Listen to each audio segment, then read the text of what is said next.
to models with aspects you can't verify is no better than the globe, because that's all the globe is. It's a runaway, unverified claim about phenomena we experience, and it's just spiraled out of control into what we have today.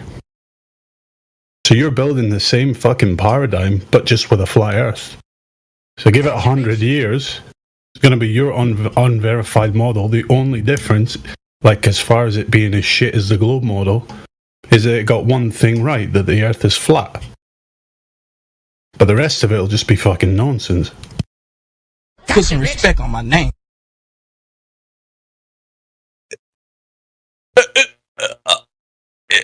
Do you understand that? Do you get what I'm telling you? Jed, truth's so hard, crushing me. It's all over. It's all over for him. I don't know if you realize it, but it's over. Hold on, not yet. Clear?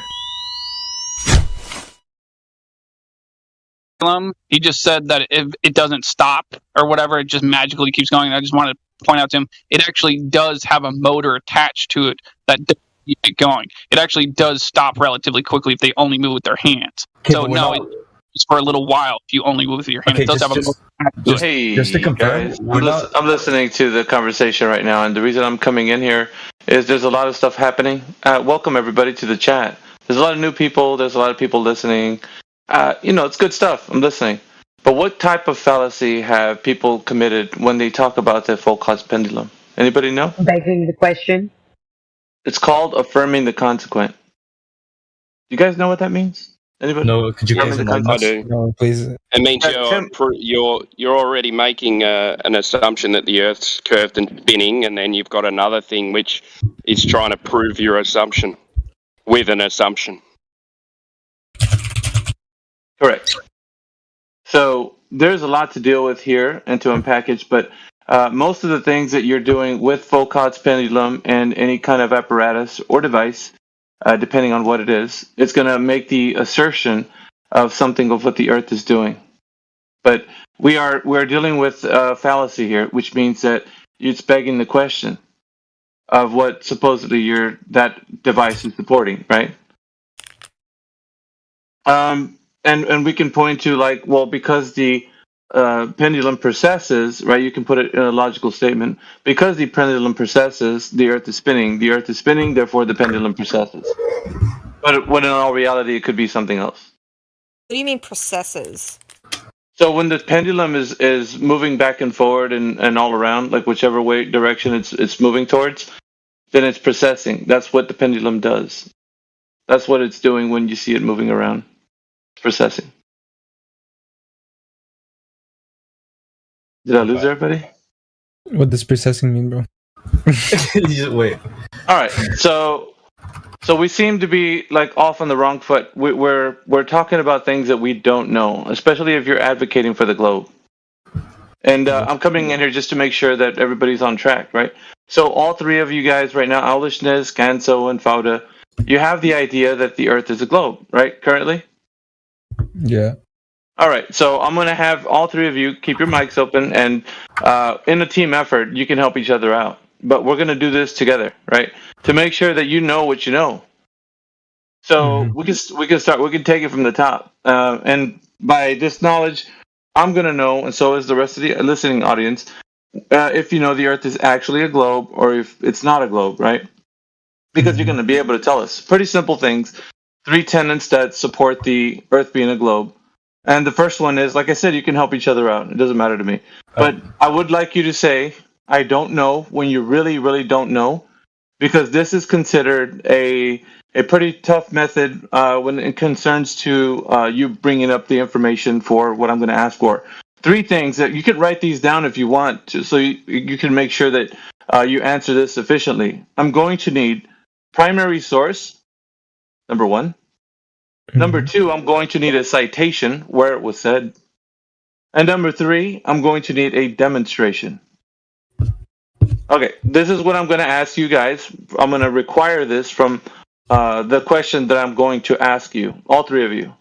And so long as you support them correctly, we'll be doing great.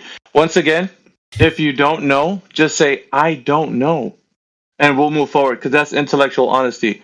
I will find out, however, if you don't know. If you start to fumble around with the answer and you start to give me vague answers or things that are not precise, I will be able to hone in on that because I'm very good at that. All right, so I'm gonna hand this to you guys. The first question, all three of you, is simply this. Who has measured the curvature of the Earth any time in history? Because it's said to be a globe for at least about 2,500 years. So we need to know all the way back to primary source who's actually discovered that they've measured the drop over distance, right? Because according from the globe perspective, we have some metrics. So if you type in, how big is the radius of the Earth, it's going to spit out a number on Google. So it's public information. Everybody knows this. So what we're going to do now is get to the facts. We're going to figure out how you guys know, everybody here who's advocating for the globe, how the Earth has this drop over distance measured from where it begun. So we're going to get some information from you. So curvature is the first question.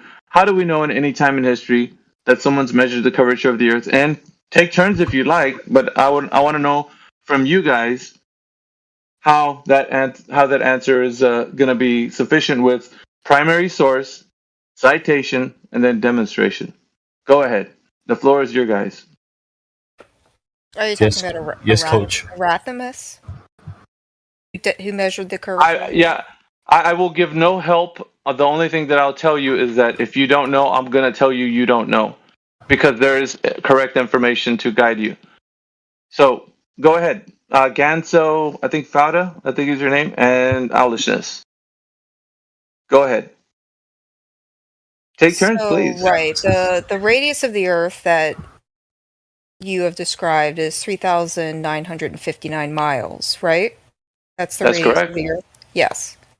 The question, once again, remember the question. Who has measured the curvature of the Earth any time in history? Go ahead.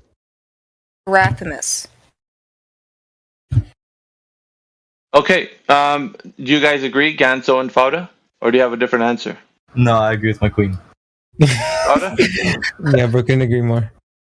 I don't know if I'm saying his name correctly, but... The name is, I know what you're implying, so go ahead and tell me why that is your answer. Because remember, primary source, citation, where it said that, so I need the primary source. So you said that's your primary source. Now what is the citation for that? Please post it in the live stream voice text. And demonstration, please. Yeah, we'll get to that in a minute, Kim. Yeah, we're working our way there. So citation. I know. Demonstration being the citation? This is clever misdirection away from what we were previously talking about. No, this isn't clever misdirection. What it is, Owlishness, is exposing everything you need to know. It's exposing. Listen, guys, it's exposing your knowledge as to how much you know correctly if the Earth is a globe or not. So we're all going to find out currently. If you don't want to answer the question, that's fine. We will understand that you have no knowledge on this. Okay. So this is what it's doing. It's showing. It's giving you. This is giving you Owlishness. It's giving you a mirror. In every single way, however, because you're going to say, "Well, how can you demonstrate the curvature of the Earth?" No. Listen, I know where this is going. No, I know where this is going. I know. That's the point of it. Yeah, but see, here's the issue. Here's the issue, though, Owlishness. Everybody who comes in here thinking that the Earth is a globe is full of pride and ego. They don't understand that they don't know what they don't know. And so if you avoid the question, you're locked in right now. If you drop out, if you say, "Oh, I'm not doing this," that's fine. You can go if you want. But everyone who's listening will understand that you have no knowledge of the very first question. So if you rage quit, you're going to show everybody that you're really ignorant about this topic, and especially the very first question. I didn't even gotten to the second or the third. So it behooves you to stay in here and actually stay in the fight, and if it's really something you're advocating for, to give what I'm asking for, and it's very simple. So go ahead, if you do have that, because seems like you're the champion. Ganso and Fauda have just kind of leaned back and let you take lead. So what we're listening to is you actually are the one that has the spotlight on right now, not unless Ganso and Fauda want to chime in. It's up to them. But, okay, so that was your primary source. Now we need a citation, please. Which one would you like? MLA or any? Well, if I give you Wikipedia, are you going to tell me it's not a good source? I'm not going to say anything. I just want you to demonstrate your knowledge on the fact that you're showing me the primary source, citation, and now demonstration. You can help each other out. All right, Go gang. ahead. What link do we put in the chat? I can give No, you. this is your guys' knowledge. I can't help you on this. There you go. The team has got to find out what your guys' knowledge is. Your source. Collabed YouTube. Yeah, you just wikied it. Okay, so now the primary source is Aristophanes, and then we got the citation. Now, There's what is the another one. Go ahead. Egghead. Cool. Imagine the universe. Okay, so site is intended for students 14 ages 14 and up. Okay, so now we're going to get to what did he provide evidence of. So the demonstration follows after that. So go ahead and what has been done to demonstrate that? I just posted what the guy with the very complicated name did. Yeah, that's fine. But so now we're looking into the demonstration. So we're going to demonstrate how he provided evidence of the curvature of the Earth being demonstrated from drop over distance, and also how My phone. no worries. How he supported the radius, diameter, and circumference. Because the geometric shape of the Earth is most important, right? Because obviously somebody figured it out. So we're saying this guy has, well, then we're going to find out if he has or not. So the demonstration now is going to proceed. So, Owlishness, did you want to continue with showing us how he provided the evidence for that, the metrics? Or does Spouter and Gansel want to chime in? It's up to you guys. Yes, he found the curvature or the circumference of the Earth by observing stars in the sky and their relative distance and how they move across the sky during a single night or over a year, actually, because they are in different places during any particular year. The North Star... No, go ahead. Keep on. So, obviously, during different parts of the year, you can see different constellations. They're in different locations in the sky. Right? North Star is always in the same place because it's directly above us. Yeah, what we're doing right now is just listening to you guys tell us. Gansel and Fauda, do you guys agree with what she's saying? Or do you Yes. disagree? Mm-hmm. Okay. Continue, Owlishness. So you can determine the circumference of the Earth by, I guess, a mathematical equation of the location of the star at one point and then measuring it at a different point and a different point. I'm guessing there's some sort of mathematical equation for that. I don't know what it is. I'm not an astronomer or a mathematician. So there it is. Thank you for the concession, but now I'm going to ask you to be honest with the chat and everybody listening. So the answer to this question is you don't know. Is this correct? No, I gave you my understanding of what it is, but I don't know the math associated with it. I know. So it's okay. It's a bit of what it does. It tumbles the pride. So I'm going to make you see if you're going to be honest with the chat. So you don't know. No, I don't know. I'll reiterate. Okay, so you don't know. Ganso, do you know? No. How about Fauda? Fauda knows. Okay, so I'm fine with saying I don't know. yeah, that's the point of this exercise. What it's doing is exposing the information, whether you know that Earth is a globe or you don't. Whether it's something you know or it's a belief, rather, I should say. So the first question, who has measured the curvature of the Earth any time in history, was supported by the primary source you said is Aristophanes, and then you got the second one, which is the citation. You showed me the wiki. The third one, the demonstration. It feels like we're falling short because you don't know. So I would just put it in the realm of that you guys don't know. If not, I'll continue to press, and you'll find it gets more difficult. So that actually would be the third source that I posted. Right, but what I posted. It needs to the explanation. Sure, but the information to stand up for whatever we're talking about needs to be supported by all three.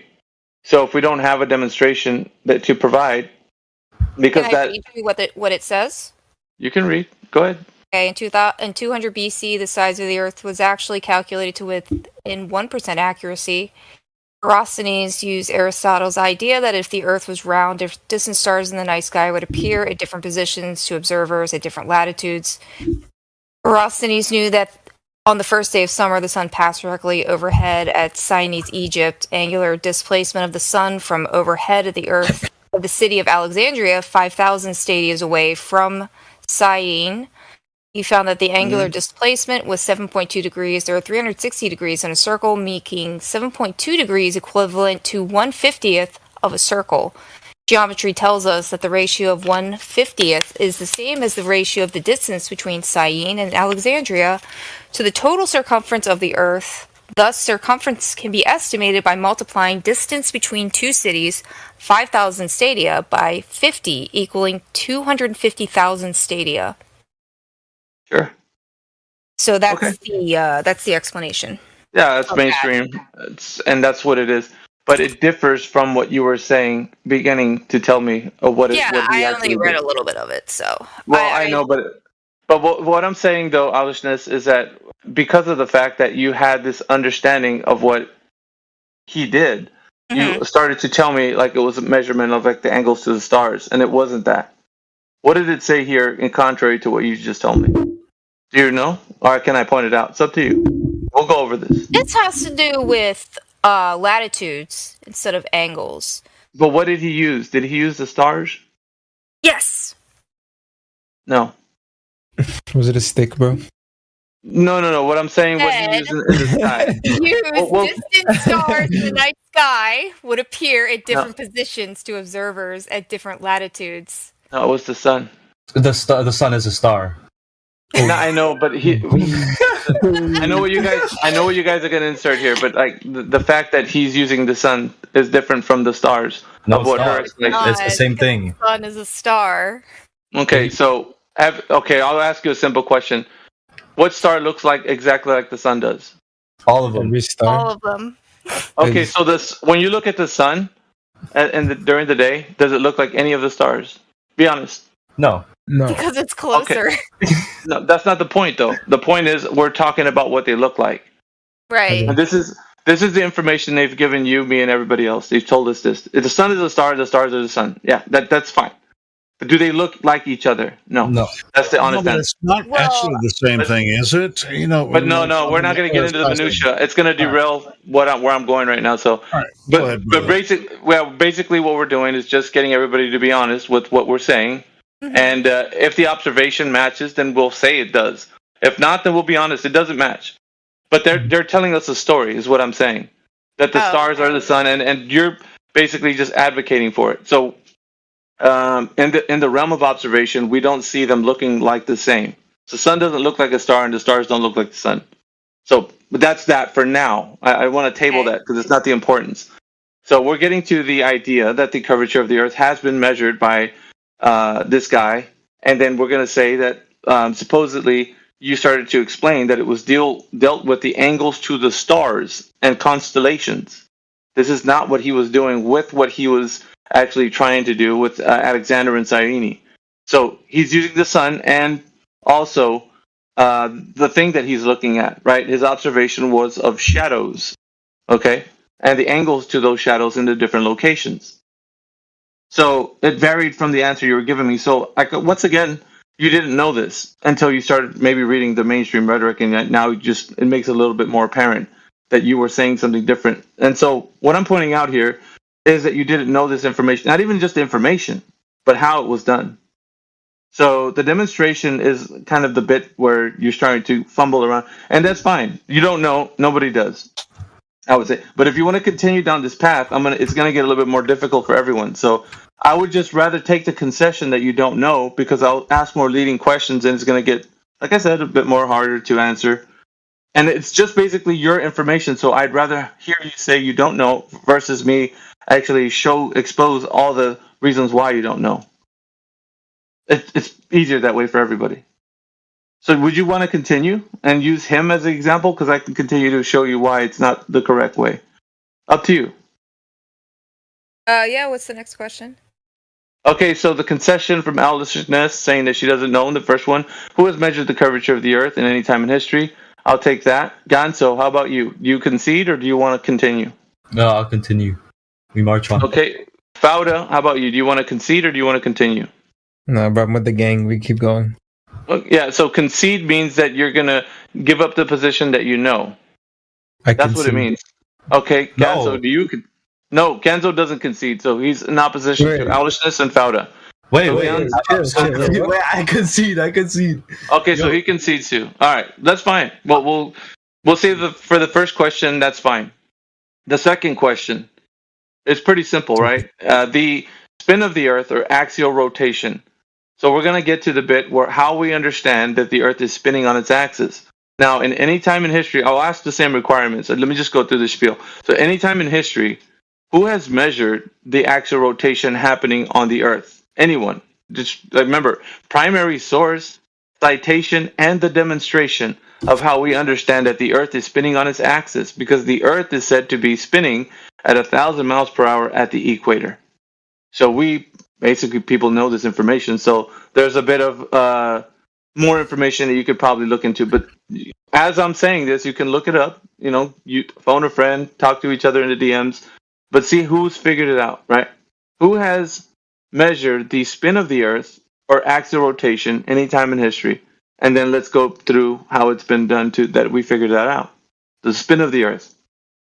Go ahead. That would be what I mentioned earlier, the Foucault pendulum. Okay.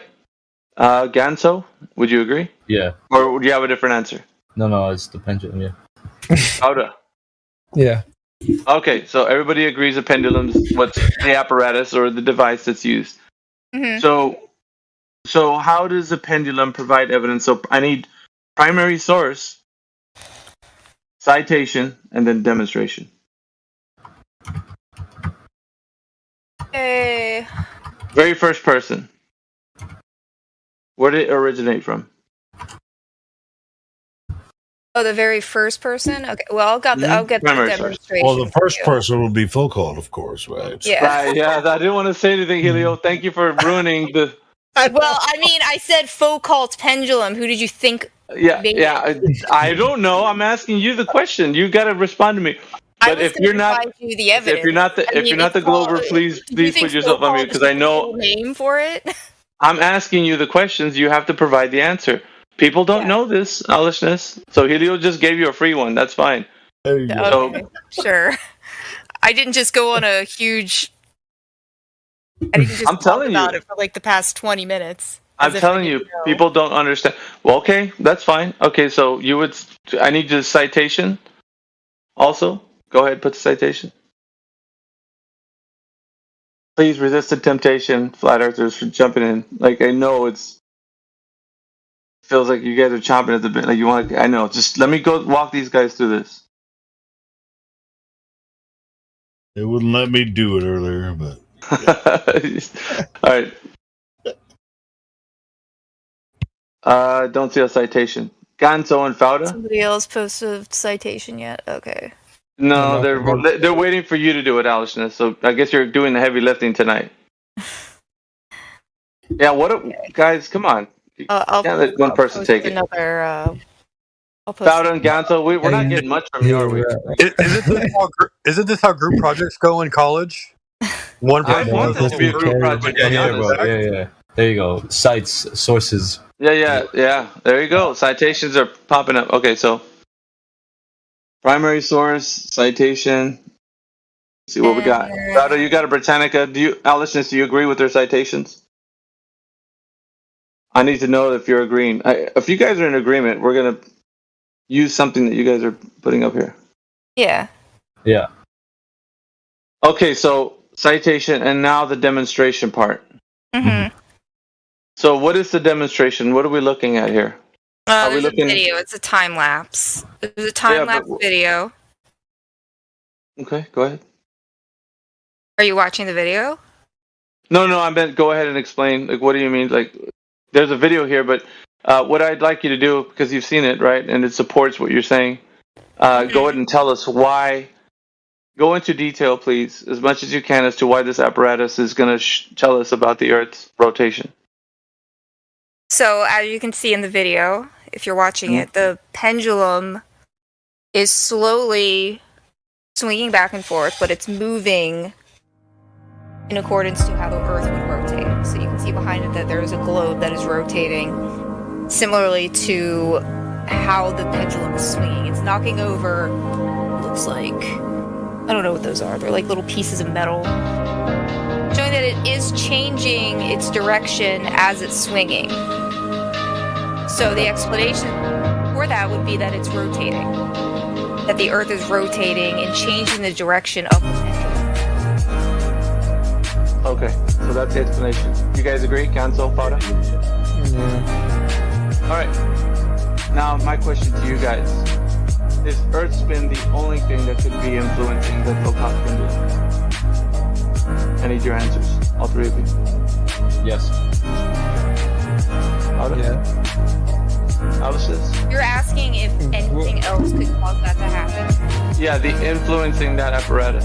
Is anything else influencing that apparatus to move? No.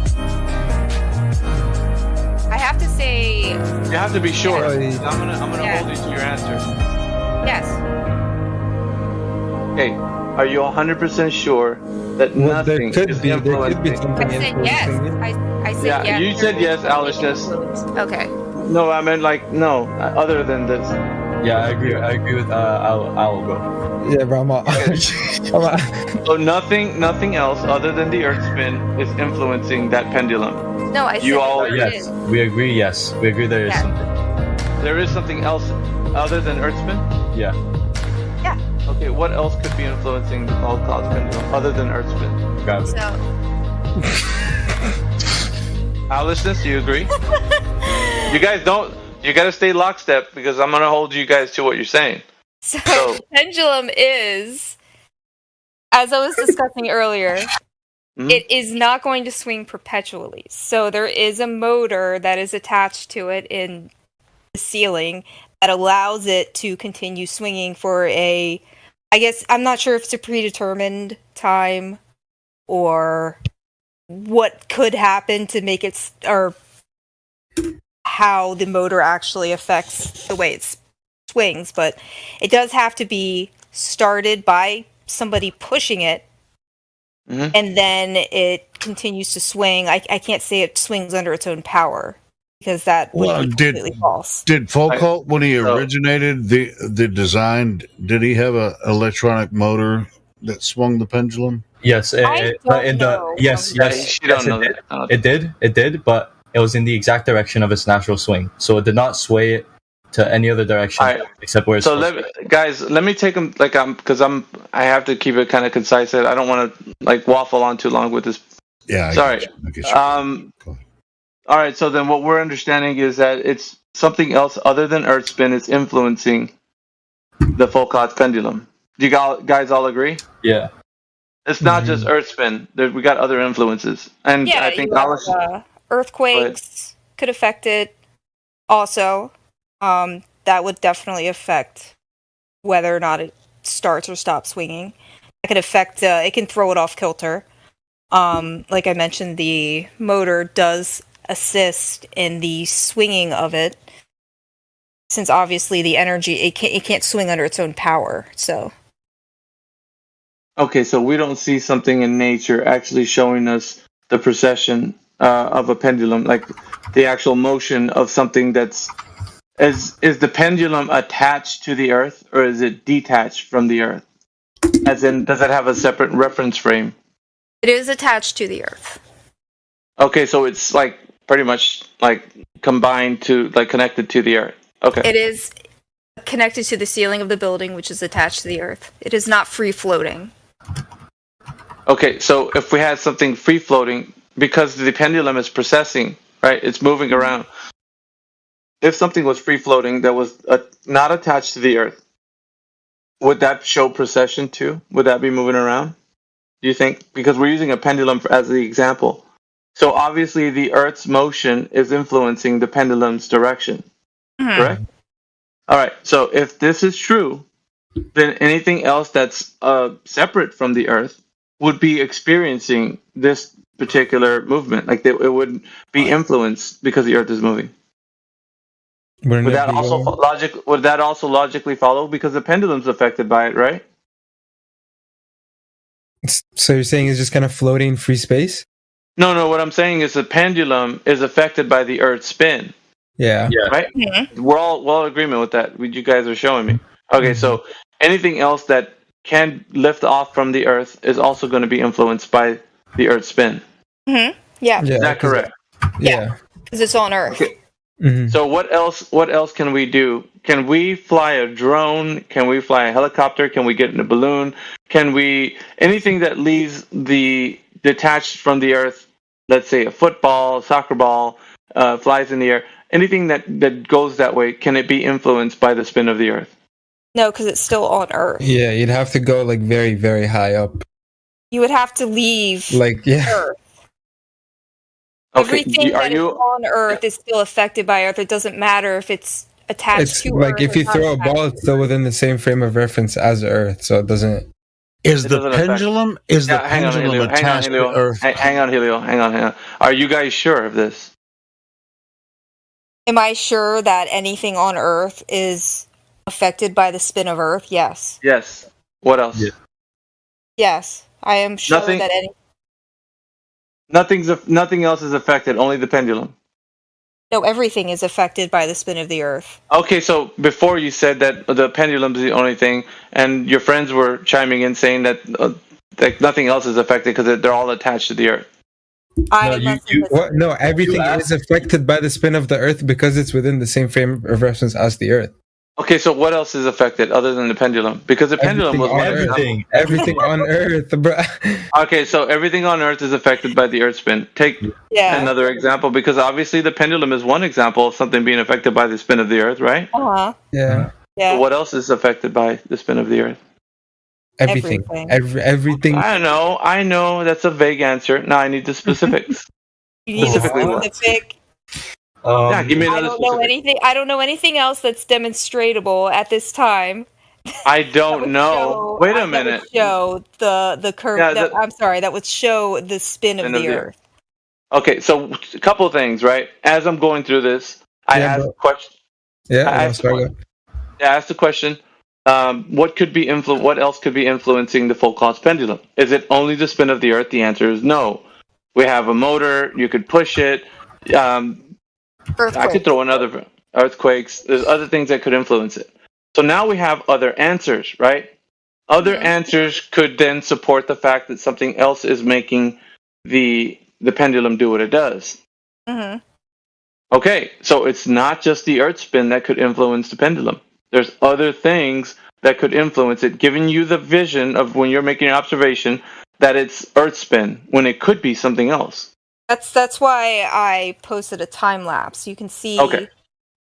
Right, but what I'm saying is it's not 100% locked down that it's only the Earth spin and that's it. There's nothing else that can influence this. It's only Earth spin. Could I interrupt quickly? Are you getting the emphasis now of what I'm trying to do? Go ahead, So if you put the pendulum on the equator where it would be the axis of rotation, the pendulum does not rotate like it does in the other axis, like other lines or whatever. Yeah, that's fine. That's what you're asserting. Yes, your assumption. So it's like you're removing the variable. Yeah, that's your assumption. No. It's been done. Yes. I know it's been done, but it's an assumption. The assumption is that because we're moving in a different location and we see the pendulum do something else, it's still the Earth spin. What I'm telling you guys, an assumption. If it's it's an assumption. Right, you're observing a device. You're observing a man-made contraption.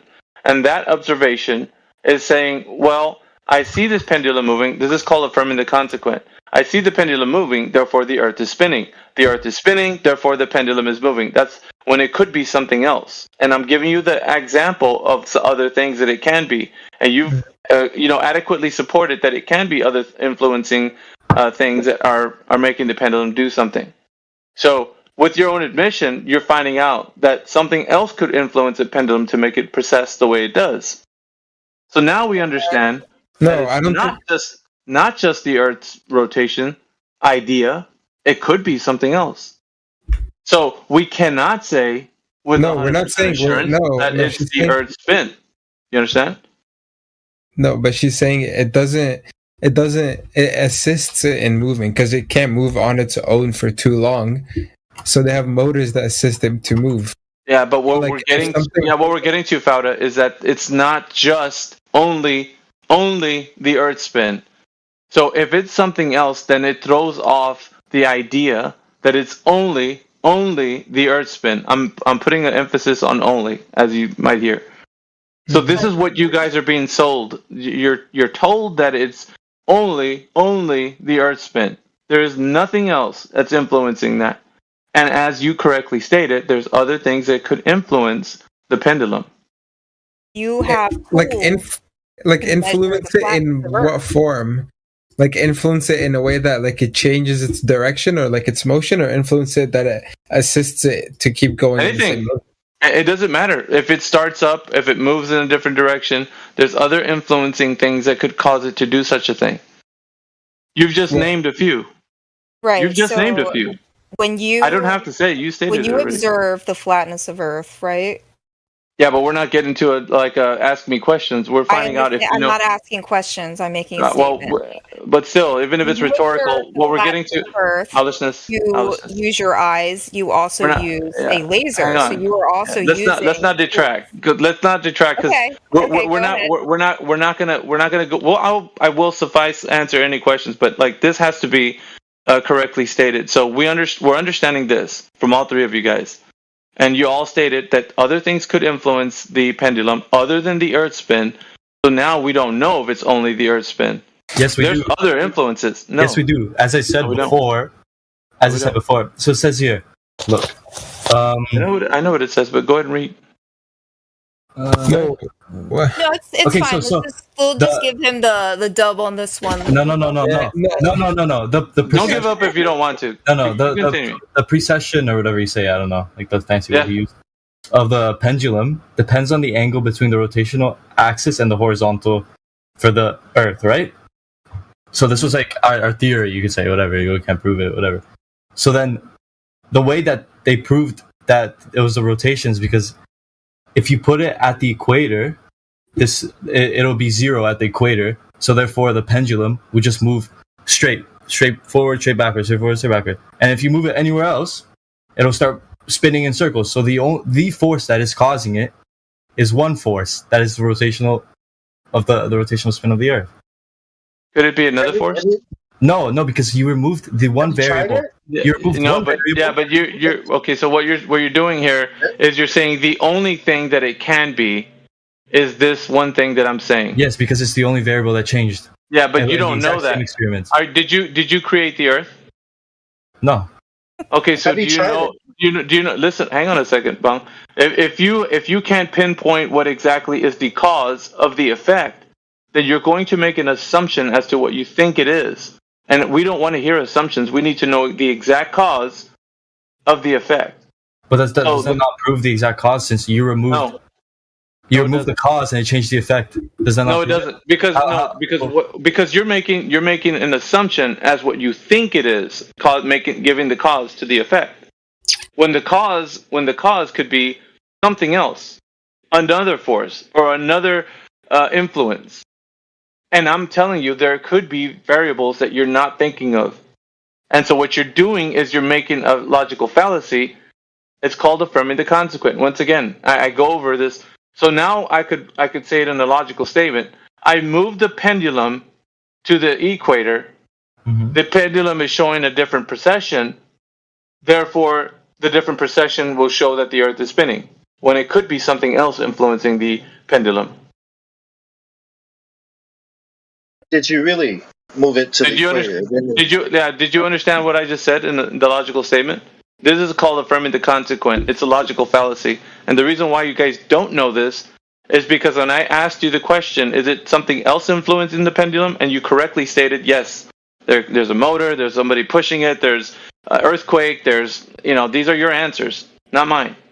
Okay, they're just minute changes or like effects to the. I know, but it's still an influence. It's still an influence on the pendulum. And so if something else can influence it, what we're understanding from this is that you're not correctly stating that it's only the Earth spin. Has anyone done it though? I mean, demonstration. I need their concession. Either you're going to concede that you don't know what the cause to the effect is, or we're going to continue to spiral into a place where you're going to continue to give me your assumptions as what you think is the cause of the effect.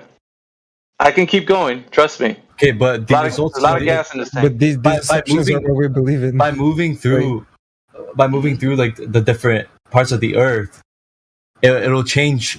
It'll be the same. Yeah, that's great. That's great. But is the cause of the effect the Earth spinning or another influence? Do you actually know that to be 100% sure? Because it won't be the same. It's been demonstrated many times. Yeah, listen, guys. Listen, I know, but I need them to be there. Listen, if you're going to be honest, then you're going to tell me the cause of the effect, and we're going to investigate the cause of that effect. So continue if you think you know. So now we went to a different location, as you said, the equator. And we see removed the one variable that you said was supposed to, like that's the one variable that we removed. That would be No, it wasn't one variable. It wasn't. Yes, the other. yes. No, Gonzo. Didn't you hear what Alishness said? That other things affected or whatever? Yes. Okay, no, but like they take those things into consideration when they're building it. They're not stupid. They're not just gonna build it. They're still okay. They're not gonna like watch it as an earthquake is taking place and be like, look at that, look at the motion. Well, I don't know why you made them to be Jamaicans, but like, listen, like the thing about this is the information that we're getting from what they're telling us is an assumption. So you're believing a story of what they're telling you that the cause of the effect is. No, because every other variable is still in place. What variable? Like these other forces that are affecting it is still in place. People are pushing it. There's the electromagnetic thing, whatever, the magnet pushing it. It's the same thing as there, right? Yeah. So it shouldn't change. Other things. So if it wasn't the spin of the Earth, it shouldn't change, right? No, you're only stating that it's only the spin of the Earth influencing it, Gonzo. And this information, you don't know this. You don't know the cause of the effect. The assumption has been made. When the contraption is moving, they say, the Earth is spinning, therefore the contraption is moving. The contraption is moving, therefore the Earth is spinning. That's a logical fallacy. I've been telling you this. Now, you're saying that because you move it to a different location and it spins differently or it processes differently, then we start to see that the cause of the effect is actually the Earth spin, and it's not something else. But I'm telling you, even when you move it to a different location, is anything else a possible influence on that device? No, but he's saying those possible influences are the same thing carried on to the different locations. I know that. That means it should act the exact same way. The same. No. No, it doesn't mean that. If conditions are the same, bro. Like it's gonna. No. Do the same I'm not talking about the conditions of being the same. I'm saying like if you're saying that other things can still influence it, this is what you're not getting. If other stuff can still influence the contraption, then you still have the same variables that could influence a contraption. It's gonna be other except things. The one that we removed, and that changed everything. What did you remove? We removed the rotational axis and the horizontal from the Earth because that's what made the difference. You didn't remove that. Yes, we did. We moved it by moving to the equator. How did you remove the axial rotation? You didn't remove anything. It's not it's the rotation axis and the horizontal that makes the. But you didn't remove it. Yes, we did by going to the equator. Okay, put it into Miggy, because you're thinking. Miggy, listen. You're thinking. No, I'm not. You need to listen. You need to listen. No. You guys are getting this incorrect. So the part of this is that you're trying to say that this is something scientific, and it's not. You can't say that the variables that you're removing are not variables that are controlled. You cannot control. They are controlled. Can you control the spin of the Earth if it's actually a globe and it's spinning? Can you control that? You can. By moving other places. No, dude. It's unfalsifiable. It's not an independent variable. How did you manipulate Earth spin? How did you manipulate it? No, it's not Earth spin. It's not the Earth spin. Spin of the Earth. He made it spin backwards. Hang on. I'm trying to figure out. So you guys are trying to say that you moved to a different location, therefore you manipulated the variable. You did not do such a thing. If indeed the Earth was a globe and it was spinning, then you'd have to manipulate the independent variable to understand, like slow it down, speed it up. That's what I'm saying. You didn't do any of that. The idea is that it's processing differently, so then you're asserting that it's your assumed cause of the effect. This is your fallacy. You're thinking that because it's doing something else, then therefore it's the Earth spinning. It's like you didn't manipulate the Earth spin. And in a controlled scientific experiment, you'd have to manipulate the independent variable, which would be the thing that you're trying to figure out if it's causing the effect that you're seeing. Do you guys understand? Because the natural phenomena that you're seeing the Earth spinning has not been done. You're looking at a contraption man-made that's built. Was he saying, hold on, Miggy, was he saying that you can put, hold on, please, can I say something? Please, Miggy? Yeah, go ahead, man. Like, I just don't want them to detract from what we're saying, because we're going to fall off the rails here. What I was hearing is that he was saying that you could put these contraptions on different parts of the Earth and experience the same phenomenon. No, different phenomena is what he's saying. Different phenomena. Yes, different. They're saying different phenomena because of the latitude. Yes. Yeah. Because okay, so where is this observed? You guys have been talking about it. Where do we observe it? At the equator. They're saying the equator, Helio. That's what they're talking about. No. That's what they're saying. I'm not saying. Where did Foucault do it? What? Where did Foucault create? No, Foucault started it, bro, and then other people experimented. Okay, where? They're using the word experiment wrong. Yeah, I'm getting to it, Helio. That's the reason why I didn't want to detract. Go for it. I'm listening.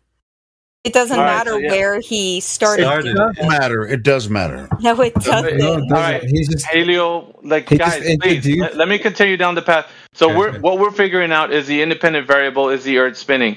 We can't slow it, speed it up, or stop it. There's nothing that we can do. The independent variable is the angle between the rotational axis and the horizontal. It's an angle that you could change by moving locations. It has nothing to do with the rotational axis of the Earth. You do not change it. It has everything to do with the rotational axis of the Earth. Yeah, but that is constant. We're not changing it. You guys are acting we're trying to find. Listen, no, you're trying to find out what the cause of the effect is. The cause is the Earth is spinning. The effect is we are processing within the Earth, like things on the Earth are we're seeing contraptions move and all kinds of stuff. So the independent variable would be that the Earth is actually spinning on its axis. Now you need to manipulate that to slow it down, to stop it, to actually know if it's the Earth spin influencing the device or not. You're not doing that. You're just going to a different location. The device. So you don't understand. The device. Okay. Yes. The device is not only like the rotational axis is not the only thing that affects it. It says that. I know that. Yeah, it's the angle. Idea behind it. It's the angle between the rotational axis and the horizontal lines. You're missing it, right? So when I asked you the question, how many things can influence this device, and you stated correctly how many other things are possible because of the motor, and you didn't answer this, but I'm going to insert it because it's another part of it. The air turbulence. There's other things that could possibly be an influence to the thing that you're seeing. Yeah, but in you're saying room, there's not really much. There's no turbulence in a room. Yeah, I'm giving you. Close the doors. You're good. Yeah. Oh, so there's no wind happening with a pendulum. No, have you been in a room before? Wind. Is there wind in your room right now? Are you being blown away right now? Do you feel anything? Do you feel anything to be able to move a pendulum? Okay, so the air. No, listen. The air is not moving around in anywhere you're at. Don't be a straight up liar, dude. Like air turbulence is everywhere. It's it's not strong enough. Yeah? It's not strong enough to move. That's the point.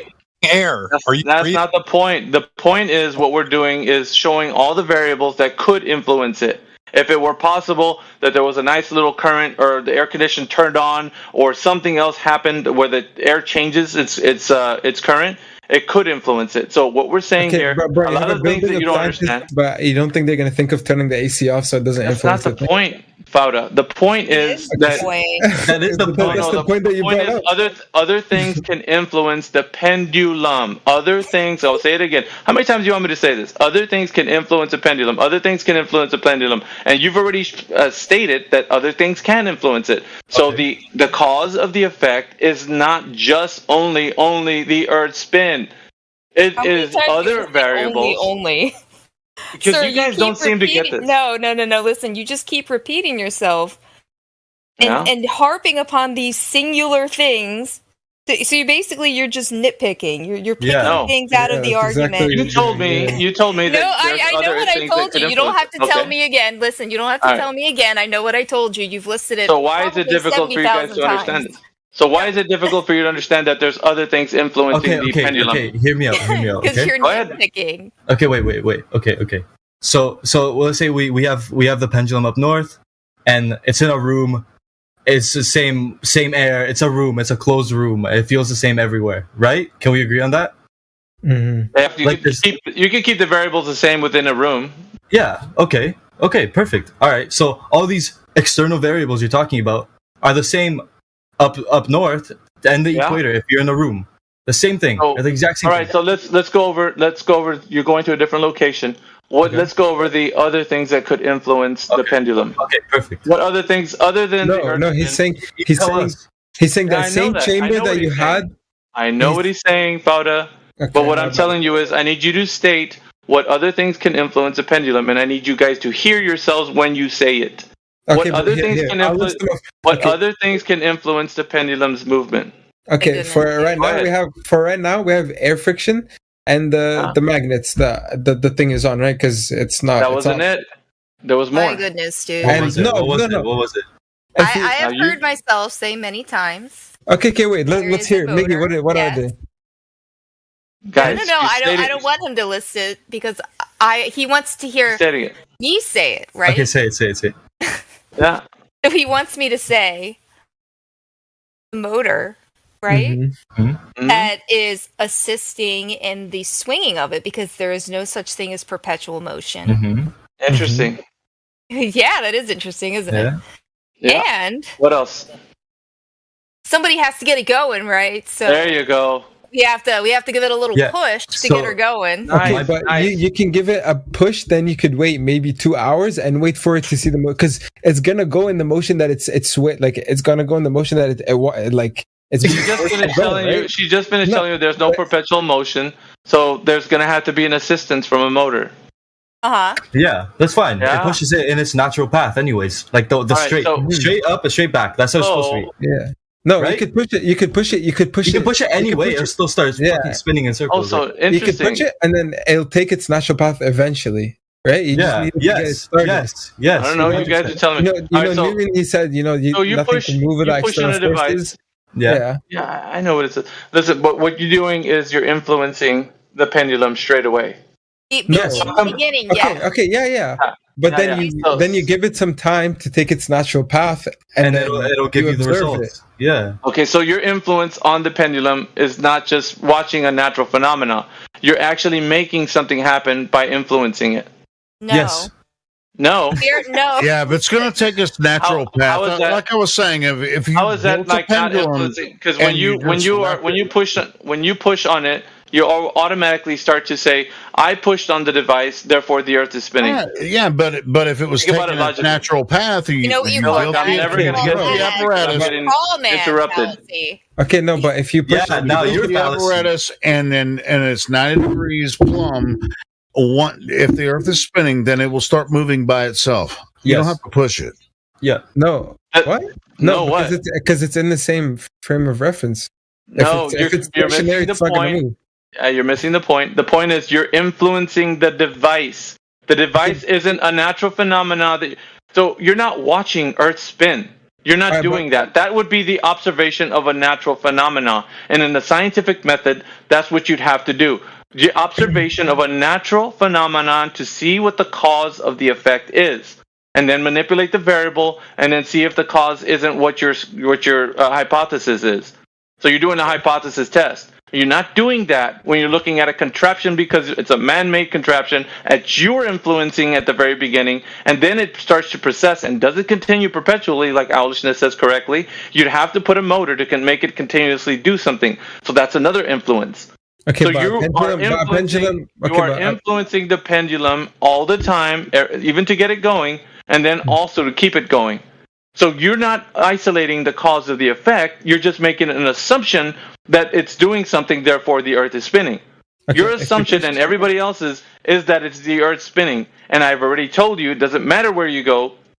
Because this type of device will have to be started by everything starts with a hypothesis or theory. Like the computer you're sitting on was hypothesized to be possible, and then it was made. We're not talking about that. We're talking about the pendulum. Okay, but listen. If you were to push a swing, it would go back and forth, right? But the pendulum that you're seeing is not going back and forth. It's going back and forth, but it's also spinning. If you were to push the pendulum, say north, it's going to swing north, south. Who cares? South, right? Listen, it's you are the one. You're the one that influenced the pendulum. Yes or no, Fauda? Yeah. Okay. But and the Earth didn't influence it. You did. Okay, but if you push it straight. If you push it straight, it's going to come straight back at you, and then it's going to go straight forward, and then right back at you. Did you influence the pendulum? Did you influence the pendulum? Back at you. Did you influence the pendulum? Yeah, but that doesn't matter. Yeah, but then you give it 2 hours, and then the Earth is going to start influencing the pendulum. So you're asserting that there's no other influence, only the Earth spin, only. And I just finished saying, you correctly stated, you started the influence on that pendulum, and you also added that since it doesn't keep perpetual motion, you have to put a motor to make it keep going. So there's another influence. And on top of that, there's other influences that could keep it going. So, but you guys don't realize that. So how come the same influences happen at two different places with different results? Hey, you tell me. You're the one asserting things. I'm not. I'm not making a cause of the effect. Yes, because we removed. That's what we're getting at. We removed the one thing that we thought would make a difference. Yes, we changed. We changed the angle. You didn't remove it. We changed the angle between.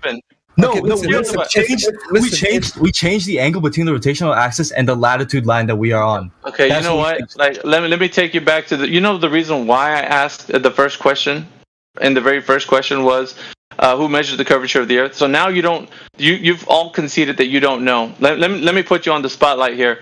So you didn't know if the Earth is curving or not. Right now, at this current moment, you don't know if the Earth is a globe or no.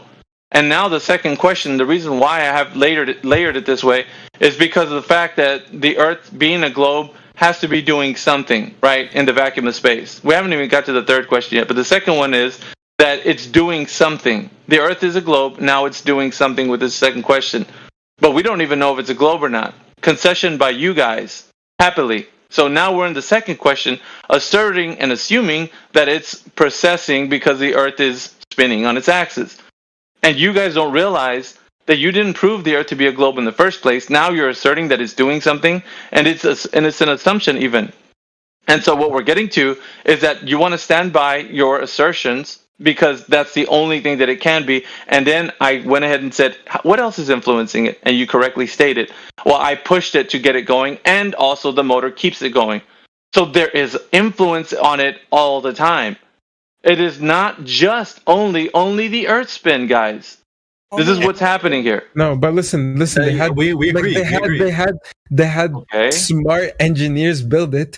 So that the machine that it's on, so that the engine that it's on doesn't affect the way it rotates. It just assists it in the motion. It doesn't change its motion. I know you're not watching the chat. I know you're divining. You're divining somebody's thoughts. Like, you don't know that's what they thought when they made this thing up. You're just assuming. You're going off. You're making up a story right now. How do you know what they thought? You don't know what they thought. Well, then no one would be building the pendulum, right? Why would they waste so much money on building a pendulum? I don't know. Listen, I don't know, but you're the one divining their thoughts. Like, as if you knew what they were thinking at the time they were thinking it. Like, wow, that's pretty, psychic of you to know that. Like, how do you know that's what they said and what they thought? You don't know that. You're just asserting this because you want this to be the key to give you the answer that the Earth is actually doing something. It's consistent with every experiment they do. Everyone... Yes, like different people make different pendulums and it had the same result happen. Who cares? The thing that we're trying to look... The reason why I say who cares is because I am only trying to figure out if the Earth is moving or no. And what we haven't figured out is, for number one, that the Earth has any curvature. Number two, that we're assuming the cause of the effect is the Earth spinning on its axis due to the fact that we see a contraption moving. When, right? Let me tell it to you this way. When you pushed it to get it going, and the motor is keeping it going. So there's so much influence on the device that it's not just isolated that the Earth is spinning on its axis due to the fact that that's what we're watching. Like, we can't take a step back from the Earth and say, oh, look, I see the Earth spinning on its axis. No, we're looking at a device that we have to man-make and also influence on every angle and direction. Okay, but if we're influencing it so much, if we're pushing the pendulum straight, why is it rotating? Well, you're telling me a question that should be sufficiently answered by this contraption. Why are you doing that? What? No, I'm telling you, I'm asking you, why is it that I know, why are you asking me? Because it should be self-evident, shouldn't it? You shouldn't be able to ask me that, because you should say, look, this covers the information for you to sufficiently know that this is the only thing you need to know, that the Earth is spinning on its axis. And it's not sufficient, and I'm telling you that, and you're asking me the question, what else can it be? And having me try to explain to you, I don't have to, because I can sufficiently tell you that there isn't enough information here to give us the understanding that the Earth is actually spinning on its axis. When what we're doing is watching a man-made contraption that we pushed, and now that we have to keep moving with the motor. So now we're saying, Eureka! It is the Earth spinning. And no, because we're influencing the device all the time. So now we're giving our assumptions. We haven't isolated the cause of the effect. We're only telling people that because the pendulum is doing something, now we're saying that the Earth is spinning. Voila. Well done. You just affirmed the consequence. No, well, it would show the same. It would show the same motion if you moved it from. You don't understand, Pato, what I'm saying. It doesn't matter what you do to the device. It doesn't matter where you go. The only thing that matters is that the influence put on it is you, sir. That's it. Okay. Well, if the same influence is the same, if the same influence, that's what I've been trying to tell you. That's exactly what I've been trying to tell you. So what would be enough evidence for you, like a picture from outer space, or maybe a live stream that NASA does on YouTube? No. Okay. So what I would need is an observation of the natural phenomena of Earth spin. Yeah, we have satellites, we have images. That's not what I'm talking about, man. So I'm talking about when has, in any time in history, a person ever seen the Earth spinning on its axis? Now. Go ahead. Now we have videos of it. No. Yes.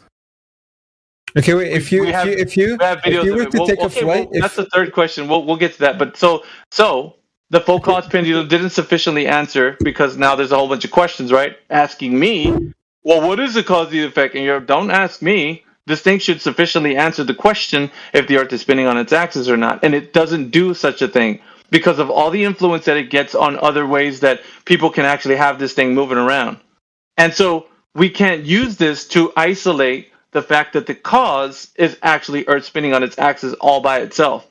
We have to make a contraption, put influence on it, and then say, oh, yeah, that's great. Now the Earth's spinning. Voila. No, you just made a contraption up and then did something to it and then made your assertion and assumption. That's all you did. That's it. Okay, question three. All right, so I need a concession from all three of you. If not, we're going to keep going. Yeah, we give up. Bauda? What happened? We give up. Do you concede, or do you want to continue? Because we can. Because trust me, this gets juicier as the questions keep rolling. Nah, bro. I tap out, bro. I gotta go to bed, man. What say you, Allison? Go ahead. I need a concession. Just tap out. You can have your concession. Yeah. Okay, but don't give it to me just because I want to hear that. You have to do it because you actually don't know what the cause of the effect of the pendulum is. If you actually know, then we have to stay here until we figure this out. We don't leave. That's what we don't do. We have to stick with this. Listen. Mm-hmm. We've given you the cause of the effect. You just... No, you didn't. You're assuming. Okay. No, I have no idea. Okay, no, you stumped us, bro. You stumped us. Way to go. No, you got it. I didn't stump you. What happens is I was able to answer your question. I'm presenting the information that is not sufficient to give us the information that the Earth is spinning on its axis. It's a man-made assumption, contraption, and influence on this thing that we're saying that, we're just going to say that it's the Earth spinning. Because there's other variables. Anyway. Okay, I'm really excited to hear question 3. Yeah, we give up. All right, question 3.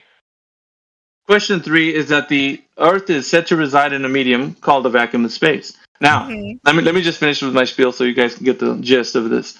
So the vacuum of space, the vacuum of space is the thing that's surrounding the Earth, right? According to the heliocentric notion, the Earth is said to reside in this vacuum of space. So now we have a differential pressure. So what we have is a very super low pressure, right? We can put it in a mathematical term, 10 to the negative 17 or whatever, if you'd like. But it just means that it's really close to zero. Not all the way at zero, but it's really close when you get to the furthest parts of the atmosphere. So what is happening here is that we have gas pressure here on Earth. You and I, everyone in this room are breathing at like 14 psi here on the Earth, like at ground level. So as you go up in elevation, you can see a differential in pressure. It gets thinner, it gets harder to breathe, and so on. So what we get, though, is a gradient air pressure. Now, we still have pressure in the first instance. So gas pressure is here on Earth. So the question is, the Earth is said to be an open system where rockets and satellites and other things can leave the Earth, right? Matter and energy can transfer back and forward from the Earth to, space and whatnot. So we have matter and energy transfer in this open system. So what we have to understand is that if it's an open system like they say it is, how does gas pressure here on Earth stay here without a container? Gravity. Okay, Ganso? Gravity. Oh, Fauda? Gravity. Alishness? Gravity. Okay. Now, primary source, citation, demonstration. It just could drop an apple on the floor. No. I mean, you gotta actually give me the second. Yeah. We gotta walk through this. Don't look at that. What the heck? Oh, look at that. That looks like your homework. No, it was a HTML code instead of an image. Are you a hacker? Yeah. Okay. Anyway. Alright, gravity. Go on. Primary source. You guys need to help Alice. I mean, she's doing the heavy lifting tonight, bro. Right, so seriously, step it up. Here's the periodic table of elements, right? Mm-hmm. So if you look at the periodic table of elements, this one actually, no, it does. Every element has a weight, right? Mm-hmm. So that means compounds, they also have weight. So when you combine the elements together, they have a weight. The gravitational pull in each element... Oh, these are some nice reactions. We got a clown and a little nail care one. That's cool. I will continue. Don't get distracted. I want to hear your answer to this. So when the compounds also have their own weight, they're pulled down by the gravitational pull of the Earth. So as you go up higher, obviously it's thinner because, the air gets thinner. The gravity is not pulling as hard. So once you keep going up, yeah, you can't go up any higher. The end. The end. Damn. All right. So Ganso. Wait, what was the question? How gas stays on the Earth? Yeah. The question is, how does gas contain gas? Yeah.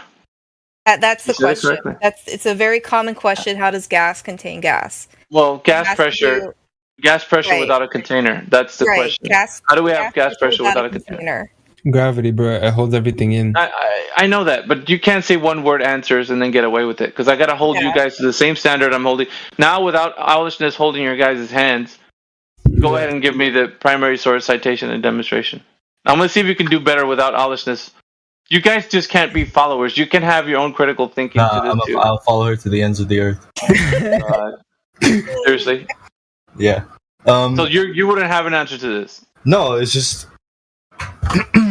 There's a force pulling everything towards the earth. Okay. Therefore, nothing is... That's basically what you just told me earlier. You drop something and it falls.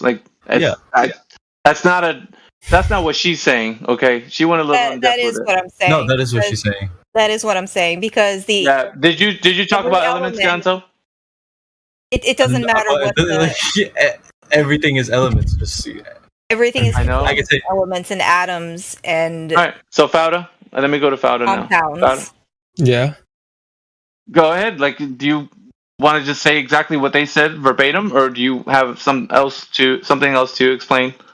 Yeah, bro. Whatever Alice said, bro, word for word, I take it. Seriously, dude. You guys don't share a community brain, man. You have your own critical thinking mind. You could say however you want. Like this is your own. This is your time to shine. On a speaker mic, bro. Inshallah, speaker mic.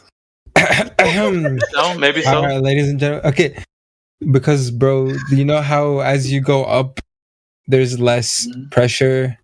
That means gravity, because there's less gravity acting on wherever you are, right? So if you're close to the Earth, there's higher pressure, correct? Because there's more gravity, correct?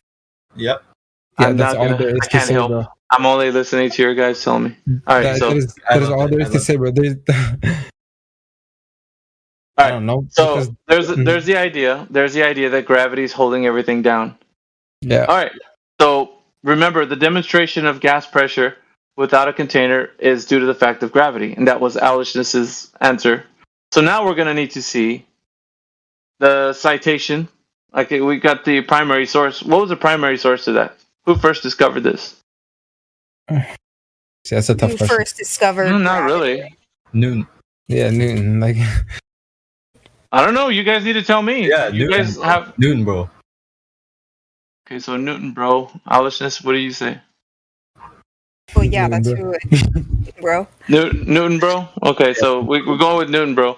Alright, so Newton is the primary source. Now, citation, please.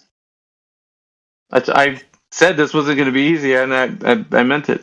No, So somebody citation. reposted it for Who us. did?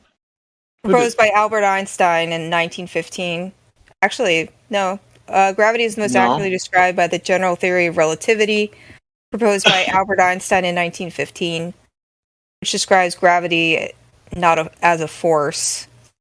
That's that one. I know, but you guys said Newton, bro. So yeah, he was the first to find it, and then Einstein made the theory. Yeah, but what did Newton do? Tell me how he discovered gravity. An apple fell on his head, bro. Oh God, dude! I hope you don't say that.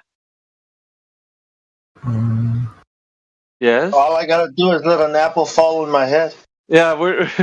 Yeah, that's all you have to do. If you go to the Apple Store, in fact, they'll throw a lot on your head. That's how you found out. Okay. You went to the Apple Store. He just beat you to it, bro. No, that's not how At we least it found wasn't a out. coconut. At least it wasn't a coconut. How did you find out?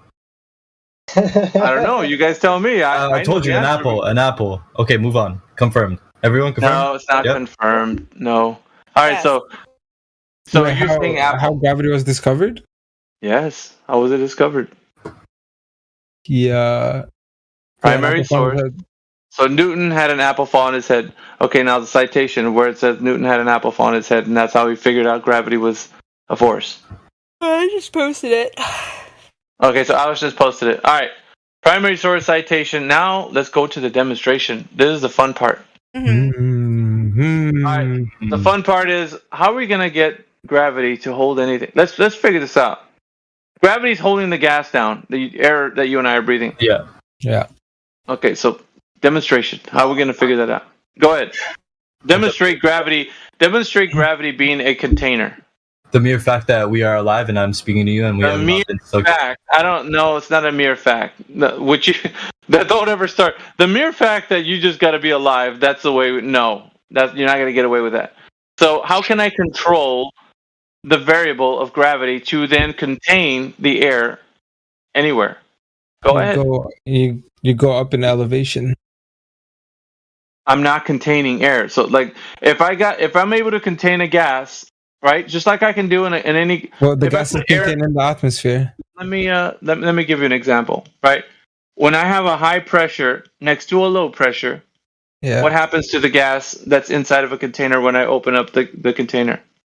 It reaches equilibrium. Why?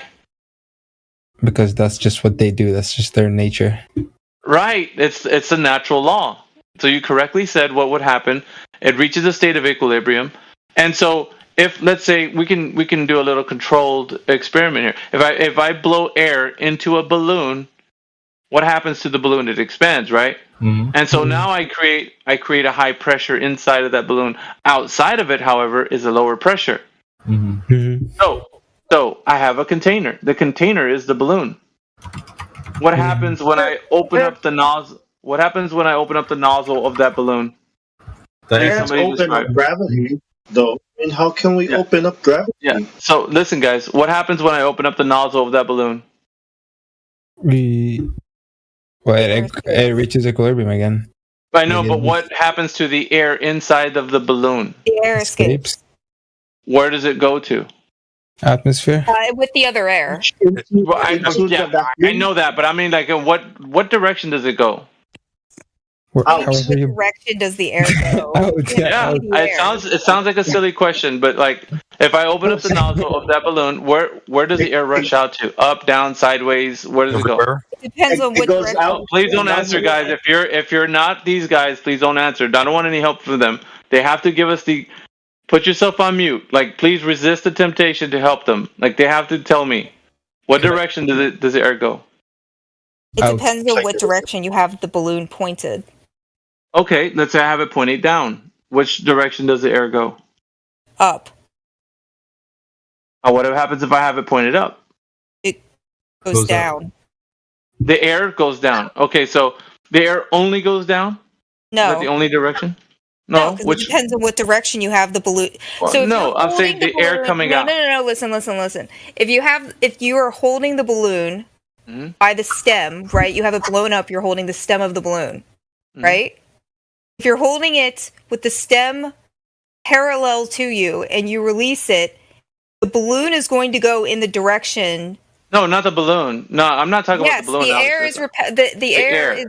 Yes, the air is pushing against the air, which pushes the balloon parallel to you, parallel to the ground, so it'll fly off in that direction. Yes, it'll fly off in that direction, parallel to you. The air will be pushed in the opposite direction. If you hold the stem of the balloon.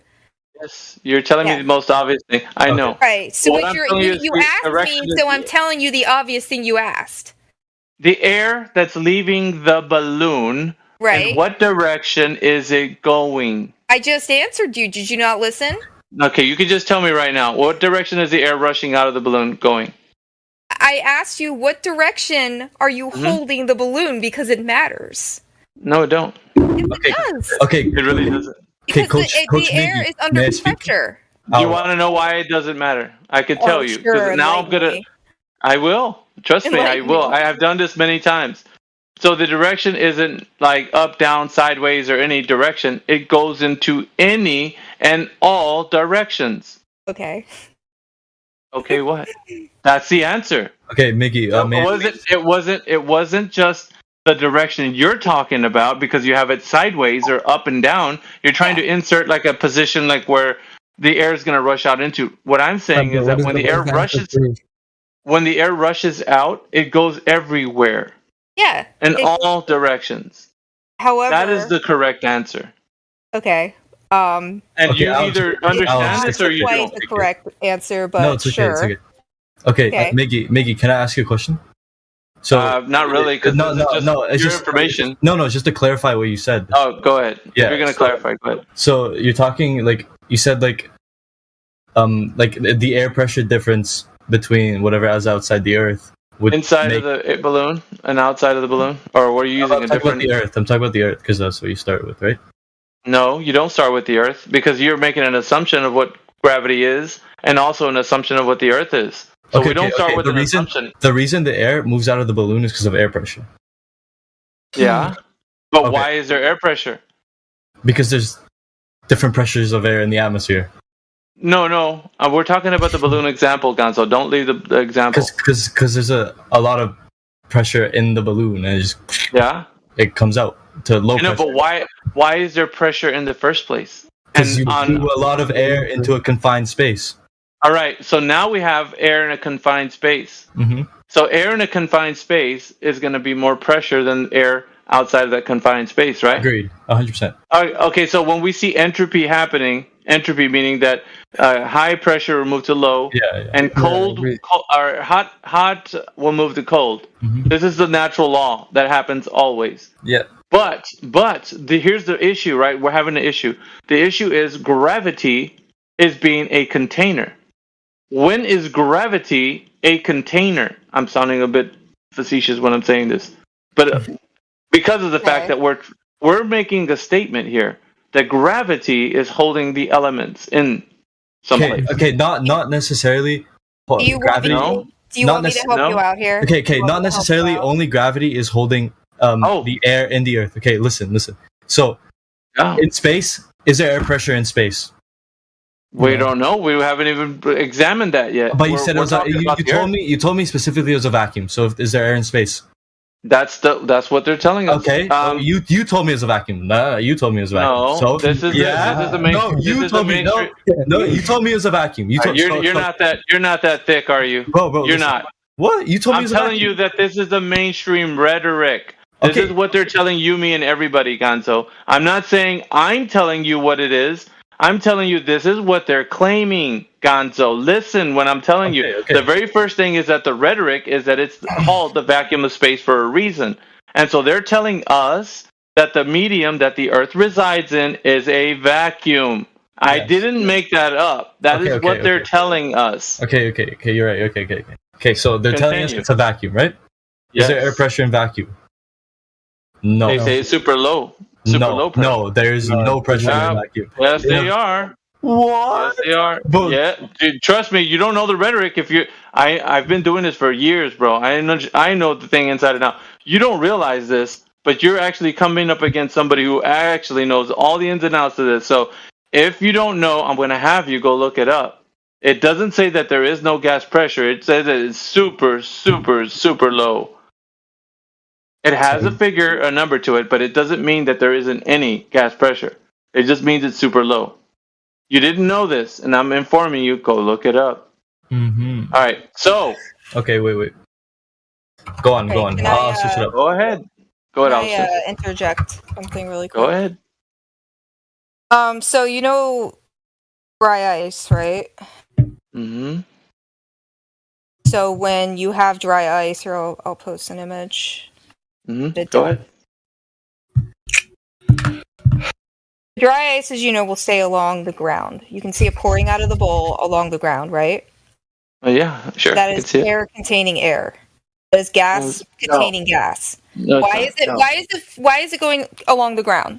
Okay, so what I would ask you here in this instance, what direction is the gas going in? Down. Huh? Down. Is it going down only? Yes. You can tell in the picture that it's going down, and it's not just going down. It's not just going down. So you're going to use some sort of magic trick? No, I'm not. No, not magic trick. You're taking my speech and you're manipulating it. No, I'm actually exposing what your ignorance is on the subject. But what is my ignorance on this subject? When I asked you where is the gas going to? It is going down and it is moving across the floor, like I said when I mentioned it. What direction? What direction is it moving? I just said that it's yes, like Sheepdog Legend said, it is spreading along the floor. Directions. Like I said. You didn't say that. Yes, I did. You said it's going down. I posted an image that obviously showed it going along the floor, down out of the bowl. I know that. What I said. I said okay, down out of the bowl. Okay. So once it reaches its state of down out of the bowl, do you think it remains there? On the ground, yeah, you can see it. But does it remain there? Does it remain where? On the ground? On the ground, yeah, on the ground. Yes. No. Yes. No, it does not. It does not remain on the ground.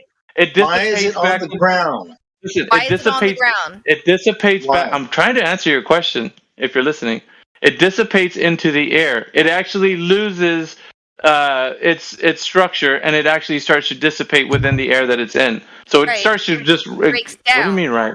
Yeah, and so it goes everywhere into like the air itself, up, down, sideways. Your point, right, was that air cannot contain air. Gas cannot contain gas. Yeah. The air that you and I breathe. Right. This is an example of gas containing gas. No, that's not. Yes, it's not. It's not containing. Can you not talk over me? Go ahead, but it's not gas containing gas. It is. It's not. It is. How is a gas contained if it's going everywhere? You would fail physics. If you answered that in a test, you'd fail. Okay? There's a reason why. There's a reason why. Look it up. It's very scientific. It's very scientific. Yeah, it is. Like you gotta have to look. It's very scientific. The reason why gravity is affecting. No, not gravity. Not gravity. Not gravity. Why does dry ice or why does cold air go down dry ice? Look that up. You'll find the answer. Why does cold air go down dry ice? Yeah, search that up. Yeah, you'll find the answer.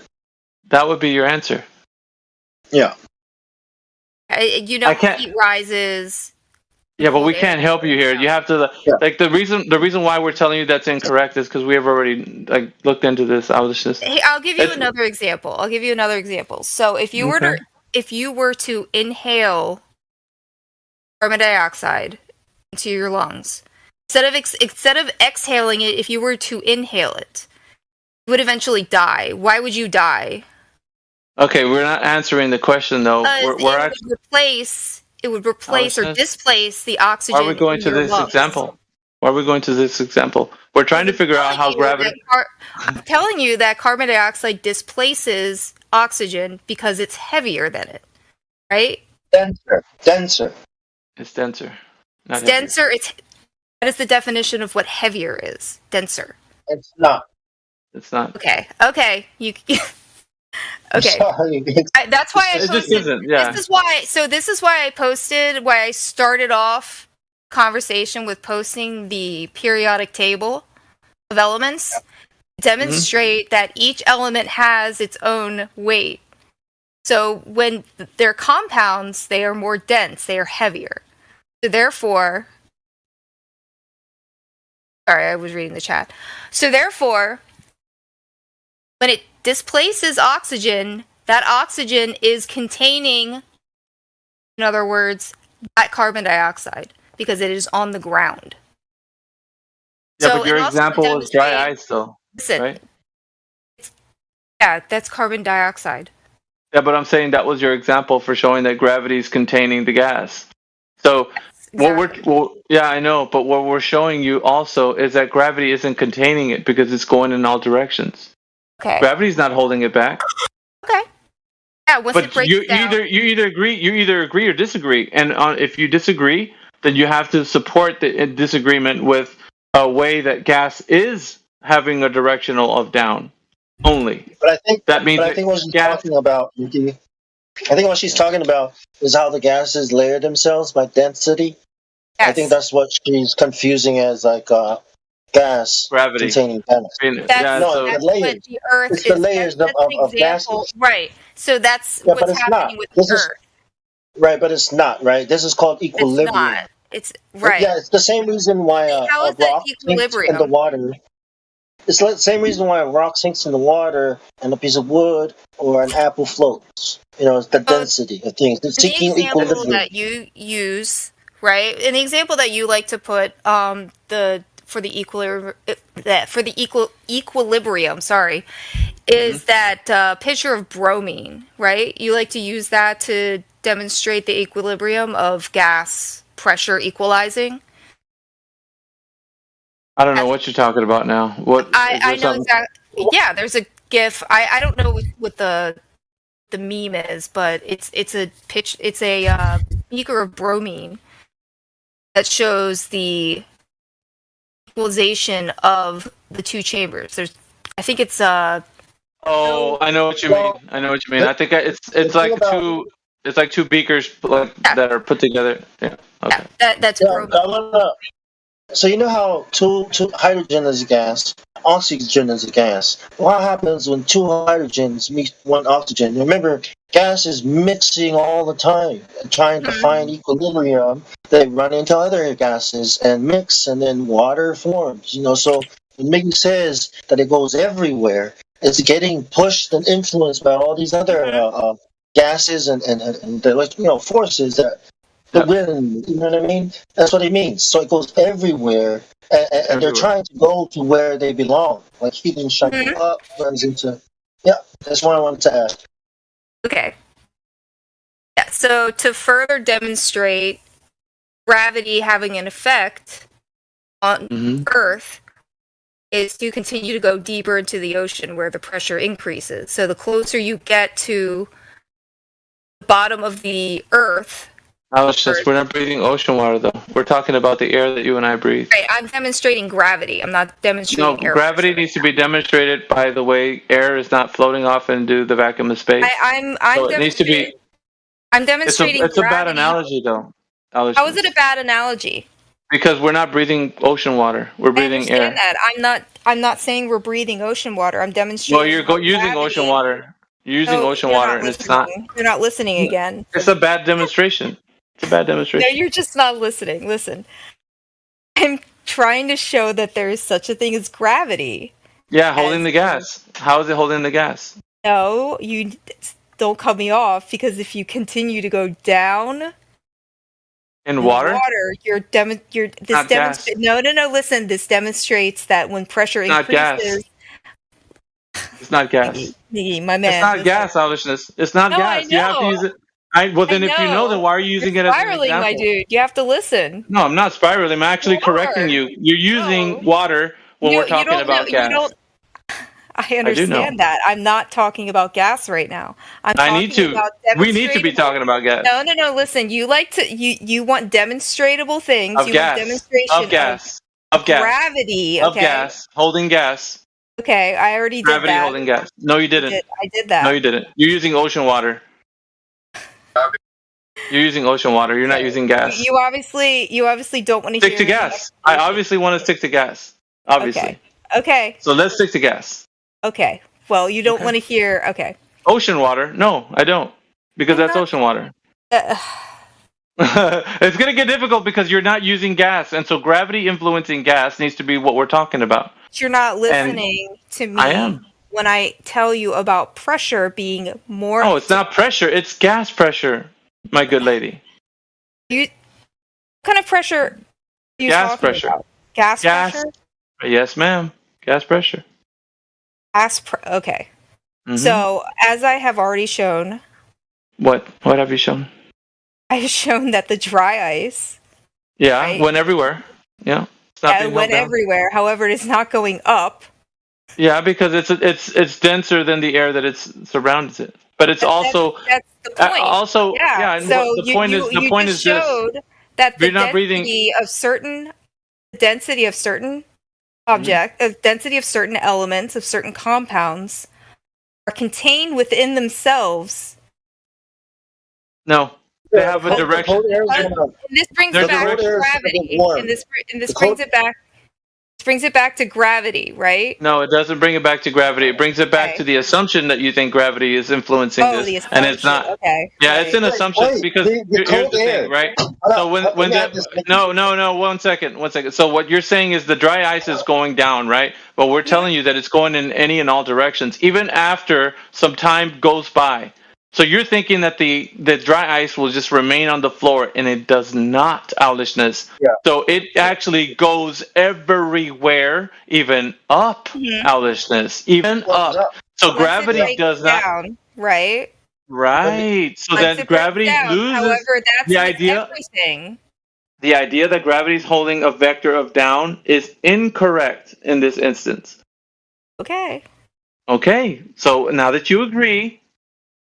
So what else can we have to provide evidence of gravity? Because I've just shown you, even dry ice, it still has a vector of all directions. It doesn't only have a vector of down, which is your claim that gravity is influencing the gas. Does the sun also affect or influence the gas? I think it would warm up. It might warm up the air, the cold air, and then up it goes, right? Running into stuff again. Changes direction. Does the sun affect the air? The dry ice. We're sticking to the dry ice for just a moment because that's what he's talking about. Yeah. What do you mean the sun affecting the dry ice? Like it would warm up it would warm the other elements. No, I mean what I'm saying is the cold air that's on the ground is going to warm up, whether it's by the sun or whatever. The room temperature is going to warm it, and then it's going to rise because warm air rises, cold air. Yep, it's denser, so it's being additional influences to that. You're adding UV rays, and that's how we get hurricanes. This is how we get hurricanes. Gas pressure changes. Gas pressure. It's a dynamic. So the Earth has a dynamic gas pressure. It's always moving around. It's very dynamic. High and to low pressure is always being swirled around on this Earth. So we have different difference in pressures. Differential pressure, I should say. That's a better way to say it. Differential pressure you're going to have on the different weather patterns that we have. So we're always going to have a differential in pressure. It's always continuously in fluctuation. This is always going to be the case. There isn't a vector of down influencing the gases that are containing the gases. That in that instance, you're proven incorrect to say that that's the way the element charts are working. So everything's going to go to its equilibrium and be held down by gravity. That is your idea. But the influence on gravity, on the elements from gravity, doesn't have any effect in the instance of gas. Because when we show you gas is moving in every and all directions, that is true. That's a true statement. You can look it up. We're not making this up to win an argument. This is just a natural law of things. We make our observations. We see gas do what it does. And it doesn't matter if it's CO2 or helium. What is it? Superfluoride, helium. It doesn't matter what man-made gas you invoke. It's still going to dissipate. Superchlorofluoride? That could be the one. Hexachlorofluoride. Hexafluoride. Yeah, that's the one. Hexachlorofluoride. But what I'm saying, these are man-made gases. And even if we invoke those, they're still going to be in a state of more. My bad. Hexafluoride. Sulfur hexafluoride. Sulfur hexafluoride. Yeah, that's correct. But they're going to be in a more dense state than the air that you and I are breathing. So therefore, you can put them in a in a fish tank, or things can float on them and whatnot. And you can, it's just you can do different things with them. But the same way that the CO2, right, is going to dissipate, the sulfur hexafluoride will dissipate also. It doesn't matter. Over time, the idea that gravity is going to continuously layer these things and hold them into a place is incorrect. Because gases move into any and all directions dependent on the ambient air temperature and also the direction in which they are influenced by other gases, like Bong was saying. So we are looking at the natural observation of this. So what your idea of gravity holding gases down would be incorrect. It's an assumption being drawn out by these globalist agenda that are you now trying to repackage and taught to us or told to us in a way that makes sense to you, but it does not suffice or is not sufficient for the answer if gravity is actually containing the gas, because it doesn't do such a thing. It doesn't contain gases. So the demonstration of gravity containing the gas has not been given to anyone. Okay. That's just an assertion that you're making. Okay. But if it was, then everything would be held down completely. Nothing would go up. It would be a vector of down with everything. And that's just not the case. Why does the helium balloon go up and an apple goes down, would fall off a tree? It's an object and medium relationship, owlishness. That's what we have here. Sorry, are you asking me a question? Yes. Yeah, he was. Yeah. You're asking me why. You're asking me why helium goes up and an apple falls down. Yeah, like if gravity isn't isn't a thing, like we're told, what would describe, help us understand, why then? You know what I mean? How are we going to replace this? Yeah. What's the cause? What do you think? Helium is lighter than air. If you look back at the elements, the elemental table, we can see that. Why isn't gravity holding the balloon down when you drop it? You drop a helium balloon, it goes up every time. Why? Mm-hmm. Well, yeah, but where's gravity? Than air. Yeah, but what happened to gravity? Still there. Where? It's lighter. Doesn't than appear air. to be there. Okay. Gravity loses its influence on helium. Yeah, it does. Okay then. All right then. So there's not a vector of down. Well, I know that. So do you. But gravity loses its effect on things that seem to be going in opposition to it. Hmm? Well, I wanted to just remove gravity and understand the real thing. Like what is taught in school. You know what I mean? Like Archimedes' principle. That we are displacing, right, water, the medium, right, with our mass. Yeah, and heavy things sink down, right, and light things go up because the density differences. You know what I mean? Difference in densities. That's why the cold air. That's why the cold air from the dry ice went down, because it's super dense, and then as the heat and hot air goes up, right? Because that's the way things have been configured. You know what I mean? So the law of nature is what he's talking about, Ellishness. You mean configured? The law of nature. I'm stating it again. He's talking about the law of nature. So the things, the way that things find their equilibrium, that's just the way it is with nature. Things are gonna find its rest at its their equilibrium state, like whatever gases you're using, within the medium of air, let's say, or whatever control variable you have, but they're gonna find their equilibrium state. Yeah, but what I really wanted to get us to is that there are 4 fundamental forces that are taught in school, right? And gravity is one, the strong nuclear force and the weak nuclear force, that's 3, and then the last one, electromagnetism. So out of these 4, only electromagnetism is what we really work with on this scale. Everything, all the other 3, those are all theoretical. You know what I mean? But strong and weak nuclear force, that's something else. You know, but they're theoretical. So we know that the real force is electromagnetic. All right. So let me just get to the end of the 3 points. These are our 3 questions, right? We still haven't figured out what's holding the gas pressure. Gravity wasn't sufficient because gases go in all directions. So going into this, the idea or the answer between you, Gonzo, and Fauda was gravity.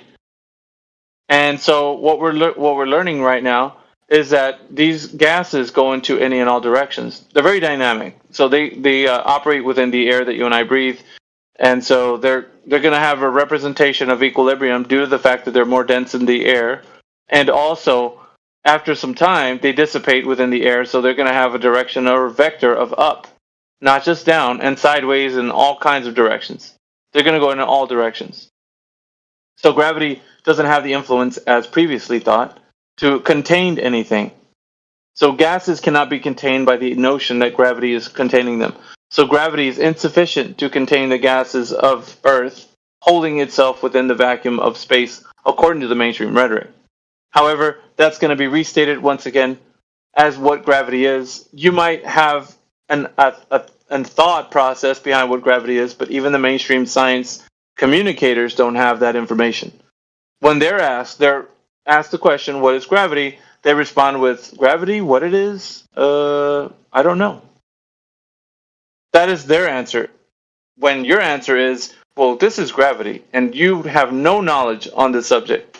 And it sounds like, because you're holding on to this story, I'm going to go ahead and conclude towards the end, but I have to hear the conclusion from you guys. Do you concede that you understand the vacuum of space, being the medium that the Earth resides in, cannot be proven by the way that you say with just gravity, because you can't provide evidence that gravity is holding the gases in the Earth, because there is no such demonstration of gravity containing a gas.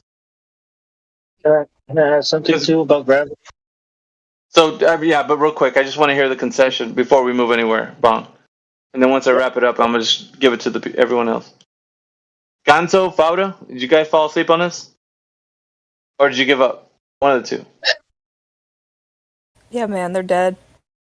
You guys are dead? No, hello? Yeah, so I'm here. My bad. Last point. This is Custard's last stand. So either the globe is gonna be propped up with your guys' understanding that gravity's holding everything down, or the gases that we understand can go into any and all directions. That gravity has no influence on them. The idea of it, anyways. If you want to continue, we can. We'll keep going. Until you finally understand. But we're waiting for the concession right now. If there's no concession, then we'll continue to move forward. Gonzo, Fauda, and Alishness. What say you? But I agree, bro. Gravity doesn't exist. I'm not saying that it doesn't exist.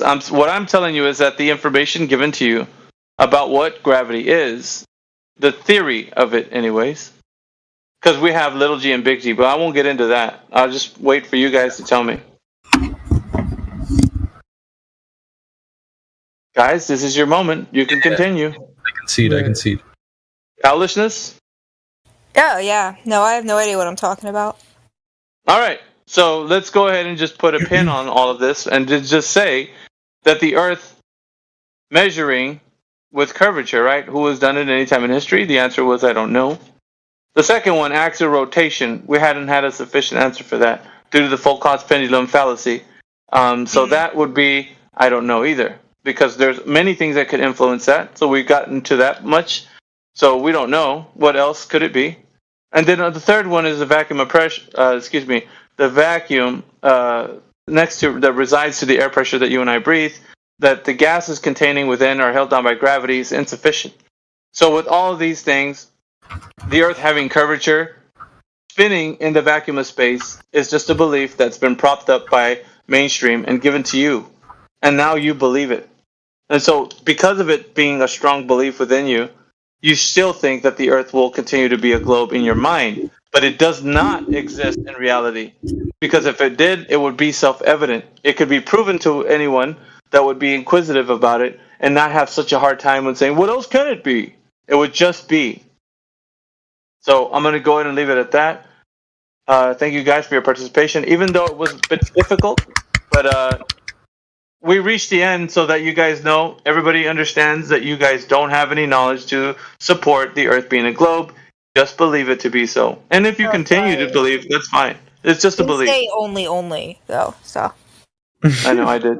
I had to, because like usually people don't get to the only flat. It's only.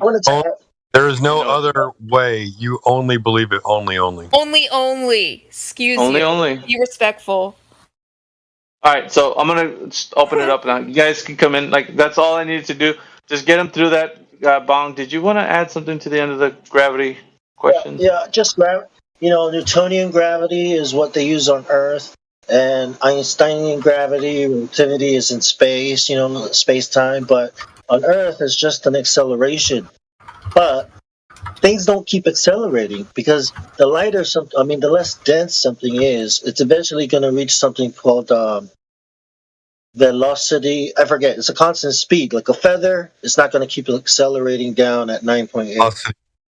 Yeah, but this is saying if you do this in the... So anyways, I just wanted to point that out, that even if you go with gravity, you're going to run into problems. Yeah, thank you, Bong. We're going to open up some mics here. I think Take a Phil Pill is muted. I'm going to unmute him. Was he muted for a reason? Because I'm unmuting him. All right, Take a Phil Pill, you're unmuted. And TWIGU, please come in with your question, if you have one. You said you want to use satellites so bad, but we won't believe it. Well, first you got to provide evidence that the medium of the vacuum of space exists, sir. Which that hasn't been done right now, as demonstrated. There's no way that you can do that. Do you not believe in satellites, or? No, I do. I think that technology can exist above our heads, and the idea of how they're being put up there. Oh, thank you, Sheepdog. Yeah, so that's one great. There was something. Listen, I just saw this. It's mainstream news, so everybody can know. You can just look it up. It came out 2 hours ago, but I saw the posting on Twitter. It was posted on Twitter like way before, like yesterday, that this particular Chinese satellite was traveling over America and they shot it down and yada yada, blah blah blah. But so it was on a balloon. They shot it down. Yeah. We all saw it. Yeah. They shot it down. Yeah, they shot it down over North Carolina. Yeah, but it was America, bro. Like, go look at. Somebody put up the link for Bong. Just anyway. The thing about it is, there's a lot of denial about this. Technology floating around our heads with a balloon. But then here's the thing. When you hear about it in the mainstream news, you're like, yeah, of course there's satellites on balloons. I mean, of course. Like, come on. Like, what else is it? Like, yeah, that's what we've been telling you. Technology does exist on balloons, guys. And satellites do exist. There you go. Yeah, there's also glider. There's also gliders, really big gliders, solar powered. Yes, this has been since 2000, year 2000. Drones and yeah, but balloons are much more effective. Yeah, but think about this though, right? Because you guys are stating that satellites are in LEO, low Earth orbit. Well, we're telling you that they're on these balloons, and you're saying balloon technology. Bah! You guys are silly. And look at this. It came out on mainstream news. Weather balloons. They still use them to this day. No, but I'm saying though, like the idea of satellites being on balloons seemed ridiculous to you guys. To think that the Earth is a globe. Not at all. Well, of course not now. No, it's always been. That's what weather balloons are. Well, of course, but I've always believed in feather balloons. Wow. Do you think there are no satellites without balloons, or? No, I think they're all floating around with balloon technology they have been using since, what is it, guys? Now, you correct me here, because I know they that all use balloons? Wait, so yes, every single satellite in No. Like Bong was saying, there's some that are solar powered. So we got other technology, not just balloons, but solar powered, and perhaps some other. But they're not in the place that you think they are. We can say they're high altitude and pretty far up. And I have I have a citation actually. Where is my citation? Oh damn! Wait, what do you mean they're not in the place we think they are? Okay, you guys think they're in Leo, low Earth orbit. Yeah. They're not there. They're in the highest parts of our sky. Yeah, they're in like the second layer of the atmosphere, like starting from space. No, that's just what you're thinking. You don't know this. You're saying things. There's not a lot that we use satellites for. Like we use underwater sea cables, fiber optic. So if you try to think about what kinds of services, like, and who those services would go to, like, and these things are slow, man. If they're going through the sky, dude, it's not as fast as wireless. I mean, as a mobile, cell phone. Yeah, you guys have to give me a moment because I have to look through either I saved it in my bookmarks or my history. I know it's somewhere. It is Project Loon. Does anybody have that link? Because I know I saved it somewhere, but I have to show these guys. What about like the Starlink satellites? You think they're just lying about where they are? No, bro. I'm telling you, they're on balloons. Like, how many times do I have to? Like, am I pretty sure the Starlink? These planes stay in the sky for 4 years, 4 to 8 years. These planes can stay up there for years. Why do you say they can't be? No, I'm not saying they can't be on balloons, but not all of them are on balloons. How do you know that? How do you know that? Is a telescope without balloons? All you need a telescope, but it's not that far away. Telescope? What can you see with a telescope, man? Come on, tell me that. Saturn with a telescope. You can't see a satellite. Can you see a satellite? You can absolutely see a satellite with a telescope. Show me satellites through telescope. Go ahead. Well, if I show you a picture, you're gonna say it's fake. Also realize we have cameras on a lot of them, right? We have that's.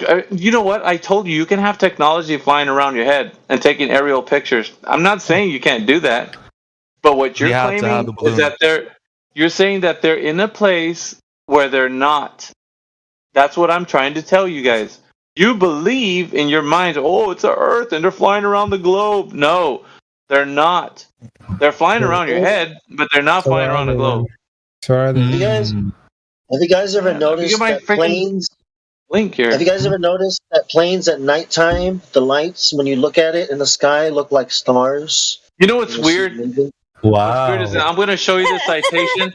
I'm going to show you. Listen, I'm going to show you the citation, and you're going to be like, "Duh, dude, that's what I was saying." I was like, "Bullshit, dude. You are not saying this. You were saying that they're in low Earth orbit and they're in space." And I'm going to show you exactly what goes against what you're saying, that they're not in that place you're saying.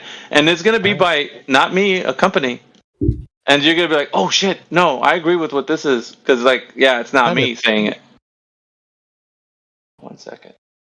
1 second. Hey, man. Thanks for talking to me tonight. It's almost 6 a.m., so... No, you're not dipping out, man. You're not leaving till the party's very, very end, till the very end of the party. It's 6 a.m. I have to go to bed. Fucking party pooper over here. I am, yeah, I have to. It's 6 a.m. I'm sorry, man. I appreciate it. It was fun. Yeah, same here. I haven't had a good discussion like that in a minute. Yeah, it was thanks fun. Thanks for being a good sport. No, No problem. we'll see you again later. Yeah. I'm always popping in and out. Yeah, cool. She's always watching, Wazowski. Always watching. Yeah, I've been here a bunch of times, so I'm always popping in and out. Sometimes I say more, sometimes I don't say a lot at all, but I hang out sometimes. Hey, but you said a lot tonight, Alice. That was pretty awesome. Hey, can you wait till let me give you this link real quick before you leave. Yeah. Okay, go ahead, drop the link. All right, here it goes, guys. And please look through this. Don't just dismiss it. I don't know what you were talking about with the thing, but I'll look at it anyway. Loon. I just put it in there right now. Yeah, click the link. Oh, what is that? Loon. Yeah, look through. It's discontinued, by the way, but it's still the information is there. It's sufficient to answer all of your questions. Oh, this is interesting. Very. And I was a radio man in the Navy, so that's how I know some stuff.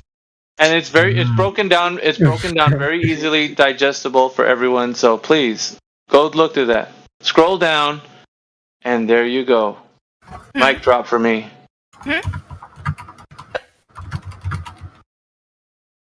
That's my mic drop on you guys right there. Yeah, that was really good, Miggy. Wait, where does it say that satellites aren't the size we think they are? Now, would you just look at the information, Ganzo? Jeez Louise. I didn't say shit. What did I say? This is just a balloon. This is just a balloon for internet connectivity in areas where they don't have connectivity. Ooh. Okay. Yes. I'm assuming it communicates with another. I didn't read the whole thing. No, it uses go LTE. through it. It uses LTE. There you go. Yeah. Communicates with towers, with cell towers. That's how it's uses going to work. Well, yeah, LTE is cell towers. Yeah. It's not. Obviously, it's not used anymore because LTE connection is no longer a thing. Now we've moved on to 5G, or we've moved on to gigabit connections instead of. Yeah, I mean, 5G is a shorter wave. Scroll down that page before you go to bed. I scrolled it. Scroll down that page. Keep looking because there's a lot of stuff in there, and you're gonna be like, shit, I didn't know this. Knowing is half the battle, isn't it? Well, that's what I just learned. I just scrolled through that and learned all those things I just told you. And by the way, keep looking at this because this is what we've always been saying. So. Okay. That's cool. All right. Thanks, Alishness. See ya. Great. I gotta head out. I have to go to bed. Good night. Good night. Have a good one, guys. Yeah. You too. Bye. See you next time. That was a great conversation, Miggy, with Alex and the other guys that were in here. I have a weird sleep schedule because ever since I'm started to work nights, like my friggin' what do you call it? That like the clock that you have that puts you go to bed and you wake up and stuff like that's all screwed up, man. Like all jacked. No, your body. Oh, your body clock. I'm all jacked up, bro. Like, listen to my body clock. Body clock. Listen to it. Like, does everything you say have to sound like a radio announcer? Not everything that it's my circadian rhythm. That's thank you. My microphone's fault. It's my microphone's fault. It's not me. Hey, you guys take a look at that link that I put in there. It's really, really good, and it'll help you like to explain like the balloon technology. And a lot of people would be like, balloons, isn't that balloons? And you're like, oh. So I thought you were going to send a link that like disproves non-balloon satellites, but this is just one technology that uses balloons, right? Or that uses yeah, the idea that internet connection can be supported by balloon technology has been in play for quite some time. Oh, it can only be Starlink and they can only be in LEO. It's like, no, man. This is showing you that you can have that technology and it supports. I know you're saying because I'm giving you a citation. I've never looked into this type of stuff. I don't even know about Starlink. So, but what I'm saying is people would disagree straight away. They would we had conversations with people about satellites and that this can happen on balloons. They'd be like, "No, it can't. It can't happen on balloons. What are you, crazy? They can only happen in low Earth orbit, man. They send them up in rockets and whatnot." Like, dude, you're so freaking dumb, dude. Like, do you know how easy it is to put them in balloons? They have. Yeah, not that easy. There's a big difference between dumb and ignorant, isn't there? Of course. So I mean, we have often people come in here and start spouting stuff when they're actually the ultimate. They come in here with the fallacy of what is the fallacy where they're just like, I know we did this and we did that and when they argument of ignorant argument ad populum, that's the fallacy. Okay. And it's just like, bro, dude, I used to believe that too, but now I don't anymore. And then we present information and it's just like Miggy posted that article. You can skim over it and you can pretty much like, you can just be like, oh yeah, I've heard that. Boom, boom, boom. You can just kind of skim over the article and it's like, oh. You know what's funny though? Is that just like yesterday, I would say, we saw that they shot down that Chinese spy satellite on a balloon. And it's like, okay, so where was the spy satellite in low Earth orbit? I don't think so. It was on a balloon. You guys are something else when you're like, well, it could only be in low Earth orbit. Like, dude, didn't you just hear mainstream rhetoric saying they shot down oh yeah, I heard it, man. It was there in the news. It was like, duh. Of course they're on balloons. A balloon? You weren't saying that shit before. You were like, dude, they're all in low Earth orbit, man. And then they're shooting one down on a balloon and you're like, well, yeah, they're on balloons. That's so dumb, dude. I hate that. Like, and then you guys are like, oh, yeah, of course they're on balloons. There's a difference between being dumb and ignorant. I mean, you watch the news and you're like, oh, did you see this? Well, they said it on the news, so it must be real. Yeah, it must be true now. Yeah. But we've been saying this whole time. And there's the new telescope, Sophia. It's on the 747. Not a balloon. It's on a plane. Sophia was 15 years ago, bro. Sophia was Hubble. Sophia came down when Hubble came down. Yeah. Well, supposedly Hubble's still out there doing shit. No, I used to look at Hubble came down. Hubble came down. That new telescope that went out there. I can't remember what it's called. Somebody might know. James Webb. James Webb. Oh, I remember that. Yeah, James Webb. It was, yeah. But they sent astronauts to repair the Hubble. I had a post about that back in the day. It's just it's good. Like the mainstream is now showing you Chinese satellites shut down by a balloon. I'm like, dude, this is rich, man. Like, I can't wait to rub this in all the globe earthers that come in here's faces. Then I want to hear them say, well, yeah, of course they're on balloons. What do you think? Spy satellites are on low Earth orbit? No, man, they're on balloons. Like, I want to hear, because the mainstream said it, so now I hear all the globe earthers be like, yeah, of course, I've been saying that all along. Bullshit, dude. You've been in here fighting us tooth and nail saying that it was in low Earth orbit, like these spy satellites. I hate that, bro. That's one thing.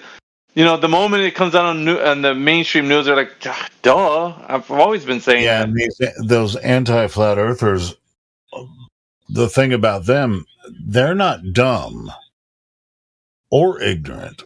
They're anti-flat earth. Yeah, they love to hate us, man. They do. Yeah. Love it. Love it, love it, love it. And so, suck it up, Buttercup. Vince Coke, you owe me a Coke. Irene. Hey, Irene.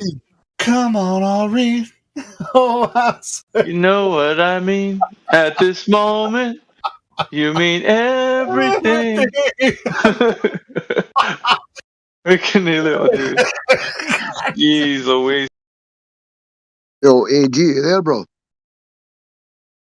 AG, I want to meet you, man. I'll check if you've got roles. Yo, AG, I unmuted you, bruv, if you want to talk. AG. Cool. Let me know if you want to talk, bruv, and we'll have a conversation about the Earth if you want to. I'll unmute the bot. Okay. So he must have came out of some... Even on the globe side, we had some women kicking ass in here, so... Bro, I was like, Kim, you're beating a dead horse. And then, like 5 seconds later, she's back to beating that shit. But you came out of a woman, so what the hell? What the And hell? she had to raise your sorry ass when you were a helpless baby. So what the hell?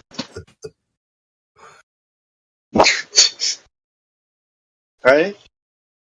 EWIGU. What are you posting, bro?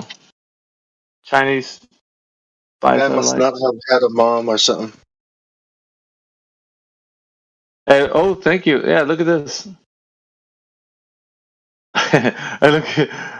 Look at what they put in here. Look at the link that TWIGU put up. A balloon is spying on the U.S. from, and this is the stupid red. Oh, they even have a video that's connected to it. Oh, this is Time Magazine, right? Yeah, but look. Let me click off the video. I do want to see the video, but it's like a general with like a bunch of pins on his chest talking about it. Hang on. Well, it's the topic.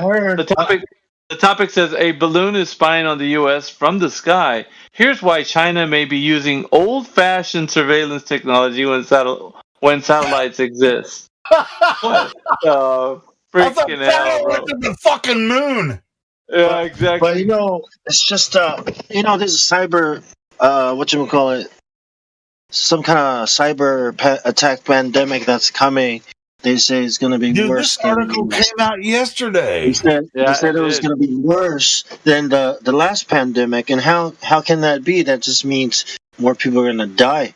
WEF, the Charles Schwartz guy, or the Schwartz guy, right? So this could be like one of those, you know what I mean, predictive programming / false flags / oh no, China's attacking us. This is even better. Yo, EM, are you there, my friend? I'll see if you've got rolls. I'll better unmute you if you've not. Don't think you've got rolls. So, AM, are you there, my friend? I've unmuted you if you want to talk. AM? Or is it EM? EM and AG. Let me know if you want to talk, boys.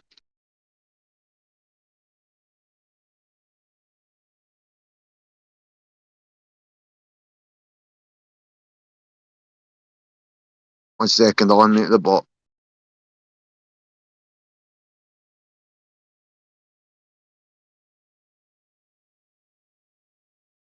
In the almost 2,000 years since, balloon technology advanced and was used increasingly for reconnaissance missions. Oh my god! Yeah, this is so. Isn't it pointing it? It's pointing it out.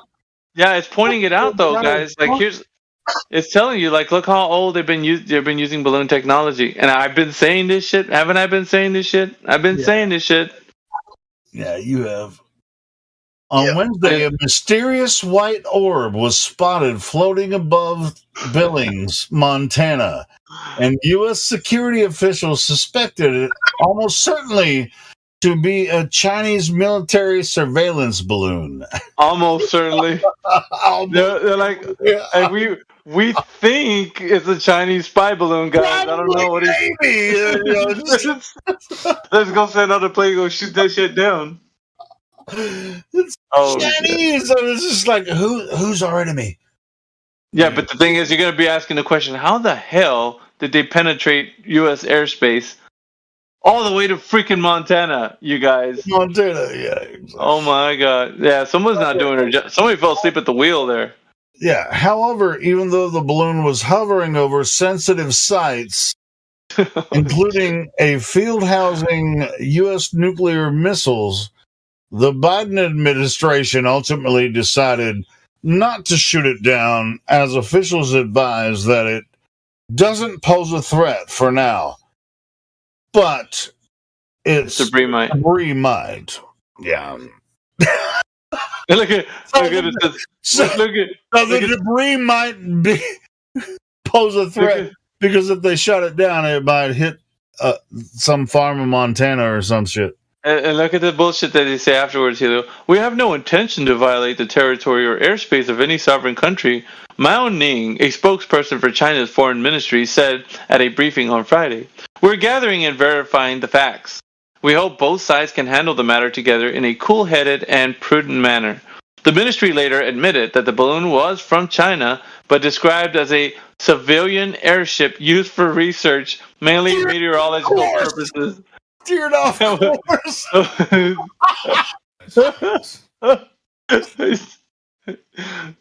Oh shit. It says, how unusual are spy balloons these days? This isn't the first time in recent history that a balloon from China has been spotted by foreign security officials. After the sighting this week, the U.S. Department of Defense said in a statement, instances of this kind of balloon activity have been observed previously over the past several years. Last February, authorities in Taiwan said that they discovered weather balloons deployed by Chinese People's Libertarian Army floating above the self-governing island that China claims as its territory. While some speculated the balloons could be used for surveillance, officials in Taipei accepted that they were meant for meteorological observations only. China has been developing new balloon surveillance technology for years, but it's not the only country to do so. Last May, Politico reported that the Pentagon spent around $3.8 million on balloon projects over the past 2 years, and planned to spend more than $27 million on the inflatable tech in a fiscal year in 2023. This drop in the bucket, 27 million. The balloons, according to the report, will collect data and transmit information to aircraft. This is fear porn. Fucking fear porn. I know, but like it says, why use balloons when satellites exist? See, here's a question that the article's asking. China has an extensive satellite network. In November 2022 report, the Defense Department said China's intelligence, surveillance, and reconnaissance capable ISR satellite fleet had more than 260 systems.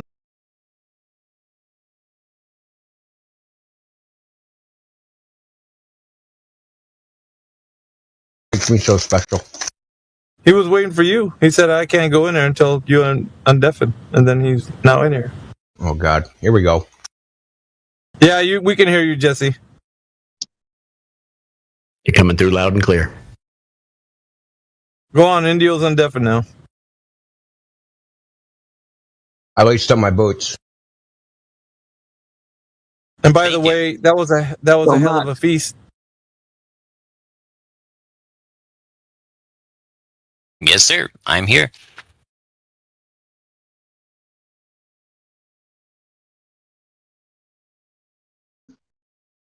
Oh, I feel better. Thank you. So why did you cherry pick your data? Well, I don't believe I did. Would you like to point something out that you think I cherry picked? You think that how many data points do you have? Like 20? In which one? Your dip spreadsheet. The one that shows the curve, or the one that shows the same location? Your spreadsheet with dip angle. Okay, let me look. I don't remember the exact because you didn't do all those, right? No, I did most of them, but I had contributors from some other countries and some other states, including 2 flat earthers. Yeah. So why did you choose those? Is that it? Is that all the dip angle measurements that exist? No, but it's the ones I got my hands on. Well, I mean, you could have used George Hottenuke's ones, right? I don't believe the frozen lake he did. I don't remember seeing angles for those. I can put them in there if you like. Well, his shit's all over the place.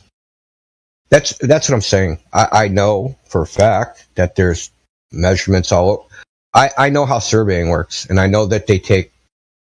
I actually watch them outside my building all the time because they're constructing a building right next to mine, and they measure the corners to make sure that the building isn't sinking.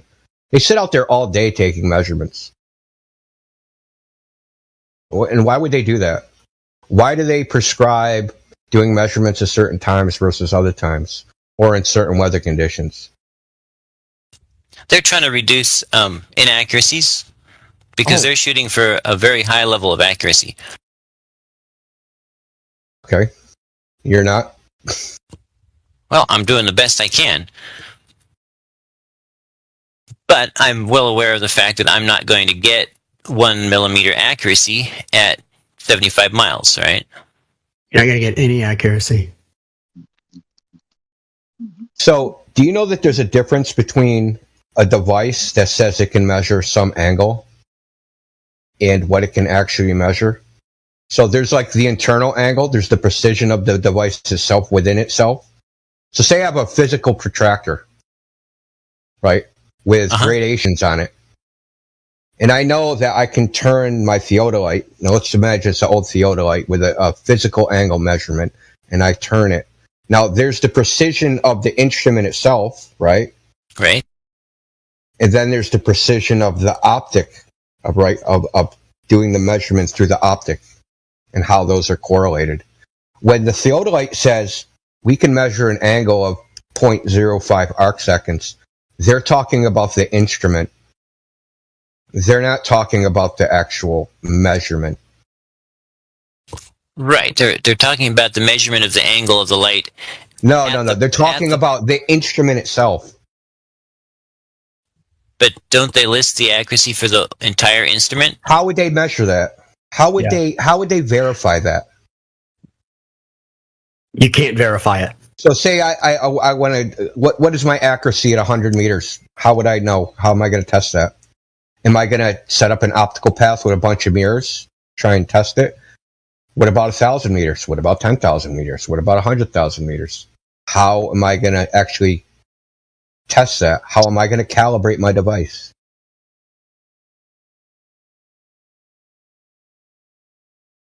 Yeah, so when they're talking about precision, they're talking about the physical instrument. Yeah. Like a ruler has a precision, right? A micrometer, a calipers, they have a precision. But this is, at some level, it's optical, where you're outside of the instrument, right? So something's happening outside of the instrument. Okay. Okay, so that's what I'm talking about. So you have things, and I brought this up to you. Deflection of the vertical. And you sent me a page, right? That page had like 9 different models for deflection of the vertical, and they didn't match each other. Deflection of the vertical is something they came up with because the so-called celestial sphere doesn't align, the astrogeodetic surveying, let's put it that way, doesn't align with the geodetic surveying. So they have to have something, they've known this since the 1400s, they have to have something to fix this discrepancy.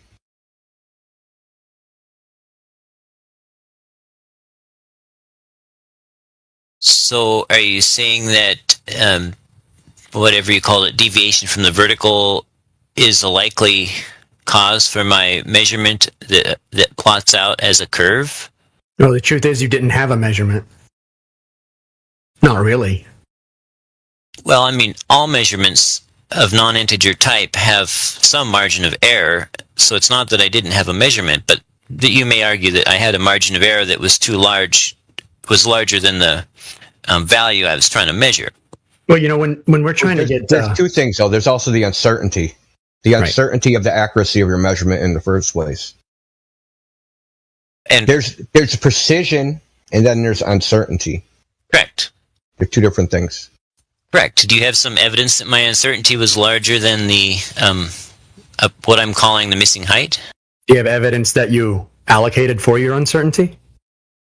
Well, we can't know what your uncertainty was because we have one data point. Well, but I have a bunch of data points, and they sort of plot a curve. And if my uncertainty had been of a random, what about all the data points that don't plot a curve? Literally circular logic. Right. Well, what about all the data points that don't plot a curve? Yeah. So why'd you leave all those out? I didn't. Did you? Well, you only selected the stuff that matched your conclusion.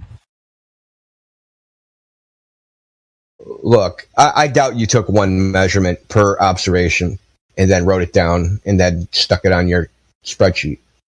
You didn't do that. We know you didn't do that. You didn't take an average. You didn't take a weighted mean. You didn't take a mean. You didn't do anything. You cherry picked your shit. Okay? It's obvious. No, and actually, in some at one of the shots, I took several, and I put several in there, and they're slightly different. Well, I mean, that should tell you right there. It's slightly different. What should it tell me? It should tell you that there's variables you don't even know about. Absolutely. Okay. So let me go this. Is refraction the same when you're looking up versus when you're looking down? Just keep talking, Jeff. If you're looking at to a point at a higher elevation versus to a lower elevation. I would say if your line of sight goes through a stronger density gradient, which does tend to be closer to the surface, then you would have more refraction if your line of sight is close to the ground or the water than if you're looking up. Density gradient. So, okay, there is something that's called unequal refraction error. So when you're going up a slope versus when you're down a slope, the so-called refraction error is different. Okay. Okay, so if you're looking up versus whether you're looking down, right? So some of your measurements, you're looking up, and some of them are looking down. Right? So all these are all sources of error, which is why I say you're cherry picking, because your numbers are too clean. How do you, I mean, by what standard do you judge that? By the fact that there's a large, I just told you why. I just gave you one example, is that you're looking up versus when you're looking down. You're going to get a difference, right? So if you do a whole bunch of observations looking down, you're going to get one sort of refraction error, and then you're going to get a different value than when you're looking up. But the thing is, yours all match one.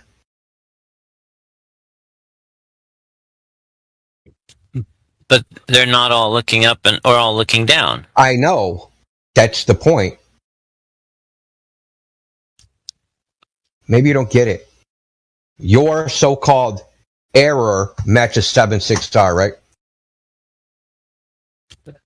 Pretty close, yeah.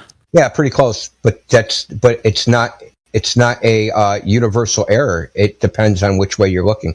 The 7.6 R is for horizontal measurements. Hey, hold on just a second. A customer is calling me. Literally saved by the bell. Wow. Oh, I'm about to dig deeper. Okay. Yeah. I don't want to give much of a commentary whilst he's still here. I mean, Is what he's done measuring the dip by leveling the theodolite? Yeah. I mean, the operational range of level. Yeah, I mean, we didn't even get into that, right? That's what I've been saying, Beavis. Yeah. And I'll just wait because Indio's got a good point, but yeah, he's way out of. I'm gonna let Indio do and the thing is, small errors, small angle errors, like they're great, like the calculation, right? So if I have a small angle error at 10 feet versus 100 miles, it's a huge difference, right? Because that error gets larger. All right, Jesse's back, Indio. Yep. Where were we? Oh yeah. So what if you were in Europe or Finland or Massachusetts? You know that they don't use 7.6R in Europe. They use 0.13, and in Massachusetts they use 0.17. And then you could just go like the Department of Transportation, right? Every state has a Department of Transportation, and every state has a surveying manual, and every state uses a different so-called refraction correction. Uh-huh. Did you know any of this? No, I'm not even sure I know what that means. 7.6R is a refraction correction of 0.16. Standard terrestrial refraction, right, Indigo? Yeah, the so-called standard. So yeah, that's in Europe they use 0.13, and they've been using that. But if you go to like Finland, they use something like what the hell was it? Let me think for a second. some huge number or something. It's like 0.19 or something. And then if you go to like here's the funny thing is, it's like kind of correlated to so-called latitude. So the closer to the so-called equator you get, the less aurora refraction error that they use in their calculations for surveying. And you're in Canada, right? No, I'm across the Straits of Juan de Fuca from Canada, but I'm in Washington. Well, I mean, like, so what's the refraction error they use in that state? I don't know. I just looked it up on Wikipedia, and it said it was basically 1 degree for every 932 miles. 1 degree for every 932 miles? Yeah, approximately. I don't even know what that means. Well, that means that if for every 932 miles, something will appear 1 degree higher than it otherwise would, allegedly due to standard atmospheric due to magic. refraction. Yeah, due to magic. Sorry, this is standard atmospheric refraction. Indio's just pointed out that there's not really a standard. So, yeah, there's no standard. Depending on the politics of the country that you're in, or the manuals at least of different countries and at least states within the USA, you will have a different standard refraction calculation. It seems to it is. I mean, is that new knowledge to you? Have you just come across that knowledge? Right, is this the first time you've heard about that? I mean, I've seen different representations of the same thing. Some people write it as 7/6R.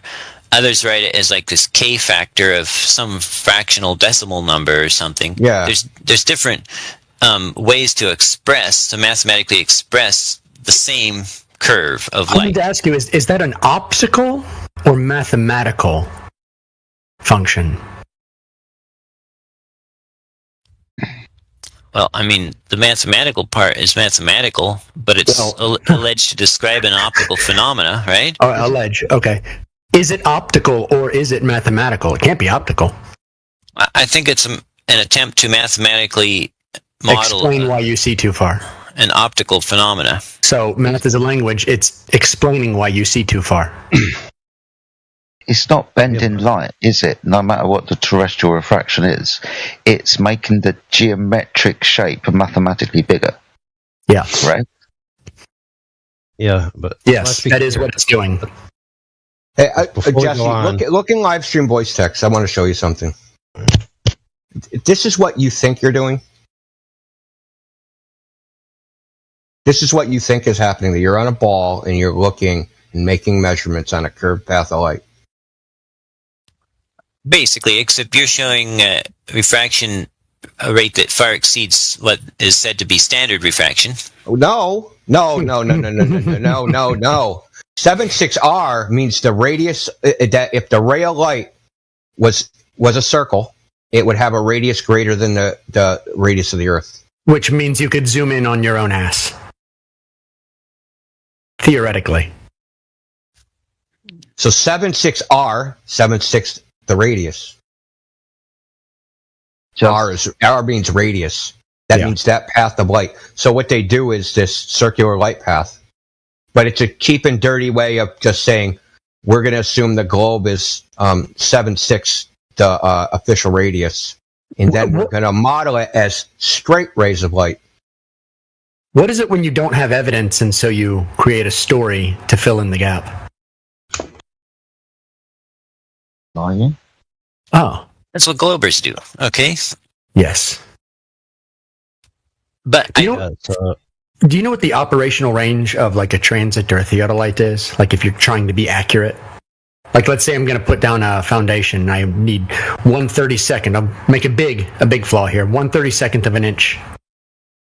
If you're trying to pull 1/32 of an inch accuracy, you probably want to keep it under 50 meters. It's about 550 feet. 550 feet. You know why that is? Why is that? Well, what's the frame of reference for level on a theodolite? Bubble levels and or the built-in electro-optical compensator level. Well, the problem with those is it's the same problem. Is they're only a 4 or 5 inches wide, right? What are they leveling? They're leveling the machine itself. What's 4 or 5 inches wide? The theodolite. Oh, where the level is rigidly attached is what you're going to be measuring as being level. So why do they make levels of different sizes? Why do they have like a torpedo level and like a 4-foot level and like a 10-foot level? And that if you use those to level something, you get different results. Yes. So in the theodolite's little bubble level, it has a diameter of like, I don't even know what, a thumbnail.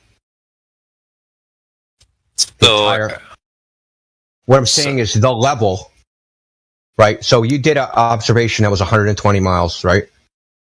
Or somebody did. It's in your spreadsheet. No, 105. Okay, so someone did 120. It's the last one. What? The Mount Shasta to, I can't remember what the other one was. Mount Scott. And no, it's 105 and I did it. Oh, 105. Okay. So you think your theodolite, set it up, put the bubble level, that if you drew a line, a straight line, a level line, not a curved globe line, a level line, that you could extend that out 105 miles and it would be level all the way there. Well, level within plus or minus 4 arc seconds. That's what you think. That's what the machine's rated at. That's what the machine. How far was that? Like, you go ahead, Liam. All right. I've Look, if you use a torpedo level, what you're still saying is it's a torpedo level, essentially. Okay. Let's say you have a nice, like 1,000-foot long wall. You take a torpedo level, you draw a line where it's perfectly level. Take a 10-foot level and put it on that mark perfectly. Do you think you're going to still be in level? Well, I've never tried, but if they were both calibrated highly accurately and you had them both on the same plane of levelness, then they should be. No, it's not.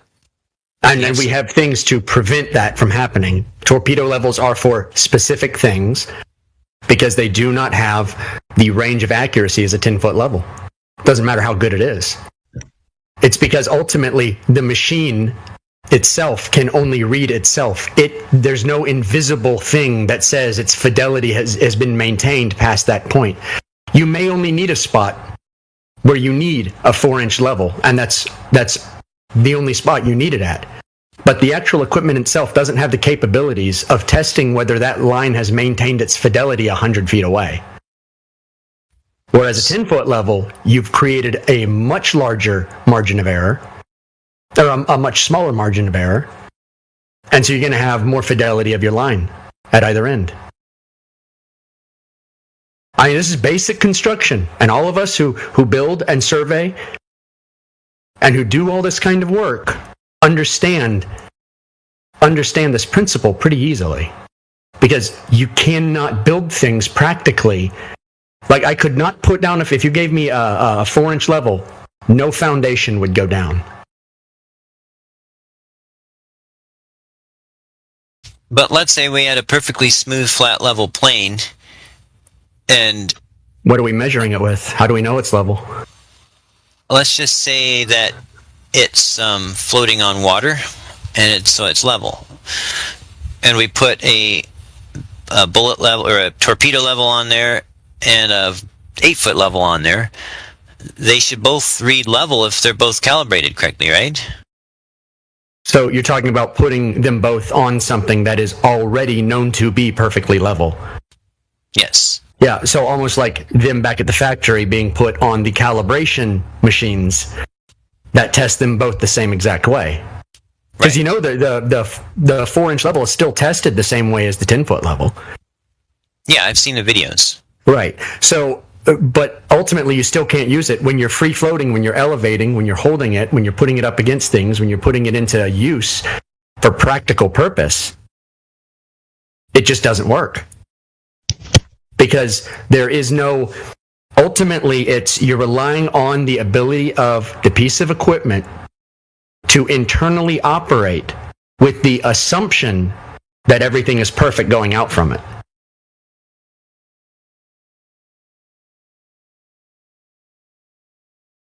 I mean, this is how we put down houses, how we put down roads. I mean, we put up 1 million square foot warehouses for the military, and they had stations everywhere and GTR units or GRT units everywhere. The reflectors set up everywhere, all over the place.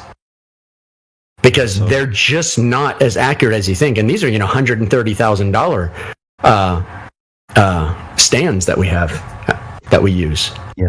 So the question I got to ask is, when you use a physical level, the mechanism in the level that you use to level is liquid and an air pocket. But the secondary mechanism, which is the effectiveness of the decision of whether it's level or not, is what? Your interpretation of what you're seeing. So you decide when the bubble is between the black lines, right? And everybody knows who's been on a construction site that no two men and no two positions relative to the level give you the same reading. So even with the precisely engineered machine, let's say Stabila from Germany, right? One of the most expensive levels you can buy, the man and the situation is going to have error. So even though the device itself is precise and the forces acting on it allegedly are precise, the interpretation of whether it's level or not is never going to be consistent. So when you go out into the field and you want to level something, anytime it requires a man to make the decision when it's level or not, or when you're targeting the target at level or not, there's going to be error. And everybody knows who's ever shot a gun that a small error at the sight picture results in a large error downrange. So anybody who tells me that they did this or that with an optical device, the only standard that first must be known is how did you maintain level and maintain your sight picture to validate the claims that you're making. And if you don't have a methodological practice that can result in perfection and negate the error, and you can't explain it, then anything you say after that is a waste of my time. Well, the instrument is designed that if you follow the procedures, the instructions for operating it, that you will be within the stated accuracy.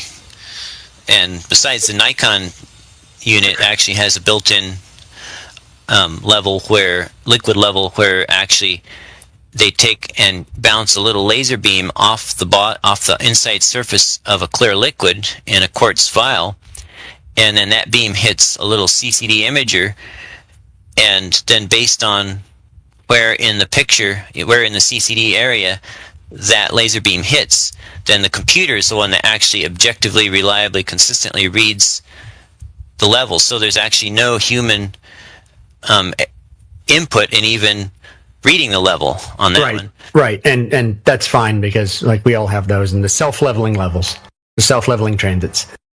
How far out have they been tested? I don't know. I do not know of a test facility, like a controlled test facility. I've actually tried to find this out, but there's nothing. You can't. I already know there is nothing. You can't. The only test they did ever was with mirrors, and then they said there was because of the inaccuracy of the mirrors, they can never remove a margin of error of even testing. So the issue is there's no way to test how accurate that is. That may indeed be really super accurate, but you're still, like even with the top of the line equipment, your diameter is now what, 900 feet? I don't understand. The radius of accuracy. The radius of accuracy is about 900 feet on the most expensive, best transit systems there are. What do you mean the radius? The distance you can shoot is 900 feet? No, not shoot. Accurately measure as level. Oh, meaning that what I think is a straight level projection through the telescope could vary vertically by plus or minus 900 feet? No. That means that if I send the guy out with the stick, the maximum he can go out is about 900 feet from the transit while I measure. Because after that, error creeps in. enough error that, I mean, well, air creeps in at any distance. I mean, even at 10 feet from the front of the device, it's still got an error of plus or minus, say, 4 arc seconds. That's still an error, right? Okay, if you get that small bit of an error at 9 or 10 feet, 75 miles, 105 miles, and that's if you even know the amount of error you might have.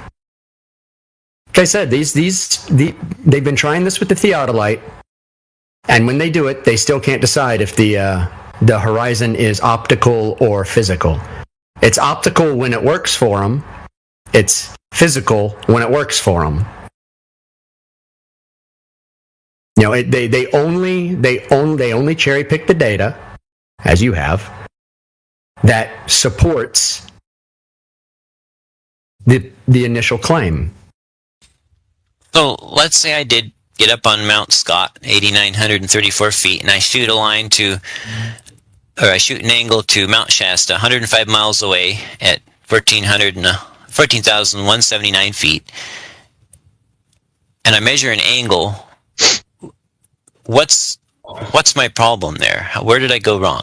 Okay. Hold on, I'll answer that question real fast. Well, you go ahead. Sorry. I'm just laughing because I'm thinking about the GIF I posted with the curved lines. Like, you don't even have straight lines to measure an angle. You have freaking curved lines. Exactly. Right.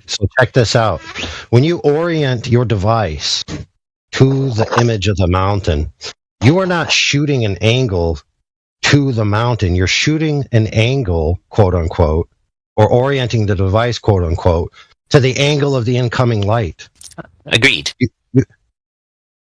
So to first say I'm shooting an angle to the mountain, you're already self-defeating. And without the accuracy known, right, and the geometry known and all the factors known, you can't make any conclusive statements. Well, you're assuming that the angle to the mountain and the angle of the light arriving are different from each other. If you're on a globe, there is no angle to the mountain. Yes. Listen, on a globe, it would necessarily not be the correct angle. That's their excuse for why. Listen, hold on, friend. That's their excuse why at 900 miles there's a 1 degree off. Now, the reason why they needed this excuse is because of the Selenelian eclipse defeated their model, and they needed to come up with a reasonable excuse of why these objects where they claim are in a specific point in the sky aren't where they're supposed to be.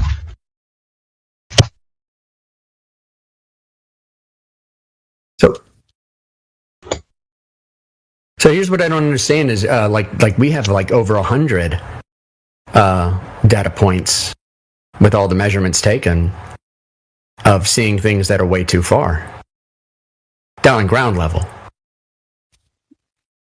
But you don't have any where the line of sight doesn't pass close to the surface. So, are you assuming that there? Are you assuming? Yeah. Are you assuming that there is some kind of unknown effect that is turning the Earth into a hologram? I don't know about any hologram, but I do know that when light passes near the surface, it tends to bend downward. Oh, does it? Do we have Gosh, is there why do you think that? Some science for that? Yeah, I want to know why you think that. Yeah. Well, because I went out to the beach on a hot, calm day, and I set up my telescope below the top edge of a county park sign, and I waited for a ship to go by out there. And then a ship went by, and I could see the water line on the side of that ship, where the water, meets the side of the ship, over the top of the sign, even though the sign was higher than me and higher than the target. So the sign was objectively, physically between me and the target, and yet I could see the target over the top of the sign. So what was the elevation of your telescope? I don't know what the absolute elevation was, but I know it was 8 feet, like a couple inches below the top of the sign. Was it 8 feet above sea level, or? No, it was about 2.5, 3 feet maybe. 2.5 feet. Do you think there's any waves on the ocean? Not on this day. This was not the ocean. This was the Straits of Juan de Fuca, and there was no waves. No the waves. Salish Sea. The Salish Sea. Oh, okay. So there's no waves on it. Oh, okay. But the water does come in and out, right? The water level changes. Oh yeah. Yeah. So you have a surge. Yeah. And I know where you did the observation, and there's a tight. And if you can look at the currents there, there's a swirl there. So you think? And plus, you also said a tendency to bend down. Okay. Your single data point does not show a tendency. Well, I've got other film from other days showing similar things at the same location. And we have film of lasers bending into the air, upward. So about that, it turns out that when the observer is down in a stronger density gradient area looking up to a laser beam that's in a lesser density gradient, the beam appears to be curving up to the observer even if the beam is actually slightly curving down.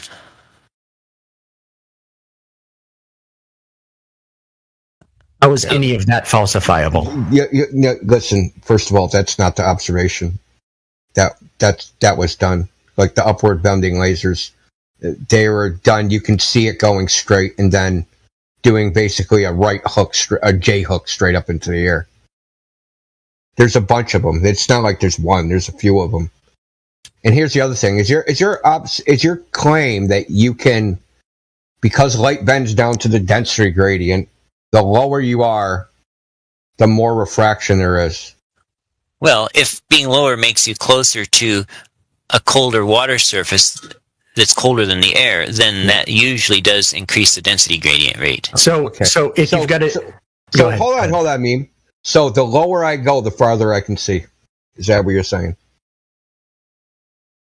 If there's more refraction, the lower I go, that means I should be able to see farther the lower I go. Not necessarily, because being higher also allows you to see farther. So where's that transition? Between I can see farther because of refraction and now I can't see farther because of refraction because my closest to the ground overwhelms the refraction.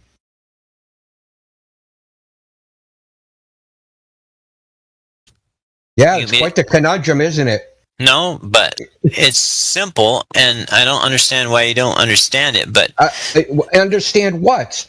Listen, I constantly have heard this claim that there's more refraction closer to the ground, that you shouldn't do observations over water. That means that I can see farther the closer I get to the ground.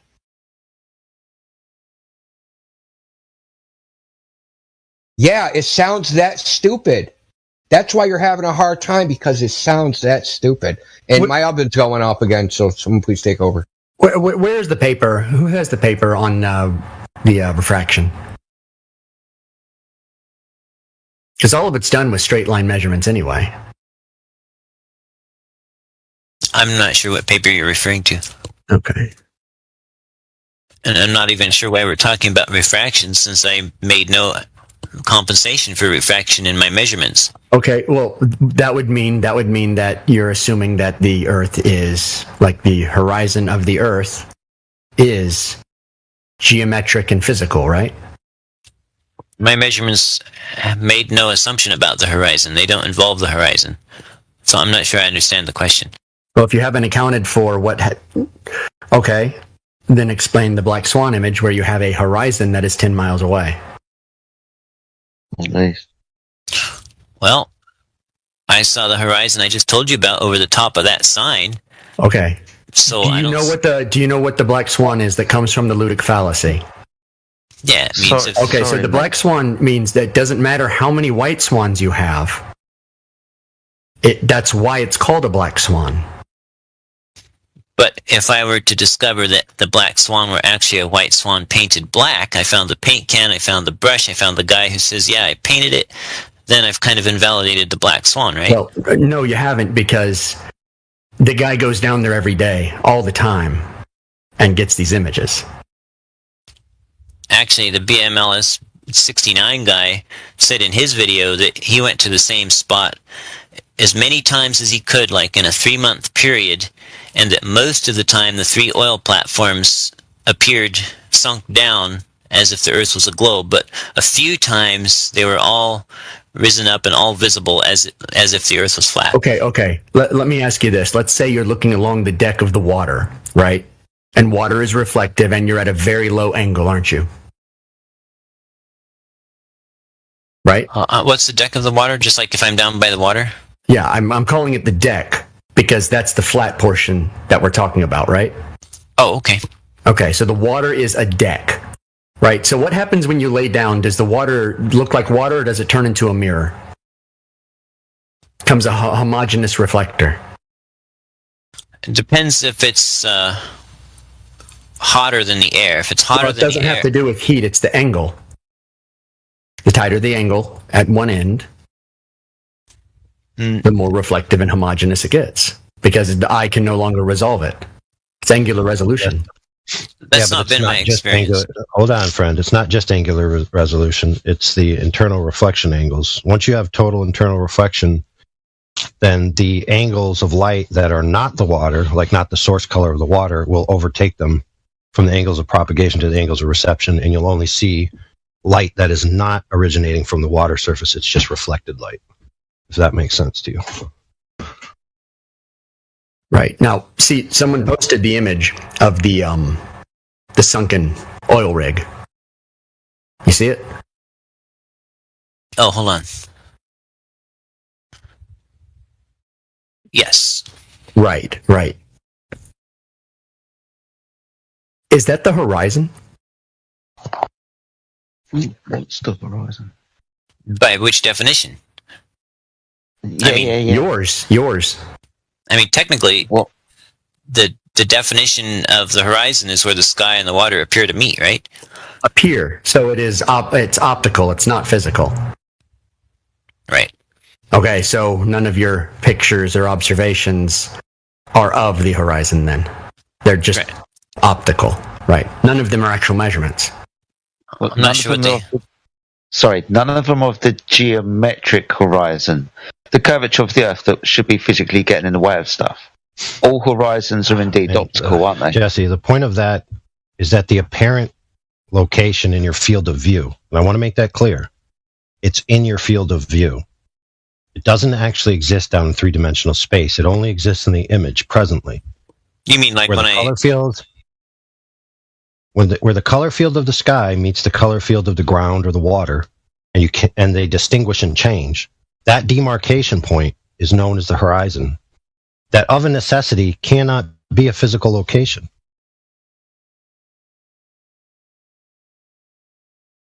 So in other words, when you point something at the horizon, you're pointing it at an image. You're not pointing it at a physical location. Absolutely. But I don't see what that's got to do with my measurements of Mount Shasta at 105 miles, because I didn't utilize the horizon. Because you don't have a measurement and you don't have the fidelity of a level line at 105 miles, and you couldn't be shooting along a straight line. If you're on a globe, you're shooting at a curve. Curved light coming in. Well, let's just say for the sake of discussion that I'm not on a globe and I'm on a flat Earth, and I'm still on the same mountain, shooting to a line to the same mountain, the same Mount Shasta. Is this your picture down here? Let me look. That's my picture, but that's not Mount Shasta. Okay. I have a picture of the Mount Shasta one if you like, though. Well, what's this one right here? The one that Jace Isle, Jace AI. Posted? Yeah. That is one of the ones from the data, the chart that shows the curve. That shows the curve?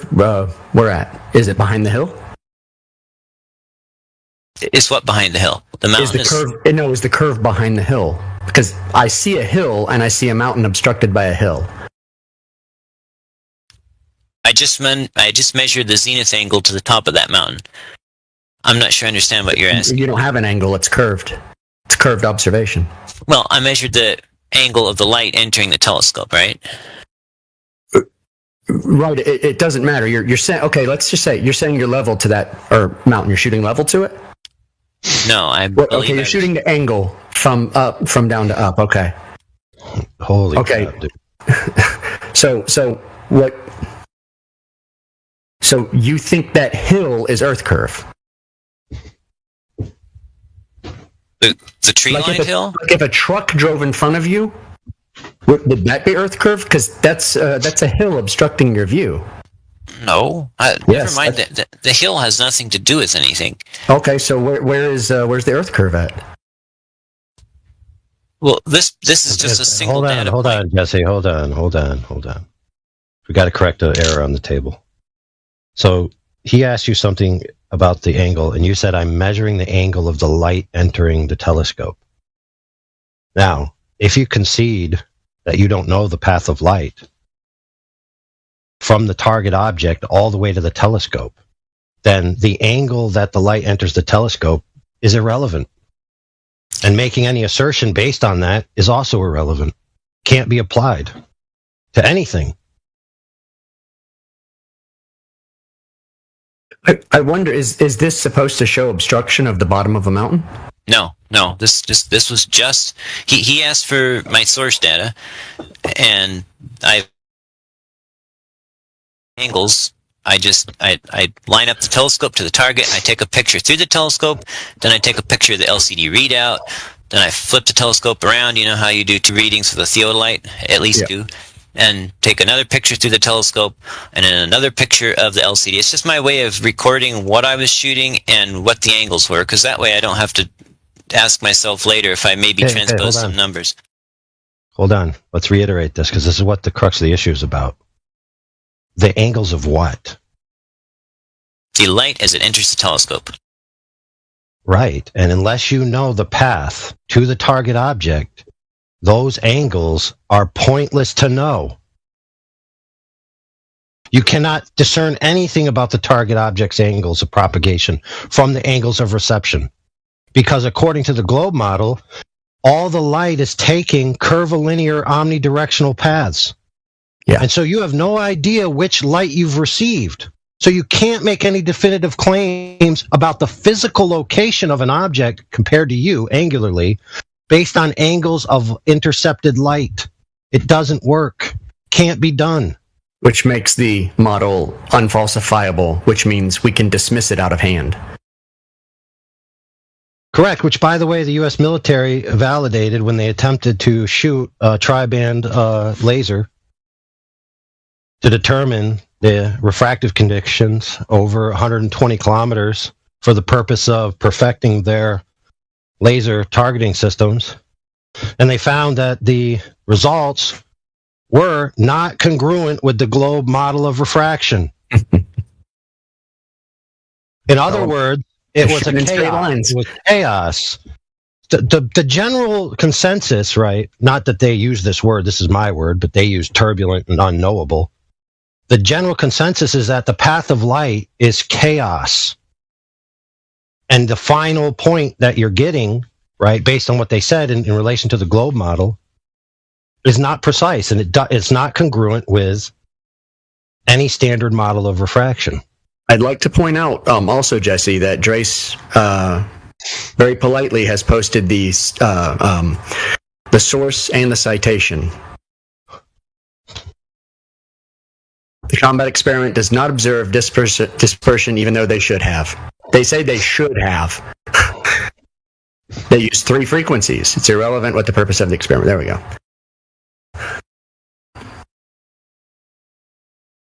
Let me take a look. Yep. Yeah, but here's the problem. Okay, and this is the problem since day one.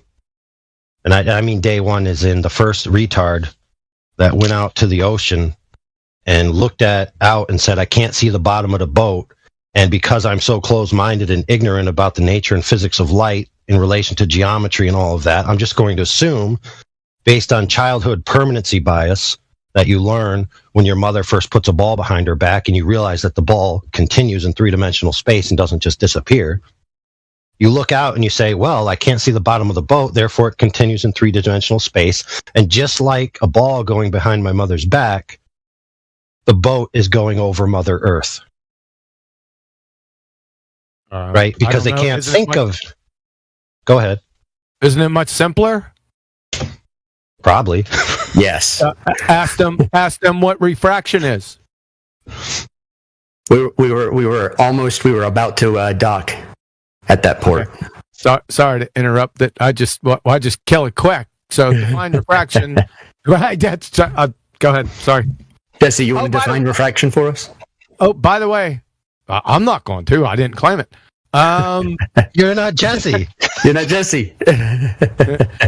I just want to invite everyone to the friggin' decimation and annihilation of the thinking atheist, Forrest Gump Velkai, and brain sick, booger eating, the brain sick, booger eating Bubba gets the Gibbon annihilated today at 5:30 on the Quantum Race. Is there such thing as a thinking atheist? Okay. Yeah, I was going to say that's a contradiction. What are you doing? Yeah.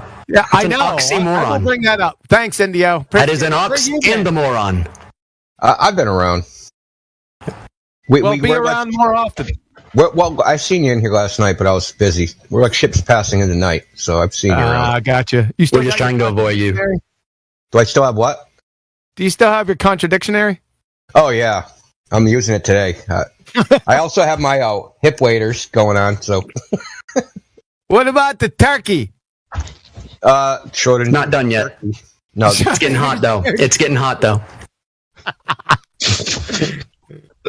We're testing the heat of the density of the air above its refracted surface right now. Too funny, man. Yeah, I'm gonna post an announcement for your stream, and I usually post them when I see them. When I see you post, so. Oh, appreciate it, man. In our announcements, yeah. So I'll do it again. I want to see what a thinking atheist looks like. It's like I'll come and it's like a hang out or something. It might be illuminating. I'll be there, Kiwi. Sweet. Is that refracted illumination? Yes. I don't think refraction comes up in this. Thank the Lord. That's all right. They got enough problems. I don't know. I generally concede to refraction. as you are well aware. So when you apply any of the refracted models to any observation, the first refracted order of business. Models now. This is pretty funny. No, come on, let me go. Come on. You sound like Anthony Riley. Listen, I have a long history of being absolutely two-sided and coming in with a knife in the side while you miss it. All right, fair enough. But that's not my way, but doesn't mean it's not the right way. Go ahead and allow them to beg the question till the cows come home. Go ahead. This is the way. Okay, so when you apply a refracted model, right, because you're applying it to an observation, right, so you have a geometry in your mind of what the Earth is. You then have an observation that doesn't fit that geometry, and so what you do is you break the Earth geometry. And refraction actually means broken over the back. And so I agree that their model is indeed refracted. And therefore I concede, yes, your model is broken. I rest my case. How you like that, Kiwi? It doesn't do it for me. Little too intellectual, I know. A little too intellectual. Look, it wasn't as delicious as we did it last time because somebody was talking about the mountain, and then we made a pun on Brokeback Mountain with refraction, and then we basically said your argument is gay. Yeah. I mean, Jesse, what is refraction? The redirection of a wave due to changes or boundaries or gradients of density. Boundaries? Incorrect. Citation, please. That's not Snell's law. Well, Snell's law is for boundaries, right?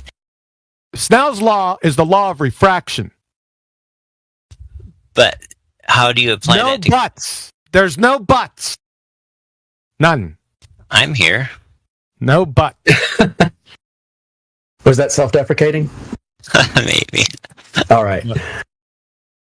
The point is there any... What is the assertion of terrestrial refraction? What do you assert that it is? Standard terrestrial refraction? Yeah. Not calculate it, what it is. Say that again? Not how to calculate it, but what it is. Jesse, phone a friend. I'll go for you. Trust me. Ha ha ha. What's your number? Well, I didn't come up with it. I'm not sure. The mainstream model claims that it's the bending of light. That's not a model. Well, what would you like to call it? That's not a model. A mainstream, where is that? Citation, please. The claim? Yeah. Look, they're asking me about something I didn't come up with, okay? I'm not sure what you want me to say. I thought you're a proponent of refraction. You don't know what it is. Define refraction. Citation. Not you. I want a citation that defines refraction. You mean like Andrew Thomas Young or something? It's up to you. Whatever you want. That'll work for me. Hold on. In fact, yeah, that'd be fine. It's my favorite one. You'll find an interesting part in his paper where he said things that will never reappear that are already physically obstructed.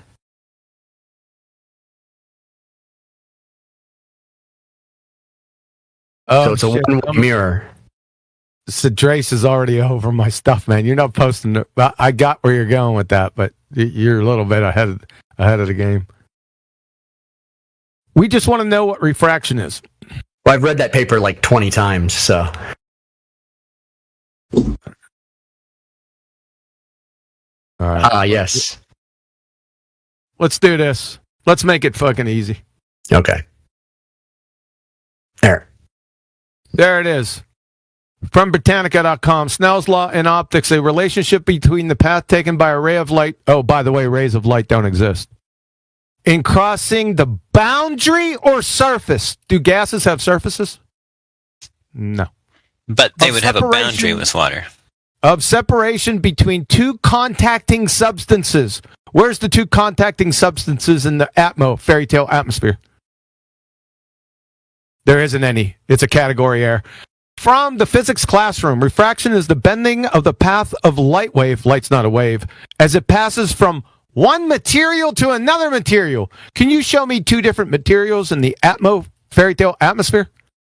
You can't. The refraction occurs at the boundary. Where's a boundary in the fairy tale atmosphere? There is none. You're fucking category error.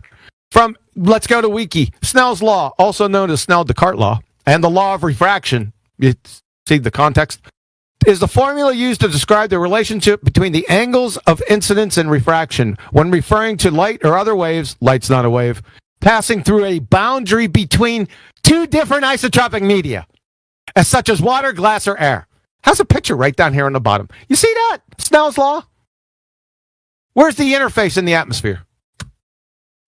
Are you denying gradient refraction? That isn't fucking refraction. Okay, so when... Okay, can you fucking... Do you have textual pareidolia?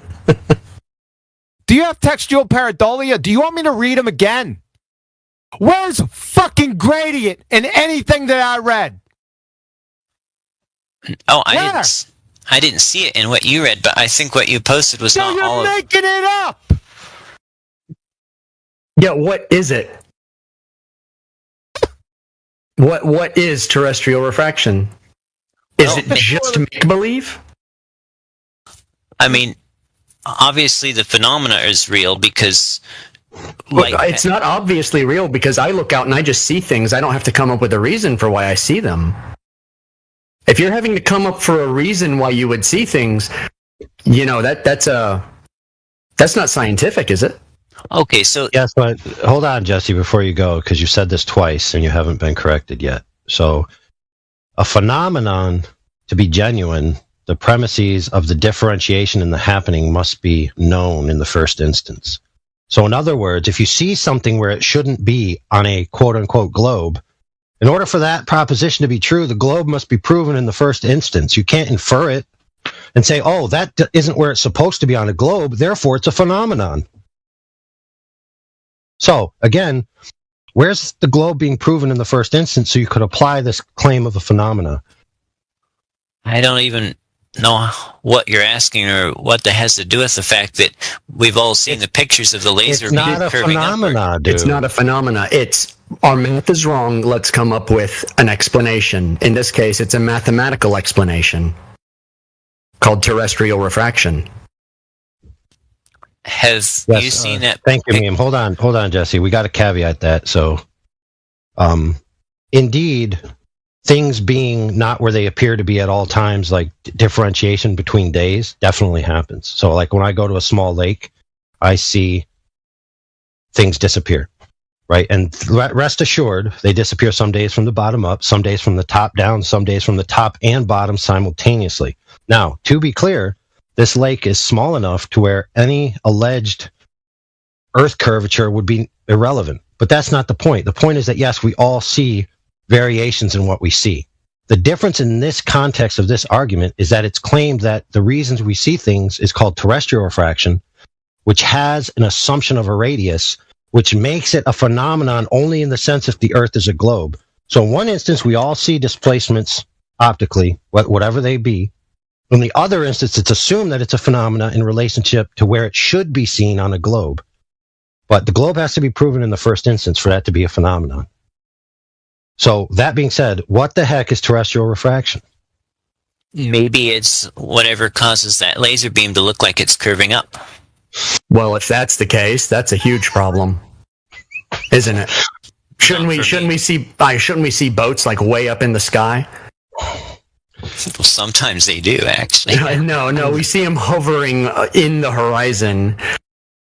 Is where we see them. It's called Fata Morgana. But we're asking, what is terrestrial refraction? Do we not agree that there are conditions that can cause the path of light to be not straight in the air? Yes, but it's unpredictable. Right, but that's not terrestrial refraction, dude. Right. That's just scattering. Like, there's miraging, there's like they've posted Fata Morgana there, and even there, see? The boat has entered into the angle, but the closing angle is too sharp to resolve the water. So what do you think causes that laser beam to curve up or down or whatever it's doing? I don't know.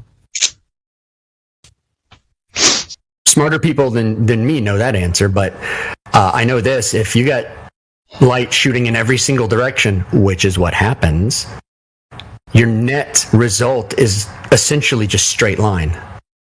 You can have warping in every direction. But the one thing that will never happen is something that is physically obstructed will never, ever appear out from behind what is physically obstructing it. And in the Andrew Thomas Yang paper, it says that. So are you saying that if there was a county park boundary sign that was physically directly between me and the waterline on the ship, that I would not be able to see the waterline on the ship no matter what? No, I didn't say that. Things certainly can sink and things certainly can loom. But the visual direction to the object will never reappear once it is already physically obstructed, and that is straight out of the paper. In other words, it's a one-way mirror. So if I see a lighthouse that is unobstructed and it is 31 miles away, or I see a ship that is 16 miles away that is unobstructed, it is because it is unobstructed. It's not appearing from behind a rolling ball of water. It is unobstructed. It is a straight line of sight to it. Because even in the paper on refraction, what is already physically obstructed will not reappear. In other words, like, let's say the bottom of something is cut off because of physical obstruction, and then it begins to loom. So it does that Fata Morgana thing. Well, what's going to happen is it's still going to appear to be cut off by that physical obstruction. More of it is not going to appear. And what's more is that paper specifically is talking about things that are perpendicular to the surface of the water, which means the horizon doesn't loom and the horizon doesn't sink. Yeah, so I want to add a caveat to that, if I can. So when you take a camera and you level the camera and you point it out at the horizon, what you'll generally see is roughly 50-50 distribution, as long as you maintain the level on the camera. So the top half of the image will generally be sky, the bottom half of the image will generally be ocean. And now you're going to have a very fine up and down in the center there. Now, when you angle the camera downwards, the majority of the bottom portion, right, will now creep up on your image. So you'll have like 75% water and 25% sky. That is because you've changed the angles that the light is entering the optic, right? So then they're being redirected onto a portion of the sensor, which causes it to render the majority of the image as water. Now, if it's true that refraction is causing a myriad of angles of entry possible to the camera, then why is it that with a level camera, you never see a 75% filled water in the image? Because the refraction isn't strong enough, maybe? Well, light, does it not go out in all directions from the target object, and is it not taking multitude of paths based on this assumption that light is curving every time it hits a different gradient? Well, the only paths that get photographed are those which enter the lens. All the rest don't get photographed, right? But the bigger point is, if let's say we have a camera that's got 45 degrees of vertical field of view, we point it down 22.5, and that makes the picture 75% full of water, right? No, the point I'm making, friend, is everything seems to appear to be up or down, looming, sinking, etc., in relation to the horizon. The horizon appears to us to be extended out into the distance further based on demarcation points, such as in the Black Swan being the oil rigs. So it's either what appears to us to be a greater or further distance. But generally, when we photograph from the same altitude, the horizon is pretty much in the middle, and everything else is up or down. Why isn't the horizon going up or down? Well, it does. If the camera is actually level, the horizon does go up or down a little bit, depending on the conditions. Right? Right. But in what range of tolerance? Oh, I think I've seen it go up a couple arc minutes above eye level on some days, and then, of course, other days it's slightly below eye level. Right. So, in the end of the day, what does that tell you? Well, obviously it can't be both, and I'm pretty sure the water isn't 40 feet above me when I'm standing there looking at it, because it would rush in on me, right? Right. So what does all of that tell you?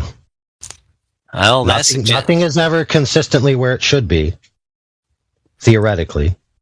Well, yeah, my experience is that when my line of sight is right close to the water, all bets are off. The horizon and things floating on the water a bit out can either appear above eye level or below eye level.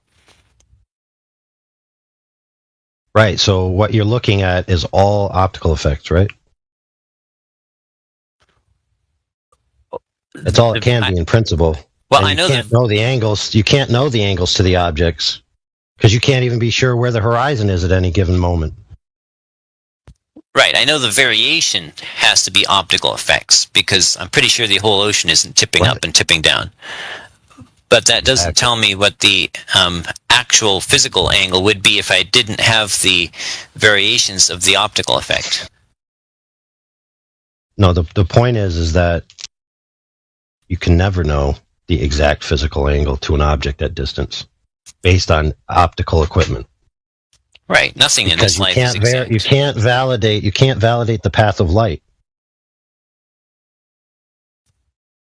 The angle of reception can't be validated all the way back to the target object. But yet the globe proponents require the assumption of that validation, right? And they say that it fits perfectly with the globe, yet there's myriad of observations that are beyond the limits that the globe claims are possible. So at the end of the day, both sides are left with things in the distance are optical effects. So why is it that the globe gets to claim geometric considerations over it and say, oh, if this is higher than this line or lower than that line, then the Earth can't possibly be flat, while simultaneously believing that light takes a myriad of paths through the atmosphere? It's like, okay, if the Earth is flat, then that means that light must be straight line rays that act in an ideal fashion. But if the Earth is a globe, light goes every which way to prove the Earth is a globe, no matter what observation you show me. That is unfalsifiable bullshit, brother. Well, so with that being said, I summarily dismiss all of your observations. Case closed. Next.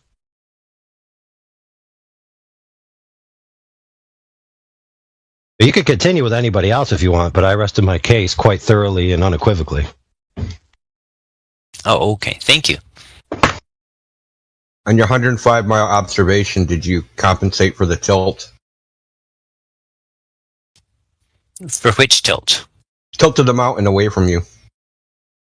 No, I just So 1.5 degrees. Did you know that? What's that? It's supposed to be 1.5 degrees at that distance. What is the mountain is supposed to be tilted away from you 1.5 degrees. Oh, Mount Shasta, the target mountain? Yeah. Can you see 1.5 degrees? No, not at that distance. It's a degree, dude. Doesn't matter what the distance is, it's a degree. So I'm not sure I'm following. So we've got this kind of conical mountain. And it should be tilted away from you 1.5 degrees. Right. How would I determine if it was or not? Well, it's going to change your angular size measurements, and it's going to change the height of the mountain. See, what is the point of all this, everything that I brought up?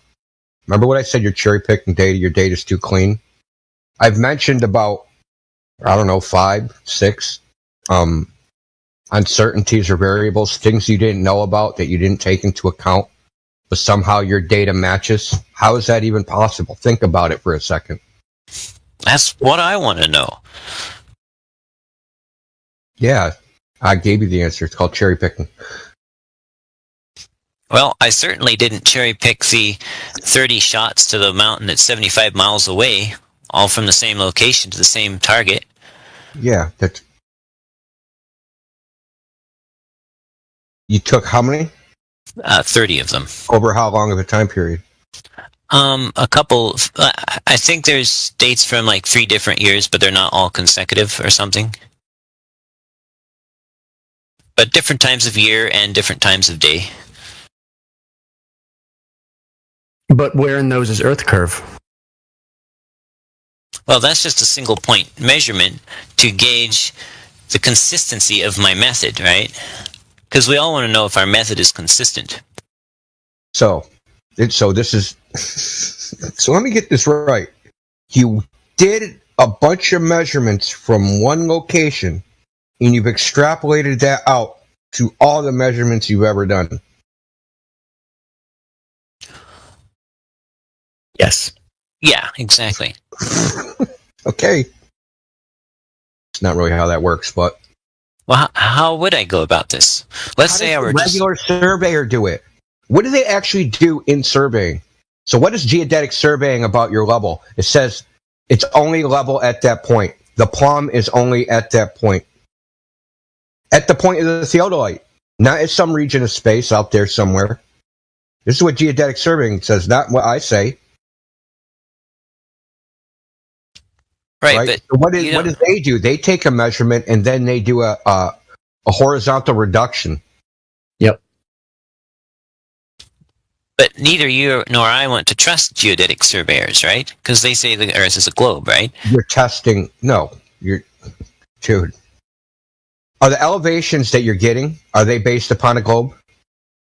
When you Google the elevation of where you are and what you're looking at, is that a globe? No.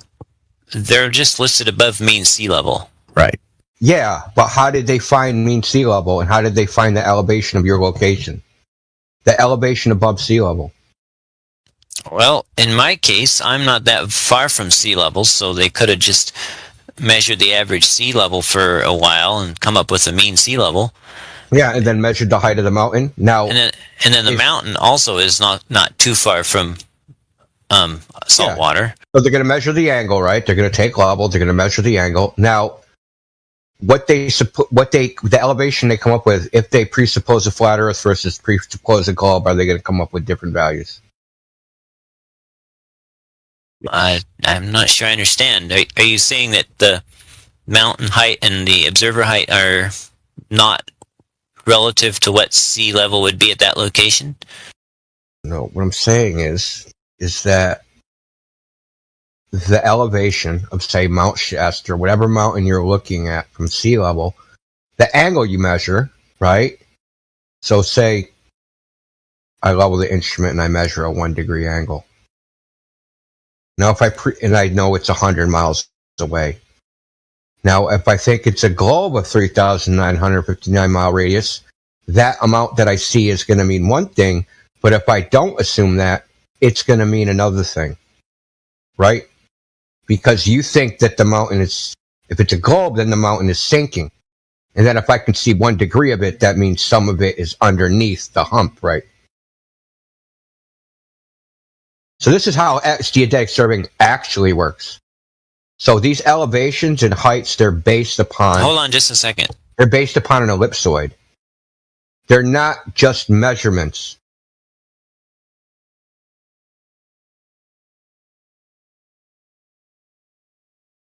They're measurements that have been mathematically treated.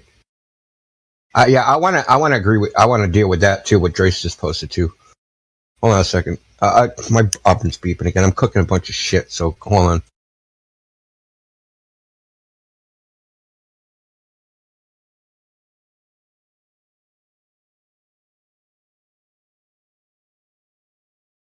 Yeah, what Indio's trying to say there is, okay, from Helmert, Mathematical Theories and Principles of Higher Geodesy, though the Earth can't be reached surface-wise everywhere, it has been made possible to get a general shape of the Earth based on a law of formation, and whose principles are the assumption of a rotating body and an inward gravitational force. Oh, so is it the case that they're just measuring the Earth and applying a metrics of hard measurements against each other? No, they're applying them through a law of formation in which the globe Earth, having a radius, being a rotating body around an axis, and having an inward gravitational force are assumed and applied in the first instance before they give the final result. So it's not the case that they're just quote-unquote measuring the Earth. I mean, that would be silly. Since you were gone, Jesse, that was quotes from Helmert, Mathematical Principles and Theories of Higher Geodesy. 2-volume set, over 1,200 pages. Legit, the real deal, Shaquille.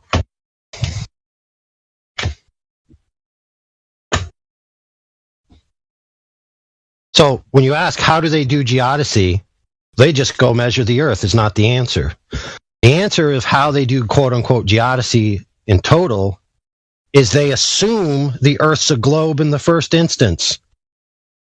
And they shove their measurements up an ass of a matrix of transformation to fit their data to a globe.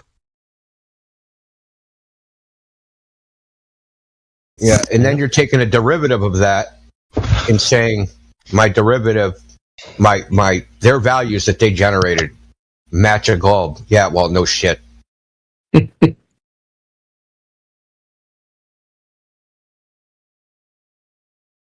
So let's just say I want to do my own research. I don't trust geodesists, and I don't, whatever. Trust got to do with anything. Why do you keep bringing up trust? What the fuck does trust got to do with anything? Well, in other words, let's say I don't want to trust cite your family, trust your friends. Like, what the hell does trust have to do with anything else? Well, I mean, what I'm saying is, let's say I don't want to just depend on the words of the mainstream surveyors and the geodesists and whatever. Let's say I want to do my own research. They tell you they're doing it. It's not their word. It's not our word. They say they're doing it. They're saying that they're reducing shit to a fucking Clark ellipsoid. Or in the case of the WGS-84 ellipsoid, that they're taking measurements, that they're doing a horizontal reduction to the so-called surface of this ellipsoid, assuming that a plumb line must goddamn curve in order to do it, right? We're not saying it, they're saying it. Of course they're going to get the result they want because the finished product is an ellipsoid, right? So I can take all the math in the world, and if I just projected the points on an ellipsoid, it's going to be an ellipsoid. No matter what. Right? So they have a premise. They have an assumption. A mathematical surface that they're projecting the points onto. They say it, not us. So the WGS-84 reference ellipsoid. Now, reference ellipsoid. It's a reference. And then the geode is the imaginary sea level. As if the sea was going under the mountain you're on. So when you do a site reduction, you're reducing it to, like, the ellipsoid. And then you get the tilt and all that shit from the fucking geode. But the point is that you could just go, like, to the edge of the sea, right? And you could measure the top of the mountain. Right? Right. And then you could take an altimeter and go to the top of the mountain and do the altimeter reading. Right?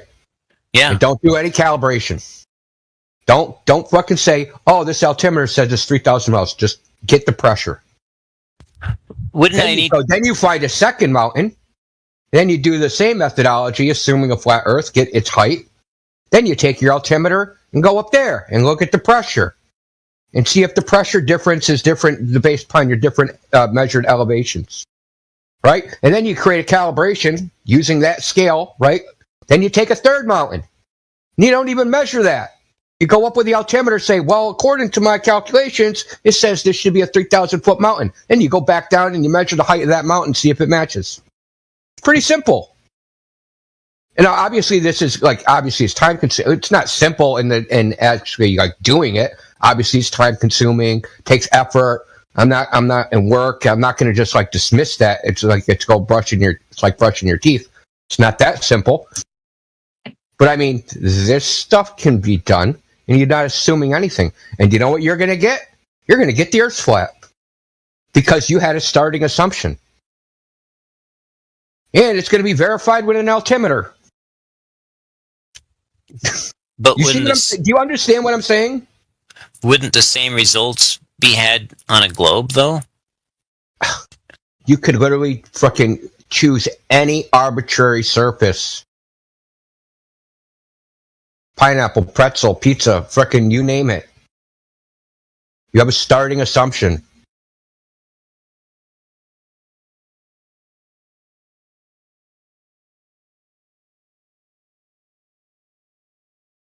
So when they have an altimeter, right? Okay. So you're at a mountain. So when they invented the altimeter, how did they calibrate that, you think? They probably took it to sea level, right? Probably, yeah. Got the pressure. Then they took it on top of something what they thought was a known elevation. And that elevation was measured using so-called geodesy, right? So they have the globe height. And they said, oh, this mountain's 5,000 feet high. When it reads this pressure, I must be at 5,000 feet. Right? And they go all over the world doing the exact same thing. called affirming the consequent. It's just circular logic. But if they assumed a flat Earth, they could use the same procedure. Take the pressure at sea level, say this is 0 elevation, take it on top of a mountain, and say this mountain's 8,000 feet. But instead of saying it's 8,000 feet up 100 miles away from the ocean, that sea level, I'll say it's not curving in that it's flat from the ocean to here. And now instead of being 8,000 feet, it's 4,000 feet. Because typically, we don't have actual vertical measurements of mountains. There's no mountain that's like a sheer cliff that somebody took a tape measure and threw it off the edge of the cliff and measured the height of the mountain. And then no mountain goes right to the sea anyway, so it wouldn't even be at sea level. So you're going to have a rise in elevation regardless. The point is a lot of this is just, it's affirming the consequent. And what AI was saying is that all these things, these optical observations, and that's what they are. They're optical observations. All you're really measuring is an angle that the light is hitting the camera or the device. That's it. And it's only valid at that point. And there are tons of variables. Like I said, especially for the globe. The globe just adds more variables. It's like if you wanted to apply Occam's razor is it's not a globe because you have to make a very convoluted freaking mental construct to even support that for 5 seconds. Yeah, dude, you need a 2-volume set, 1,200 pages long. Yeah, exactly. You're talking about Helmert's mathematical fucking and higher theories of geodesy is something like 1,200 pages, 2 volumes, and it's all freaking formulas. And it starts off with saying, "Oh well, we can't measure everywhere," so we assume a theory of formation and a rotation of the Earth. So we've come up with this geo thing that we're going to just project our measurements onto. So I want to show you another thing, Jesse. I don't know if I brought this up to you before. Do you see this? Fuck, it's wicked small. Hold on a second. Oh yeah. You've seen that before, right? Do you think that this is an accurate representation of how it works? Refraction works? In reality? Have I shown you this before? No, Drace did last night. Okay.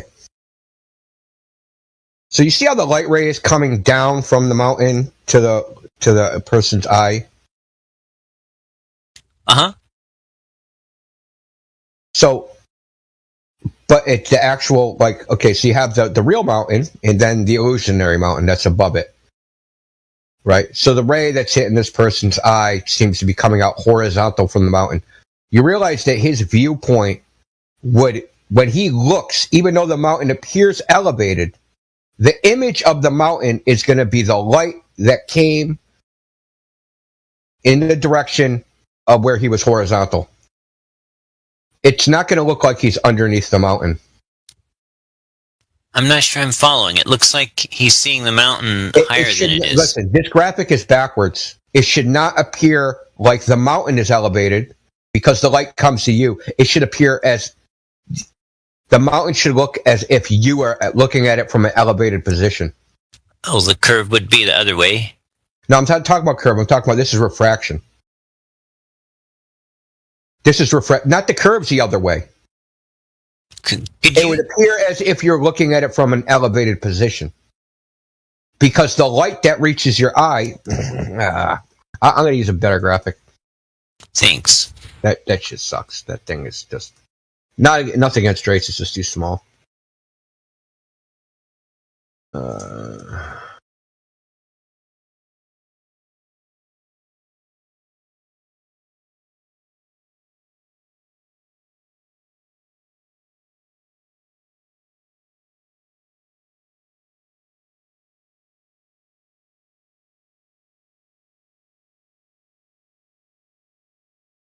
Here, I'm going to show you. Fuck, it's even smaller. Just give me a second. I just have to fiddle with this. Yeah, sure.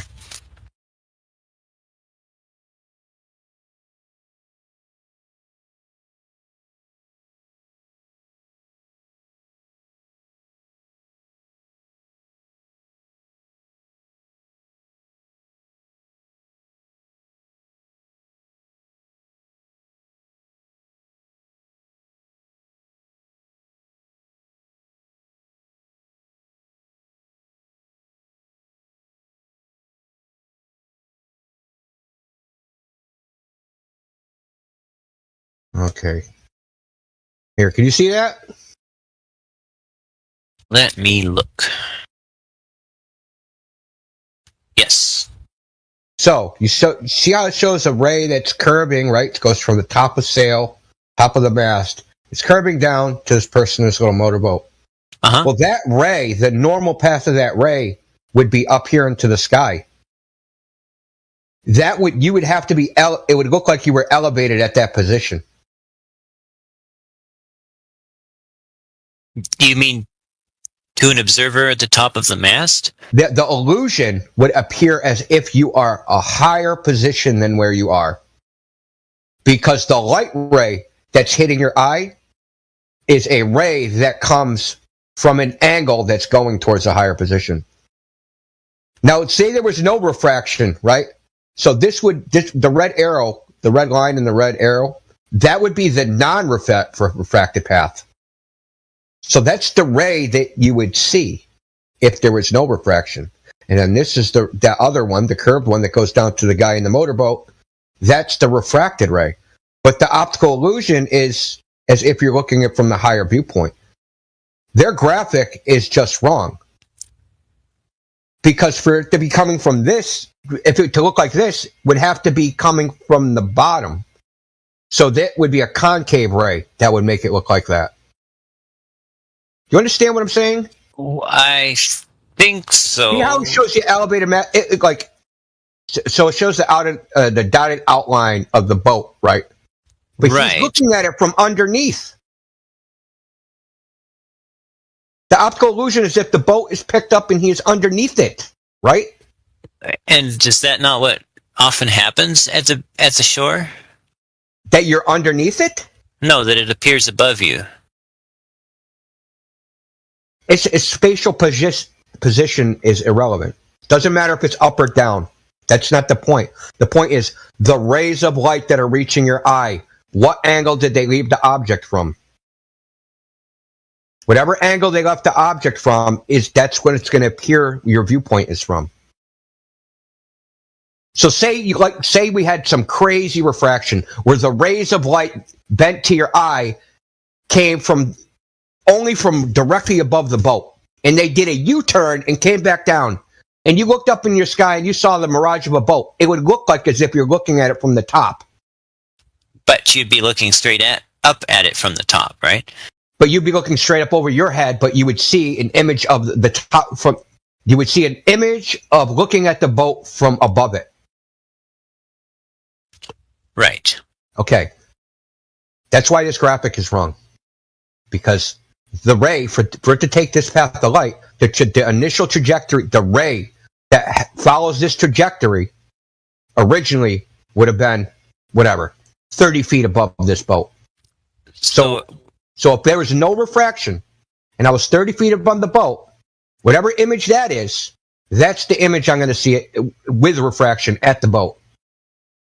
So we're agreeing that the path of light is curved. We just don't agree on the direction that it curves. No, what I'm saying is that nobody actually observes this. Nobody actually observes so-called refraction, where things are so-called being picked up, but it's as if you're looking down on the object. Right? When you did your observation, right, of your sign, right, and the sea appeared picked up.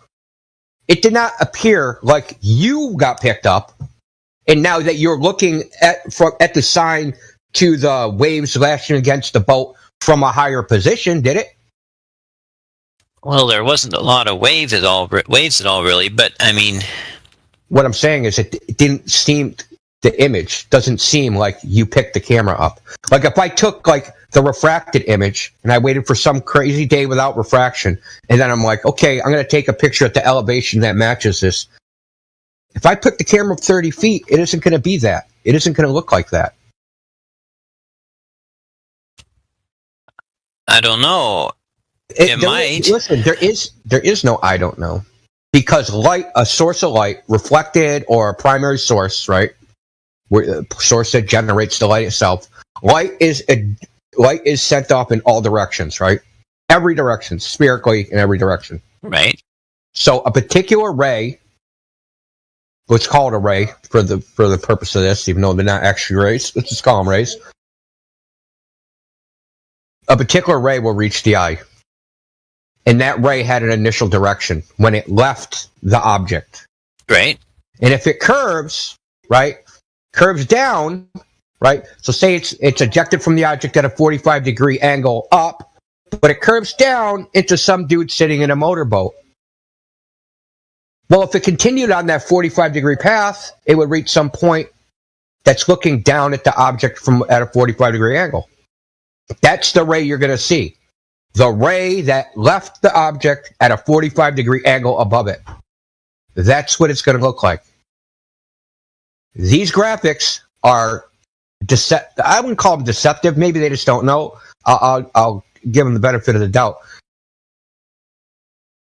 Because if you look at, have you ever seen? I'll find another one with a fish. They always show the fish one. Hold on a second. Fraction fish. Where the fish appears displaced in the water, right? Right. Here's one.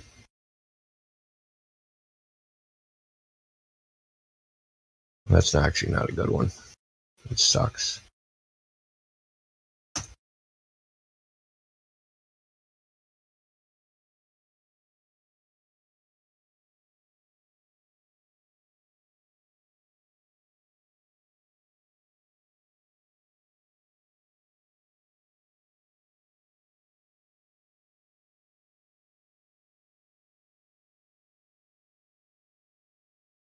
Look at this.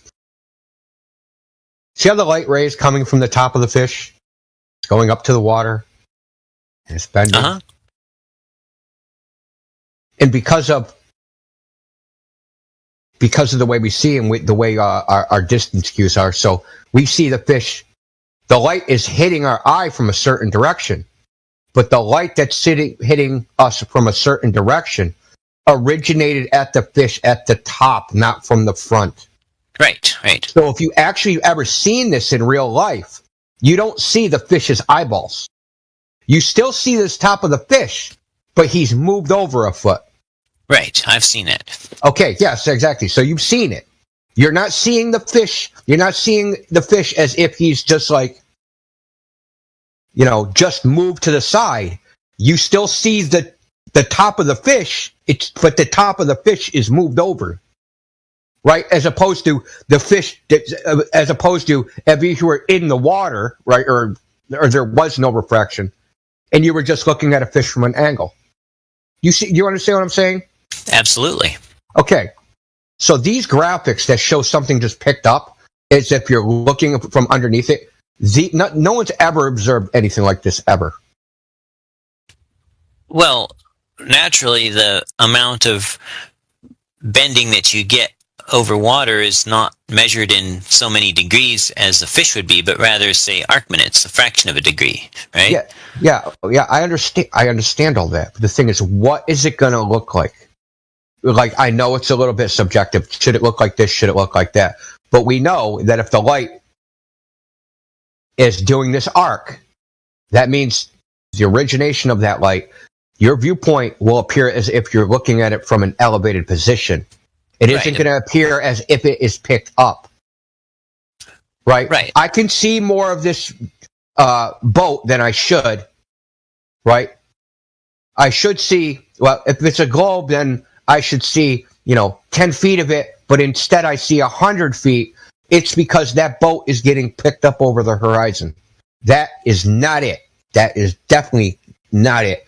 It should be, the light that was going to a point that would normally be 100 feet over my head, that's the light that's reaching my eye.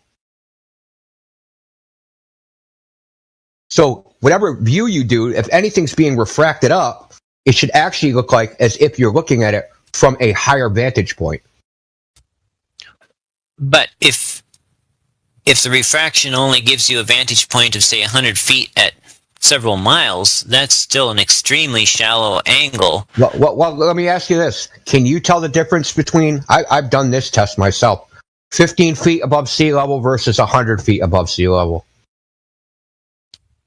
You mean how much of the top of a ship you can see? Just looking at the ocean.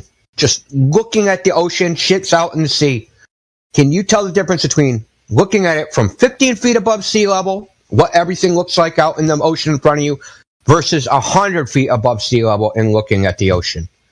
It's very easy to see the difference in the angles of everything out there. It's easy to detect. It's easy to detect like a difference in elevation of like 20 feet. But there's so much refraction being claimed and things being lifted up, if you stick it in the calculator, you're hundreds of feet higher than what you were supposed to be. That's how it should look, as if you were elevated hundreds of feet and you're looking over the horizon even more. Not that the objects in the distance are picked up.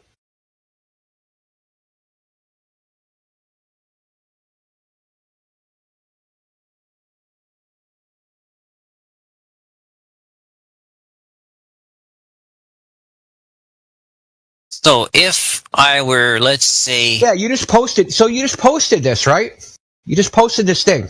Yeah. Okay. But that's 40 feet. Why can't I see the top of the building? Why can't I see the top of the building surface? When you pick up an elevation, I should be able to see things that are like my eye line's parallel with the top of the building. If I look at it from a higher viewpoint, then it's not parallel. I should see some of the surface. See, this is exactly what I'm talking about. Things are not appearing in the bottom image. There's there's mad mirroring here. Why did you use this? It's what I had. That's what was there. I took a picture of it. Oh, dude, there's mad mirroring. You see that? Oh, absolutely. They both do, actually. Yeah, I can see. Yeah, I can see the other one.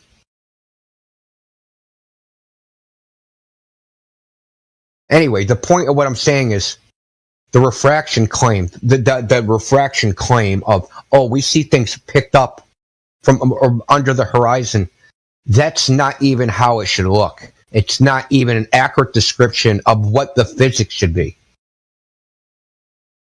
Well, so have you ever seen have you ever heard the term Flying Dutchman? I have heard the term. I think it's about a mythical ship that sailors like to come back and tell about during their drunken parties. Yeah.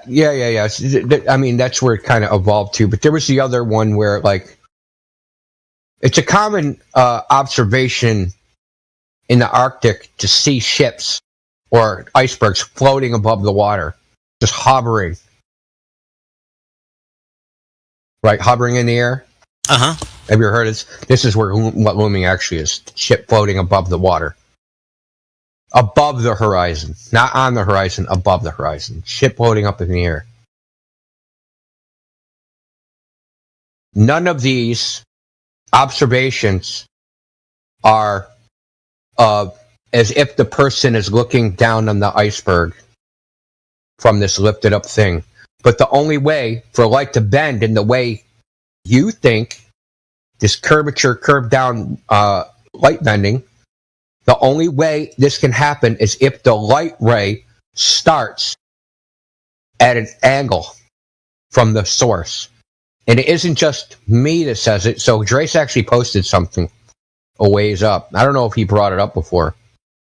So this model, this model they made after the fact of what do you call it? A laser test they did. So in order he used standard refraction. He used David Bricker right here. So he used the standard using the 1972 standard atmosphere He'd model refraction across a 150 kilometer light path. Right? So, cool. Cool things, right? What exactly did he do? Well, they did a laser experiment, a 3-frequency laser experiment in Hawaii, and as part of his master's thesis, because he was part of the research team, right? This is after the experiment. He modeled how the light should behave using the 1972 standard atmosphere. So he modeled it with ray tracing, the so-called predicted curvature of the ray.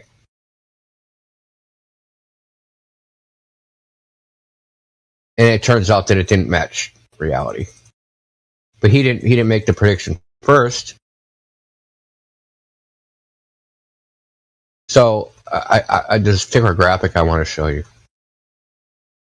You know, I think you gave me something like about that a while back, and I read it, and it didn't seem to me that he was saying what I thought you were saying he said, but now I've forgotten what the details were. Could I reread that, and then we could discuss it? Well, no, I just want to show you this particular graphic. Well, okay. It's not even, or I can just read you the part. Hold on.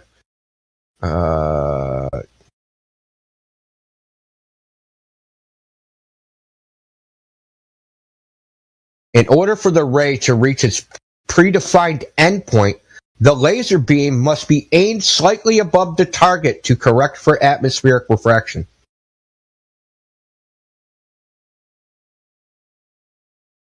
Right?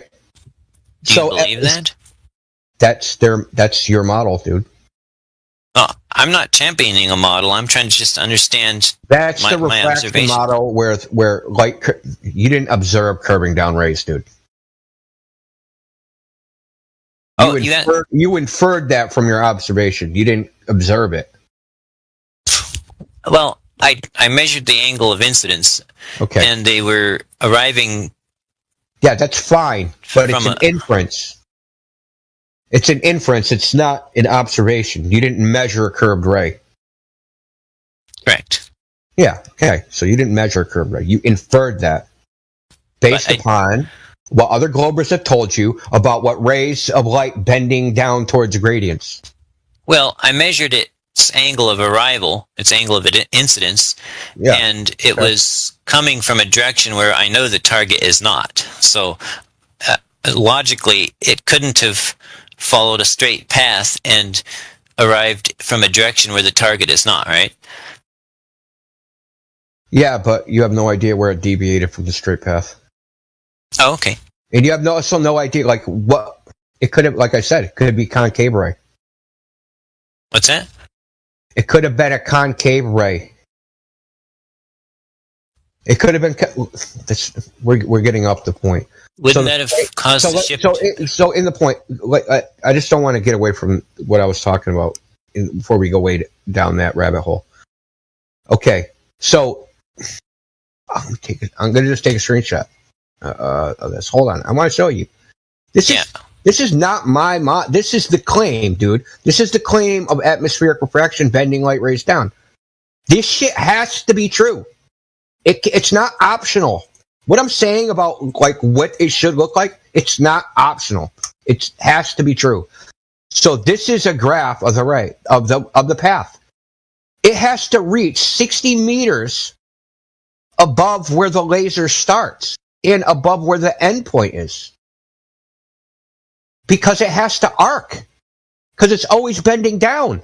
So if it's always bending down, you have to aim up. Otherwise, it'll just bend right down into the ground, right? Right. It'll never reach the target, right? Think about it like this, right? I'm shooting a bullet. I can't aim right. If it's 1,000 meters, I can't aim right at the target. The bullet has drop, right? So I have to aim up a little bit so that the bullet takes a parabolic arc and drops into the target. Well, this light ray is doing the same thing. If it has this constant gradient drop, then you have to aim up for it to drop into the target.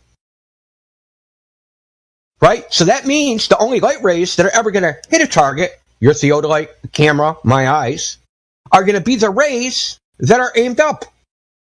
And the rays that are aimed up is going to make the view look like as if I'm looking at it from an elevated position, as if I am above it. This is a necessity. It isn't like an optional thing. And this is an Achilles heel for all this lifted up over the horizon shit. Because nothing ever looks like you're looking at it from above it. Especially like the Black Swan. So take the Black Swan, for instance. Does it look like you're looking at those oil rigs from up above them? Or as if you're still below them? But they're supposed to all be being lifted up. Fucking, the ocean too. So the ocean, because we're talking about the horizon, so the ocean has to be lifted up as if you're looking from above it. Actually, it's not being lifted up. You're being lifted up. Your viewpoint. Because the rays that would reach that viewpoint are the ones that you're seeing. The rays that would reach the 100-meter viewpoint are being bent down to the 15-meter viewpoint, and that's what I see, as if I'm viewing from 100 meters high. Do you understand what I'm saying? Yeah. Okay, then. Then there is no argument. There's really nothing nobody can say about it. That's just the way it is. This is the model. You can't, it's just the way it is. And it's not me, being a dick. This is what the model says has to happen in order for this to be a legitimate hypothesis for why you can see things that are too far. It has to happen this way. It can't happen another way. I mean, it can, but then it isn't going to be like it bends down, curving all the time. It would have to be something else. So let's put some numbers on this. The building I showed you in that picture that showed it from two different heights was 21.2 miles away. According to the standard refraction claim, the change in angle would be 0.023 degrees. So that would be the equivalent of being raised up enough to be looking at the building from less than 0.03 degrees. Do you really think a building 20 miles away would look any different from a 0.03 degree angle difference? Could you really see much of the top being only 0.023 degrees up?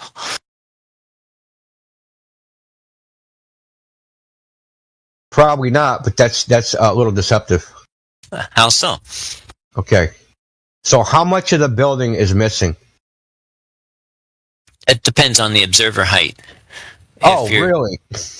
Well, in my location, yeah, because it's kind of a cold area here, so we don't get as many hot days. So this is taken 40 feet above sea level, and this is taken 100 feet above sea level. Right, you can see more of the building is visible on out from the higher observer location. Okay, and why do you think that is? Because you're seeing over the curve of the Earth. Well, I mean, it sort of matches the globe prediction, but I'm not saying what causes it. How does it match the globe prediction? Well, if you go to the Earth curve calculator and put in those two heights and estimate how much of the building should be missing, it's 187-foot tall building standing on about a 50-ish foot high hill. So you can kind of figure out how much of the building should be obscured if the Earth was a globe, and it's reasonably close, for whatever reason. Hold on. Let me ask you this question.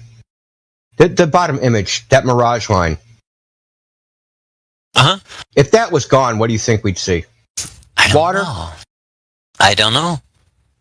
You don't know. Do you think it might look like the top image? I don't think so, because the further down I go, the more it gets obscured, and they all have that certain mirage line, but it's kind of similar in each case.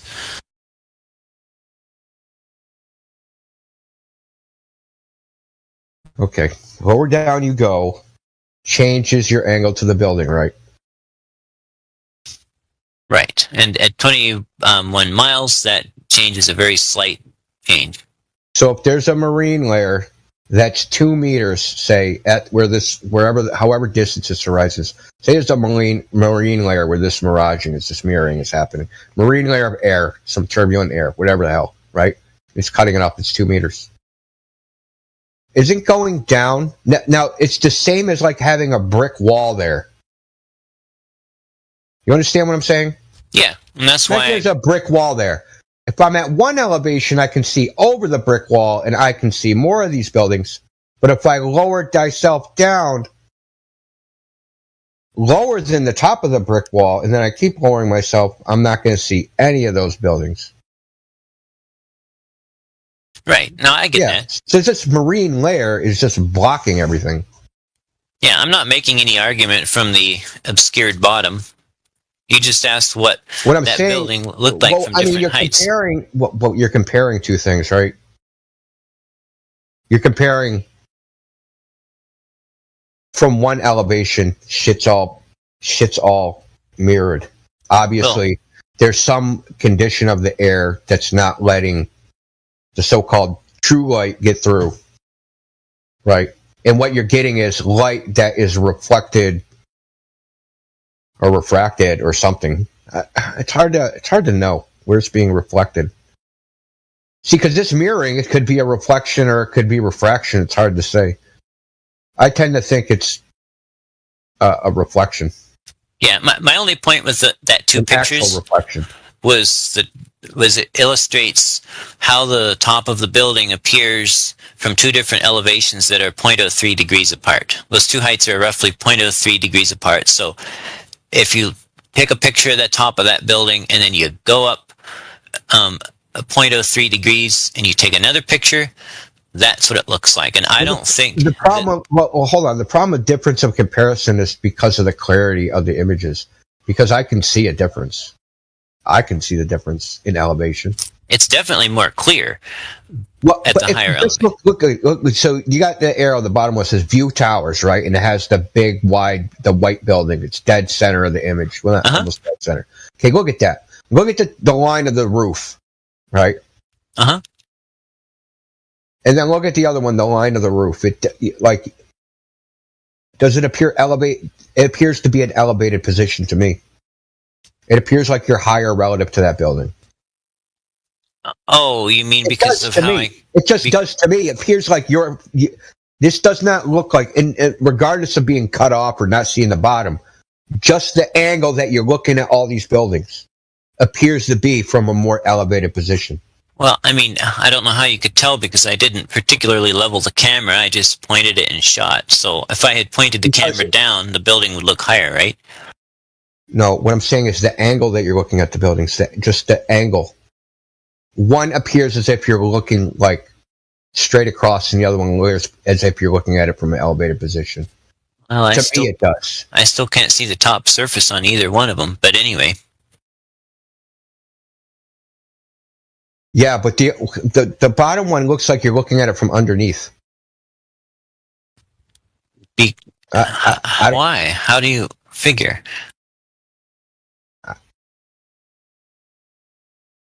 They were both below eye level.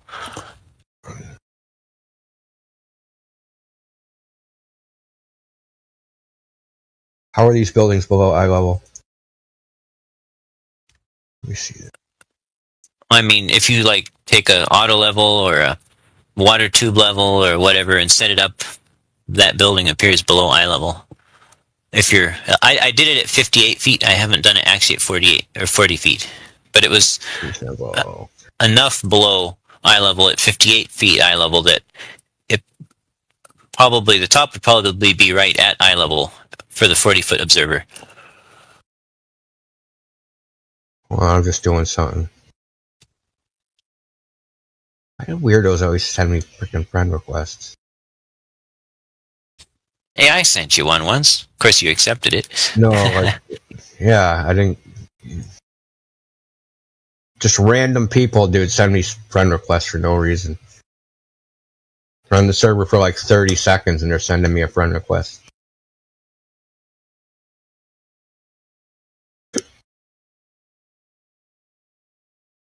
Hold on, I'm going to post both images. Hold on.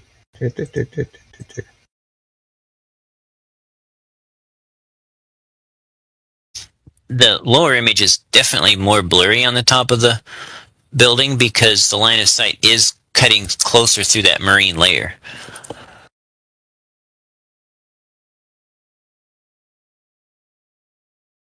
This to me seems like maybe it's probably from the shape of the little thing that's on top. The air handler or the penthouse, I'm not sure what Yeah, it is. whatever that is. It's probably the elevator and like the air conditioning and stuff. But it does seem like it's a slightly looking down on it. I mean, but the thing is, the way it, to me, you should calculate it is, okay, say you have an object and you could see 20 feet of it, but you're not supposed to see it, but you see 20 feet of it. And they say, oh, it's being refracted up over the horizon. Then you punch in the curve calculator what elevation you have to see that. You understand what I'm saying? What elevation what should this be visible? Oh, I see this, this building, 20 miles away. Right? And I can see 50 feet of it, and 100 feet supposed to be hidden by the curve of the earth, but 50 feet of it's being lifted up or something. Punch in the curve calculator, the elevation you have to be to see that.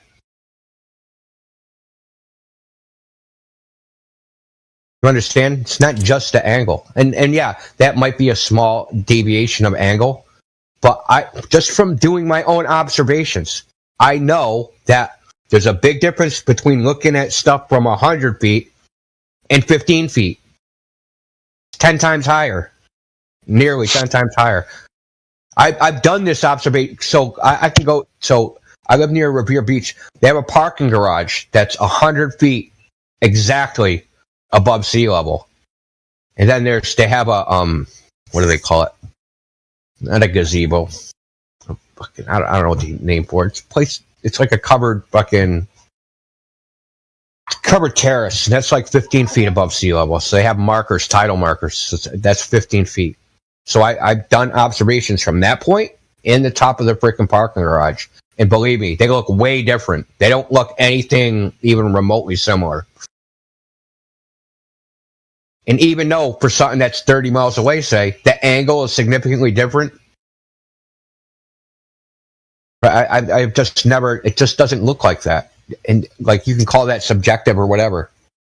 Especially for some of these long distance observations like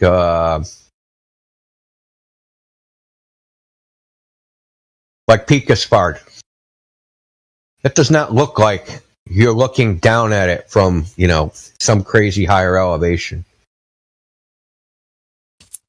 What equivalent of elevation would you be looking at it from? I don't know. I haven't really gone back because I just thought about this a couple weeks ago. I've been busy. I haven't had time to go back and check numbers and shit, which I probably will at some point. Okay, ping me up when you do, because I'm interested in what the difference between what it should look like and what it does look like. Yeah, well, I mean, what it should look like is as if it's not picked up, but as if you're picked up. Right, but by how much? Hold on a second.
Oh, it sounds delicious.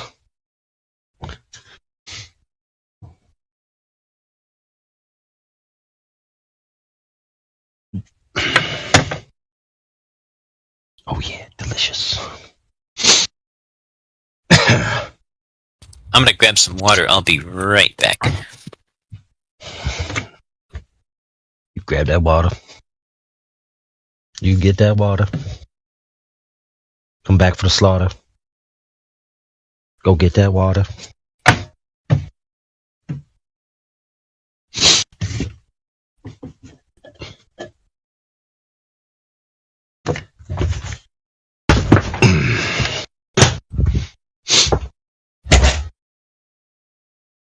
I'm back.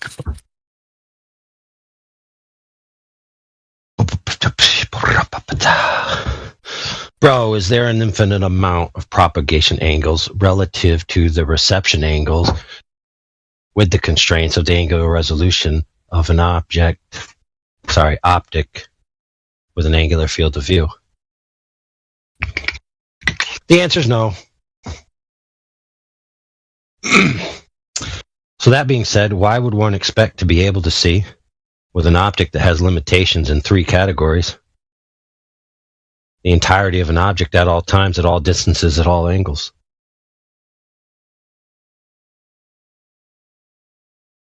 The answer is you wouldn't. So the globe Earth promotes the idea, or globe Earth proponents promote the idea that I can't see the bottom of something, therefore it must be obstructed by a physical hump of Earth curvature. And whenever you show me a counterexample that shows the object in question that should have been obstructed but is now not obstructed, well, then I'll just beg the question that I already know the Earth is a globe, and then I'll say that light's curving, and that's the answer. Why is it that the globe must always recede into a misplacement of physical locations by confusing them with optical locations? It seems a modus operandi for a matrix of excuses that make the globe unfalsifiable. For example, Indio said, take this data to a Earth curve calculator.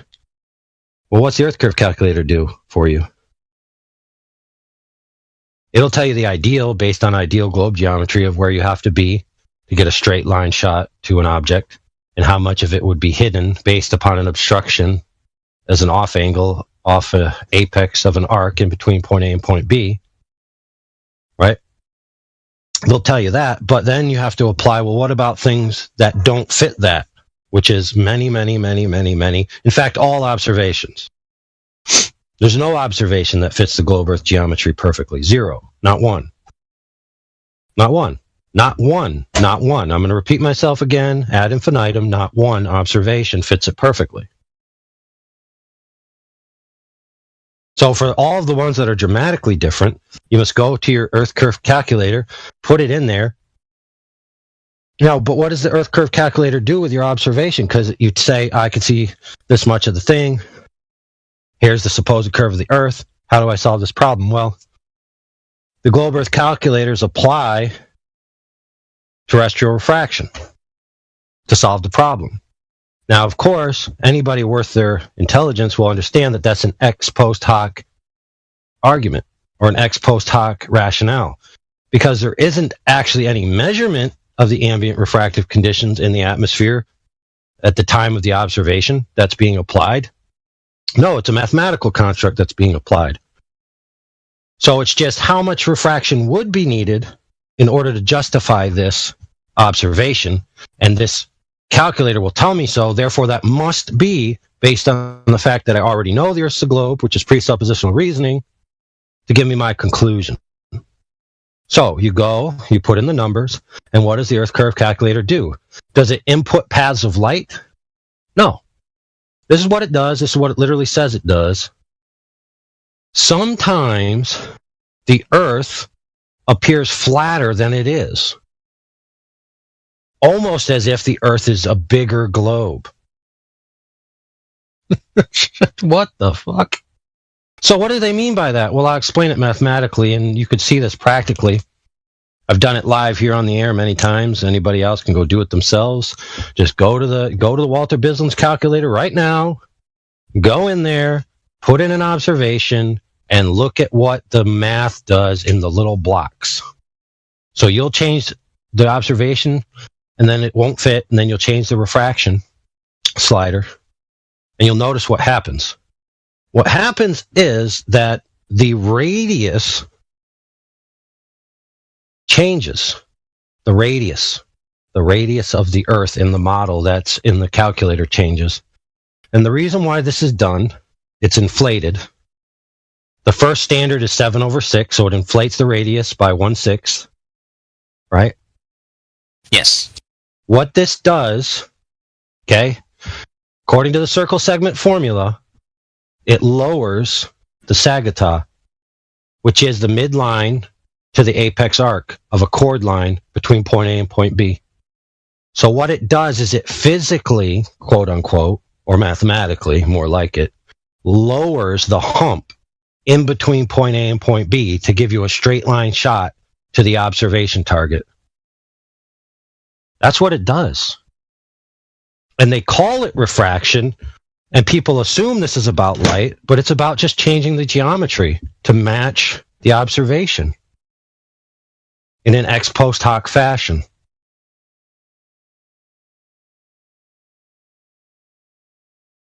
Now, this refraction slider goes up to not 6 million radius miles, not 60 million radius miles, but it slides all the way up to a globe of the size of 60 billion mile radius, just in case you have an extraordinary observation that doesn't fit your globe model. You can shove refraction so far up its ass that it comes out your anus and then takes a swing by Neptune.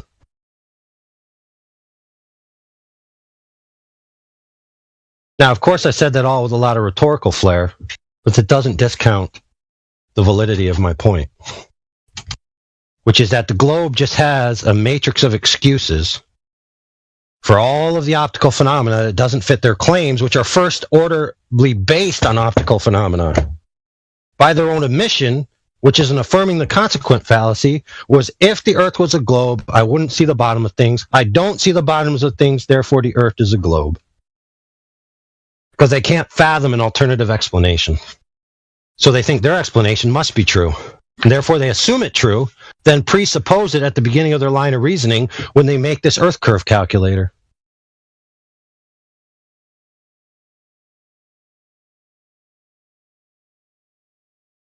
Yep. Well, that's that.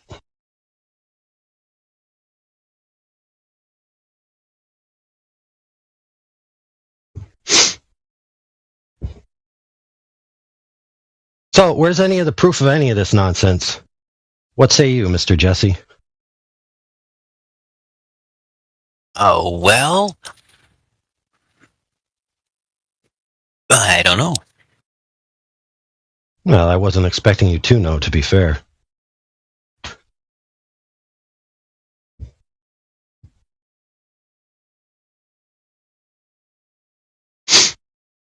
You know, people can post affirming the consequent fallacies, the bottom of a boat missing. Why does this thing appear to be in a differential placement in my field of view from where I geometrically expect it, even though I have no way of knowing the path of the light in which it's informing the camera? They could do this ad infinitum. They can say, oh, all swans are white and any black swan is just painted with spray paint. It's highly irrelevant because the summary of their presentation of what they call evidence is all based on circular reasoning. It's only true if the proposition that it relies upon is true in the first instance. You can't prove the proposition true with circular reasoning and then borrow the conclusion from that circular reasoning to input into a different circular reasoning.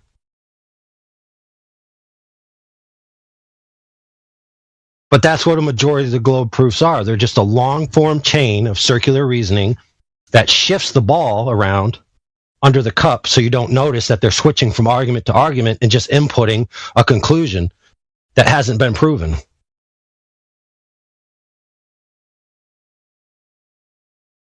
So we all already know that optics do weird things. That we can't be certain about the physical locations of things based on optical phenomena alone. And actually, I think if one were to measure the angle to the where the water line meets the platform in the oil platform pictures, it would actually be above eye level, which would mean that not only would the radius be very large, it would be concave. Right, so you're a concave earther. Thanks for coming out. We knew you were a scumbag all along. I rest my case. You're hereby canceled. Your credit cards are revoked. Wait a minute, you're not a concave earther? Nope. I'm just saying. All right, cancel that order. Cancel that Social order. credit reduced. Exactly. Just don't take my carbon footprint away. I like my bonfires. Go to the gulag, sir.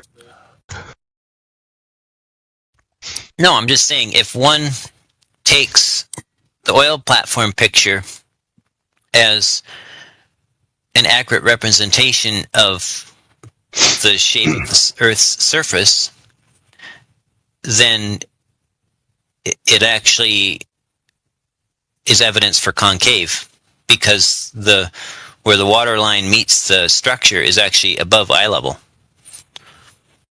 Well, that's an assumption on your part to this point, correct? Well, I've filmed and published on my YouTube my own black swan scenes from my area, and I've shown it. It wasn't oil platforms, but so you're saying you have evidence that the horizon is above the midline of your viewpoint. No, it's above eye level. Like if you extended a flat level plane out from your eyes straight out, it's above that under certain conditions. But we already all conceded that what that just means is that the angles of the light entering the optic make the image appear that way. That's the problem. No matter what, that's the end result every time. Because that's how images are formed. They're not formed any other way. But the whole point of the black swan, right, is what? Is that the horizon is not a geometric location.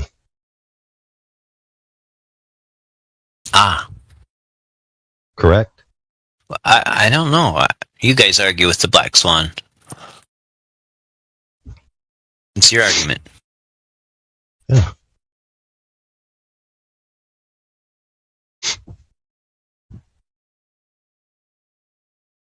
It's essentially proof that images are created with optical effects, not necessarily geometric placements. Because that's the claim of the globe for the longest time, that the horizon is the arc of an Earth curve hump that's blocking things.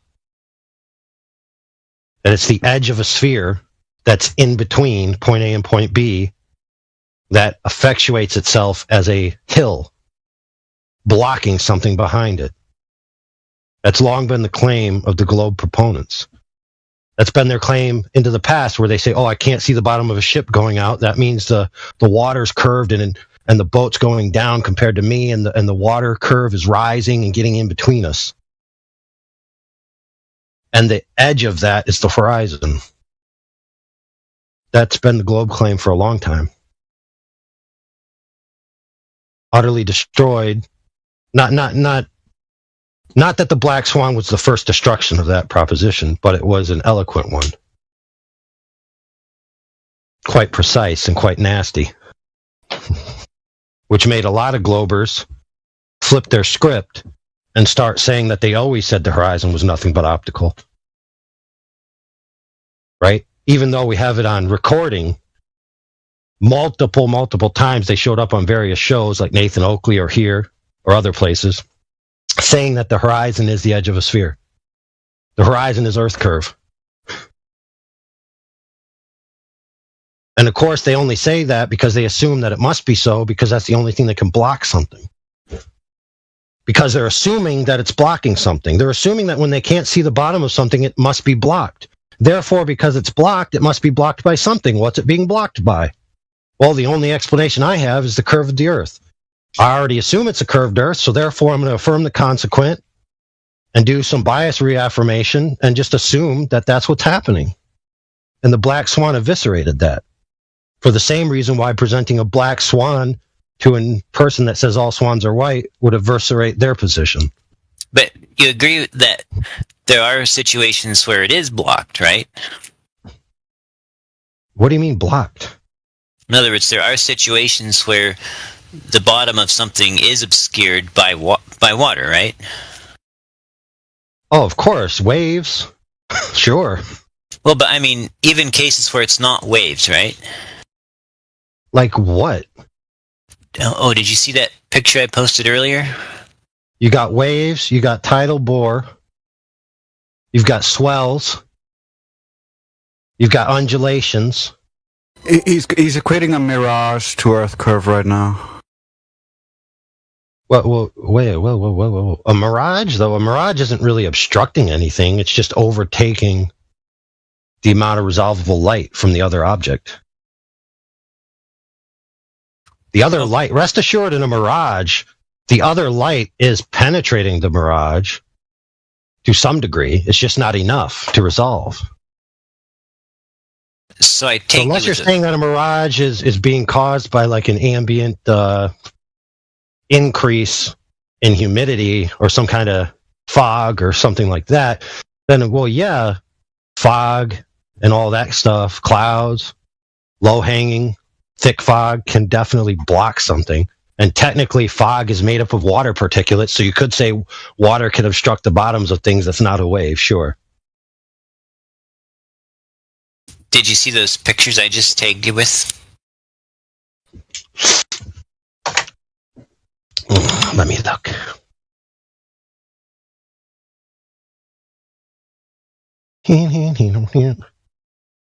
Asking a blind guy if he can see the pictures. Good grief. Hold on, let me get out my Braille interpreter.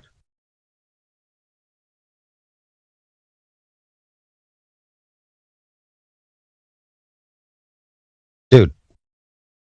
What? I thought you said I was going to see water obstructing something. Okay, see the bottom picture? Yeah, what about it? See the building called the View Towers? I see some writing that says View Towers. Yeah, what about it? Okay, it's pointing at a white brick. Well, that building is in Victoria, Canada. You can go there and look. And it's standing on a hill that's 50 feet high above sea level. And that entire hill is obscured by the water, right? No. No, I mean the hill underneath the building. Do you see any land underneath the building above the water? On the bottom image, no. I don't see the land being resolved in the final image. No, I said obscured. Yes, yeah. But you see, hold on, friend. This is the problem, okay? We're going to elucidate it right now for the audience. The water is not obscuring it from the evidence that I have from this image. All as I know is that I can't see the bottom of the building. In order for the water to be obscuring the building, I have to know that the water is physically in between point A and point B. I don't have that information from the image. Well, but I mean, the point is, you know there's 50 foot high. The point is that you can't see it. And you're going to make an inference that it's being obstructed by an object when you don't have enough evidence. That's right. My point. You're assuming physical locations based on optical information. No, I'm just simply asking you on a flat Earth, why can't I see that 50-foot high hill that's underneath the building? Why does it look like water is there where that 50-foot high hill should be, right?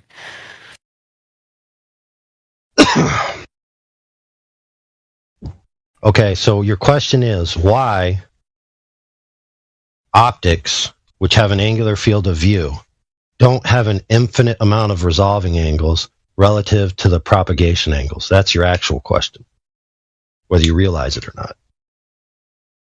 Are you saying that the 50-foot high hill is just too small to be resolvable, and so it appears as nothing, and the water just appears there? Well, as you approach 0 degrees in your field of view, right, and you have less and less available resolving angles compared to the propagation angles, the resolving angles subsume the propagation angles, right? But I mean, you do agree you can't see at infinity. You can't see at 0 degrees, and you can't see without the limitations of angles, right? Right, you can't resolve below your limit of angular resolution. But I don't believe anything in this picture is. I don't believe the 50-foot high hill is smaller than the limit of angular resolution of my zoom lens here. Because obviously things much smaller than 50 feet are showing up. Like you can see like some towers and stuff that are maybe 20 feet across or 10 feet across. Whoa, dude. That's only one factor. There's two factors, at least. It's not just their angular size compared to your angular resolution limit. It's where the angles of propagations are compared to that limit.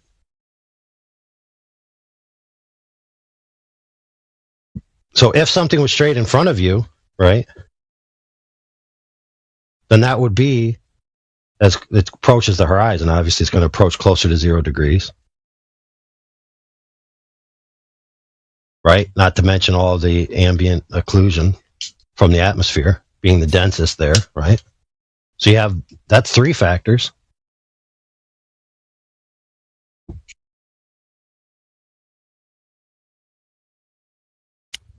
But so, for example, I'll give you a quick math. So, at a 6 foot tall guy standing just on the ground, and he's looking out.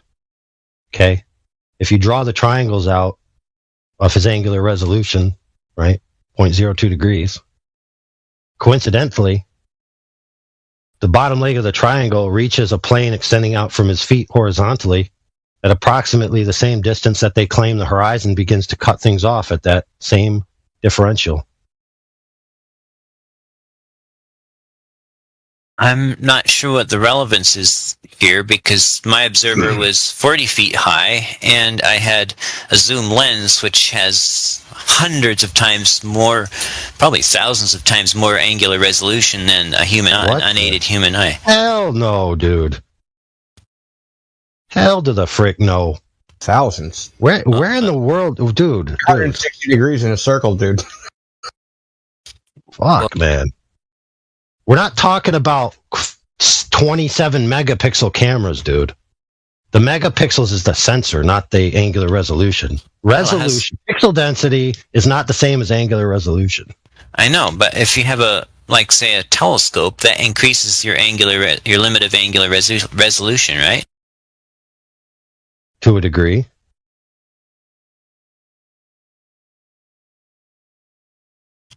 Okay. My theodolite says it has an angular resolution of the telescope optics of 3 arcseconds. That's horseshit. Oh, okay. I tell you it's horseshit. It's easy to demonstrate it's horseshit. Because the crosshairs. Crosshairs themselves, right? They're inside the lens. Uh-huh. They're going to subtend some angle, right? Out to infinity. They're blocking your view, right? Right. What's that angle? I don't know. What's that angle 100 miles away? Yeah, I don't know. That'd be pretty big. But that'd be pretty massive. It would be massive. But you don't see that when you actually look through the optic. You don't perceive any of that shit. The crosshairs actually have a little break in the middle so that you can actually look right. They don't actually occupy they come to an end right near the middle, so they don't actually form a complete cross. So you can look through the middle of the crosshairs. It's open there. Dude, how come in your JPEGs here you don't have the observation distance? What JPEGs where? These two things where you falsely said that the water is obscuring the building when that's not the information presented in the photo. But anyway. Oh, I'm sorry. I can get those. I put the GPS coordinates of the observer, so anyone could get. It's not like I'm trying to hide anything, for sure. I made this to show someone that the water appears in the place that a 40-foot high proposed laser test site would be, and I put the coordinates, but I didn't. Well, do you remember off the top of your head? It's roughly. Go look up coordinates. Yeah. No, it's roughly 21, 22 miles. 22 miles, 50 feet, right? I'm not sure what the 50 foot is. The foot of the building's about 50, yeah. So your claim that was 50 feet of the building was obscured by water, meaning that the water, if you're talking about the water that's part of the ocean water or lake water or whatever it is, if it's obscured by it, then in order for that to be true, then it means it has to be in the line of sight between point A and point B. Well, actually, I said the 50-foot hill underneath the building was not visible. But fine. That's correct. But yeah. So that's same point applies. So that's my question is, see where there's kind of a darker orange text that says proposed laser site near the right? Mm-hmm.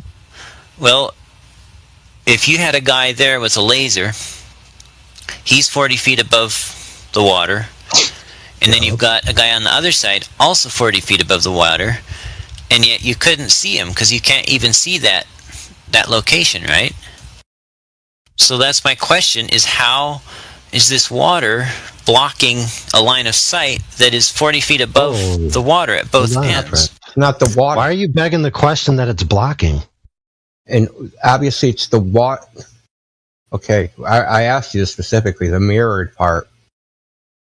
That mirrored part, which obviously is not water, what's that blocking?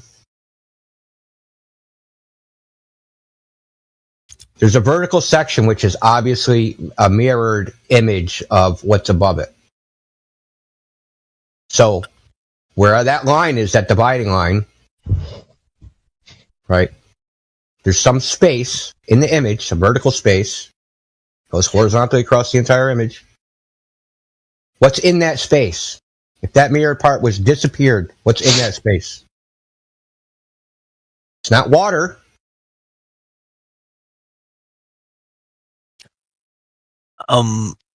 Right? It's not water. You think it's water? You think that where that mirrored image part, that's actually water? I don't think so, but I mean, I don't know exactly. But I'm not sure what you're asking. The point is, the building. I'll draw it, dude. I'll just draw it. The building is on a 50-foot high hill. Are you contesting that? No. Hold on. Just bear with me here. I'll show you something. Let me show you something. Fire Marshal Bill. Man, I wish I wasn't freezing to death. I could use my device and actually do some calculations. But it's like what it seems like to me, the issue is that all you're able to see is that it's not visible. And then you're claiming that that's because of an obstruction, right? And then your evidence for that is that it's not visible. Do you see how that's circular? No, it's just that I know something's there, and instead of seeing what I know is there, I see water, which should be 40 feet down. That's exactly what I said, right? You took the observation, and you noticed, hey, I can't see something. And your conclusion is that it must be physically obstructed by something. And then your evidence for that is that you cannot see it. But that's circular reasoning. Well, I'm open to someone suggesting what's actually happening. It would be like saying... So you're open to someone suggesting that you shouldn't use circular reasoning? Yeah, we're suggesting that. That would be good, yeah. Well, it would be like me saying, well, I can see things falling down, therefore I'm going to claim that there must be invisible creatures that pull them down. And then my evidence for that would be things falling down. That's completely retarded. And yet it's the exact same logic applied to the example that you're providing. Because you're providing a photo of something that is not visible, then you're claiming that there's a physical obstruction, and then you're pointing at, well, look, it's not visible. So how is that logical or a valid argument? You lost me. We know. Because you don't understand what circular logic is, probably. I can explain it to him. So a sphere is made up of essentially an infinite amount of concentric rotated circles. So if you have enough circular reasonings, you end up with a sphere. Therefore, the Earth is a globe. Makes sense to me. Hey, Jesse, did you see the image I just posted with the red line going across it? Let me look.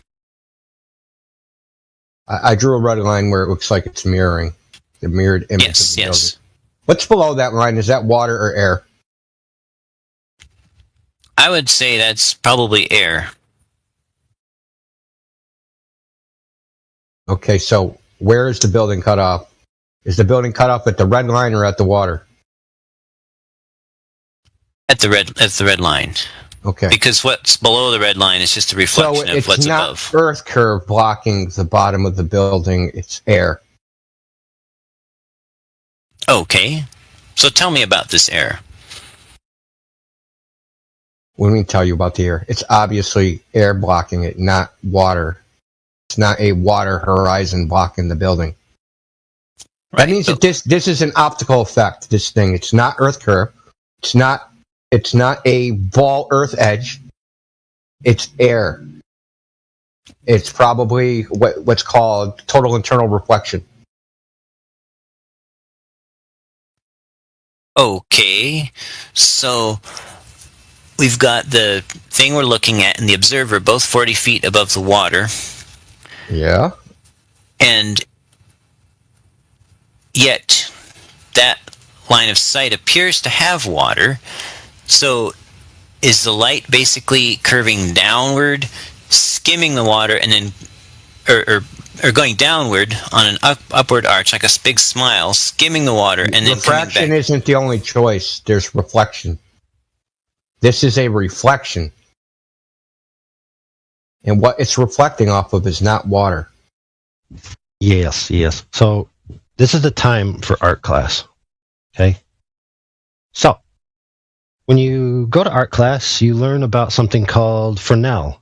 Spelled Fresnel, but pronounced Fresnel because it's French and frou-frou. It's named after a dude. There's also a diffraction named after him. Now, when you have a room and the walls are red, and you draw objects within the room, and you want to be a good painter, you must add red to the objects. Why? The answer is because the red light is hitting the object and it's reflecting off the object. But the majority of the color you see is from the object. So I might have a white table or a brown table. I'll add some red.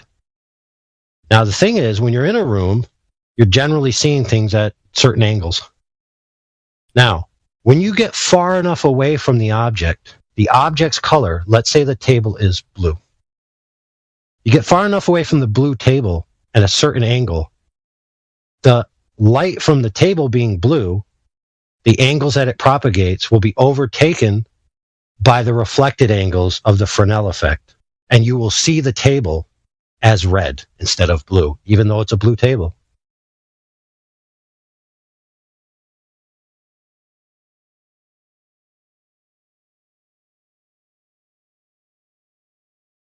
Now, it just so happens that these extreme angles, for some coincidence, occur when you're at a very low angle to an object at a great distance, because that's how you get the most acute angles possible, to where the propagation angles and the reception angles and the reflection angles are at such extremes that one overtakes the other.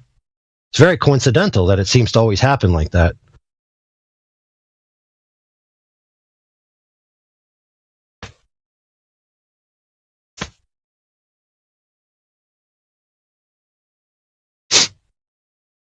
In other words, at certain angles, all surfaces, including water vapor or humid air or different whatever that's particulates in the air, are reflective. And that's what you see, reflections, rather than the color of the thing itself, or rather than color passing through it from something behind it.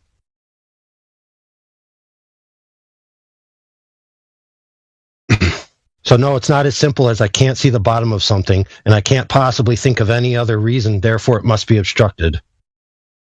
Oh, and by the way, I proved this because I can't see the bottom of it. As our friend so eloquently explained to you, that circular logic and proves nothing.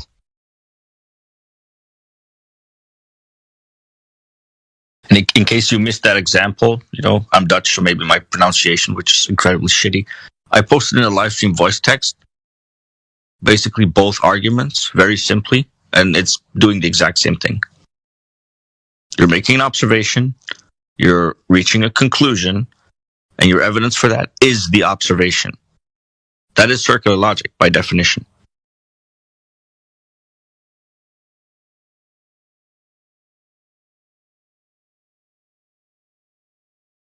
Hey, gentlemen, it's been a pleasure, but it is 4 o'clock here, and I need to take off. Okay, man. Hope your arms don't get tired. Yeah, thank you. All right. Good talk. Always do this, guys. Oh, look at the time. Oh, gotta go. It's funny how common that is. I think I'm gonna go ahead and just stop the bot for now. See if we can pick up some steam. Yeah, it's scary how common this is. Let me get a screenshot of me in here by myself, so I can brag later. Yeah, man. Oh, look at the time. Oh, 5 o'clock. Gotta go. When we start getting into like the nitty gritty. Oh, see you guys. Time to go now. Fail.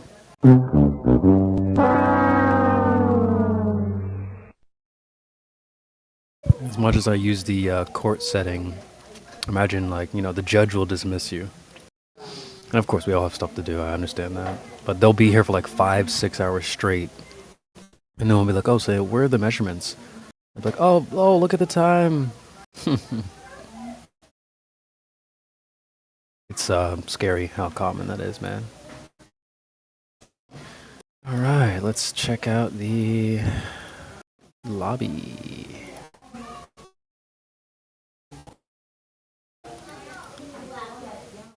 Yeah.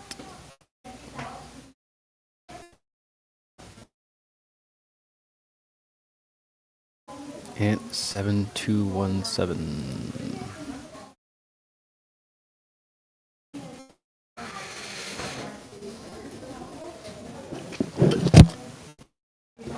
Let's see where this conversation started.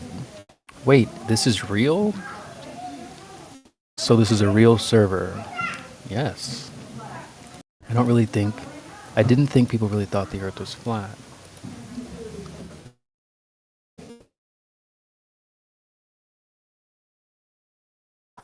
Hold on, let me mute up and make sure my mic's sounding good. 1 sec.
I'm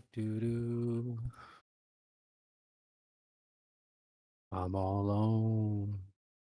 There's no one here beside me.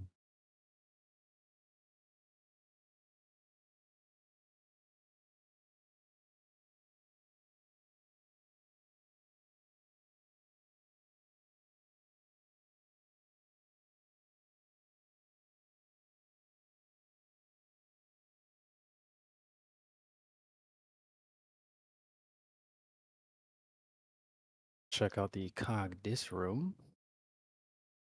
Hey y'all, what's up? I'm already FE, but we can chat. My friend asked me how does the sun go down? It doesn't actually.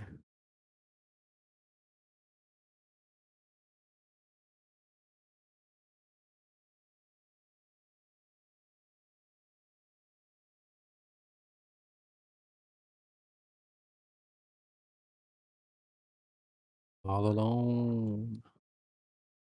There's no one to. I believe the whole earth is, so yeah, including water, takes the shape of anything. A hill of water?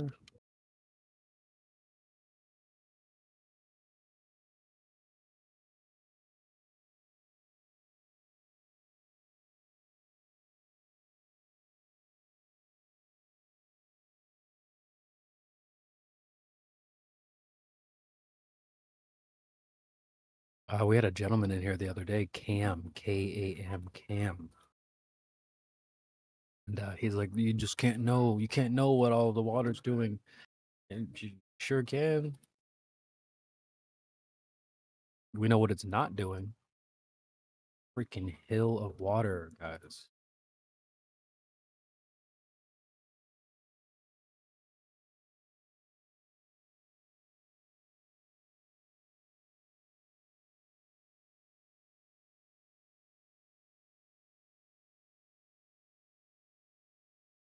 But this is what the goofballs on the other side think is actually happening. Newsflash, it's not. Let me load up the Rumble. Let me load up the YouTube, see who's over there. Rumble.com /Helio Skeptic. Whoa, that didn't work.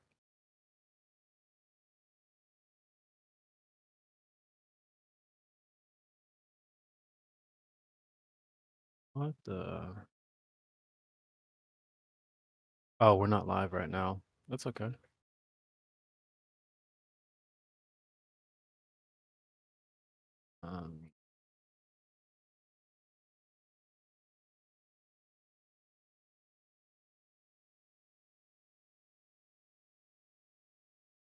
There's a link to the Helio's channel. Make sure you guys get over there and follow.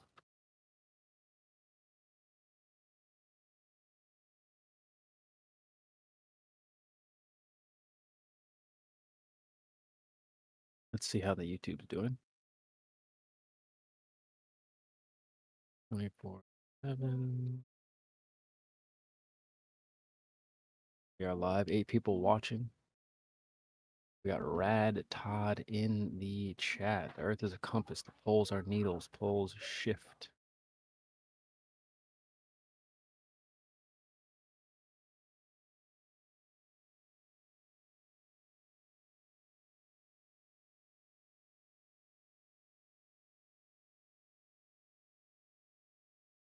I'll jump in the chat and say what's up.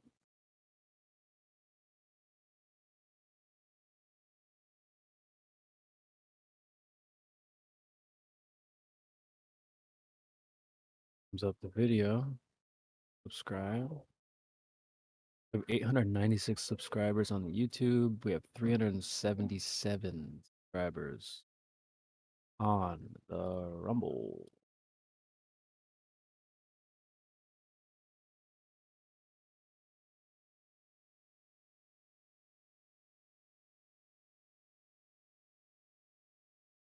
Let's get to 400.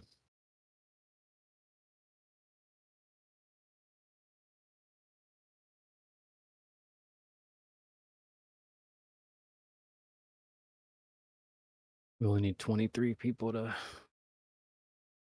hurry up and follow.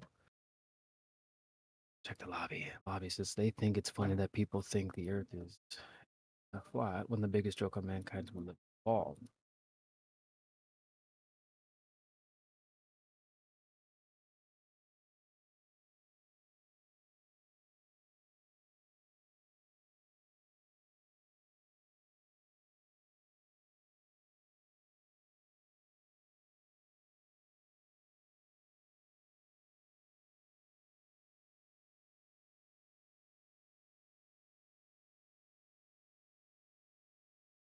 Turbo Man says, for 40 years of my sordid life. I don't know what that means. Let me look it up. Sordid, involving ignoble actions and motives, arousing moral distaste and contempt, dirty or squalid. Okay, with the vocab.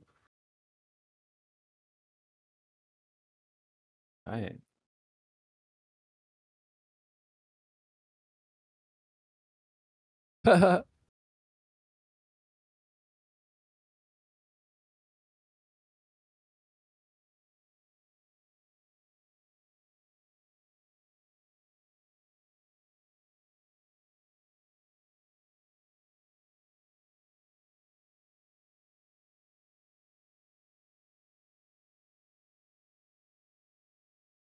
Ant says, that's how water evens out. In a hill, bro?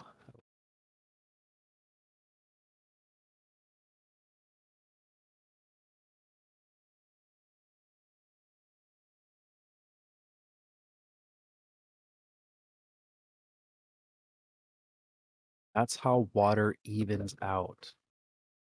On a sphere that has gravity.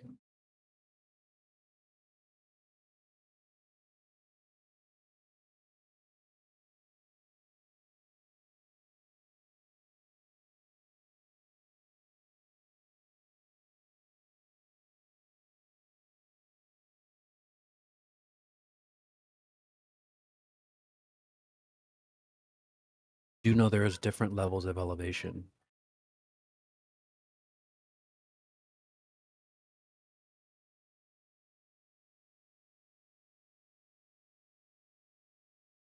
It does work like that. These guys are so funny, dude.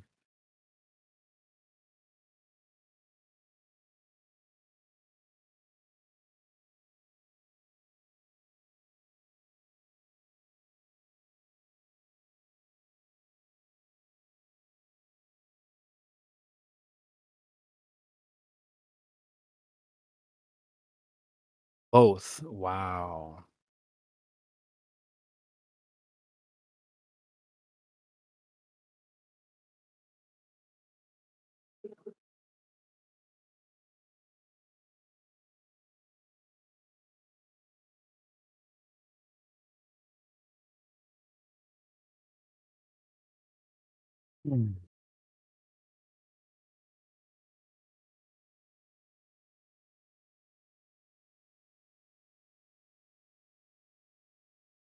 Gravity pushes everything to the center. It works like that. You're asking me now. You're asking me for.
Acid rain.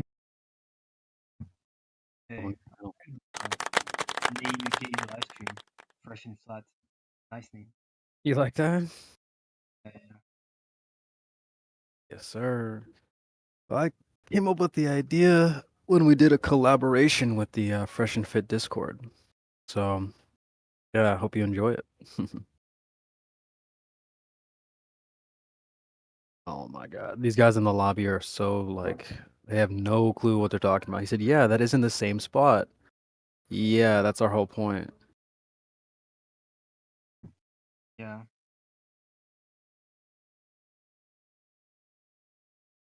The guys arguing flat earth and realize it.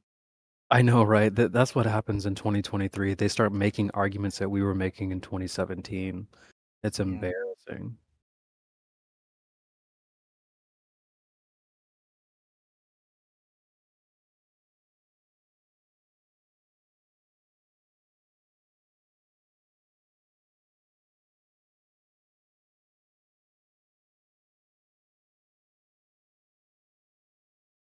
As I guess it is, since the definition is that the horizon is a line, it's behind the mountain. You're damn right.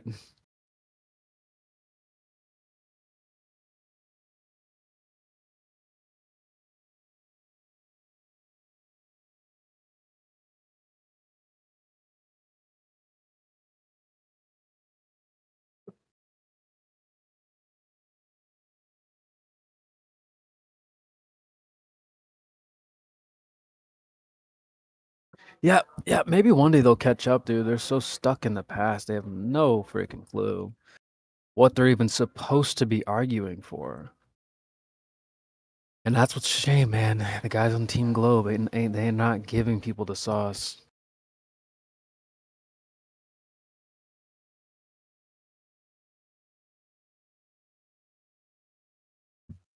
Yeah, and the moment they claim refraction, they can't argue anymore with whatever optical evidence they have. It's refracted, so it's not really there, right? It's an illusion. Mm-hmm. Yeah, that's an excuse for why there is no curvature, why there is no geometric horizon. So if they're telling us, well, there's reasons why it's not there, well, you sound like me. You sound like a flat earther. Oh God, this guy said, like I said, it's how you. Like I said, Martel says, what's blocking the bottom of the boats? He said, like I said, it's how you see it. I mean, you see the one that is closer. By your logic, wouldn't it fall off the world? What the hell?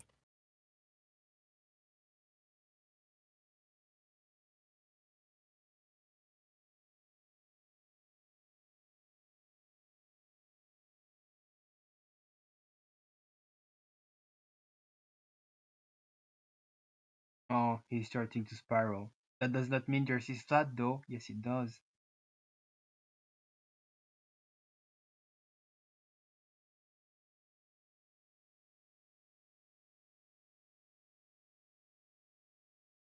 I know, right? It doesn't mean the Earth is flat, though. For example, well, there's only two options: bird brain. Yeah, either way, like either it's flat or it's a bigger ball, but either way they have lied. So I mean,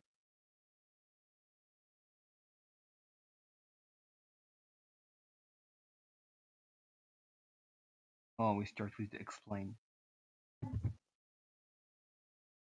Explain every single word, every single thing in the universe. Right? Yeah. Wrong, right? That meme is so funny. Explain everything, flat earther, or else. Yeah.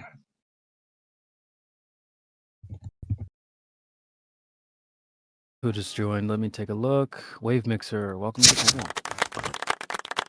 It's been blocking me out. I've been getting a message in the morning that says that I've been blocked all day. And I had to cut my phone and send myself an invite and then click on the email link to get in. That's weird.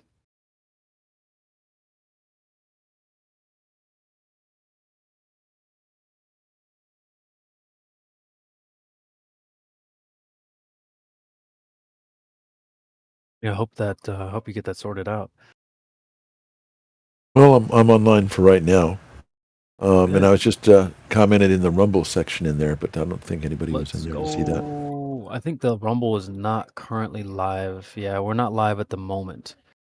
But good job yesterday, though. I see that we got 11 thumbs up on the video. We got 7 comments. So that makes me happy, man. That makes me very happy. I'm glad to see it. One of those thumbs was mine. Somebody says, "Are all y'all are too stupid to realize the size of things?" I'm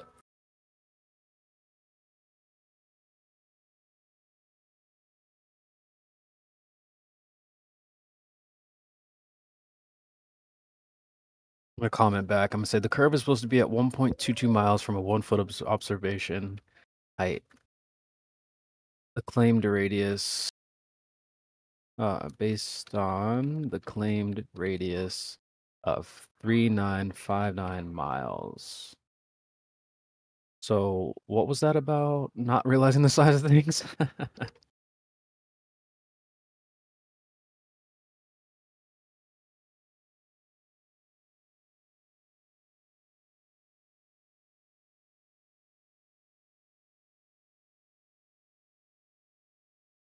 Besides, you don't get to talk about the quote size of the Earth without any measurements.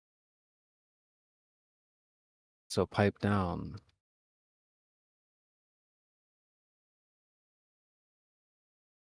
It's funny though, we got some haters on the video already. Haha, let's go.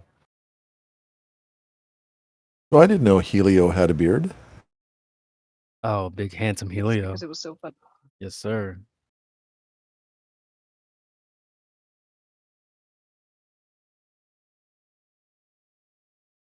Let me screenshot that hater comment. Who is Vizzy-Bug? If you see them, make sure you flame them. I'll put it in the chat there. Let's go back to the lobby. The lobby's got a lot of activity at the moment. Oh, it's so funny how they'll be like, "I'm in school."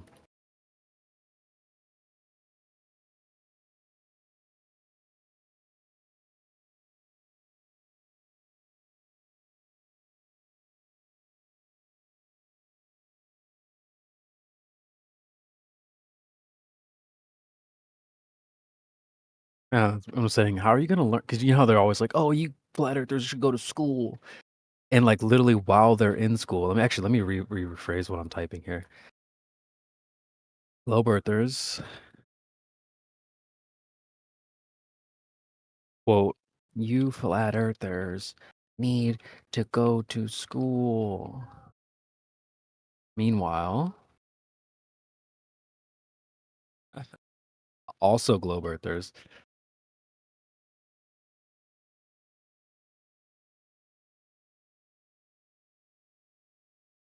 In flat earth discords. Not paying attention in class.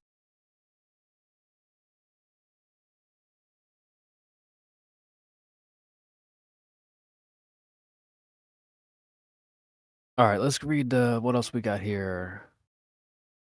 They want to talk about eclipses so bad. What is the black circle in the sky during an eclipse? The moon. Next question, how do you know it's a moon? Because where's the moon? That's not answering the question. So what do you think that black spot is? Not a moon. Acid rain. Good job, man. Good job, buddy. That's exactly the answer. Not what you think it is. But what do you think the black circle is? Nobody knows what it is, as it says. I'm not going to give you bedtime stories. There you go. I'm not asking you to. Martel says you kind of are. You're asking for causes of things that nobody can test. Great. No response yet. Good job, man. Good job. Yeah, they want their bedtime stories replaced. Yeah. We're not here for that. Explain to me, yeah. Explain it or you're wrong. Well, no. Oh, God. Also, can someone tell me why you can't see Mount Everest from your house? Why would you?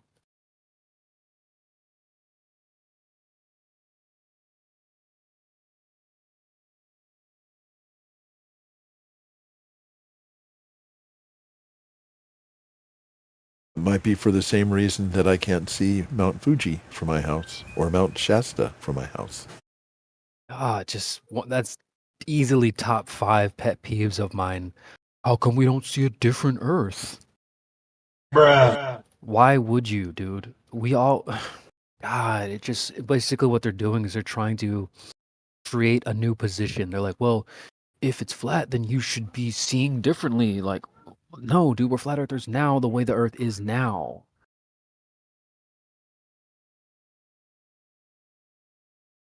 He's like, well, just use a telescope. If it doesn't work today, it won't work tomorrow. Flat Earth does not change that. Oops.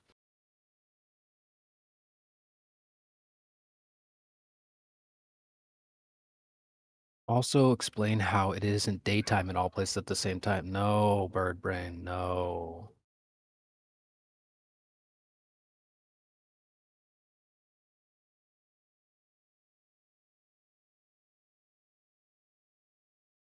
They do this again.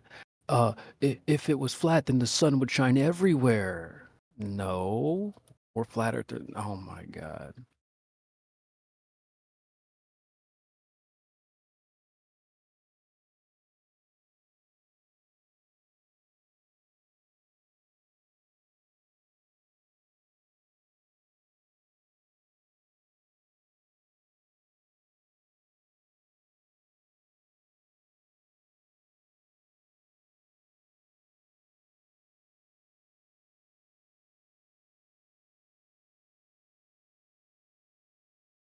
I mean, explain seeing cities at night from space. Oh my God, that's not a perspective. That's not a POV you've ever had. Turn off the TV.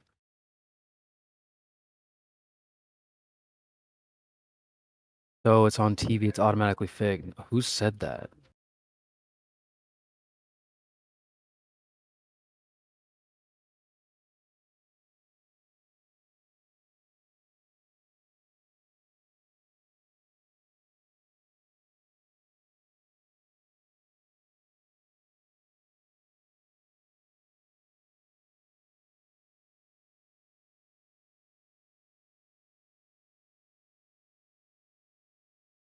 Mic check, test 1 2. Okay, I'm on. Yeah, you sound good. Light can't reach that far through water. Yeah.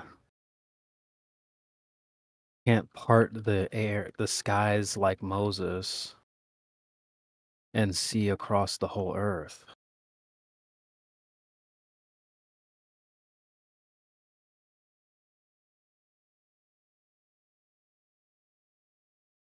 They think like for some reason, oh well, if it's clear here, it must be clear everywhere. No, even if it's clear where you are, doesn't mean you can just part the skies like Moses and see across the whole damn earth.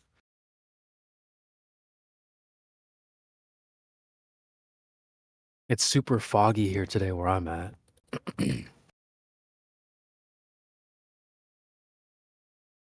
It's real cloudy and overcast here in Los Angeles, too.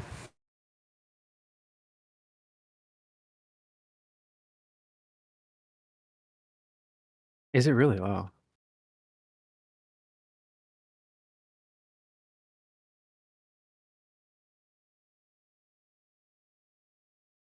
And for all of you caffeine consumers out there, a happy National Coffee Day. You may want to check some of your local coffee establishments. A lot of them are giving discounts, 2 for 1, free samples, all kinds of good stuff. I didn't know that. Actually, I got a free coffee today from my local coffee shop, but I didn't even know that. This guy is just completely coping. I said, you're talking about standing on the ground and pointing a telescope across from the Earth. You don't get any POV from space. Ask the astronauts.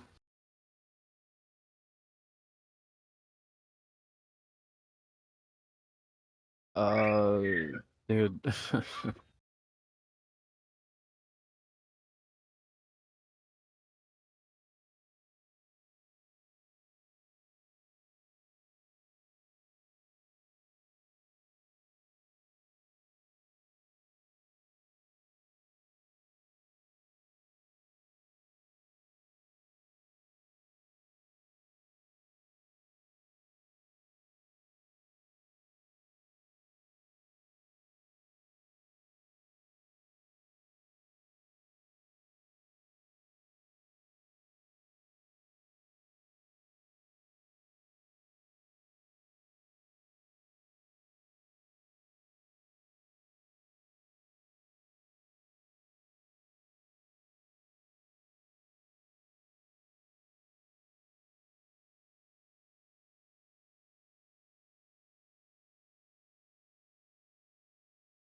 Oh, I've been muted. I just love it. Dude's quiet now all of a sudden. Got him. Good job, guys. Too funny.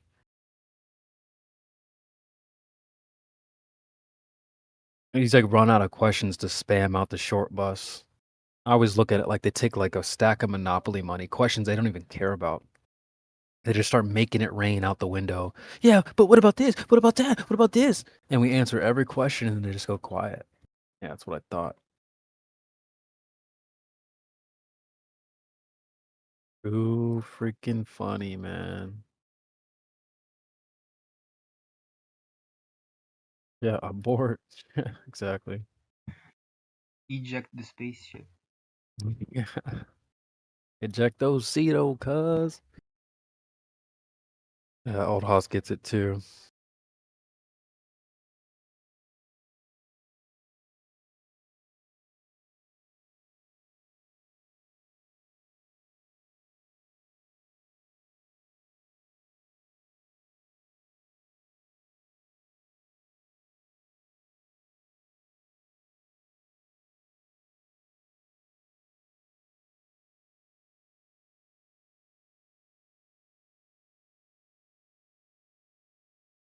Let's see what's the chill chat's actually really busy right now. Big Root, Cappy, Kembo, Luna, Enzyme.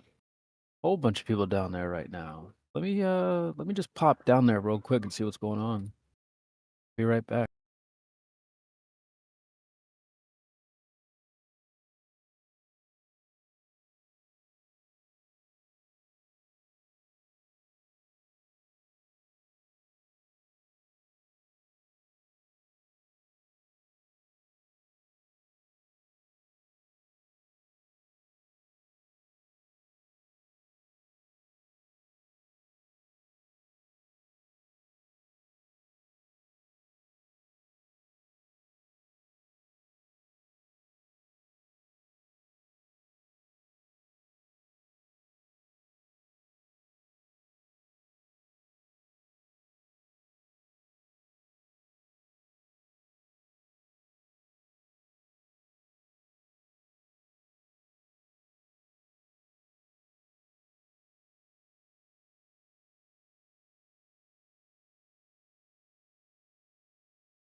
Picture, if you will, a place where people believe that they are living on a ball covered with water and spinning at 1,000 miles per hour.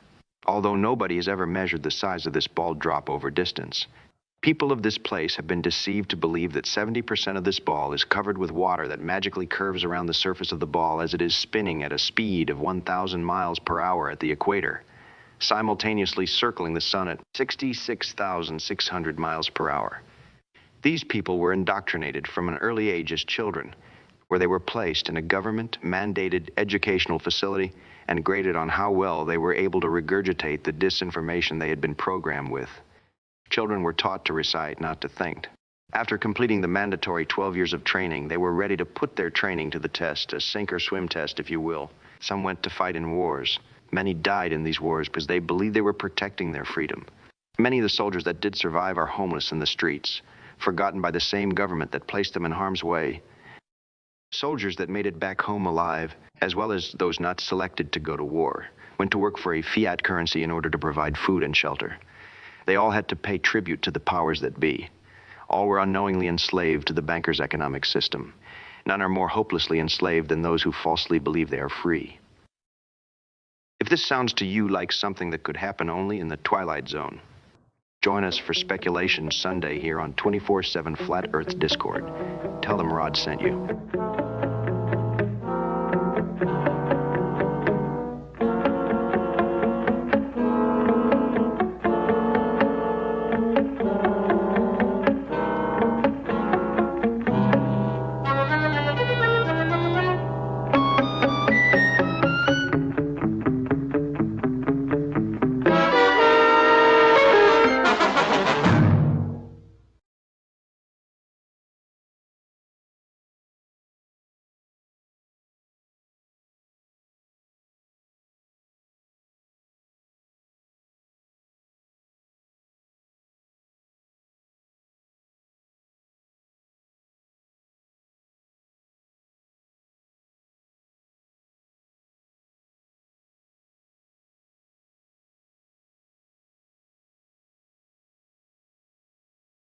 We have a special guest joining us on the panel, and please give him a welcome. His name is Neil, and I have a few questions to ask him. Neil, who's measured the diameter, circumference, or radius of the Earth? Earth's circumference was first accurately measured more than 2,000 years ago by the Greek astronomer Eratosthenes, who at the time lived in the Egyptian city of Alexandria. So tell me, Neil, how did Eratosthenes measure the Earth 2,000 years ago? He had heard that in the nearby town of Syene, midday sunlight shines straight down to the bottom of deep wells on the same day each year, indicating that the sun was directly overhead in Syene.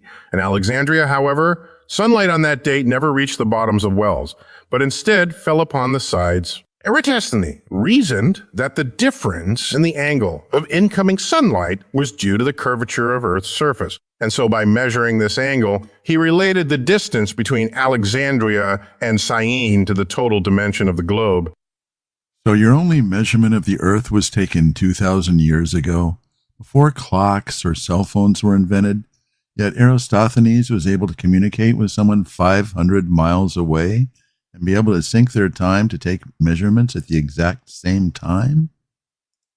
I must say that I do find it fascinating that with all the trillions of dollars NASA has received, we have no measurements of the Earth with our modern digital equipment. It leaves me wondering how we know the size of other objects in the sky if we don't even know the accurate size of the place we live on. Well, surely we've been able to measure the axial rotation of the Earth, haven't we, Neil? By the mid-19th century, most educated people knew that Earth spins on its axis, completing a rotation once a day. But there was no obvious visual demonstration of the Earth's rotation, only astronomical evidence. So, Neil, if I get this right, are you saying that there's never been a measurement of the Earth's axial rotation? No one has ever measured the axial rotation of the Earth. Thank you for being honest, Neil. I do have one final question for you. Normal atmospheric pressure at sea level is 14.6 psi. The vacuum of space is said to be 10 to the negative 17 torr. Can you have gas pressure adjacent to a vacuum without a container? The second law, thermodynamics, says that you cannot have a gas pressure next to a vacuum without a container. Okay, Neil, let me get this straight. The only measurement of the Earth was done 2,000 years ago with sticks and shadows. The axial rotation of the Earth has never been measured, and space is a direct violation of the second law of thermodynamics. You know what, Wave? You are correct. You caught me. The Earth is flat. Is this the part where you snatch my wig?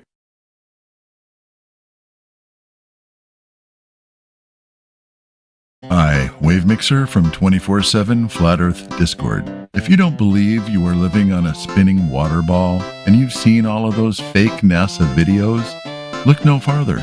You can now learn the truth about where you live right here. We live on a stationary plane, a level, non-rotating Earth that was created especially for you and me.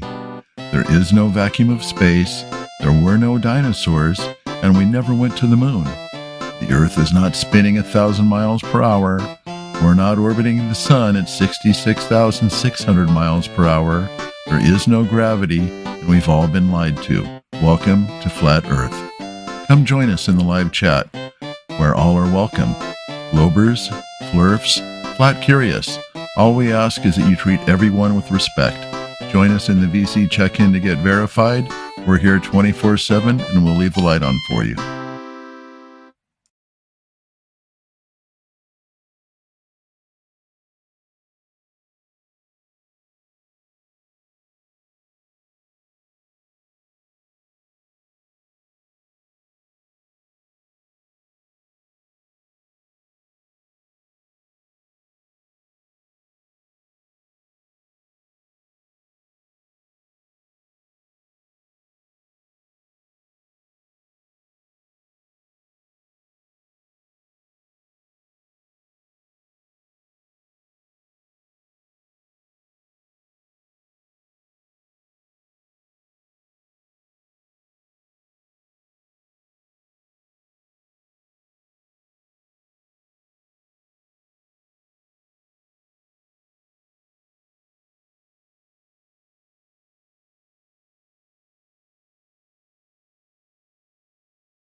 Probably just hot miking. And Felicia Midgarder is in the panel. Welcome.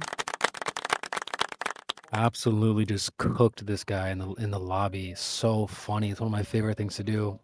Guys like, I can totally tell when something is a ball in the sky. Oh, really? Here's a multiple choice questionnaire. Why don't you try answering it? I'll put it in the chat for you guys. Let me get the screenshot. This is so funny, dude.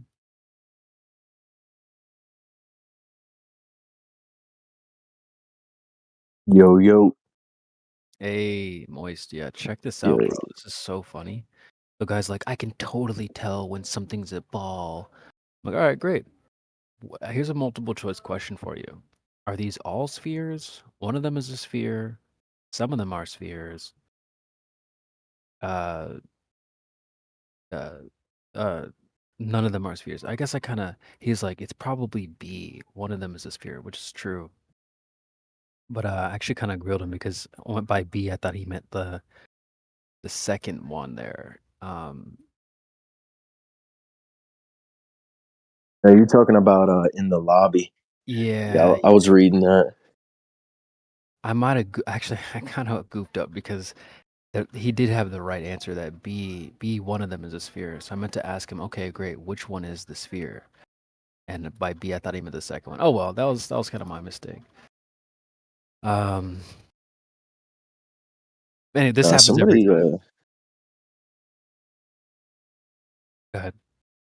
I forget his name, but somebody said they was gonna come tell me how they knew the moon was a rock. Oh boy. So that's what I'm waiting on. I'd love to hear that. In Me before rocks.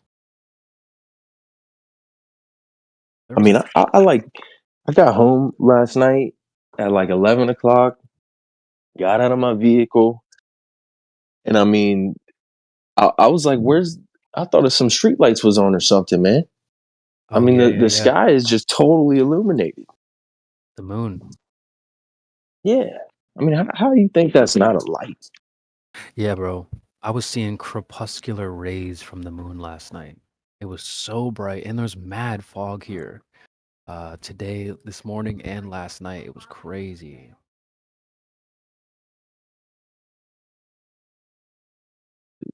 Yeah, it was definitely pretty wild. Was it full last night? Yeah, I'm pretty sure.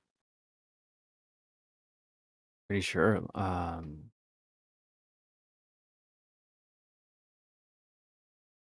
Yeah, it was stupid bright. I saw that too. It was like there was literally like a street light on, like you said. Yeah, I had the same experience. Yeah, man. Yeah, it was pretty wild. I'm gonna send a picture in the lot. Actually, I don't even have picture rights. Oh, I got you. Let me hook you up. No, I got out of my car. I was like, dang, I gotta snap a picture of that.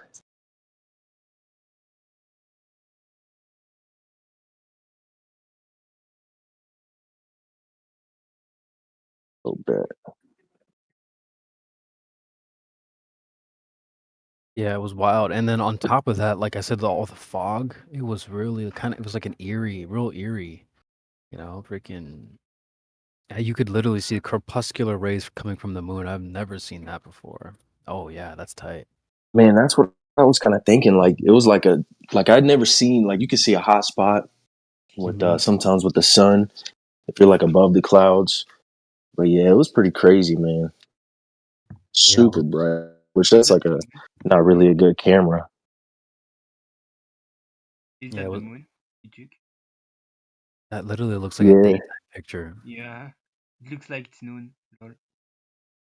That's what I'm saying, man. I got out of my car and was like, man, what time is it? Yeah. It's like past 11 p.m.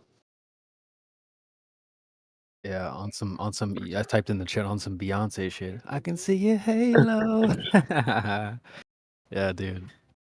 I was seeing the same thing. It looked crazy halo looking around the moon. And there was clear skies last night, so it was bright as all get out. There was fog. Like that was the coolest part. It's been really foggy here lately.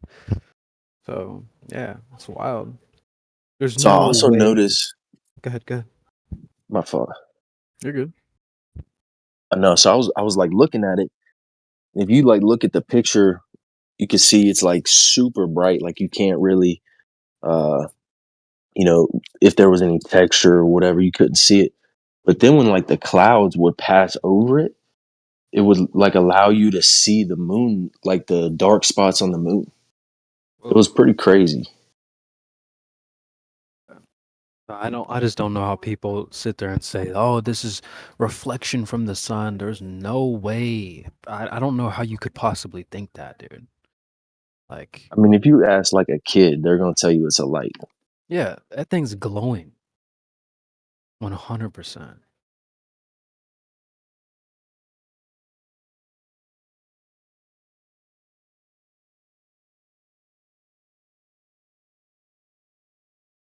Yeah, it's literally like, I mean, we had a girl in here the other day. She's like, "Yeah, no, it's reflection from the sun." Like, okay, you don't need to just repeat this story.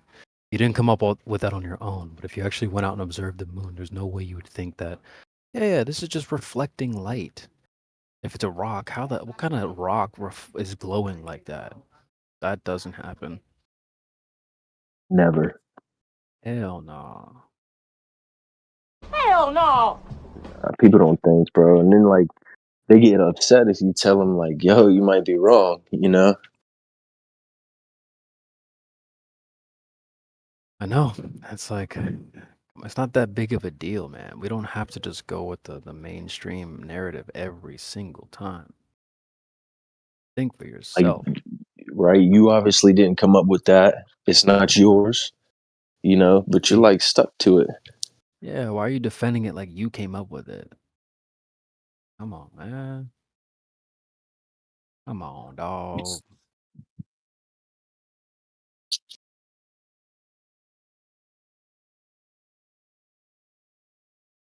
Who knows, man? I got people like sometimes I'll just put up shit on some TikTok. People always want to come talk about it, but they don't be coming, man. Mm-hmm. Globey showed up one time, then he got me in trouble. This happens on Fresh and Fit. They get lots of haters, right? They do a call-in show on Fridays. And they're like, "All right, haters, call in." And then what? It's all crickets. Nobody calls. Exactly. It's all supporters. So it's kind of the same thing. "Oh, you guys are all stupid." All right, well, come in, bring the smoke then.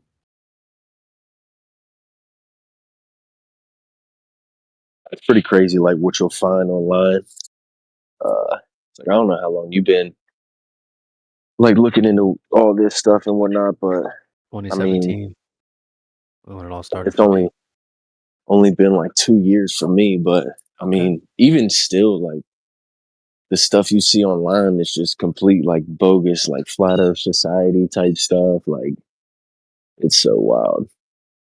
Yeah. Everybody's like they're willing to admit, they get lied to about, medicine and health and all these different things, and then they won't admit that like someone's lying to you about something that like, at the end of the day, the I guess the specific aspect of it really doesn't matter.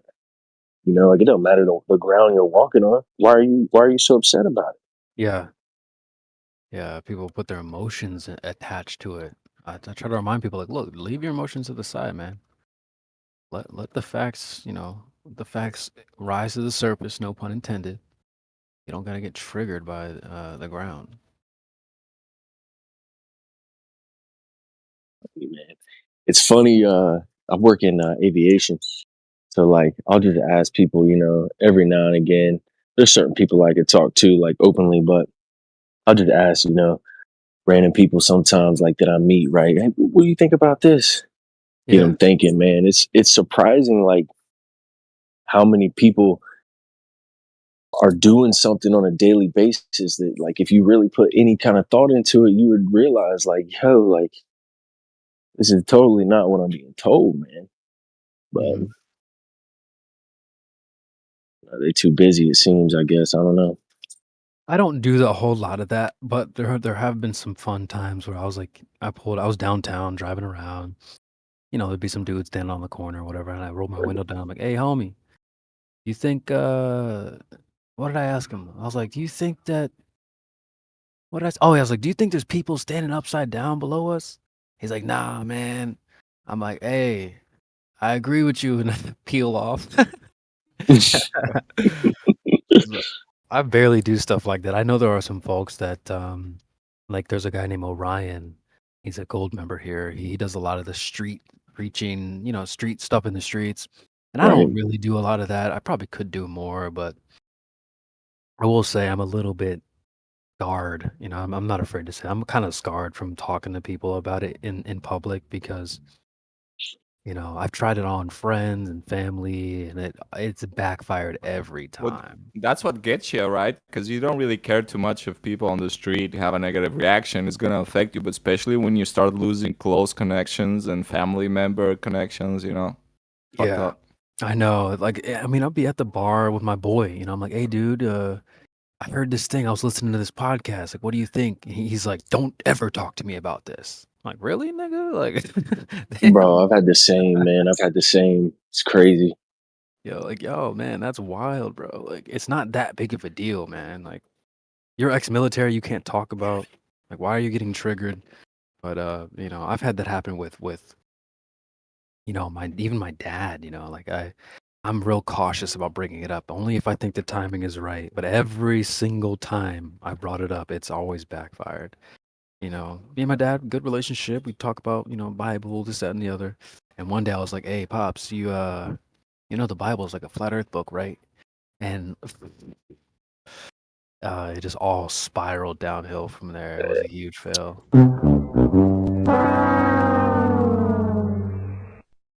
Hey, boy, you want to get whipped?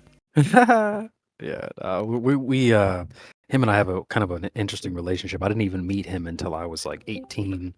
I kind of grew up. Damn. Oh shit, clipcord. Oh, he's gone. But so we've been catching up ever since, type of thing. I'm 29 now, so we've been catching up for like 10 years, and I finally dropped that flat pill on him, last year, and it was like, oh man, it was a mess. It was a mess. So no, I don't really do that a lot. The other time, my boy that I was at the bar with, he ended up, I brought my girl. We were watching UFC at my other cousin's house, and my boy from the bar was like, "Hey, did you guys hear that? CB's a flat earther?"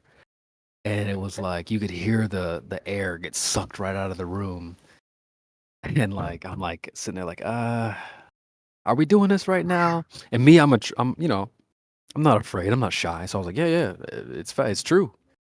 And they all started spiraling. One of my dudes, or one of my cousins, ran to another room, grabbed a computer, typed in NASA.gov, and came back and said, "Look, see, you're wrong." Like, oh my god, bro! Like, holy, dude, it's wild, man. I had an uncle that I've been like, in his ear about it a little bit, and I was like telling him about satellites because he like sent me a picture one day of like it seemed to be like a screenshot out of an airplane or something, but I mean it was clearly some curve, edited curve, and I was like, I mean, you don't think that's real, do you? And obviously he did. So I was like, got him on satellites. I was like, dude, just like look up pictures of satellites. I mean, like, we're supposed to have I don't know how many tens of thousands of these things flying around, and like you simply Google, pictures of satellites, and you'll get like one real picture, if that. And it's like sitting on a table in a shop or something. Yeah, it's super wild, man. There's a YouTube channel called. Go ahead, Anxiety. I'm gonna look up this YouTube channel. I'll show you what I'm talking about. Go ahead. I was just gonna say, like, you hear their fucking heartbreak in a way, because when you're considered an intelligent guy by your friends and peers, and then after a year or a few months, or depending on the relationship, kind of whatever time span, and then you drop the flat bomb, and they're like, "I thought he was smart. What's the problem?" Dude, he was faking it. He's stupid, actually. No kidding, though. I did have a buddy come around after like a year, though. I was like, dropping some stuff on him, talking about like the Masons a lot too. Oh, and my ex came around after like 4-year mark, and we were not even together at that point. We had an on and off relationship. Yeah. it's like I was like almost every day showing her videos and data, and she confirmed she understands, but she still can't. You know, the cognition was strong. Like if I accept this, then that means. And she didn't finish, but she used to study anthropology and genetic anthropology, right? So she was like, you know, a little bit more not brainwashed, but like academia wise. I don't know. It took her a while, but she got eventually there. Just she had to hear it from more friends and peers or people she found out that they were into flat Earth and all that. Well, if more people than my fucking ex believe in it, maybe it's true. Like, come on. Oh my god. Yeah, it rubbed me the wrong way for sure. Because we talked about it that yesterday, right? It's like my mom. She doesn't. She's like, I know you know a lot of stuff, but until I don't hear it from the outside world, from enough sources, it's not valid enough, right? That's exactly what it is, bro.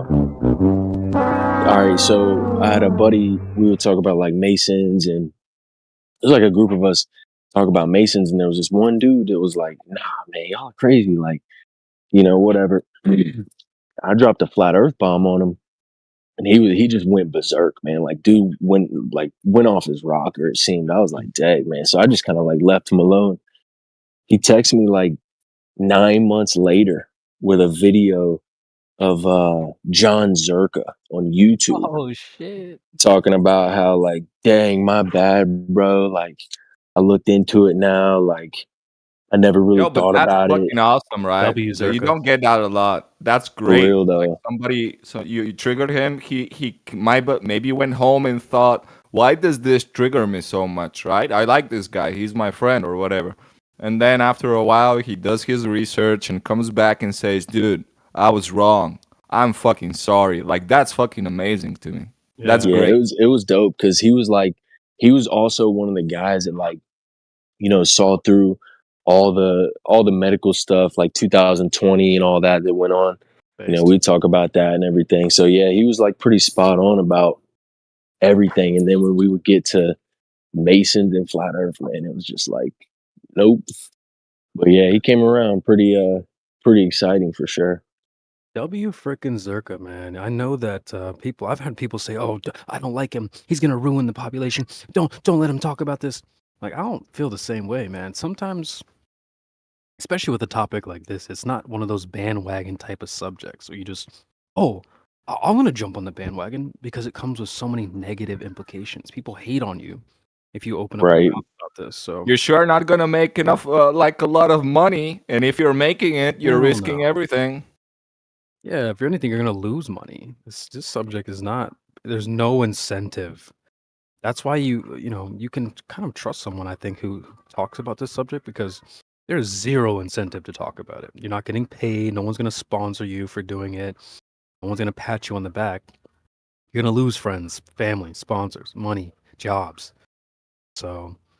Yeah. Well, that's where your inner moral architecture comes in place. Because what we get out of it is just spreading the truth, and the truth needs to be spread, right? Well but said. There's no economical, social, or any other incentive that's not almost metaphysical or spiritual. It depends on your inner morals, right?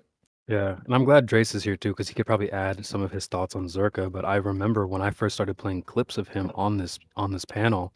There was people that were like, "No, do never play him again." You know, I don't even know who he is. Oh, for real? Oh, let's introduce you to Zerka. Maybe heard from him, but I don't follow a lot of content at this moment at all. Okay. Like for the last 3 years, I've been a flat earther for almost 10 years now. Damn, you're longer than me. Yeah, it was 2013 or 14 that I actually started saying like this is not, That's OG yeah. Let me just unmute this guy really quickly. If somebody joined the panel, I'm gonna change your name back to Glory to the PRC. What's up, man? How are you? How you doing?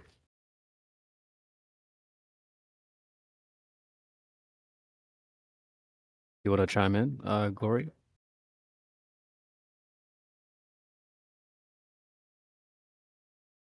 No pressure. We'll get back to you shortly, maybe. That's one thing I noticed like real early on is like everybody has to hear something different. Cause like I was telling my after a couple months of like going back and forth on it, started telling my mom about it, and like it seemed like it clicked fairly easily. There were like certain things that like just really really started her questioning, like paying attention to sunsets, different things like that. Like it was almost like a no-brainer. She was like, oh yeah, it makes a lot more sense this way.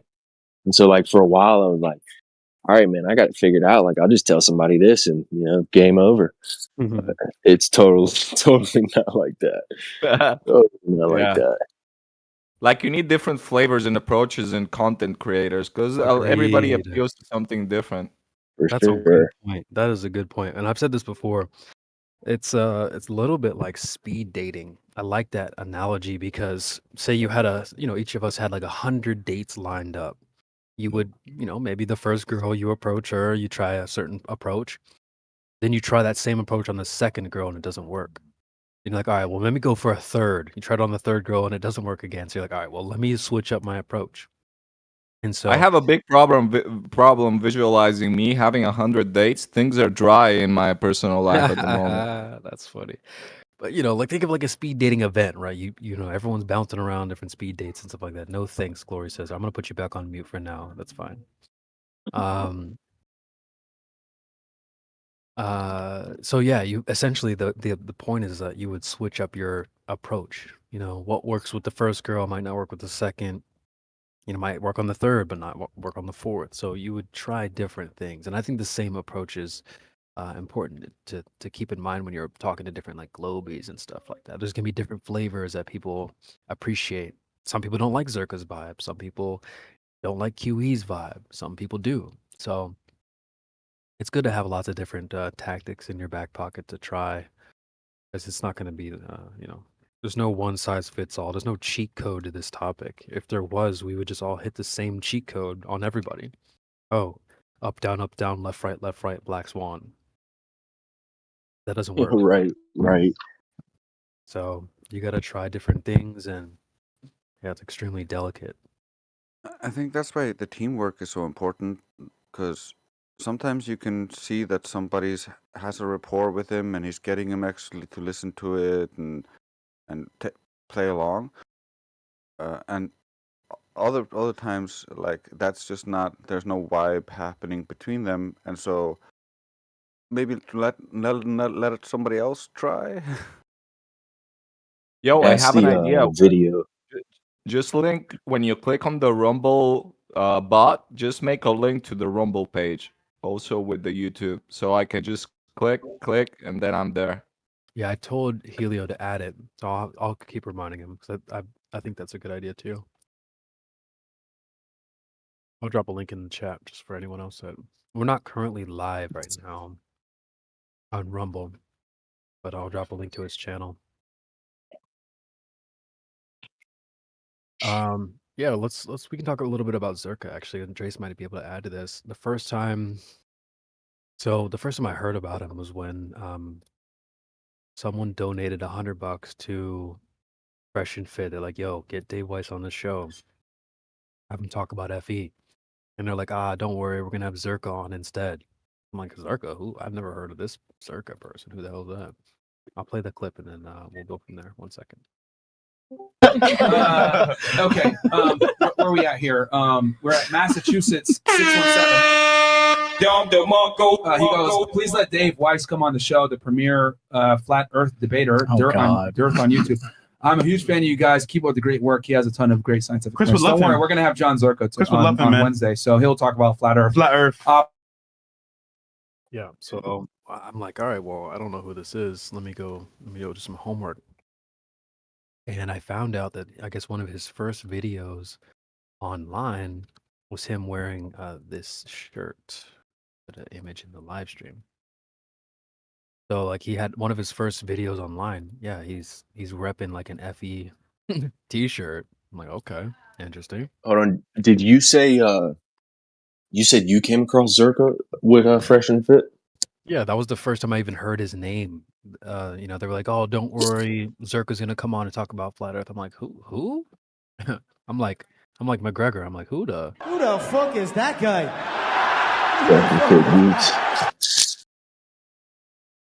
So anyway, yeah, we go and do some homework on Zerka. And I dropped a link in the. He did this video with Destiny, and he was talking about rainbows and this, that, and the other, and it was pretty rough. Let me stick this one on because we can kind of listen to the progression of how he's changed a little bit over time. Let's listen to this, and I might have to stop it short.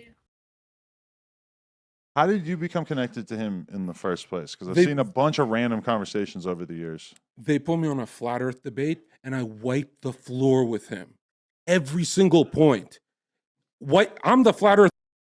I destroyed him. The most views ever. They never let me do it again. Really? To this day, he won't debate that topic. Is this true? I'll debate it, but it's fucking flat Earth. Have you put a lot of time into like figuring out the best anti-flat Earth arguments, or are you just kind of winging it? A little bit of time. I mean, you just have to be familiar with their arguments, but Right. Damn. I mean, what would you say was your kill shot when it came to the flat Earth convo? Rainbows. I beat him with a gay rainbow card. I said, Adam, how do you recreate a rainbow in a garage? Scientific method, how? Water vapor, a light source, and a glass dome. Where's the glass dome in nature? That's the Bible. That's the flat Earth, the dome firmament. That's why you can't recreate a rainbow without glass. There's a dome. He said rainbows are not dome shaped. And that's when he fucking lost 100%. Are they dome shaped? They are. Like a half dome? Like they're not fucking spheres. They're like that. Well, in order for it to be a sphere, it would have to be a three-dimensional shape. Like we only really experience a rainbow as just like a loop. You're on in the his sky, side, right? You're with. Well, I mean, you're calling it a sphere. I don't think that's accurate. Okay. he meant to call it a circle because sphere is All right, fuck that kill shot. Half circle. The other kill shot was Mars rover. He believes in CGI photos of Mars. $100 million of tax revenue going to that. $100 million for a fucking Photoshop, bro. I'm just gonna stop it there. But yeah, that was the that was the first time I ever heard him talking about the subject. Ether, but you want to react to that? Is he talking? Hold on. Can you guys hear Ether, Chris? No, I can't hear him. Ether, you're lighting up. There we go. There we go. Yeah, there we go. Did you want to react to that? Can you hear me now? Yeah, we got you. I'm just saying, when people skydive and look at a rainbow from above, it's a circle, so his argument's kind of useless. Yeah, it was rough. It was definitely rough. But he's gotten better over time. Enzyme says, I know the guy now. I've seen him around. So yeah, he did a debate with Witsit. I actually haven't seen that full debate. But that's pretty cool that he worked with Witsit, so that's good. I do have some other clips here. Let me just dig them out of the bot room. He's gotten better. So let me. You guys hear me? Yeah, we can hear you. Mm-hmm. Can you hear me? My check? No, yeah, it was not lighting up. Sorry. Yeah, I've heard the guy. I've seen him around the internet, but I didn't remember his name. He's an intense dude, right? He is. Yeah, very much of a character. Oh, I found the clips here, so let me just stick these in. And he's gotten better for sure. This clip, he's loud, he's brash, but he actually is saying some of the things you might hear in this panel. This is him on Fresh and Fit. Someone donated and asked about Antarctica. Tisua, I want to hear the panel's thoughts about international agreement to not explore Antarctica. Ooh, that's some deep shit right there. Yeah. I paused it there. I love how Fresh is like, oh shit, that's some deep shit. And then you're gonna hear Sneeko go. Sneeko's also on the panel. He's like, are there any globetards on this panel? And Chris, the producer, goes, yeah, facts. I think it's so funny. Let's continue. Oh, are there any globetards on this panel? Yeah, facts. The Earth is flat. Globalism is great. Globalism is great. There's a firmament. That might be too much. This is like an heart attack over here. This fucking homosexual believes in the Mars. Yo, every picture of Mars, lander, and space, and Pluto, and Planet X, it's all computer-generated pictures. That's why it's called sea level, because the sea is level. That's why it's called tectonic plates, because they're plates. That's why it's called a horizon, because it's horizontal at 120,000 feet, just like Einstein. Motionless plane. The Earth is an observable, motionless plane. The Earth is flat. There's a firmament. Read page 1 of Genesis. Destiny, don't worry. He's going to be fine tomorrow. Thank you for defending us, by the way, against this. So loud, he's crazy, but he was saying the right things. Motionless plane, sea is level, etc. Right? So he seems like he's gotten a little bit better. He's not using rainbows like that to make his point. I do have another one. I said my computer crashed. I was recording his introduction from that. I have another one. He was talking to Michael Sartain. And Sartain was all cocky. Oh, I have an astrophysics degree, blah, blah, blah. I'll just have to dig that one out. But yeah, Zerka, interesting guy, man. I'm a fan. I do like him. I think he's a hell of a character. He's not everyone's cup of tea. I know a lot of people don't like him. He's intense and entertaining. He has some thought patterns that I would not agree on, but it's good. Yeah, I mean, Fresh and Fit did a call-in show. They do a call-in show on Fridays. I was just kind of I was rewatching it from this recent Friday last week, and someone called in and they were like, "Why do you guys bring Zerka on the show?" And they were like, "Look, we like Zerka. It's, entertainment is a good way to sort of get people in, and then we educate. So entertain and then educate." Well, he's loud, entertaining, and controversial, and that gets views. That's why they have him on the panel. It's also about money, man. He does get quite a few views. I do have a link to his server if you guys want. I don't really go over there too much, but I'll drop it in the chat. But he has, quite a few people over there. People love him, man. He's got like this love-hate thing. People really. I think because whatever you think about him, he's unfiltered and he looks genuine. Mhm. Right? I think Yeah. that's a big part of it. I played a clip yesterday. Go ahead. And he doesn't fucking care what you fucking Yeah. think, Right. Yeah, I played a clip yesterday from the Fresh and Fit episode where they were talking about the Russell Brand thing, and they were reading out Rumble's letter back to the parliament when they're like, Rumble's like, "Yeah, look, we're not gonna just join the cancel, crowd." Oh, here's the sergeant. Yeah, and they're like saying, "Okay, but then if you come to the UK, you're gonna get arrested, man." Like it's crazy shit. Well, right before it, actually, Fresh makes a point. He's like, "Look, it's kind of weird because like if you were a guy, and you're like, oh, this happened to me, like society wouldn't care as much as they do when it comes to the girls. Like, I was Not harassed, and not only well, that, but there's no court, there's no like it didn't just people talking on the internet, right? That should not be enough for you to get canceled. There should be a lawsuit and proven facts and evidence, and and then you can whatever.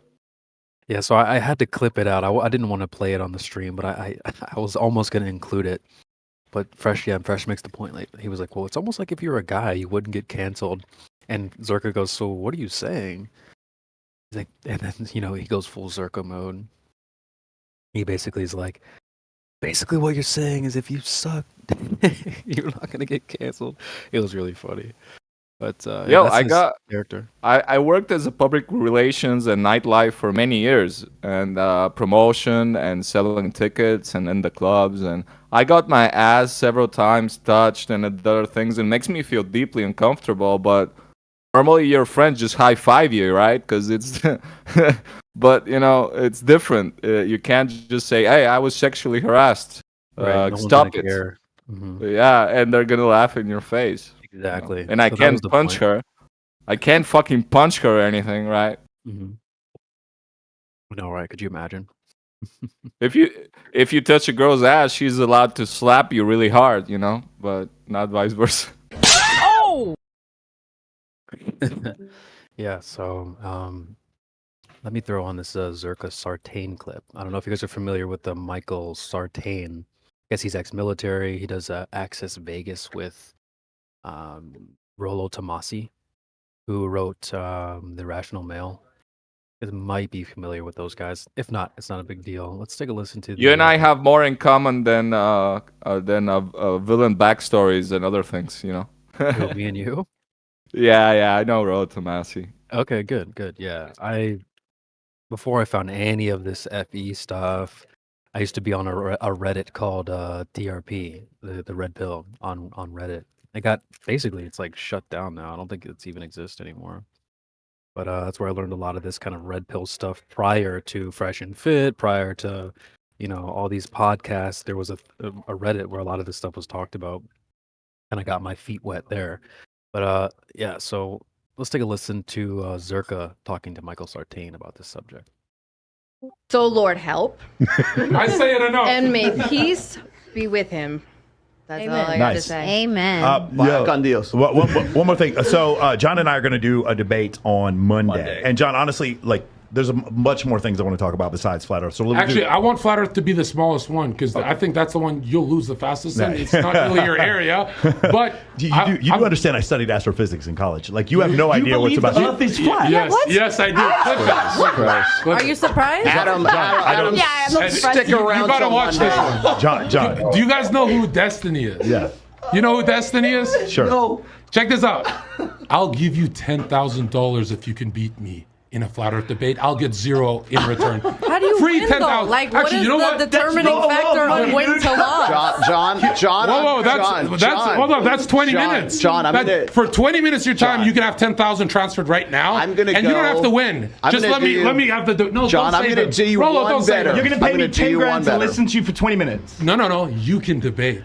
So I get to debate you for 20 minutes. Yes. And I can make 10 grand if I can last 20 minutes of listening to you. Just win the debate. How do you win? What is the determining factor of win to loss? Listen. Who's the judge? Who is the Destiny's judge? a chat that hates me. So he's the first person I debated. And Mark, To be fair, he did win. You watched it? I did. Yeah. Oh, dude. Oh, I'm in trouble. You actually studied that? Listen, Matt. Oh, I'm in trouble. I have a degree in astrophysics. You're But hold on. you're in a lot of trouble. But hold on. But I still Who's like the last guy I beat? I forgot the guy's name. The blonde Engineer who works at NASA. I remember. Yeah. No, engineer who worked at Yeah. NASA. So you got to be better than someone who's. So here's the thing. And a telemetry guy. One of the things. So the difference between those guys is I'm actually friends with a lot of flat earthers, and so I had them look at your arguments. So they don't. Not a disc in space. Yeah. Not that one. Okay. No. It's not We're those guys. talking about the real one. I'm not here to debate you. I'm here to teach you, bro. It's not what you think is going to happen. Check it out. I do this for a living. No. Yeah, Sartain was being real cocky there. I was just gonna educate you.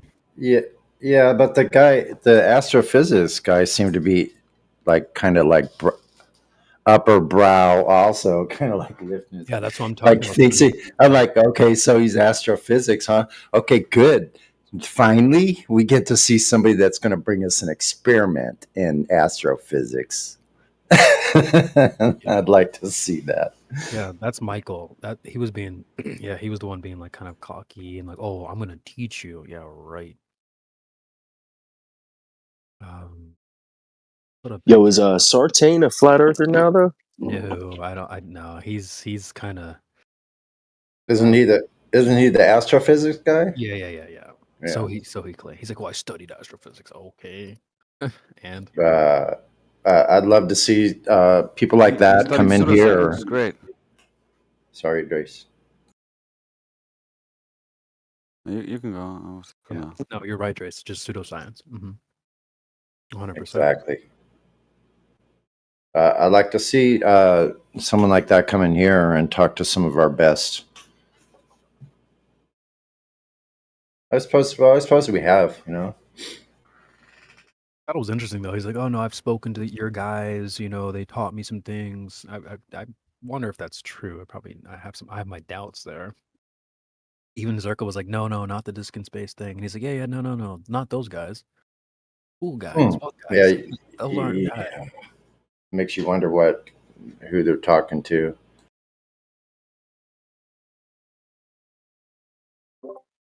Actually, didn't watch that debate with Zerka and Sartain. I just thought that was funny that they kind of went in. But yeah, that's Circa, man. He's just kind of loud. He's brash. He's got a lot to say. He's a hell of a character. Not everyone's cup of tea, though. So just know that if you don't like him, you don't. Yeah. I was going to say there's similarities between some other people in the community, but I don't want to mention any names. No need to. Go ahead. I'm actually curious who you're thinking of. I mean, I'm thinking QE maybe, but No, I was going to say he kind of reminds me of Jake, Flat Earth Asshole, which I actually like the dude. I know there's been a lot of animosity, but way back when. But I don't care about any of that. It's just the history of this community. But yeah, it reminds me a little of Jake. yeah, okay. Yeah, I'm not too familiar with Jake. I've heard his name thrown around a lot, but I'm not super familiar with him or his arguments or anything like that. If I'm thinking correctly, he does an NFL thing, right? Let me just double check. I think he does NFL. He thinks that NFL is like rigged. Jake the Asshole. I don't know. It could be. He did a lot of Flat Earth. He's a bass guitar player.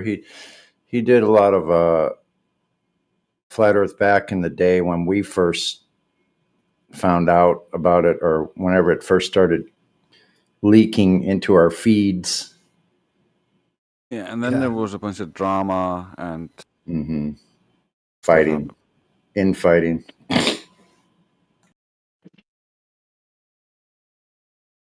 The NFL is definitely fishy. It's easy to get taken away emotionally too sometimes by this infighting. You know, this thing that happens, whatever it is, it just does happen. I'm not even really putting any weight on it or whatever it is. What it is, like some people, I don't know. I'll just stay there. I'll just leave it like that. Yeah, so I was thinking of the right guy. Jake does a lot of like NFL's rigged videos right now. They're actually kind of funny, like the way he take me down, like he'll like do these little songs and stuff. It's actually pretty funny. Not gonna lie. Yeah, he's funny, man. He's pretty freaking funny. Right. And I don't know, man. Like he makes some interesting arguments in terms of the NFL. He says like the goalposts are magnetized and the ball has magnets in it, so that's how they make these crazy catches. And sometimes the ball will do weird things when they kick field goals, etc. Check it out. So he did this one before, where I guess the discussion was about the moon and how these so-called craters look. Right? If you look at them, it looks as though there's only direct hits. So he did this one where he was shooting a gun into mud, like a mud, and shooting at different angles. And you could clearly see that there would be glancing blows of anything hitting an object. So apparently no glancing blows on the moon ever, anywhere. Can't be seen, it can't be shown that it's ever happened, which is pretty freaking weird. I mean, think about that one. I got Neil deGrasse excuse on that. I just need to put it into MP3 format. Just cool. Oh, that's the magic speed thing, right? Where he's like, "Oh, it's a magic speed." That just deflects off. Sure, buddy. What kind of coffee are you drinking? No, right. I cannot believe some of the things that they've come up with as an excuse. That's one of the craziest things I've ever heard. Magic speed. Sounds like some sounds like something else, if you know what I mean. Sounds like pseudoscience on top of pseudoscience. Y'all drinking that wine too, ain't you? Just smoking them tweeds and everything. Loaded. He's loaded with that pseudoscience, man. Look at him. He's all sweaty. I want a little bit of that magic speed just for scientific purposes. Yeah. Yeah, I've never done that, but Neil deGrasse must be off plenty of that. Just for microscopic analysis. Yeah, it's funny as hell. So yeah, we talked a little bit about Zerka today. You guys, as you guys know, we're on Rumble. John Boots has joined the panel. Clarissa, let me unmute you for. I'll give you like a minute to chime in. John, welcome to the panel. How did you find yourself here, John, or Clarissa, or whoever you are? Hi, Hey, what can we what how are can you we do guys for you? today? Oh, doing well. How I'm did you find sitting yourself, at or what brings you here? I just thought I'd join. Okay, is this a topic you've talked about before, or you still new? Flat Earth? Oh yeah, I run polls all the time on X. On Twitter, yeah, nice. Okay, what are the polls? Yep, You get what are your people saying? that it's definitely flat. Nice, Hmm. nice. Okay. What kind of arguments? Do you have any good arguments or anything we could learn from? I'm not one to really argue Fair enough. Fair enough. or put out information. I just like running polls and see what everybody else has to say. Cool. Hmm. Do you have a link? Do you want to share a link to your Twitter and we can take a look, or are you Sure. okay? Where do I put that? I'll tag you in the channel called Livestream Voice Text, and you can put it in there. Okay, okay. And yeah, I'd love to take a look. I'm not over on Twitter too much, but I do check it out from time to time. Yeah, we have two groups on Twitter or X, whatever you want to call it these days. And we also have two communities over there. Yeah, there's another guy named Crypto Keys, 100. Yes.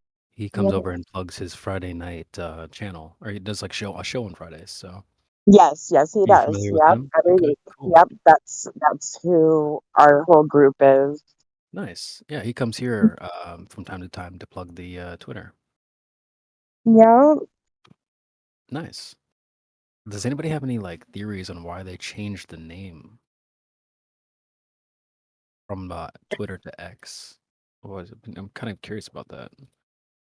I think he always had a thing to call it X when he bought it because something to do with PayPal, and he had X before. I don't know. It's weird. I don't know. I find it just so I don't know. Yo, X me, bro. I don't know. It's just it sounds weird. Yeah. Yeah, he's definitely a weird guy. Hope he Okay. knows that he can't break through the firmament, though. Oh, Hmm. yeah. Yeah, I joke around about that sometimes. They'll be like, "Oh, well, one day we'll get in a rocket and prove you all wrong," and I'm like, "Have fun getting splattered all over the the container. Enjoy Right. that." Right. There's probably a bunch of firmament trash up there. You know, they probably got a landfill going by now. Up inside that biatch, inside the firmament, y'all. That's funny. So I think one of my recent polls was about if the moon created its own light. Ooh, yeah. Because last night the moon was so bright. It was, I don't know how people could possibly think that it's like a reflection. That's crazy. It was like was it the actual full moon? Because that was stark. That was amazing. I happened to just go out all the time just by chance in the early evening or whatever, and be riding up some hill or something right at the point where you would like stop and pause and look around. Then all of a sudden the moon's boom blazing right in front of me, just right at that time. But I didn't see it at any time before that. I didn't know it was a full moon. I wasn't even thinking about it. Yeah, It just last night. appears like that. It says the full harvest moon shine early in the early morning hours of September 29th, also marking the fourth and final supermoon of 2023. September's full moon reached peak illumination around 5:58 Friday morning, but it is expected to appear entirely illuminated through Saturday morning, according to NASA. Wow. But So yeah, it's no, actually today. I wish I could have took pictures for you guys, but last night it was like tons of fog, and so not only was it the full moon, it was really foggy. It was honestly really Yeah. beautiful, but also kind of eerie at the same time. I Same could see thing here, man. Isn't that weird? The same thing here. Very Yeah. eerie, cold, like all of a sudden got really cold comparatively to the way it was even just a week or two ago. Really cold and windy, blustery, and like a lot of clouds. Yeah, Wave Mixer said it was also kind of a little foggy over there as well, out in LA. Yeah. Yeah, I thought that was really strange. But dude, you could literally see like corpuscular rays coming from the moon. I thought that was I've never Yeah. seen that before, never. Through the clouds. Yeah, you can see them. It was through the fog, Sonny. That Through was the what's fog, right? Oh, okay. It was clear skies. It was a completely clear sky, but with just fog everywhere, and you could see these corpuscular rays. I'm like, wow, that's wild. Yeah. So, yeah, very interesting. Very interesting. So yeah, it'll be rising today. Let me see. Let me look at where the position is supposed to be now. So I guess this is the fourth and final supermoon of 2023. Last night was the super moon, full harvest. People do like a bunch of drum circles and stuff like that. I did do that before, Sonny, a couple years ago. Did? That was really fun, actually. Yeah, they're all saying we're not putting up with this bullshit, telling us we can't enjoy our own parks. I think that's what they're saying because the city is trying to make all these like rude things, saying like there would be like families, and holidays in the summer and stuff like that, where there would be dozens of tents, people barbecuing and stuff. That's what our parks are for. So they made this thing where you can't have like any tents. So does that mean families can't have their tents either? Because they were never bothered before, ever.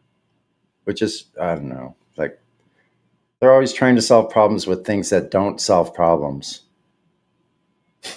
I know, right, Sonny? Yeah. Yeah, so corpuscular moon rays. That was the first for me. So I'm actually gonna Google that and see if anything comes up. And don't forget to put your Twitter in there, John, or Clarissa, or whatever you want us to call you. I don't think I saw the link yet, so be sure to throw that in the chat. I can go over there and follow you and stuff, add to your poll.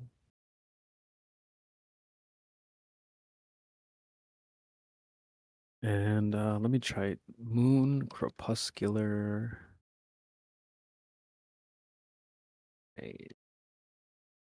Bottom line, corpuscular rays form when the sun is below the horizon, but light beams streak through the darkening sky. So it doesn't say anything about moon. Corpuscular moon rays over Denmark from NASA.gov. 404 website error. Funny. Interesting. I'm sorry, I'm at work. I didn't hear what you said. I just heard my name. Clarissa is my name. Yeah, I was gonna say, don't forget to when you get a chance. You don't have to do it right away, but be sure to throw your link to your Twitter in the chat. Sure. We can go over there and Hold on one second. I was going to ask her how she got the name, but then all of a sudden,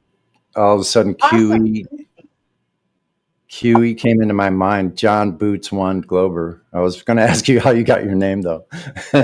Oh, John Boots. It's Johnson is my last name, and Boots is my dog. Oh, right. Well, I was just curious. Yeah. I have a little 10-pound chihuahua. Cute. All right. Chihuahua. Yeah, he's a spoiled little brat. That's cute. So how did you guys become flat earthers? Oh, the question of all questions. I go first. You want to go first, CB? Let's see. Well, I mean, I was very much into the entire narrative before. I believed in all the. I watched the Cosmos with Neil deGrasse and Carl Sagan. I was huge into all that stuff. So, but then they were like, "All right, well, we're gonna launch a car into space." I'm like, "What? What?" And then, so that was pretty much the straw that broke the camel's back. I think I saw that. I'm like, "Yeah, nah, that's definitely not happening." So the more they continue to push ideas like that, the more it pushed me away. And so this was around, let me look up when they actually did do that. I'm pretty sure that was like around 2018. I thought I thought it was later than that, but you could be right. There's so many things wrong with that, but one of the main ones with me was like, are the tires pressurized? What would happen to those tires in the vacuum of space, right? I thought I had already joined the server here by the time that happened, but I could be wrong. This is February 6th, 2018. So yeah. So it is 2018. That was a good year. That was a great year for this topic, actually. That's true. The first time I've ever even heard the words put together, FE, was 2017. But I didn't know much about it. I was just going around to people asking questions. Hey, what do you think about the flight paths? What do you think about this? What do you think about that? And, got a lot of pushback, of course. Oh, bro, you're stupid. It's just physics, yada, yada. But yeah, 2018 is when I really started to catch on board. It did the car thing. I'm like, nah, that's cap. Stop the cap. And just pretty much took off from there, Yeah. So for myself, I was a big space nerd too. As a matter of fact, I'm older than most of the people in the server here, but when I was growing up, I was reading about things like quantum physics, like going back like 30 years ago, 40 years ago even. I was always interested in so I was reading things like what was it called? Brief Description of Space. What is you know who I'm talking about?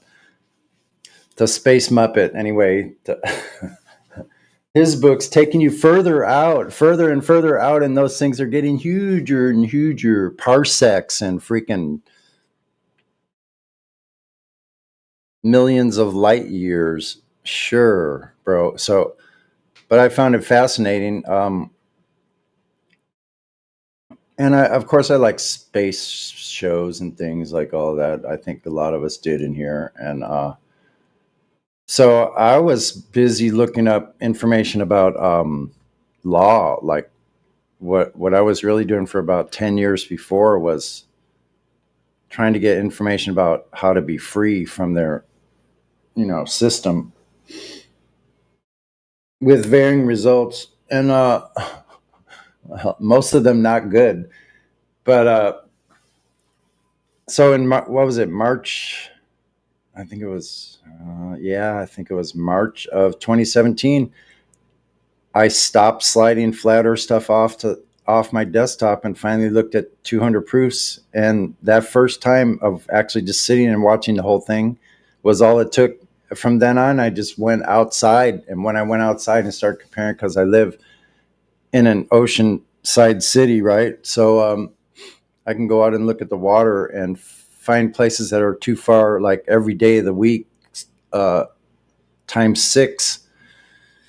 So that's what I did. I just went out and started looking. And after a few times, you just go, well, once I got the information, once I got the actual geometry of what they're telling us, I could go easily check myself. And now I don't even have to know, because I've looked up these distances so far. I can pretty much tell just by eyesight how far something is. Like across the harbor, there's easily 4 or 5 miles distance across the harbor in some places. So that's easy to determine, especially at night on a calm night when there's water. The water's calm, rather, and the lights from the opposite shore. You see the lights at the top of the lampposts. They're right. They hug right along walkways that are right along the water, right? So you can see the light from these lights. Then you can see the actual reflection from those lights on the water, and they stretch all the way to your feet when you're looking at this one observation. But there's many like that. So then I would go out like camping in La Jolla and see places like out at sea because it's hard to tell how far unless you have some kind of a chip tracker. Good luck with that in some places where you don't have any reception at the beach.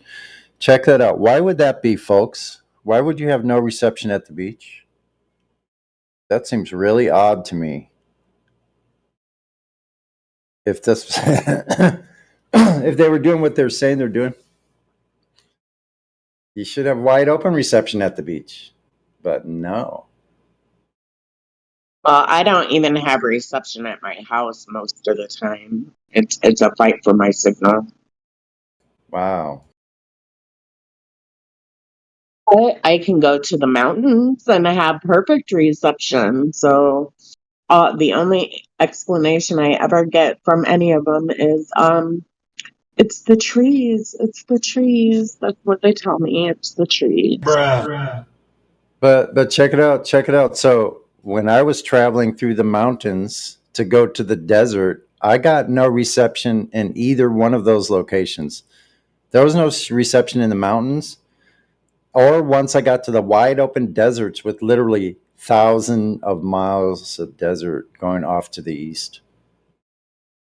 So Yeah, it depends on the strength of your antenna and the position of the towers. So sometimes there's a tower on top of a mountain, and so anything near that mountain will have great reception. And like when you look at satellite phones, the biggest difference there is just they have a much bigger antenna and a more powerful antenna. Yep.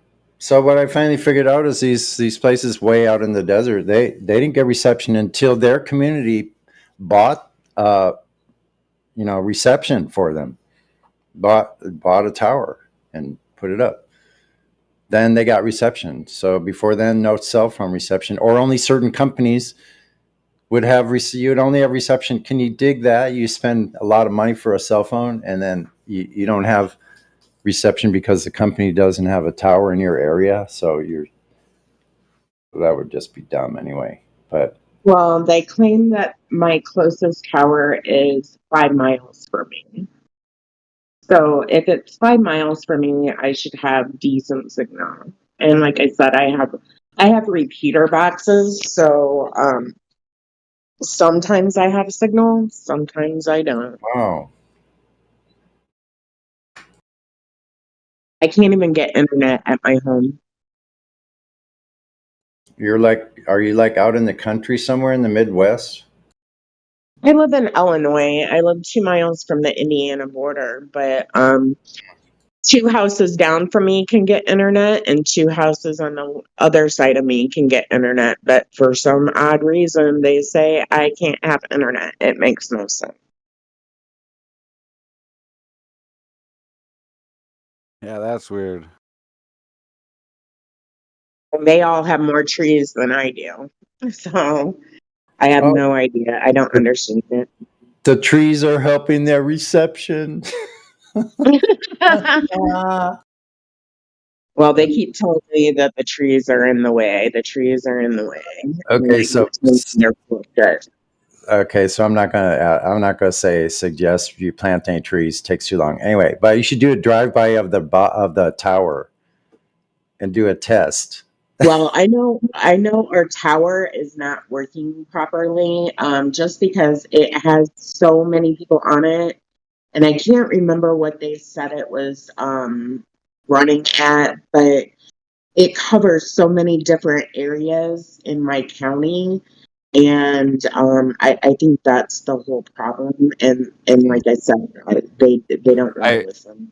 I have a good argument for you. You just connect, connect to your local government and say, how am I going to get properly indoctrinated without internet connection? Like, that is a problem. I know, for you. right? That might work. I know, right? These days. My kids need to be indoctrinated. They don't have TikTok. Come on.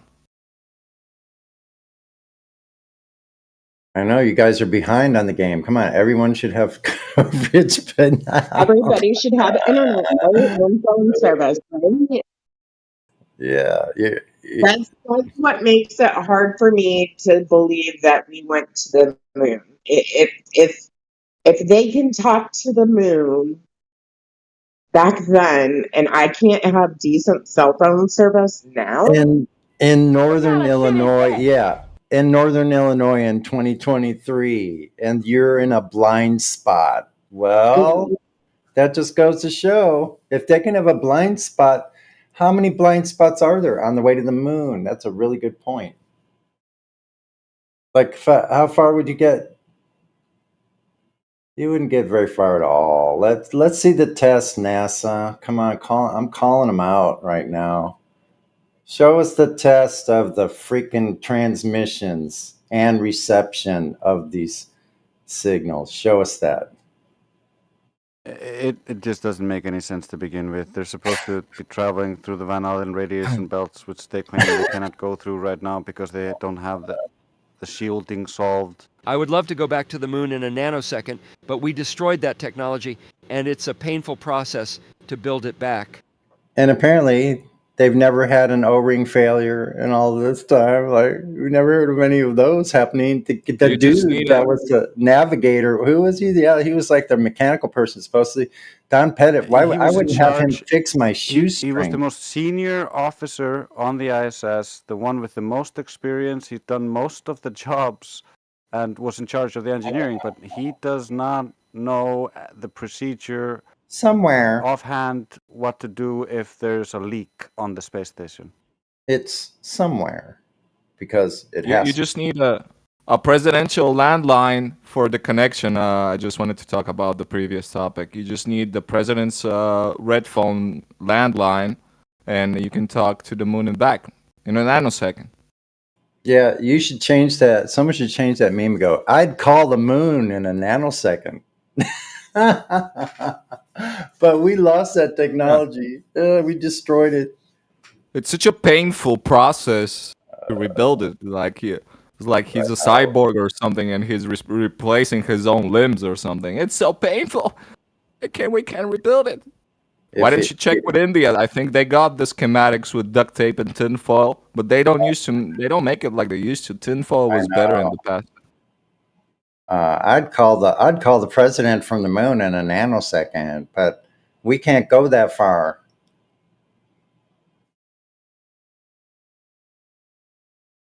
It's proper ionizing radiation shielding. It's just the unknowing that it's there. If you don't believe it's there, it's not. So that's how they got through the Van Allen belt. They didn't know it was there, so it was not a problem. You don't stop the radiation with 2 millimeters of. That's funny, Sonny.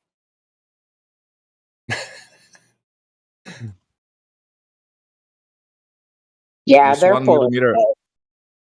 1 millimeter of aluminum foil, it's enough. No problem. I mean, think of it. They had 2 mil or even 6 mil. Like if they had. They have air molecules leaking through solid steel and concrete in minus to the 6th door. Minus to whatever. So I always get confused with the numbers. Minus to the negatives. Yeah. 6 torque. You got to explain to me how the fucking duct tape and tinfoil withstand those vacuum pressures, and also their suits, right? Because their suits, they have the zipper for going to the bathroom. They're made out of like rubber and like foam padding. Really weird. I used to sell mattresses. For me, it was like a big slap in the face. I was on the road. I used to do these talks and sell mattresses and other stuff in small towns before Amazon. And we used to sell the viscoelastic pillows, right? And the mattresses with the viscoelastic foam. Which supposedly part of our argument for why you should buy it is because they made that for the astronauts' suits, right? Viscoelastic technology, because it's a memory foam, whatever. It's a memory foam. And I got a question for you guys. Is the moon plasma? I know it's semi-translucid, but I don't know what it is. Well, I was going to say I don't know either, but there's a lot of talk in even just like regular news, like in regular news feeds, now that I have a new device, I really have no choice. I could turn them all off if I want. But it's interesting to see the feeds, how they come through in the news. They're talking about all this kind of stuff now. They're talking a lot about how they're finding things that are way too old for the area. Now that's becoming totally mainstream from in my point of view, from what I can see. And the whole Tartaria dilemma? All of it. Oh yeah. So how old, and then what was the other part? The moon being plasma. Yeah. They're talking a lot about that. If that was plasma, we would see more. Plasma. I think we would see more like what would you say? Well, I used to follow Crow 777. You know about the lunar wave thing, whatever. Sir, shout out to Crow 777. Shout out. Yeah. But then if it was plasma is kind of like dense jello energy, right? We should see difference in the surface and wobbliness. I don't know. I don't know. Okay, this is speculation on my part, but what you're seeing is you're seeing a lens cleaner move across the lens. Like it is a light show. I'm going to just go with that. There's speculation in that, yes. And you might think, there's a lot of Sony's got some speculation, crazy yeah. freaking ideas, but it behaves just like a light show. So when I start treating it like as if it is an actual light show, it all comes together for me. It's self-illuminating, so it means that it actually works like what's the thing that calls the ships, the lighthouse thing, right? Yeah, lighthouse. Yeah. Yeah, it's kind of like a lighthouse. It's kind of semi-transparent because we've seen stars behind the black part of the moon, supposedly, right? And that's actually in the flags of certain Arabic countries for some reason. Yeah, Crow 77 is amazing. Kind of lost me with the whole. I was really into the soul recycling thing and the Archon thing and the spider thing people, but you know, he did a lot of good footage at the moon. Spider people. Wait a minute, did I miss something? Yeah, you know, he had a lot of podcasts talking about people with different like. Especially about the light at the end of the tunnel, how it could be a recycling thing of souls. Then, you know, the thing about was it Bohemian Grove? The spiders don't weave here. It's all about this supposed whatever. I don't know if it's fourth dimensional, whatever, space, whatever. I don't know. I forgot about it. I used to know a lot about it years ago. Just filter a lot of it out because it's too much. Yeah, I have heard a little bit. I was thinking about that last night actually with the moon being out. They say like the moon's a recycler or something like that. I don't know too much about it. I have read other places that have talked about that. Yeah, so just like these parasitic fish that have the light thingy to attract prey. Well, supposedly the reincarnation thing is a trap, and you're not supposed to follow the light, but go inwards and connect to the all through the inner whatever black hole, whatever part, whatever. I don't know. But the thing about the recycling souls is kind of like a Masonic thing as well, and the Archon thing, and the and supposedly we go into a little bit. What was the name of this guy? The one that used to say that the moon is a hollowed out planetoid. What was the name of this guy? David Icke, right? Oh, it's a little bit David Icke because supposedly there's a standing like a wave, and then it becomes a square wave, and the moon is like a hack. It's a lot of stuff to unpack, but you know, I'm completely on board. It may be the light thingy at the supposedly people see after they die could be a way to continue because you don't see exactly your loved ones. It's kind of like a projection thing, perhaps. There's a lot of theories about it. This is like why do you see exactly what your belief system is programmed to see, right? Because everybody has a different near-death experience in a way. Yeah, dude, this is so deep. Actually, I mean, I've heard this Yeah. before. A couple things actually. The movie, have you guys seen the Pixar movie Soul before? Let's try to get a screenshot actually. Pixar's Maybe. Soul. I don't remember seeing it. No. Holy, it was actually pretty good. I think No. anything from Pixar is worth watching. But let me get you guys some screenshots. They actually kind of highlight this aspect in the movie. Let me get a screenshot of the title here. There's that, and then let me try to get the Oh yeah, I've seen part of it. I think yeah, it's pretty interesting. Yeah, about the guy that has a failed life. He likes to play the piano, right? Something about that. I don't remember the details. Oh, here. Let me get a screenshot of this. Actually, this is really interesting.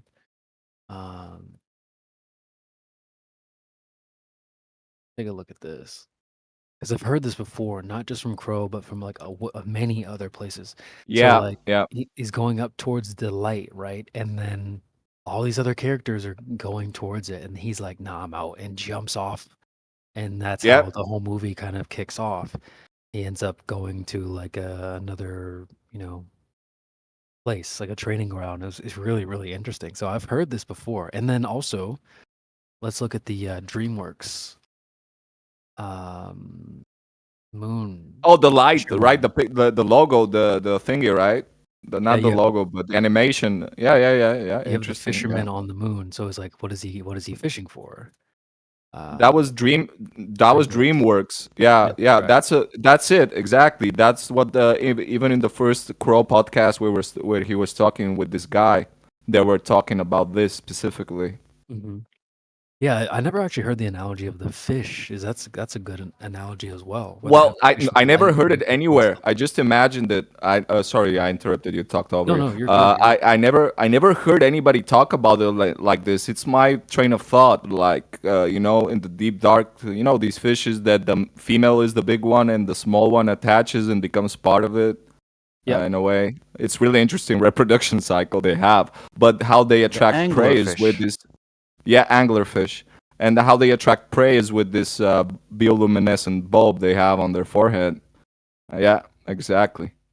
So Yeah, follow the light. Could be a scam too. I know. I read Just an dropping it article. there. I read an article that was going deep on this. They're like, do not go towards the light. If you end up having, if you end up getting out of here or something happens to you, like, don't go towards the light. And it's really, really interesting. There's also, if you guys have seen Demon Slayer, we talked a little bit about this yesterday, but we didn't go into this topic specifically. But I think there's one of the demons ends up getting, slayed, and the demon kind of splits into two. There's a male and a female version, and so once they get slayed, they go to this like kind of this dark place. But there's on the right side there's light, and on the left side there's darkness. And the male's like, all right, I'm out of here, and he starts walking towards the dark. And the girl's like, where are you going? She's like, well, I want to go wherever you're going. And so I'll see if I can find a screenshot of that too. But it's similar. It seems like it's similarly highlighting going away from this light. And Which is really I'm a rebel at heart. If I see everybody walking towards the light, I'm gonna be like, I'm gonna try a different path. Maybe I fuck up, but I'm just like that, So it resonates with me a little bit too on a personal level. hopefully that we'll be able to keep that, because you look around. I mean, you just look at this panel. If you've gotten this far, you've kind of already gone against the crowd to that similar degree. So Yeah. if and just like in Soul, the movie Soul, Pixar's Soul, I'll see if I can get some more screenshots of the how they're all going towards the light. Everyone's just waiting for their turn, and also think of you have like those moths, right? You have moths, and then people have those like light. Yeah, they when the moth goes to the light, hypnotize you. the Yeah. moth flies into the light and gets zapped. So it's like, is there some truth to that? Maybe. That's very, very interesting. I'll get some more screenshots for you guys. Does anybody want to add to this? Because this is kind of deep. I'm curious if you guys have heard of this before or what. If you guys have any other thoughts, while I dig up these screenshots.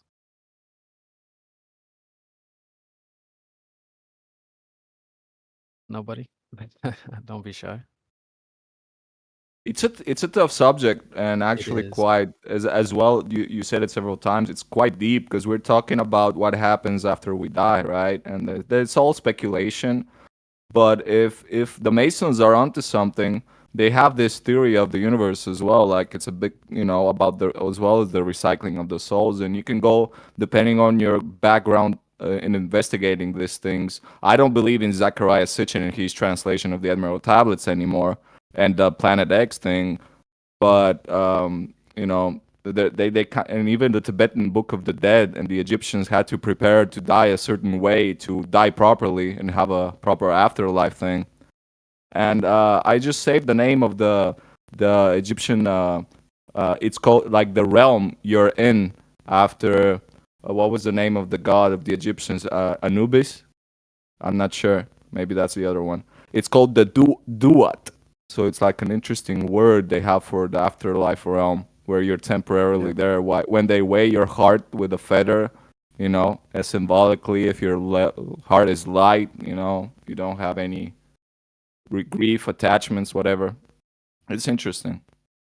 I downloaded the book for my Kindle. I bought a Kindle to read more books, and I need to read the Tibetan Book of the Dead again, the Emerald Tablets. I want to read the full Bible. I never read the Bible fully, completely from from beginning to end.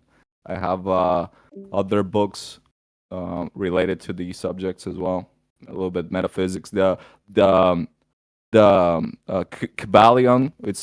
I'm always been a big alchemy fan, so the Kybalion is extremely interesting if you read it after or before the Emerald Tablets.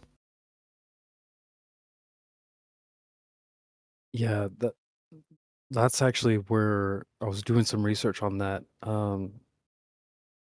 Like my computer back when my MacBook was like slowly starting to die on me, I was like, well, I'm just gonna download some stuff to read since it was having some issues. It's like I'm gonna download that. I did research like the Kybalion or whatever that's called, and that's where I found this other article that was going. He was like, "Do not go towards the light." I thought that was really interesting. So, yeah, and this is highlighted in a lot of things, DreamWorks, and then you can see in the recent screenshot I posted there, all those characters getting leaned up to the light.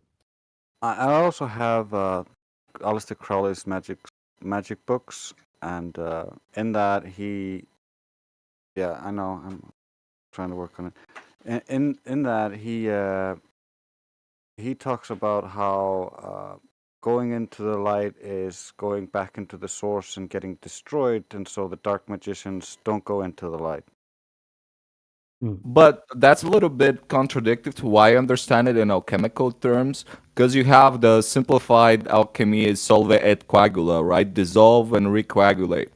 So they all kind of split, whatever. And when it coagulates, you don't actually disappear, but you add to it and you conserve your individual personality or whatever. In my perspective, when the coagula stage, when supposed end of the creation starts or ends or whatever, and then you get added to the all. Yeah. Was it Thelema? View of Aleister Crowley and the Thelma Dark Magicians. That's why they don't go into the light, because they consider it to be a destruction of their ego and their self. Yeah, makes sense.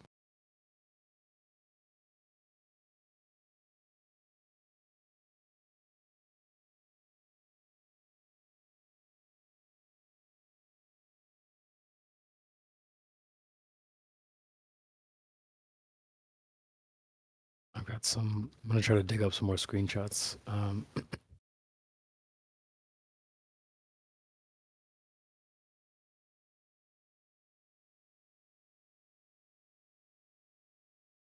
Also, like I wrote it down because it's repeated many times in Emerald Tablets. It's the Duat, or the afterlife realm.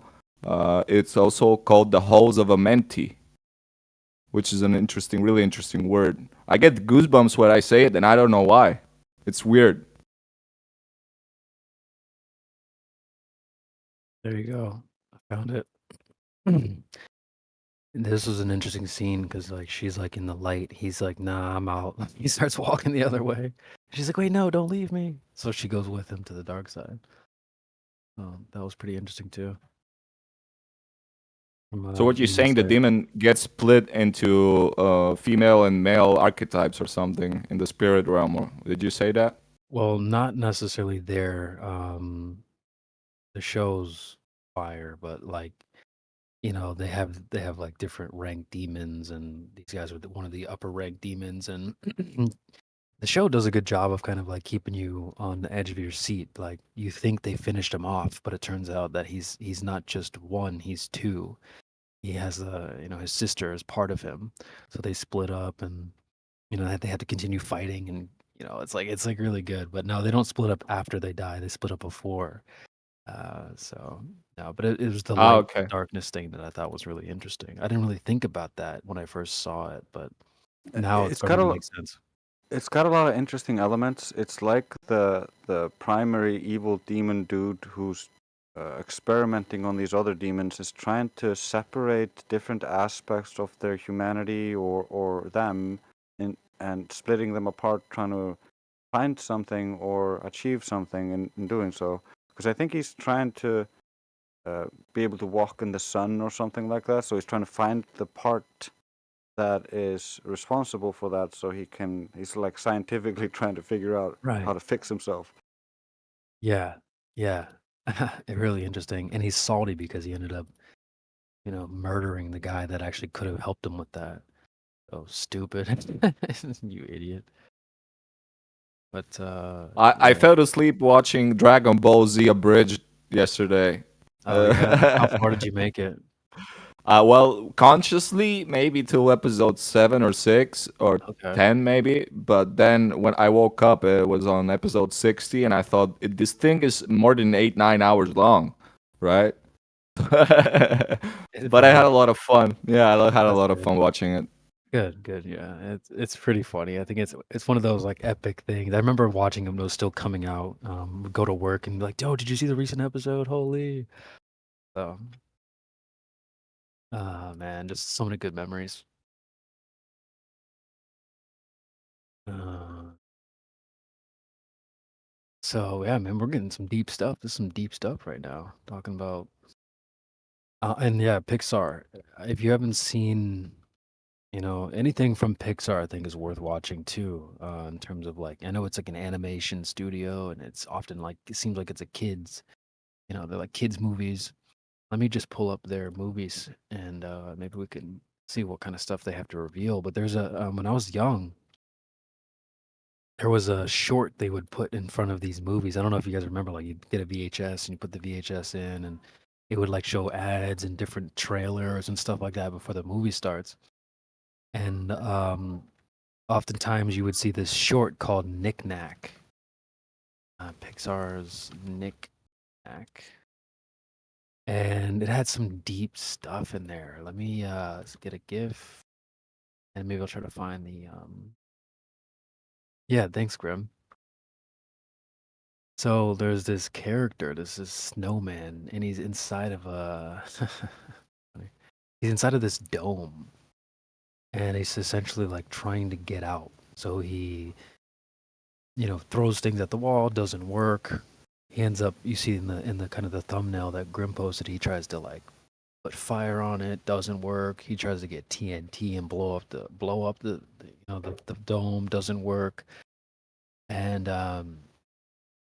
let me see if I can actually just get it. Oh, that video doesn't work for me. Hold on. All right, go to YouTube.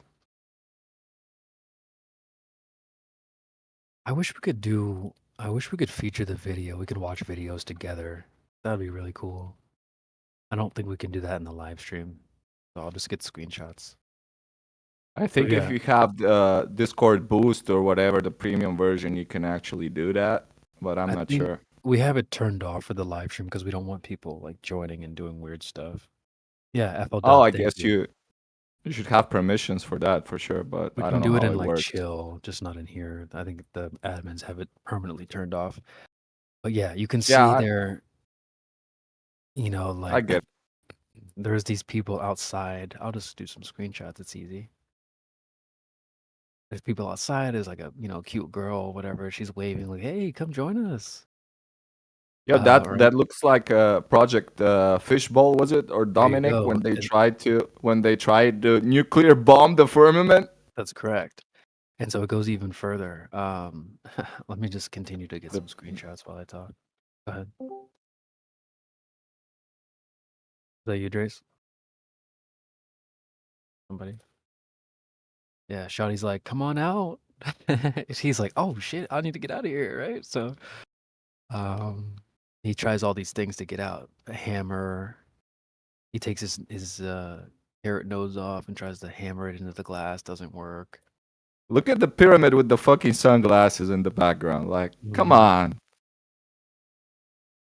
He tries to jackhammer. He tries to flame it. He gets the TNT and blows it up. That's the gift that Flat Lloyd Wright posted. Tries to blow it up with TNT, right? That's Operation Dominic, I think. I think it was Dominic, but I confuse it with Fishbowl sometimes because they I'm make glad sense. you said fishbowl. Because look at this. He ends up trying to shove the dome off the shelf, and it falls into a fishbowl. And so, and he actually never is able to get out. Yeah, go watch. It's only 3 minutes long. You guys should definitely go check it out. Well, what's So it it's called? I suspicious. just joined in the middle of you saying that. Grim posted at 58 minutes past the hour a YouTube link to Pixar's Knick Knack. And Yeah, there's also that suspicious pyramid in the background outside the dome. Yeah, I mentioned that. It's fucking hilarious. yeah, so he pushes himself off the shelf here, and it falls into a fishbowl. Operation Fishbowl, anyone? And there's like another girl in there. He's like, "Oh, what up, girl?" And then the dome falls right back on him, and he's trapped again. You guys remember My Pet Goat, right? A little bit, yeah. Yeah. Yeah, it's not nothing to do with this, but it just reminds me how well they go obviously hardcore on the obvious symbolism, but you know, in other things they just hide it in plain sight.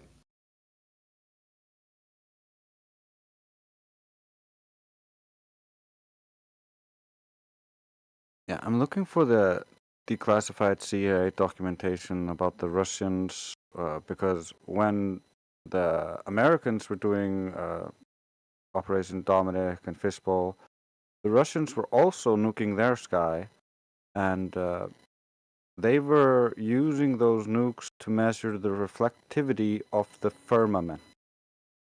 Oh yeah, actually there's a conspiracy theory I researched that's pretty interesting. Before they bombing whatever that's up there, supposedly it starts to vibrate and the satellites started working better. They could bounce more frequencies on it because actually they bounce frequencies in the firmament supposedly, and they need to nuke it every so often to recharge it. It behaves some kind of like I forgot about it, but something like excited aluminum or whatever. I'm not sure.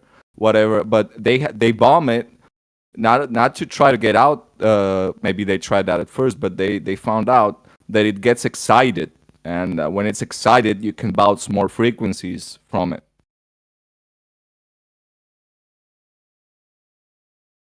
My point, just to kind of wrap it up a little bit, but my point with the Pixar thing is I think they know something. There's no way you put all this stuff in a little. They have the short same digital animators that NASA has. Maybe, who knows? Pixar movies, but also the movies are really deep though. Like so they did that movie Soul. They did The Good Dinosaur. Honestly, I don't know if you guys have seen The Good Dinosaur. That one was a good one.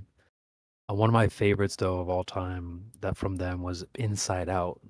Have you guys seen that one? Try to grab some screenshots. I found it. Dissertations defended in the Scientific Council of the Institute of Physics of Earth, Institute of Physics of the Atmosphere, and Institute of Applied Geophysics, USSR, the first semester of 1957. Near Sun halo and also from Sun on surface perpendicular to these rays, the dissertation contains a certain formula of the brightness of the sky, taking into consideration only the brightness of the first order and derived on the assumption of a flat Earth, and giving some conclusions derived on the basis of this formula. And then it goes on to say later on that a method is also proposed of determining the brightness of the clear daylight sky at any point based on the measuring of the brightness along the Almunkantar, I don't know how to say that word, of the sun and of 5 to 6 points of the firmament located at various zenith distances. So they know that the Earth is flat, that they know that there's something they call a firmament. Like they even tell you that outer space is cold, negative 270 degrees Celsius when vacuums aren't cold. Vacuums do not generate cold. They cannot. You They can have a cannot. vacuum chamber. It doesn't continuously cool the chamber itself. That's not how vacuums work. However, Yeah, they don't. You need mass thermal. You need mass to have thermal mass, right? So if there's no Yeah. mass, Yeah, and the sky is measured cold, and the air gets colder and colder it gets, and they need the sky to be cold in their calculations for thermal radiation. So we all give off infrared radiation on top of everything else, and that radiation can pass through a vacuum. And so that's the crux here. They think that you can go to outer space and you'll get cooling through the radiation of the infrared. But in order to get massive cooling from that, you need a surface that's super cold in their math. And so that's why they say, well, the sky is minus 207 degrees. That way our math works. But for that, you need an actually a cold surface that's minus 270 degrees. You can't get that from having no material, because no material doesn't have temperature. Interesting. No, don't tell a Glober this. They'll get pissed. No, it is cold. It should be cold. Well, based off of this, not really.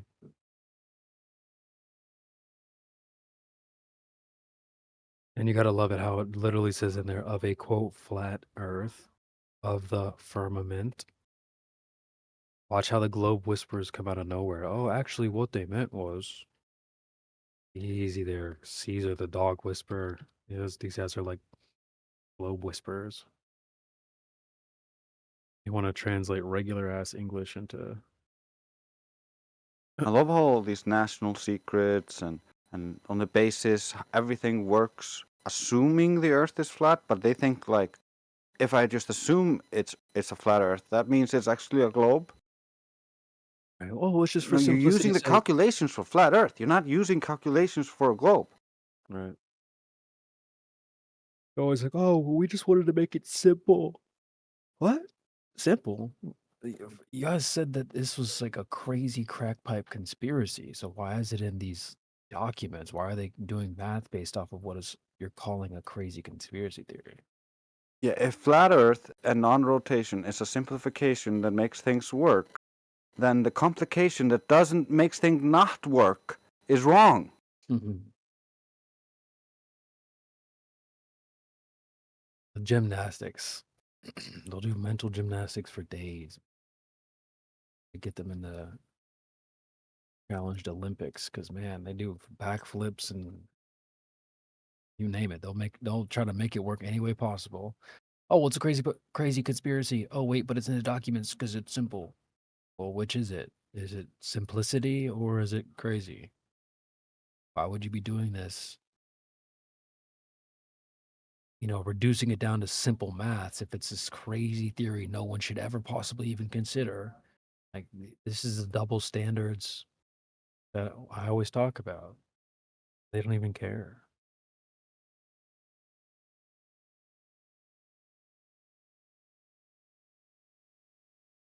Yeah. You know, all those documents.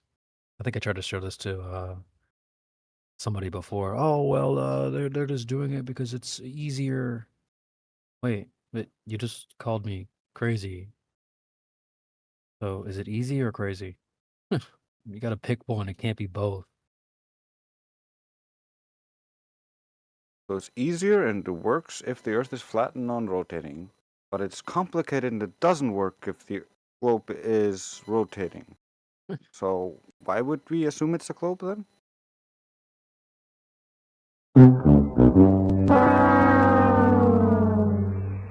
Oh, it's just too complex to use the globe and the numbers, so we just reduce it down. Okay, bro. I can't tell you how many times I've heard that. I mean, who are they trying to convince? Themselves? Because not convincing me. That's what I think. I think they're trying to convince themselves. 100%. I truly believe that some of the things they say, it's like they're trying to not only convince you but themselves at the same time. I truly believe that.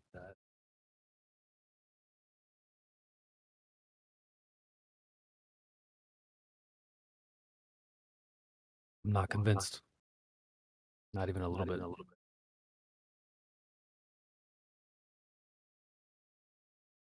Yeah, I like that knick-knack example from Pixar because it's kind of like one of their first ones too.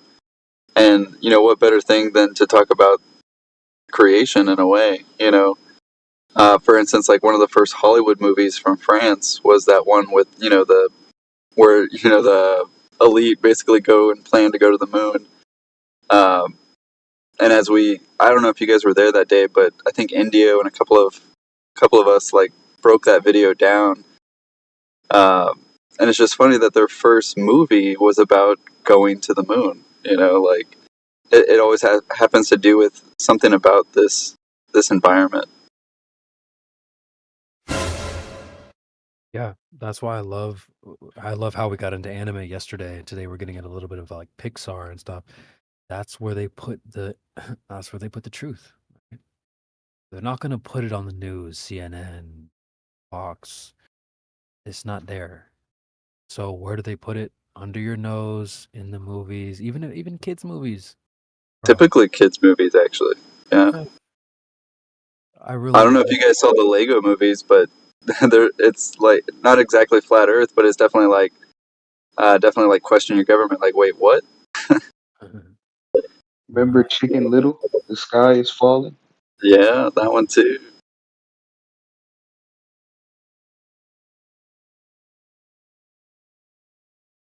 Yeah, so I think Pixar. There's probably other places, other studios and things, but I think Pixar is onto something. They know something because that knick-knack short has way too many little details in there that they're trying to tell you the truth. You have to have your they live glasses on Well, to see it. yeah. I wouldn't say that they're trying to tell you the truth. It's more like this is how it works within the occult.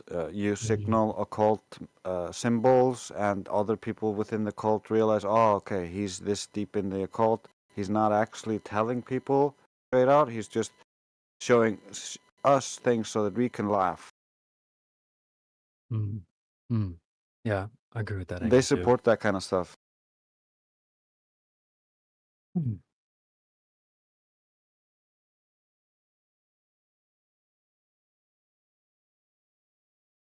It's crazy how deep it goes, man. It's hard to follow along sometimes.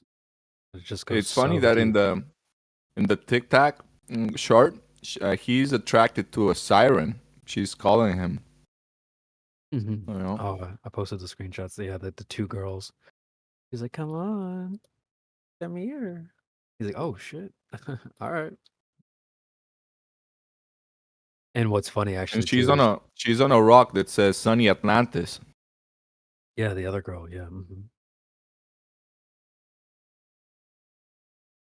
In the original one, this is kind of irrelevant, not too important, but when they first dropped it, the first girl had huge, like she had like a huge rack, whatever, and they had to edit it down just to make her like flat chested. I thought that was kind of fun.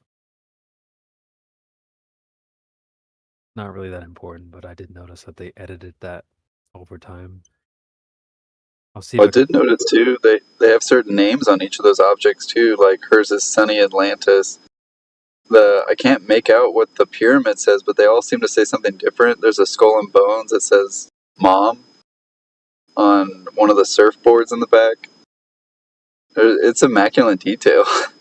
Yeah, I'll see if I can get some better screenshots for you guys. Oh yeah, here's yeah, I'll do that right now. Mom with the skull and bones. Yeah, that one says Death Valley. And of course, the double M is 33. Yeah. Master Mason also. Death Valley on the skull. Sunny Florida is the pink flamingo. I'm not sure if there's anything there.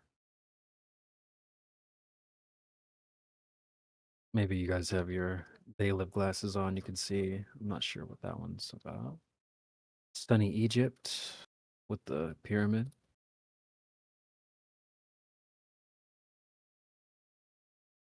Everything's sunny. But yeah, even the way they're pointed out is just kind of interesting. I don't know. Recently, I've been getting in. You guys probably heard it before, but I've never really kind of looked into the quote unquote more land speculation. But somebody dropped a link actually here. It was about the Iron Republic, supposedly, out of Florida Magazine in 1902.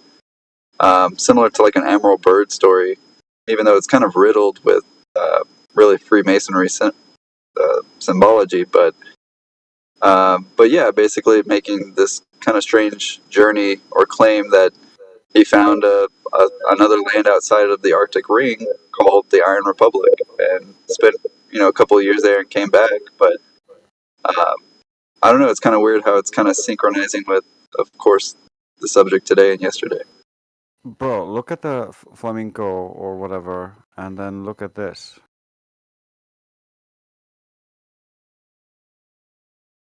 Dude, Let me see. the little ripples in the water. You have a good eye for that, man. Oh, wow. Well done. Interesting. Even the tiny ball that's ball, supposedly yeah. the knee joint, right? Yeah, it's perfectly represented. They have a flat Earth proof in it.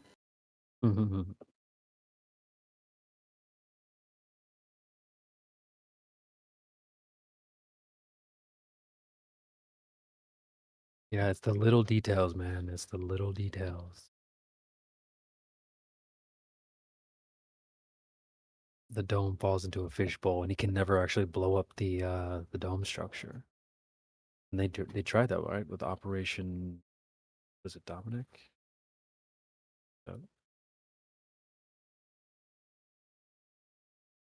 And he's the only one who's not sunny. He's sweet. And in terms of the font text that they're using. Ah, yeah, right. See that. Nome, Sweet Nome, Alaska. Nome. Yeah, it's We need not to get- home. It's gnome. We need to What's get the... Chris on that. Ethan Chris. What is Nome all about? It's not me, know me, or know me. Homie. Mm-hmm. Nome, definite. And the cactus is just in straight up Hebrew. It says Nome, one of the 36 territorial divisions of ancient Egypt. Huh. An administrative division of modern Greece. Nome in Old English borrowed from Greek's nomos, pasture, field, or administrative division of a country, more at nomad. Time traveler. The first use of Nome was circa 1727.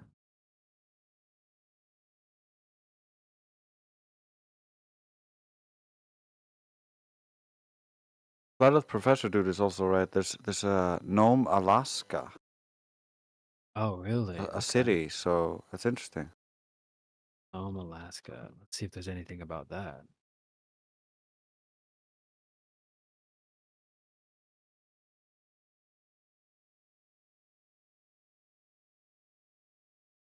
Shout out to FE Professor Dude. Haven't seen you in a while.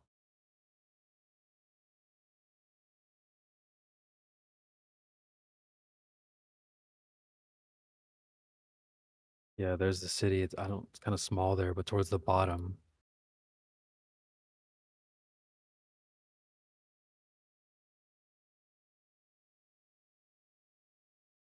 I don't think I've ever heard anyone from Alaska join the panel.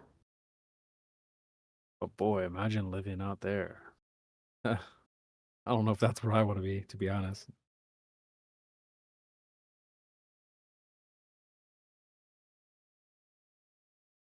Yeah, the pictures I'm seeing, it looks kind of like some of the smaller towns here.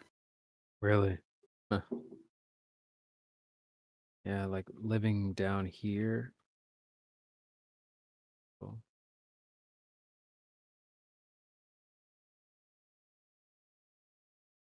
Like, imagine living like down there in those little islands. I'm sure there's some people down there. I wouldn't be surprised. There's people everywhere.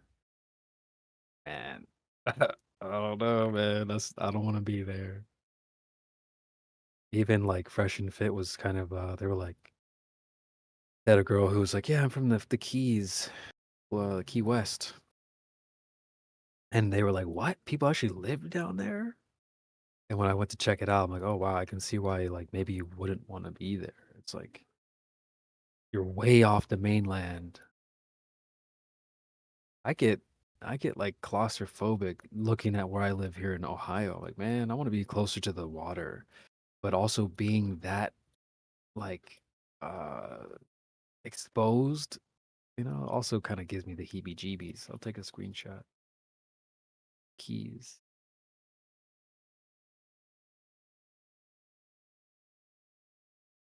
I've never been to Miami, but after, hearing Fresh and Fit talk about how cool of a place it is, I kind of want to check it out. But look at that, the Keys, like you're so exposed out there.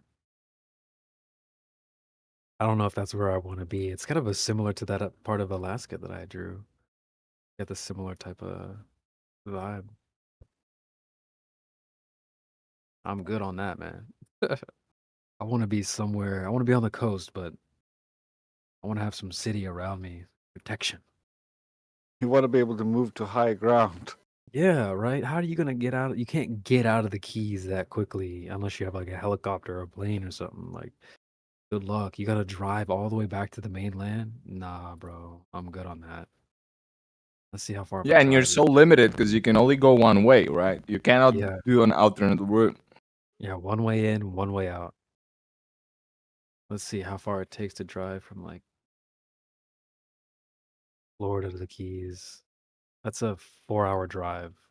Yikes. That's not too bad, I guess. That's like driving from where I'm at to Cleveland up to the Great Lakes. But still, traffic, who knows?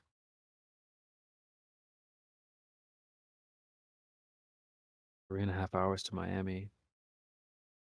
4 hours. Nope. I'm good. I'm way good on that.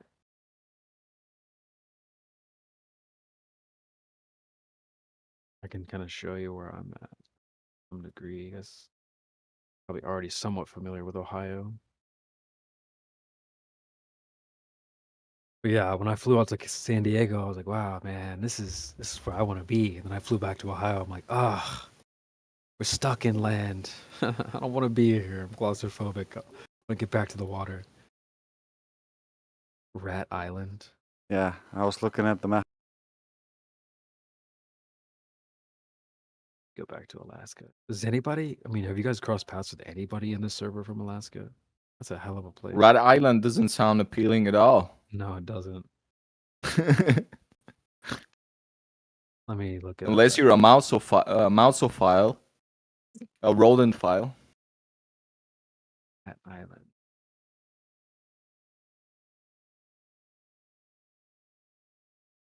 Oh, it took me to a place in New York.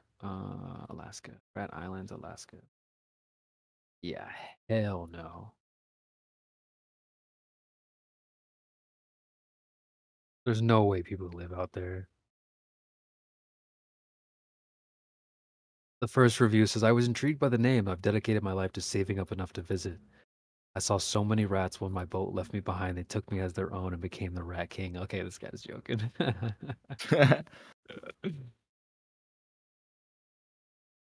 Oh, all the reviews are funny. My friend Gabby left some poisoned cheese over here a few weeks ago, according to the citizens.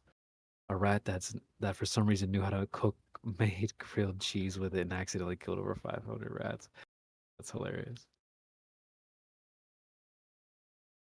Is there like a best place to live in the world, do you think, guys? I think my vote is California, San Diego. But maybe just because I've been there. But I haven't been that many places. I think, was it you, Enzyme? You were telling me about places over there in like Spain and America and whatnot. I don't know. Well, somebody was. there's nice places around. It just depends on how much money you have and your appeal. You're like everybody's different, but I haven't traveled enough to say which is the best place. around the world. Just travel around Europe more than anything. But the coast here is nice. Cadiz is pretty nice in summer because it's more looks like the Caribbean. Malaga, where I'm at, the quality of life is good. 320 sunny days a year. Depends what you like. I would True, I go guess back to Bulgaria just because nature is awesome and you have more seasons, and I like some snow in winter, right? Just not, cold all year round, but we have nice contrast with the seasons there.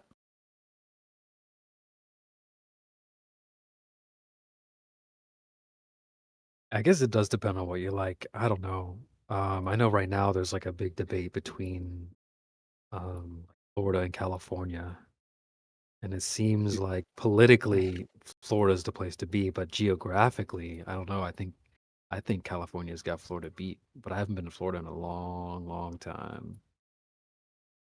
When I was 16 with my first girlfriend, we had this dream of I'd never seen even maybe California except in movies. I don't know even what it was, but we were like, yeah, we're gonna go to California together, babe.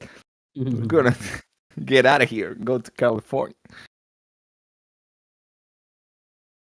Yeah, it seems like LA or Miami is like the new LA. I don't know, based off from what I'm hearing. A lot of people are moving. I think Fresh did a little search on when he was live with his accountant, and they were saying that like 400,000 people are leaving California like a month or something like. Let me just double check that. I can't Some wait to be crazy one of number. them.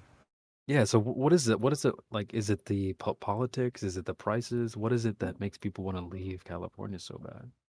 Well, it's a bunch of things. Okay. Me personally, of course, the United States is a corporation, and then each state is a corporation, and it's not like this is the people's state; it's owned, and they're selling off sections of Los Angeles to foreign industries, same ones that are doing all of the production nowadays, and it's the place it's homeless people on the streets everywhere. Yeah. Prices are going high. The closer you live to Long Beach is where they process all the fuel. They've got the fuel processing plants there. Loaded up on a truck, and they drive it, 10 miles away, and the gas is, over $6 a gallon. But if they drive it up farther up north and take it, a few hundred miles away, they get it for cheaper than we do. And that doesn't make sense. You'd think that, well, if you have to drive a tanker truck farther away to fill up some pumps, they're going to charge you for that delivery fee. What ends up happening is, the gas is, the closer you are to where you get it from, the higher the price is. Not even talking about gas prices and stuff. A lot of the communities are getting bought up, and they're doing what's the name of that? Gentrifying something. Oh yeah, gentrification. Gentrification, yeah. And so, at one time, they took a very prominent Hispanic area, and they did gentrification there, and forced everybody out. They used what's that called? When a city can public domain. Took public domain, and they took out this whole neighborhood so they could build Dodger Stadium there. Friend of mine that I used to work for, he owned a piece of property, and he had like little rental income units there, and they did the same thing with him, public domain. So they bought him out for pennies on the dollar from what it was worth. Put in a movie theater. And the movie theater lasted for 5-10 years, something like that. Then they tore it out and they built something else there. This is supposed to be for the public benefit. So they took out housing, go ahead and put in a movie theater that was unsuccessful. So just a lot of the stuff, the politics that goes on here. You talk about the air quality. Right now, there's a bunch of haze and clouds up in the sky, so I have no idea what's flying around up there. However, on sunnier days, it's not really sunny. The skies turn gray just with all the aerosol sprays going on. Wow. That gets kind of depressing. water here, water, what they do is they recirculate or recycle all of the wastewater. So you flush your toilet today and you're drinking that purified water tomorrow. Damn. So I just bought a distiller. I was talking to Sonny about that the other day. I've been using it now for 3 or 4 days and I'm loving it. Never used to like the taste of water. And that was probably because it was tap water, 10, 20 years ago. Right. We used to have a reverse osmosis at our house, and we used that for a long time. How much sediment do you see after just one distillation? Is it a 4-liter one or a huger one for distillation? Because when I was distilling water in Amsterdam, supposedly it's the best filtered water. They filter it with sand, but I don't know if they recycle it or not. Just from one. Hey, I gotta distillation, go. 4 I gotta liters? call. Gotta go. I got so much gun. I feel bad now. I cut him out just before he had to go. It's okay. He's on the job right now. He's taking phone calls and stuff. Yeah, man, I've been reading while he was talking. I was just reading up on like how many people are leaving. It says, headlines: over 500,000 people left California in 2 years. People are like fleeing out of that place, and it's weird because like, remember my friend, my good buddy that was telling you guys earlier. He was the one I was in the bars with, and I would be like, "Yo, man, have you heard of flat Earth?" And he got really pissed off at me and whatnot. Well, he kept telling me he wanted to go back to California, and I would always tell him like, "Bro, why do you want to go there?" I've always heard bad things politically about that place. I would be like, "Dude, you shouldn't go there." Blah blah blah. And then the cocoa thing happened, and everything shut down here in Ohio, pretty much everywhere. And he's like, "Dude, you can come out here and hang out with me for a while." So I did, and boy, I flew out to California. I was like, "Holy smokes!" Like blew my freaking mind, and I was like kicking myself, like, why did I tell him not to go? Like, bro, like this place is sick. But at the same time, like it does seem like there's a lot of negatives. Wave Mixer pointed out, like the homeless stuff. Clearly that that's not a secret. Everyone seems to know about that. What do they call it? Something row? What is it called? Something row, exit row, or something row, where Skid everyone Row. Skid Skid Row, yeah.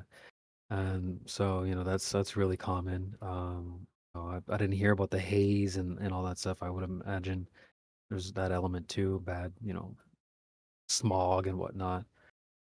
So I don't know. It does seem like there's a lot of people trying to leave. It was expensive. The gas prices were like $7 for a gallon and that kind of thing. So that's pretty crazy. Um, but it's unfortunate because it seems geographically it seems like such a beautiful place, but it's just been like trashed, I guess. I don't know. That's the sense I got when I was out there. I had two ideas, right? It was either you guys can kind of think of it both ways here. Day one, I was like, man, this place is either glittering shit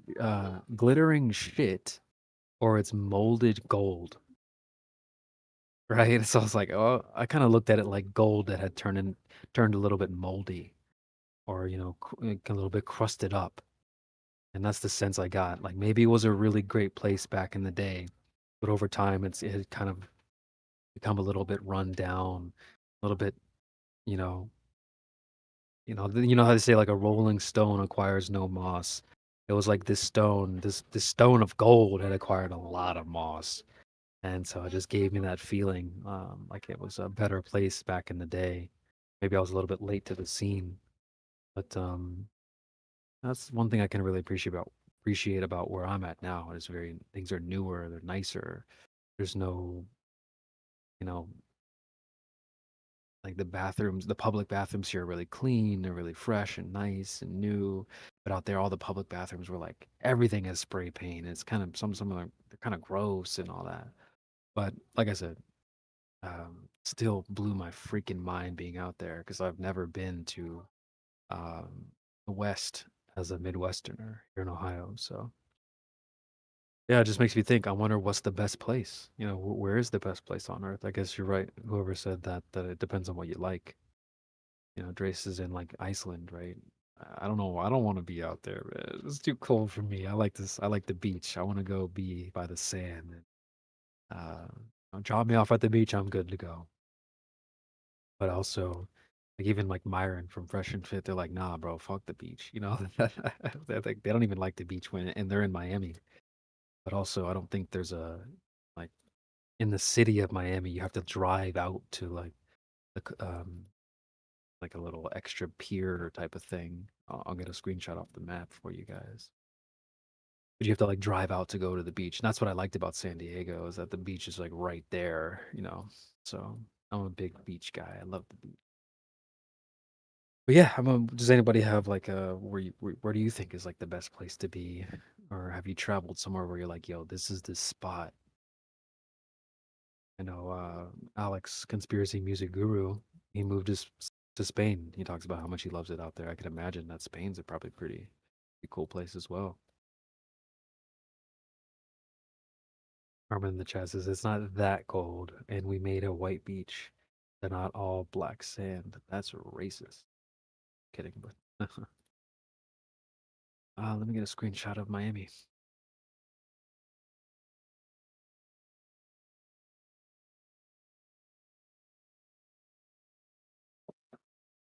There you go. So you kind of have to, you see how like downtown Miami, I was kind of zooming in and going through it a little bit. There's no beach right there.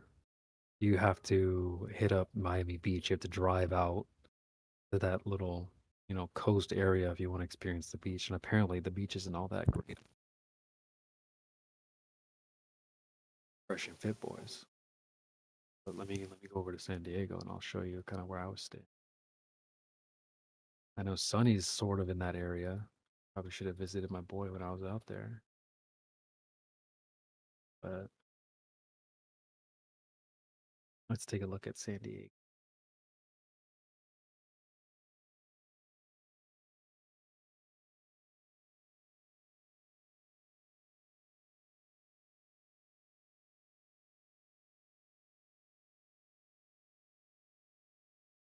All right.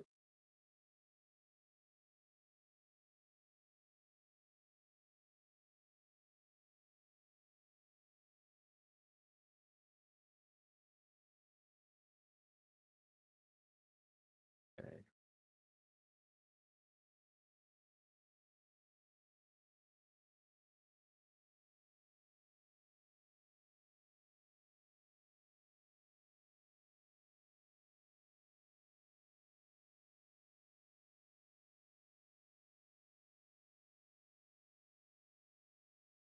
All right, here you go. So yeah, there's Miami and then this is San Diego. So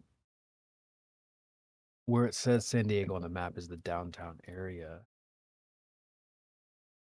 It's kind of, I guess it's similar to Miami where there's not a beach right off of downtown. So I guess that's fair to say.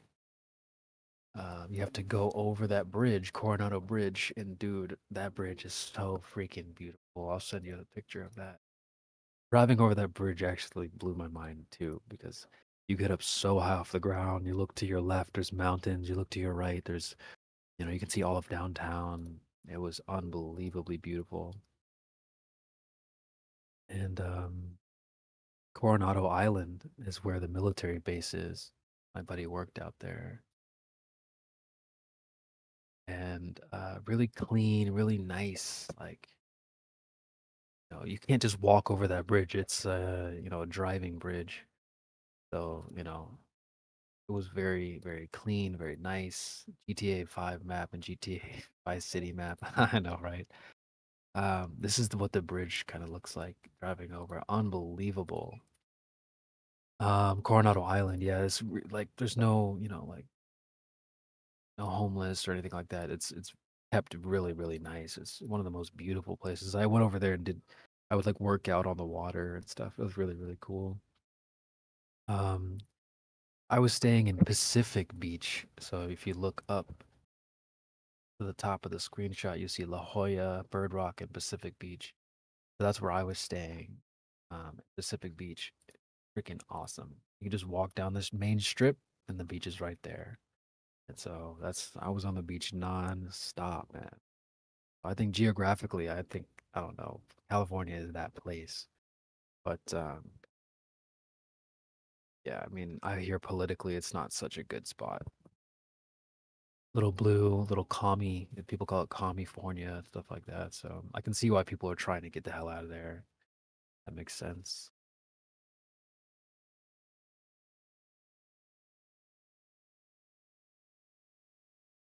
But it was a new experience for me, man. As a Ohio boy, we don't get views like that where you see a beach, you see an ocean, and then mountains in the distance. Like you don't get that here. What you see here is trees, and I'll try to find some screenshots. I do have some screenshots of views of Ohio. Not the best, to be honest. See what I can find for you guys.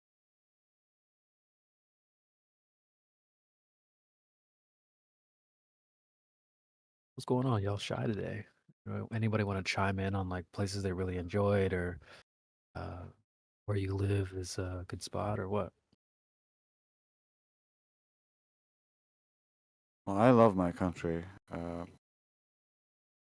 but I'm looking at the top of Greenland in Google Earth, and I was like, is there a street view somewhere I can look towards the north?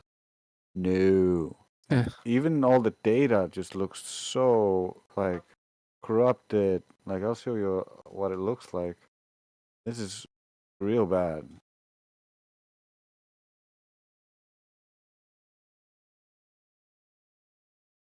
Like, it doesn't look like good pictures at all. What the hell? That looks terrible.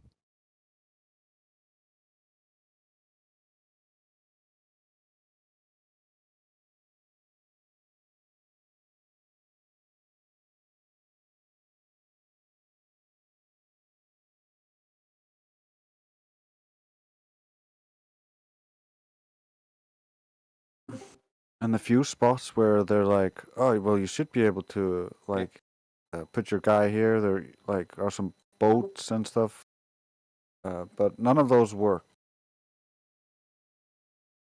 There's no data. It's like someone wiped all the data from these points. Interesting.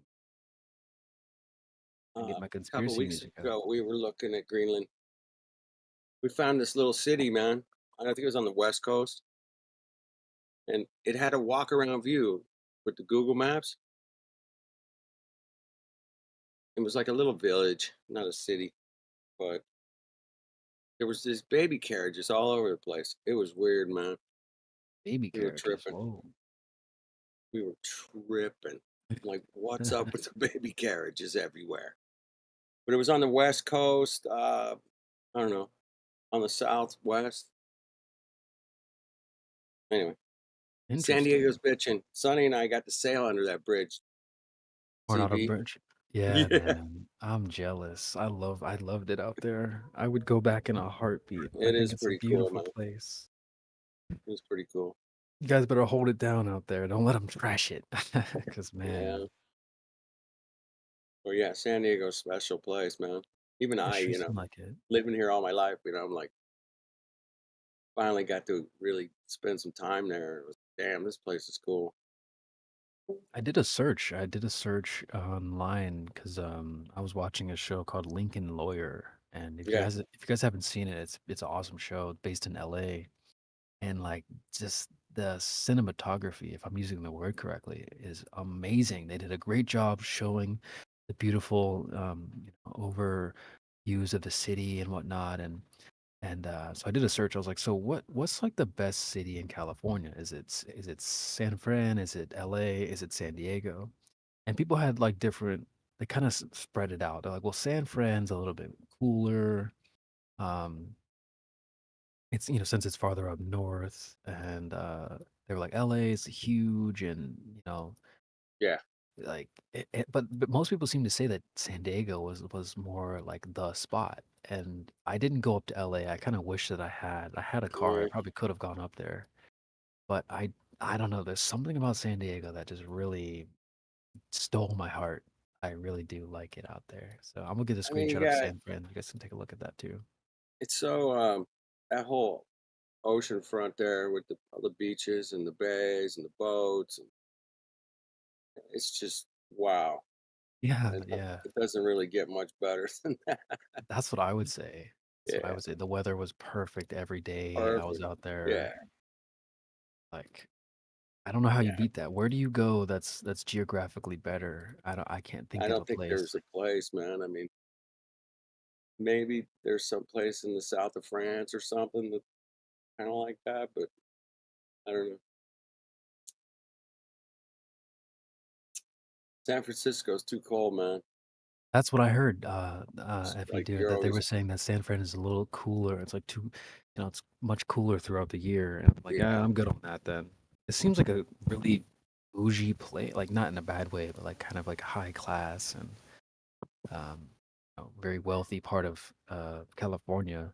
Yeah, The anywhere along the coast, you're gonna be wealthy. like yeah, the weather's got to be warmer for me. I want to be like, you know, I want to be warm all year round. I'm a beach bum at heart. And let me get a screenshot of LA also. LA blows my mind though. Like, they just recently acquired another football team. They have 2 NFL football teams. Like, damn. Like, I can't think of another city that could do that. New York, I guess. Oh yeah, I guess New York does. They have the Jets and the Yeah. Giants. Giants. Yeah, true. You're right. You're right. Good point. But like, damn, dude, they have the now they have the Chargers and the Rams.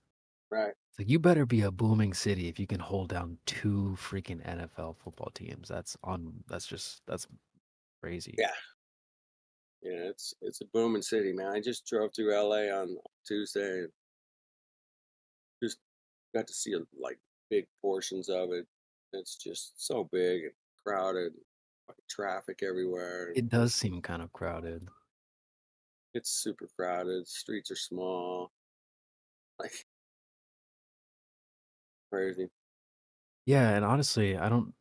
Some people they say they're like born in California. I would want to be, because it's a big place. Like you could be hours from the coast, and I don't know. I want to be right on the coast. I don't care. Like I don't care really how far up or down the coast. I just want to be near the water. That's Yeah. where I want to be. Like I don't want to be in. I'm just looking at like I don't know, Riverside, San Bernardino, No. Bakersfield, Stockton, Sacramento. Like, nah, I don't want to be over there. I want to be San Fran, LA, San Diego. Like, I want to be right there on the coast. That's Well, seems like don't the place forget to be. that Long you Beach. gotta check out. You like coast, man. You gotta check out what's called the Central Coast. Oh my goodness. The what? The Central Coast? Yeah, San Luis Obispo, Pismo Beach, Santa Maria. Maria. Yeah, I mean the Central Coast is gorgeous, man. Camping and just great beaches. The water's a little bit cooler, but visually Okay. it's pretty. But it's the problem up there a lot of the times just kind of overcast. Ah, I see. But That's not too far from Santa Barbara, where the Black yeah, Santa Swan Barbara, it's observation really is. beautiful. That is where we talked a little bit yesterday about the Whatever podcast. They're located in Santa Barbara. Yeah. So, yeah, What a there's great city that is, dude. really. I mean, if I had shitloads of money, I don't know if it would be a toss between San Diego and Santa Barbara, but the traffic's a lot less up there, man. A lot less. And it's just as beautiful. So Santa Barbara is a city on the central California coast with the Santa Ynez Mountains as a dramatic backdrop. Downtown Mediterranean-style white stucco buildings with red tile roofs reflect the city's Spanish colonial heritage. Upscale boutiques and restaurants offering local wines and seasonal fare line State Street. On a nearby hill, Mission Santa Barbara, founded in 1786, houses Franciscan friars and a museum. Yeah, it does look really cool. Karma says Iceland's the best. Oh, really? Let's go over to The best Iceland and take a water. look. She said no city stink. That's No funny. city stink. I'm just saying, when I went to London or Edinburgh, the city stink was noticeable. Yeah, hear it. it I hear generally you. takes It me a whole sucks. day just to adjust to the foul air that everybody else has to breathe everywhere else. All right, Like you rub come it out in. of the airplane, you're Rub like, it in. what is this? Like it's What's that? hard to draw breath because you feel all the junk in it. Yeah. Same thing with the water, by the way, because the water everywhere else is just disgusting compared to our water. You're Yeah. used to high quality air and water. Going somewhere else is a completely different experience. We all gotta My move to question for Iceland. you Fuck, guys fuck is, this shit, man. Let's go. how do you feel being on that island, though? It's a big island, though. Like, I like how it. did Bigger than people, Denmark. how the hell did people even get out there? You know, like, what the? Boat. Called a boat. Called a boat, man. But like, why? Yeah. We make good boats. It does this thing called We also have boarding. airplanes. It's fine. Like, All right. wow, man, That's it better be hilarious. beautiful. Cause like like I said, when I left, I always loved Ohio. I love it. I still do. But when I went to San Diego and came back, I was like, boy, I feel claustrophobic being inland like this. But then Yeah. I look at Iceland, I'm like, bro, like that's even more. I don't know. It gives me a weird feeling being on a big island like that and nothing connected. I'm good. Oh, everything's Just connected. Man, It's just dude, instead of being all shoved into a tiny area with giant buildings and all that shit, it's more spread out. There's always trees and nature in between everywhere. One of the things I've heard a lot from tourists or people who are immigrants is how much nature there's around everywhere and how lovely it is for that reason and how nice the quality of the air and the water is. And there's like animals and everywhere, like And we don't have any of the bad animals. So we don't have any poisonous snakes any snakes. or yeah. We Or don't have any bears? snakes, and we don't have any spiders or Bears? gigantic No wasps bears? that are like But nothing that can kill you. So you're just the top of the food chain here. okay, to be fair, there are like That's some cold. small spiders, but our most dangerous spider is so venomous it might give you a mild headache. And I've never met one in my life. And we have one type of wasps that is only during summer and they usually die out in September. They're not that big a deal. I murder them like they're nothing. And then we have really cute bees, we have cute butterflies, we have amazing cute like birds and anything nice we have. But you know, nasty things don't come here. Yeah. what I've are been those in. big I've been white in. patches? Those are glaciers. Whoa. It's a big Do ass people glacier. like try to traverse over those, or like are they off limits, or what? Yeah, people drive on them, Right. adventure on them, and stuff like that. Wait, you can drive on those? Yeah, we have cars that are specially modified, and so they have extra big tires, and sometimes they have a little bit of railings and stuff in the front, so you just don't fall into anything that you're not supposed to fall into. And we have a very dedicated rescue squad, basically, that's financed by the government and is voluntarily. You got first responders, People huh? volunteer for it, so we have a lot of good people trying to help people out when they get lost. It's literally to the point where there's such a community gotta help people out type deal here. There's like my bus has stopped and everyone goes out of the bus to help a car that's stuck in the snow. Oh, that's When someone is lost, they are searched for until they're found. For instance, when our sister's friend was sea jetting in Sweden, the government gave up on looking for him on the first day. So all his friends and family flew from Iceland to Sweden to start over 100-person search party where they were searching the ocean and the beaches and everything else. And they searched for days until it was impossible for him to be alive, Right. basically. Okay, my next question is, where does everybody want to be? Reading just here on the quick facts on Google says most of the population lives in the capital, Reykjavik. Is that where Oh, everyone you did wants to really be? good. Oh, is that how you say it? Yeah, Is we that live where everybody there, wants to be? Oh, you guys live there too? but we kind of want to move out of there. That's kind of, yeah, that's the dream. It's cheaper to live outside of Reykjavik, but yeah, everything's centered here, so that this is kind of like the primary hub for everything. If you want really good internet and if you want really good everything, you gotta go here. This is also where the main party scene and pubs and the social life would be. There's a lot of offices and much more companies here. Like for instance, somebody suggested I went to Popeye or something, and I'm like, we don't have that. We don't even have McDonald's anymore. There's one Pizza Hut in the country. Yeah, that's the most limiting factor. There's not a lot of selection, but it also means that there's an opportunity for businesses and things to get started. But we also have a little bit of annoying corruption within our government, so there's also things against that. But like I know guys who have been entrepreneurs. Trace knows guys that have been entrepreneurs. Like it's still doable. So is that Yes, like the it's not hot as easy as spot? it should be. Because usually there's like, when you go certain places like California, right? There's spots where everyone wants to be. San Diego, L.A.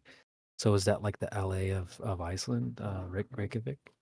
Yeah, kind of. Okay. When I was more in the party scene and stuff, like I would talk to girls who used to live outside the main city, and that was always their dream. They were always wanted to come to the main city, you know, and they want to party there and that kind of stuff. So a lot of people might live in the towns around Reykjavik, but work in Reykjavik. So there's a lot of that as well. Yeah, for instance. Go ahead. Oh, sorry. I was just gonna say, for instance, a lot of the people I work with live in the neighboring thing, Copperwood. How would we? It's a city that's squished Yeah, up it's to a Reykjavik. city that's like literally squished up to Reykjavik.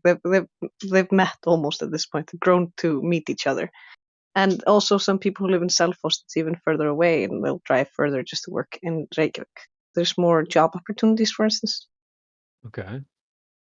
That says Reykjavik on the coast of Iceland is the country's capital and largest city. It's home to the National and Saga museums, tracing Iceland's Viking history. The striking concrete Hallgrímskirkja. Hallgrímskirkja? Am I saying that right? Hallgrímskirkja. Hallgrímskirkja. Church and rotating Perlin glass dome, interesting, offer sweeping views of the sea and nearby hills. Exemplifying the island's volcanic activity is the geothermal Blue Lagoon Spa near the village of Grindavik. If I could This is turn that cool. camera, I could see my house. Oh, really? In the picture I posted? Yeah. So what is that? Is that the museum? I that used to was go to talking about? school right there behind that church. Oh, that's the church. Okay, man, that's cool. The view of there in that mountain in the background is incredible. Oh, and So, you can climb to the top to actually look out the windows at the top of the church. wow. So, are there any? I gotta ask. Are there any beaches over there? Yeah. First of all, we're famous for our black beaches, which look really cool, but they're not as cozy. So we imported and made our own white beach, which is Nauthólsvík. And that's a pop in place during the summer. They even have like hot tubs and little place where you can buy ice cream. They have changing rooms and they have volleyball areas, and then they also have a hot tub that's right next to the ocean, so you can be going into the cold ocean and then go straight into a hot tub at the Oh, that beach. sounds nice. So, is that the geothermal beach, or I just put beach in there and Oh, there's like that's just a normal beach. We just made it nice. uh oh, it says Nauthals Nauthólsvík. Is that it? Or Nauthólsvík. no, Nauthólsvík. It says it's a sandy beach with man-made hot spring. Yeah, they say here in some thing that's a geothermal beach, but we actually have actual geothermal stuff. This is more like just, yeah. It says popular golden sand beach offering a lagoon with warmed water and hot tubs plus a snack bar. Nice.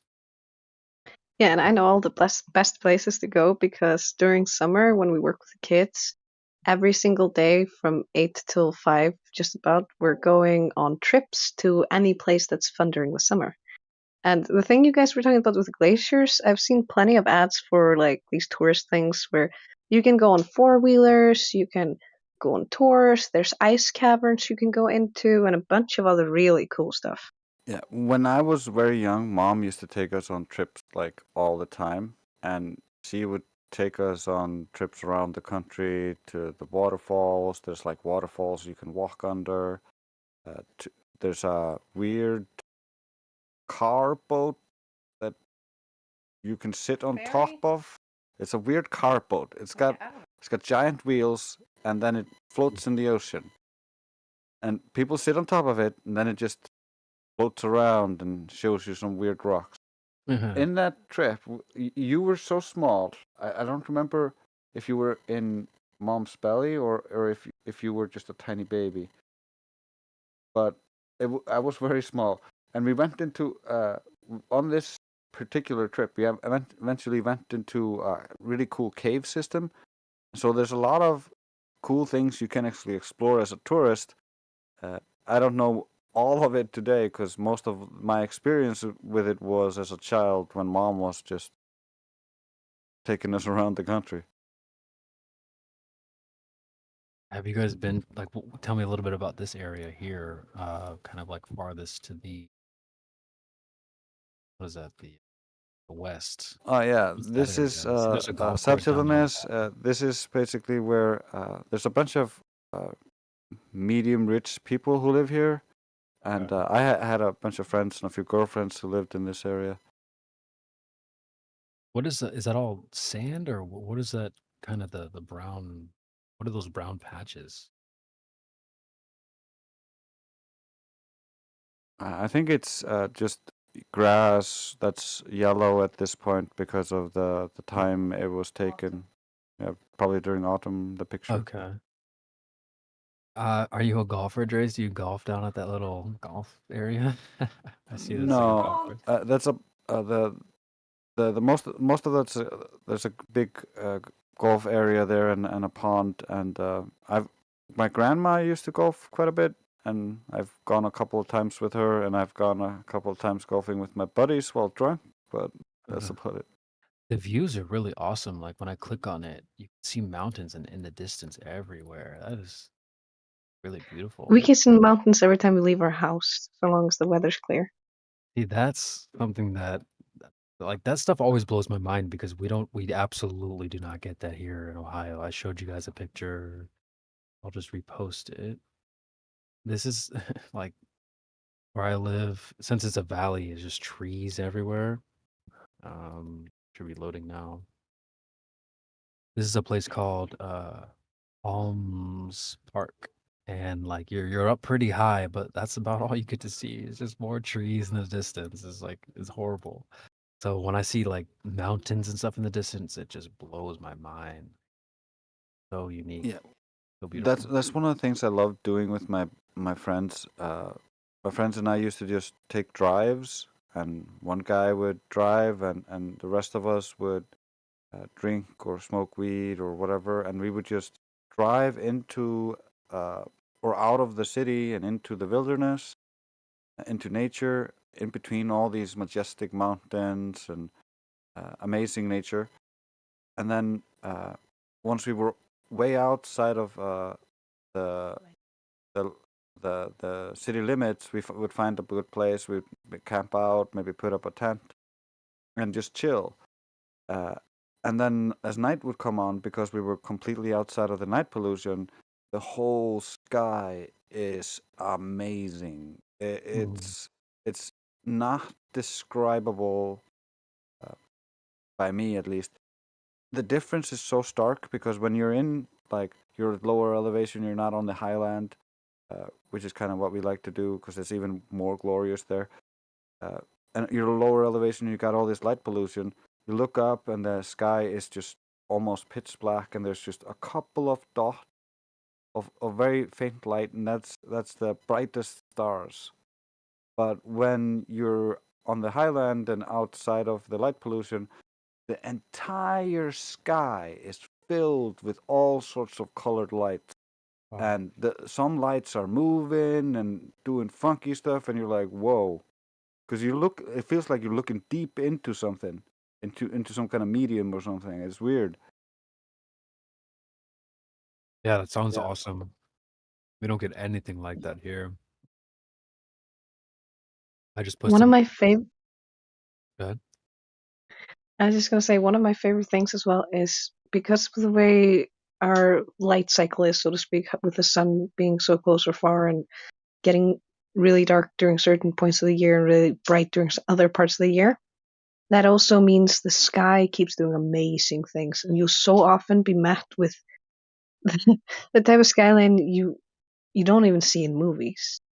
And one of my favorite things about being in school was because you'd be waking up at the same time and going to school at the same time every day, and you always get such a full view of the sky.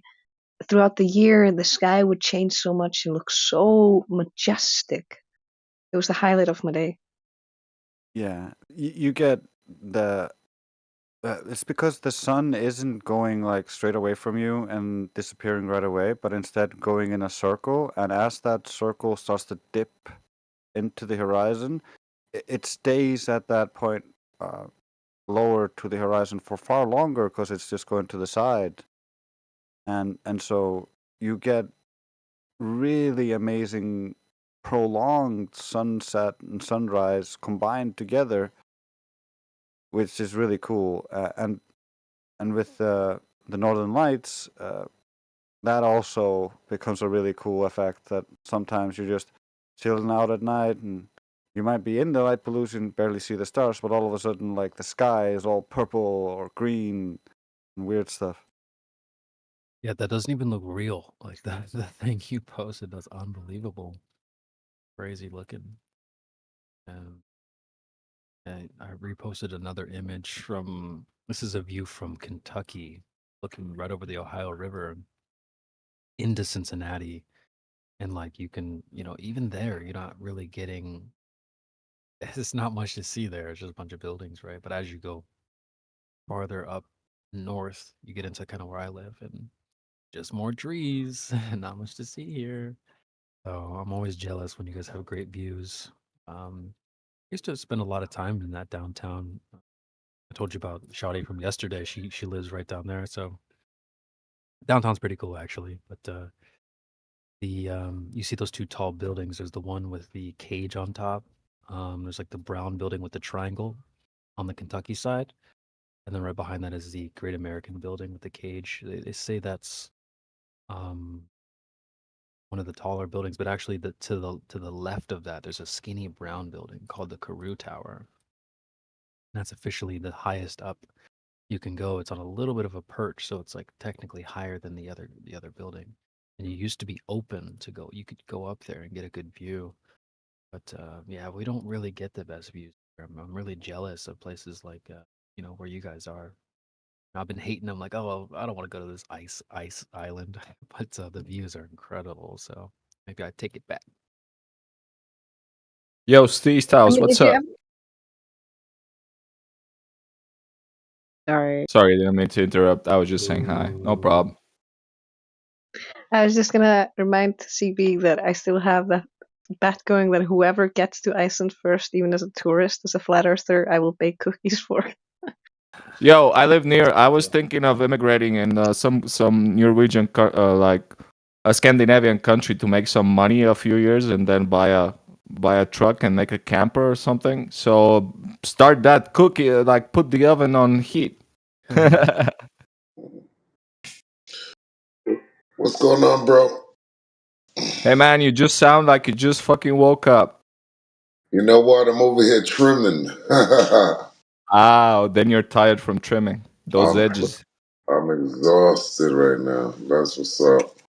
How's everybody doing? Well, I at least like I live in an apartment. I live in an apartment. It's a rent, and I'm living with my mom at the moment. So look, man, you should appreciate being tired for trimming your own edges. Having a I know. piece. I'm so happy to have this spot, man. It's so nice here. I'm in New York, by the way. Yeah. Are those edges nice and flat? You said soon to be. Soon to be. Yeah, man. So I hear you guys talking about different places to live. What's the best locations and stuff? Yeah, why does everybody want to be in New York, C Styles? What's up with New York? He's an artist, man. You have networking. You know, you need networking. Well, I'm not in the concrete jungle. I'm in Long Island, New York. Oh, okay, Strong Island. Let's go. Yeah, Strong Island. I heard So, that's really nice there. I've met a lot of people throughout the years that have lived in Long Island. yeah. Long Island. Isn't that a cocktail? That's a cocktail, man. That's not a place. Come on. Long Island iced tea. Yeah. But yeah, Long Island is beautiful. We have everything. We have all 4 seasons too, but it's like 3 of the seasons stay pretty warm. Like right now, it's probably like probably 70 something degrees, but in the next couple of days, it's gonna be in the 80s, and it's fall. You know, so we get 3 good seasons out here. I think the Hamptons is just beautiful. There's a lot of like woods and like not forest. I mean, it's like the woods. So a lot of dirt biking and nature and stuff like that. A lot of beaches. It's an island, you know. Yo, Long Island iced tea sounds like a hipster drink to me. Maybe because it has tea in it. You know what it is? It's the strongest drink you could pretty much buy. It has every alcohol in it. Yeah, like- yeah. Yeah, it's very strong, so people like it. You get lit, and you don't taste anything. Well, a good cocktail should be properly mixed to have the maximum amount of alcohol without you actually tasting the alcohol. You know, and I'm not even really a drinker. I don't really drink. Me neither. I smoke. You know, I used to drink a lot of rum, like a lot of rum, man. Just rum and Coke, or rum and orange Fanta, or just straight up rum. Yeah.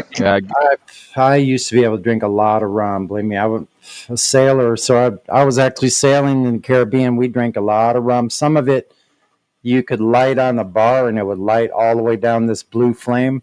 Oh wow! Yeah, pure strong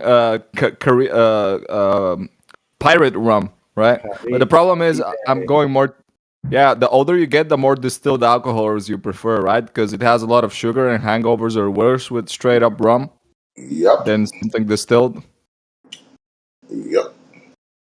I agree. I just drink a few beers here and there, maybe 2, 3, 4 a week if I go out. I don't like the effects of alcohol in general. I have anger issues, so I need to have my social filter always working at least. Oh man. Yeah, I heard the people from Iceland speaking and stuff, and from what I understand, sometimes the sun doesn't go down over there, right? Yeah, and you have the northern lights is something I want to see before I die, man. It's one of those things I have on a bucket list. I know, it's who's going to get the cookies first. That's what I want to know. Yeah, I'm looking for a ticket as we're speaking, so I hope the oven's getting warmer. You're much closer. I've often thought of visiting Drace and Karma throughout the last 3 years I've spoken with them, and I see visions of what it might be like. Like I've been to parts of Alaska and out on the Adak Aleutian Islands, way the hell out there, more than halfway out. So I have a Swedish similar to that. I have a Swedish friend I'm dying to go visit as well, but yeah, need to work on it. I just wonder if my soul would be screaming out in agony because I'm frozen. I don't know. I'm not sure. Suppose you just have the right kind of clothing and you do fine. It takes, as any change of climate, I guess, takes acclimating. Like I'm from Bulgaria, and I used to be here in winter with short sleeve and t-shirts and shorts, and kids at school were like looking at me like I'm some kind of a freak. Then a few years later, I'm like the coldest. I feel the cold more than anyone. So I guess your thermogenesis, your metabolism changes after a few months. Yeah, you definitely acclimate. I noticed because look, I was born in Chicago, so that gives you any indication, but not really. I mean, I've been in the West Coast here for 50 years, and one thing I noticed when it starts getting below 70 degrees, at first I start to get a little cold. If I just tough it through that, I'm not cold. I'm not cold anymore. So I'll be out there in shorts and t-shirt when most people still here that live here are all getting bundled up because they're cold. So I kind of like that. I'm pretty resilient, I think. Yeah, I think we all are becoming slowly little bitches, right? Because nowadays kids blister just by touching some kind of tool, you know, like a hammer. Like, oh, we have blisters, you know. It's just that all these things we make ourselves more comfortable. We enter in this comfort zone, right? And then we need to purposefully go out of our comfort zone in many ways just to stay on top and stay flexible with life in general, right? Because nothing is like you need to be able to be flexible and adapt. Yeah, man. A lot of people these days, not alpha. Not alpha. I'm a kickboxing world champion. I'm a Brazilian jiu-jitsu world champion also. Yo, I really need to start taking some martial arts classes. For many years, I've been saying it. I hope in a few months I start with something because it's I need it in my life. I really do. You're gonna do something? Jiu-jitsu. It's the best. Yeah, right. A little bit of tumbling involved with that too, as well, right? Yes. Well, yeah, because with the jiu-jitsu, most altercations end up on the floor and the I grappling. always been drawn to Muay Thai, man. I just like the knees and the fucking elbows thing. That is almost that's the most fun. So listen, Yeah. I've never like fought other than in like my karate class and sparring with friends when I was quite young, going back to about 12 or 13 years old that were in martial arts. But I've developed my own sort of theory and my own sort of well, it's not a theory, my own sort of style as far as weight distribution and vectors in sparring. Like I have my own method that works with my body mechanically so well, and it totally is about the floor. Like if I'm ever having to defend myself, I'm not going to be sitting there throwing punches. What I do is I'll end up throwing their motion against them. That's the least amount of wasted energy, the least amount of motions. The simpler it is, the simpler it gets. But you have to have the correct stance, because if my stance is off, if I'm off balance in any way, so it tends to give you a very low stance to be able to, because I'm very tall actually. If I stand up straight, I'm probably 6'3" or 6'4". I notice when I'm stretching out and walking, just walking on the street, I'm like and that's not, they told me I was 72 inches. 1 year I was 73 inches. I'm like, what? That's not supposed to be. So I notice when I stretch out more, I'm even taller. So I have to keep my body of my center of balance has to be very low. I have to have a wide stance. Thus, that's where the old age part comes in, because those joints aren't as elastic as they used to be. And that is a real bitch, I'll just say. Like, I know what that's like to have stretched as far as you can and then not being able to stretch that far. And there's a part of you that, like, part of me that wants to make that final stretch, but there's a little fear involved, because I don't know if you've ever woken up and have pain to where you think, oh shit, this is the day I feel crippled. Holy crap, this is what this is like. And to be able to work through those days, make it to the other side, is the key. And it's been, it's a challenge, but I love my, my evolved kind of like notions on self-defense and what it means and the responsibilities there involved. And so I've never had to use those, even though I know I'm very confident that I would be able to use them in an instant. Especially I'm 65 years old and I have the reflexes of a cat. Like I could catch a toothpick like mid-air, like after it bounced a couple times. Yeah, I did the same. I have this weird, crazy reflex. I was pretty bad at soccer, but I always played as the goalkeeper because I'm good at stopping the ball. But the moment I had to kick the ball, like my knee, my legs become like twisted or something, like a knot. But like if I practice a martial art, my first response if there was an altercation is to run, man. Because there's a few times I have good reflexes and punch the guy.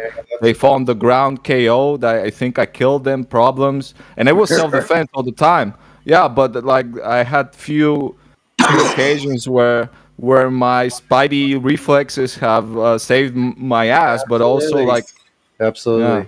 That should be the key. That should be the number one thing, is to try to avoid having confrontation. So my intuition is kicked into high gear where like I just intuit my way through, and like, it's not a perfect thing, but what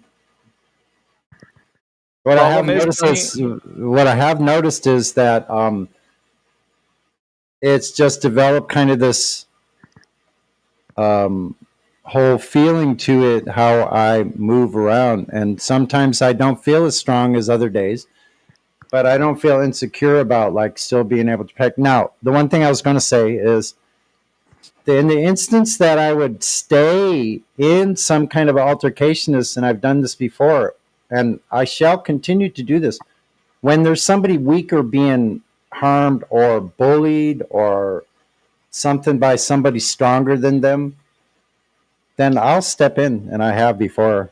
Yeah, little skinny Sonny will step in and listen. They will listen to my voice because I can make it boom. They'll be like, what? Where did that come from? Yo, Sonny, my problem is sometimes when I'm depressed or I wake up with a death wish and I don't actively look for trouble, but if trouble finds me, I don't actively avoid it. I just go straight to it.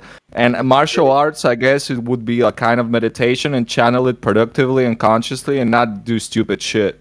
Well, the thing is, like, if it's there to protect somebody else, it puts it in this higher realm to where I've never been harmed. I've never been countered either in those situations, because I know I'm in the right. They know I'm in the right. All parties, and most of the time, they just agree to get along while I'm around. And that's a funny thing to say. No, but that's cool, man. You have the aura of a protector and a righteous protector, so that's the way it should be.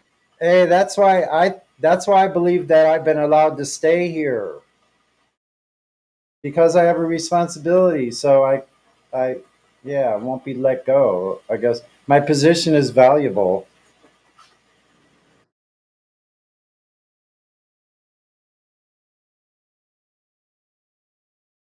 I had a quick question. When we're talking on here and we're showing someone, let's say, pictures or something, what section is that? Is that That's a live You stream can voice use text. Yeah, the All right, one you're using. I'm doing it now, right?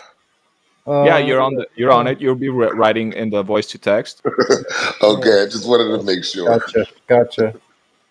Okay. Just put it through a few filters of TOS and shit like that if you can.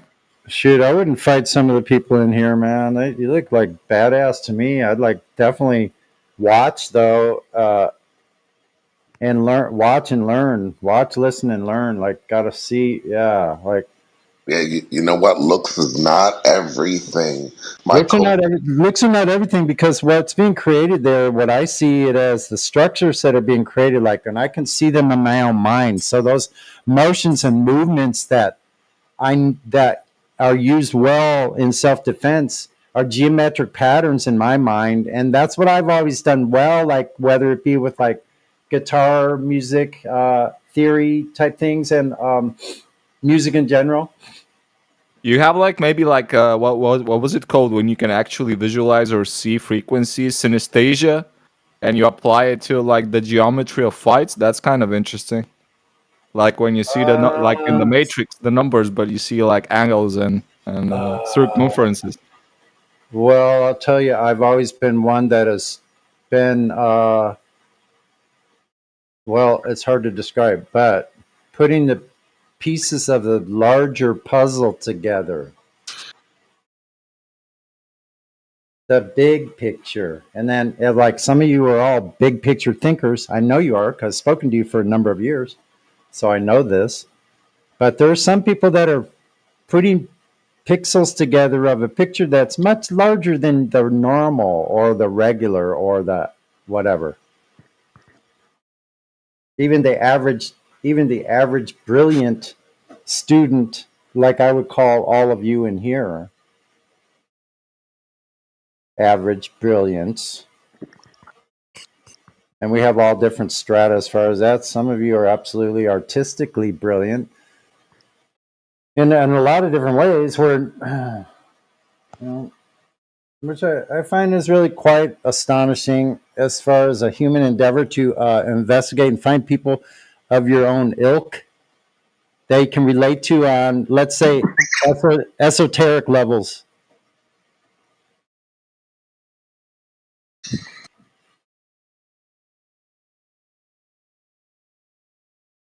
Because what's interesting about the esoteric is like what I would consider that to be like Gnostic or the unseen knowledge. But there's things we know about the real physical world that tie into that. When you're able to utilize that, it goes way beyond yourself.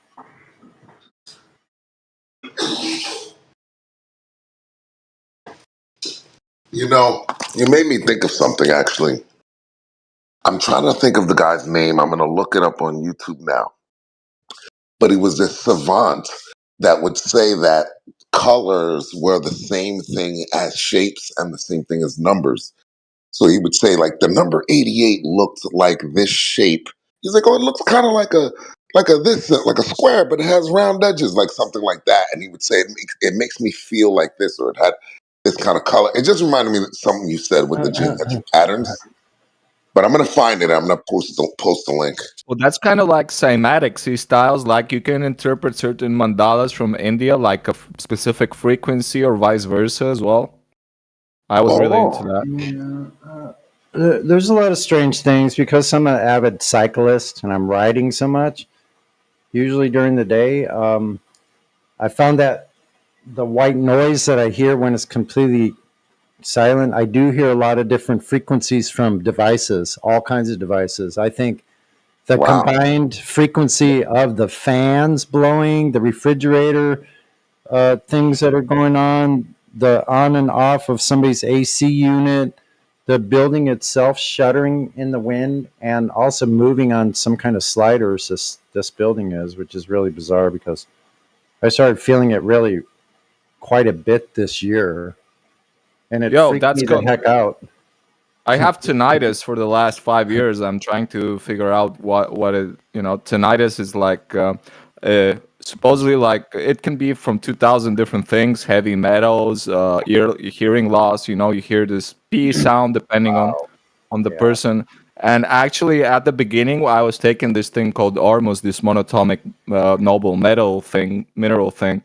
And I started hearing it, and I related it to a spiritual thing, because in the Vedas you have the Hu, which is Danada, which is like the sound of nothing, that supposedly people that could get into higher vibrational states here.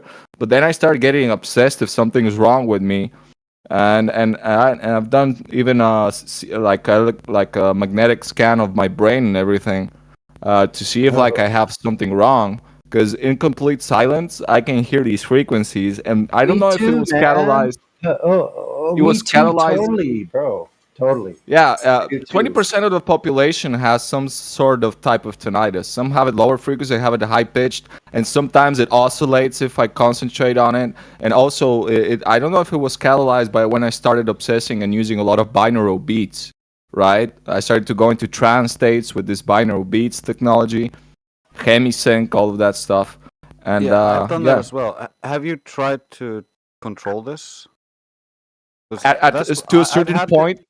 I've had this happen, but I've also managed to use NLP techniques and hypnosis techniques where you imagine a on-off button or a low dial that you can dial down, and then you just keep dialing it down, keep turning it off, until eventually it's gone. Oh That's what- shoot! Like Yeah, that's what happened. How I got rid of it. So the only it's way.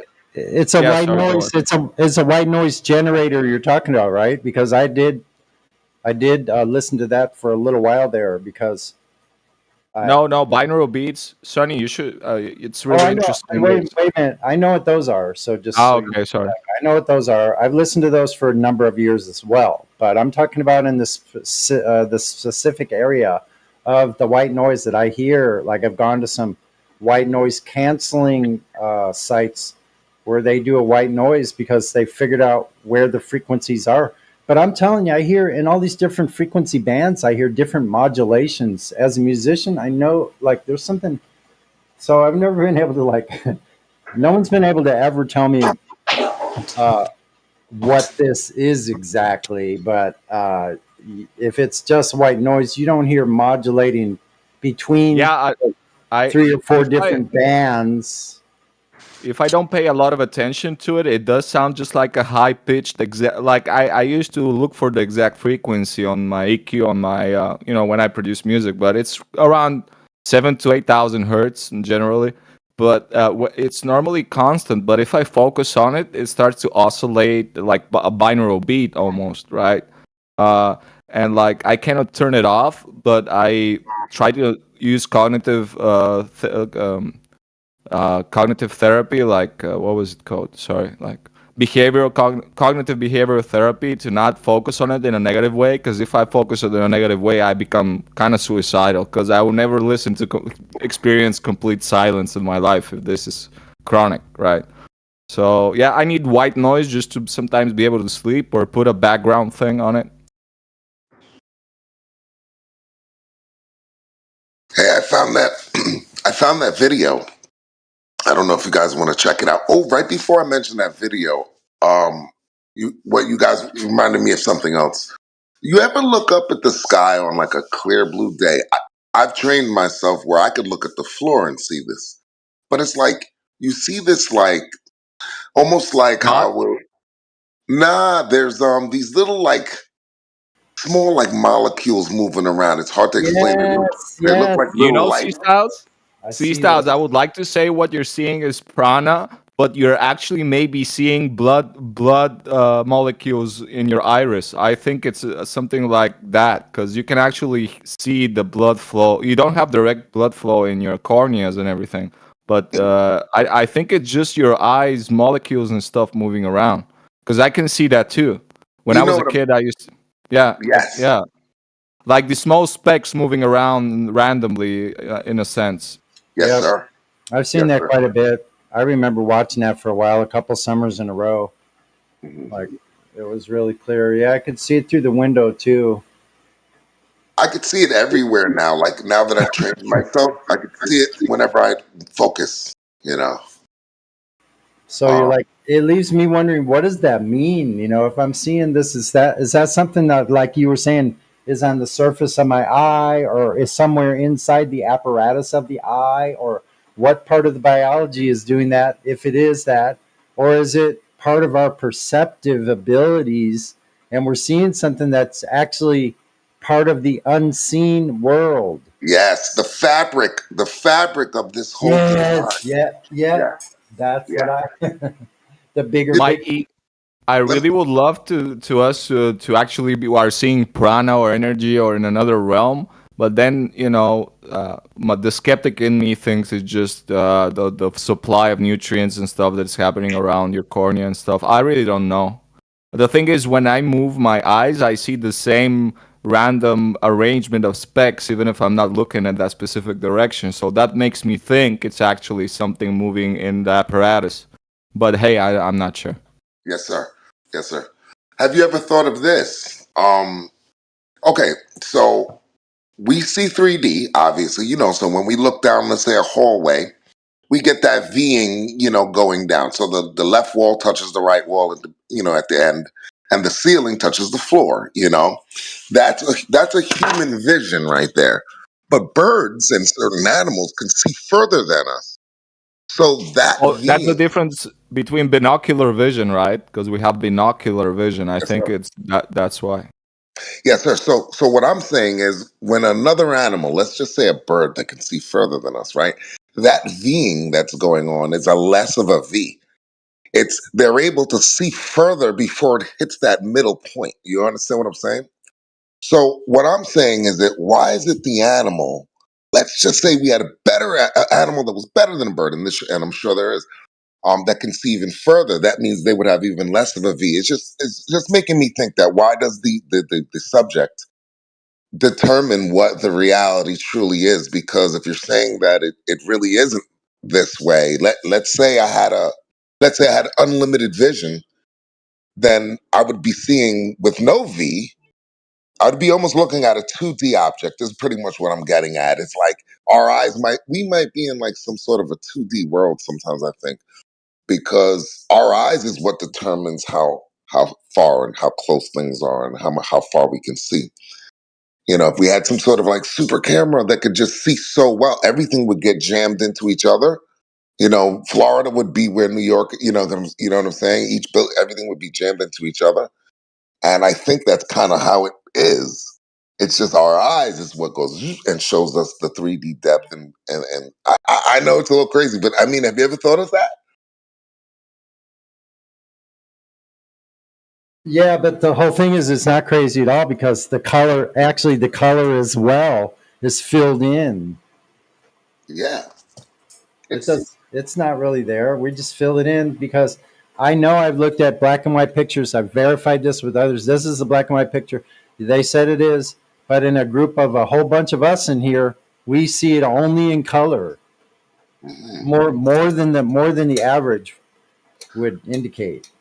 So pretty strange. So all the light and every experience that we know throughout our whole history of life here is all happening in this one little tiny little dark place where there's no light at all. What the hell is that all about? Yeah, exactly. And then you have your pineal gland, which has all the arrangements of an eye. It has a cornea. It has light perception, light detection, cones and rods and whatnot. But it's in the blackness, complete pitch blackness of your cranium, right? And looking straight up at 180 degrees. So that's fucking crazy. Yeah. It's literally a third eye, but it's in it's in your head for some reason.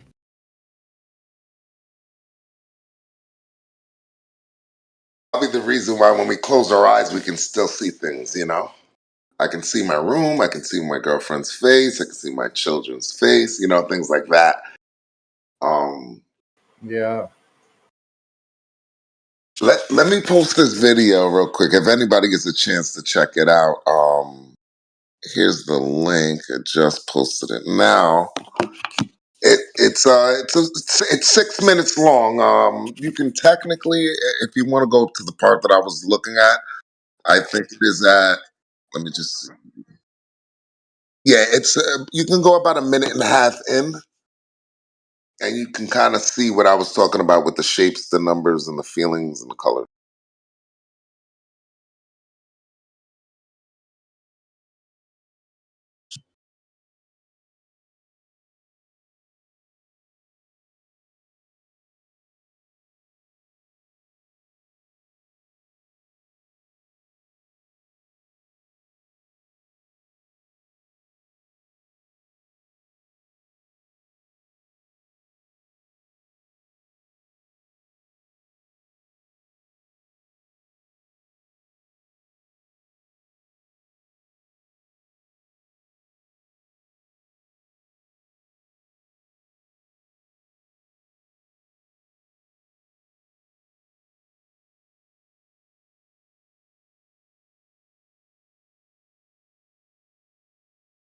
Yeah, I posted that fight as well. What did I do with that?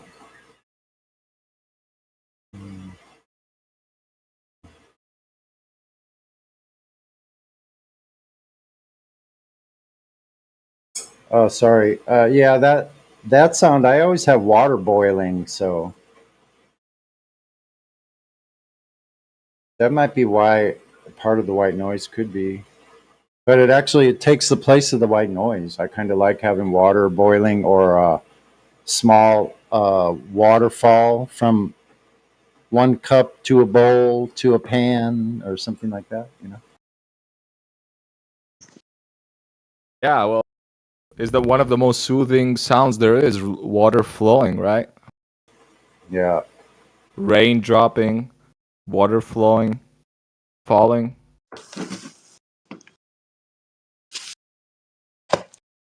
And I tried to move my my office kind of closer or further away from the water and the noise, but it just didn't work, and it just works right here.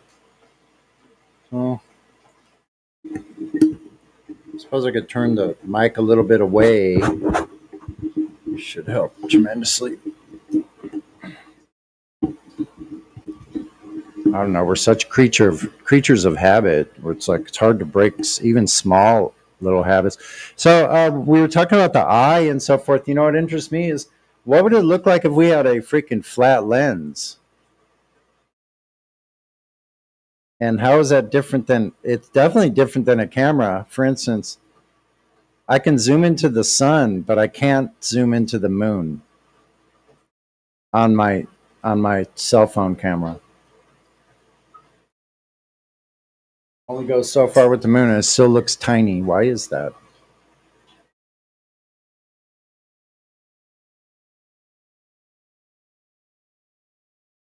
Obviously, something to do with focal length. Yeah, that is a little weird. Uh-huh. So I'm not sure how that works because are there really only the really good cameras with like 2 or 3 different lenses on you see these days? A bunch of different lenses. They're able to capture it more realistically that we do with our own cornea. Pretty bizarre. Could I show you? Can I post a quick picture? Last time I posted a picture, which I thought was in the live stream, everybody told me I was trolling and I'm a troll, and I was like, first off, like they thought I was like against this whole movement, and I was like, you're not listening to what I'm saying. I'm trying to tell you, like because someone had mentioned something. I was researching something about the eclipse patterns.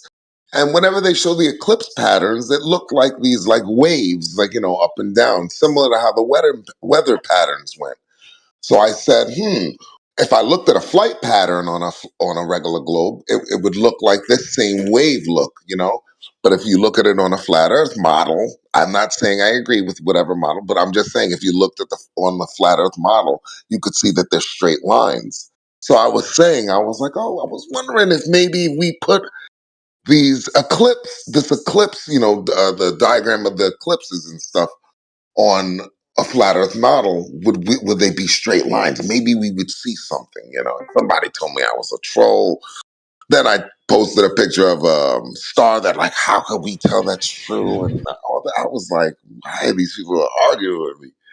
But here, look, this is the picture of a star. I took this with an iPhone 14 Pro. I took that just the other night.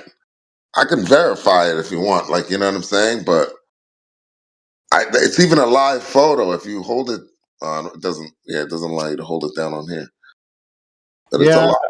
I've actually made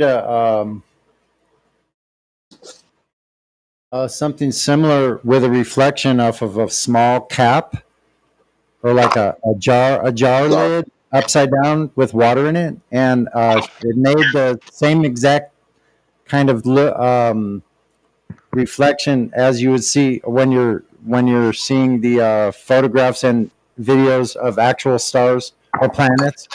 It looks just like that. I called it a ceiling star. Mhm. Definitely looks like something underwater. Let me look. Let me see if I can find that.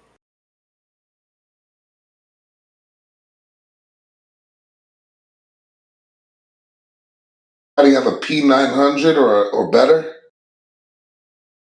You can get some good shots. Yeah, I don't have anything like that, but that's what I've heard. We should do some investing in here, man. I mean, I'm down. You know why I'm talking like that? Because I'm into the whole NFT. Well, I was into the whole NFT movement, and you know, we could raise money to do a couple of different things. I don't know. I'd be willing to throw down money for drones. I'd be willing to throw down money for events, trips, whatever. I don't, I'm not saying everyone has to. It's not mandatory, but I'm a type of person that puts things into action.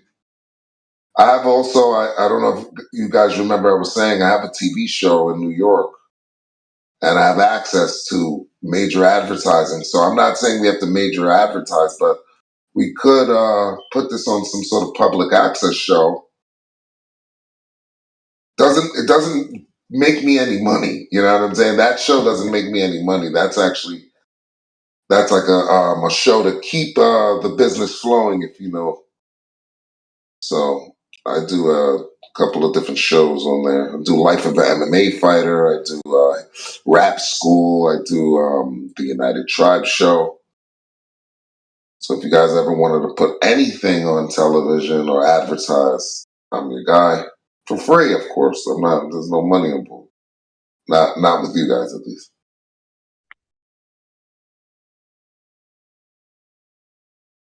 I do video and editing also. If you guys needed anything edited, or if you guys ever wanted to put something out.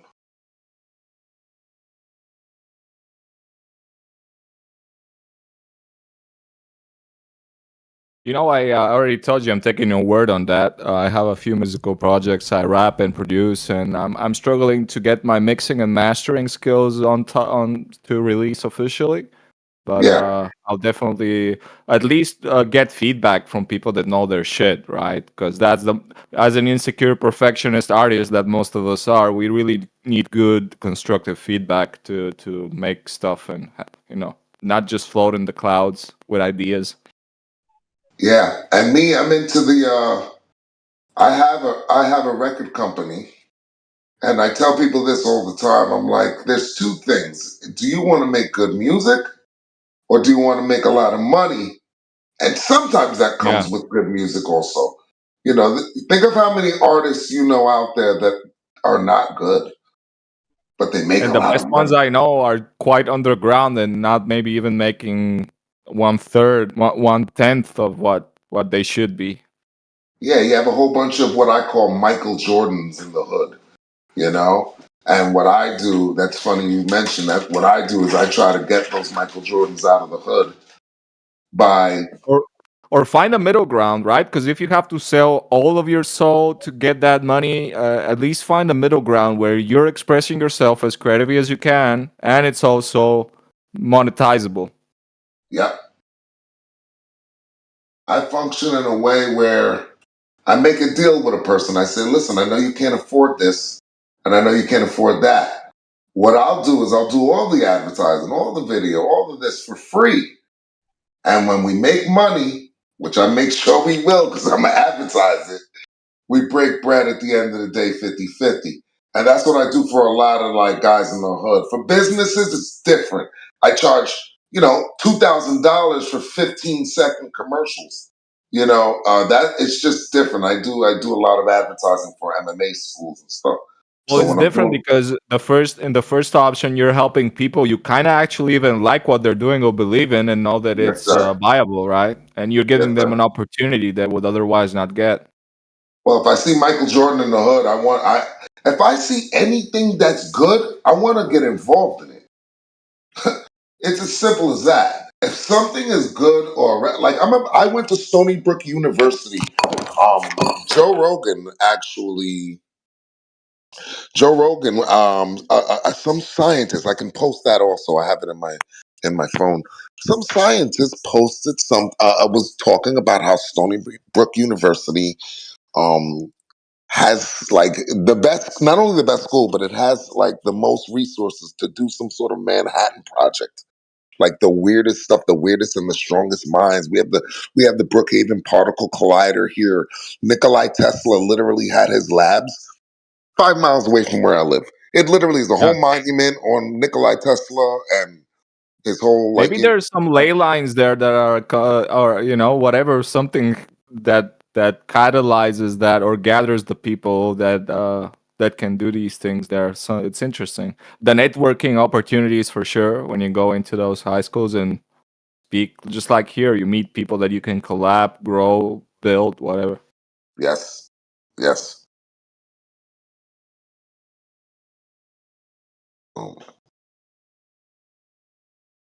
So I'm gonna send you some of my stuff, and when you have the free time, maybe you can check it out, see if it's a viable product.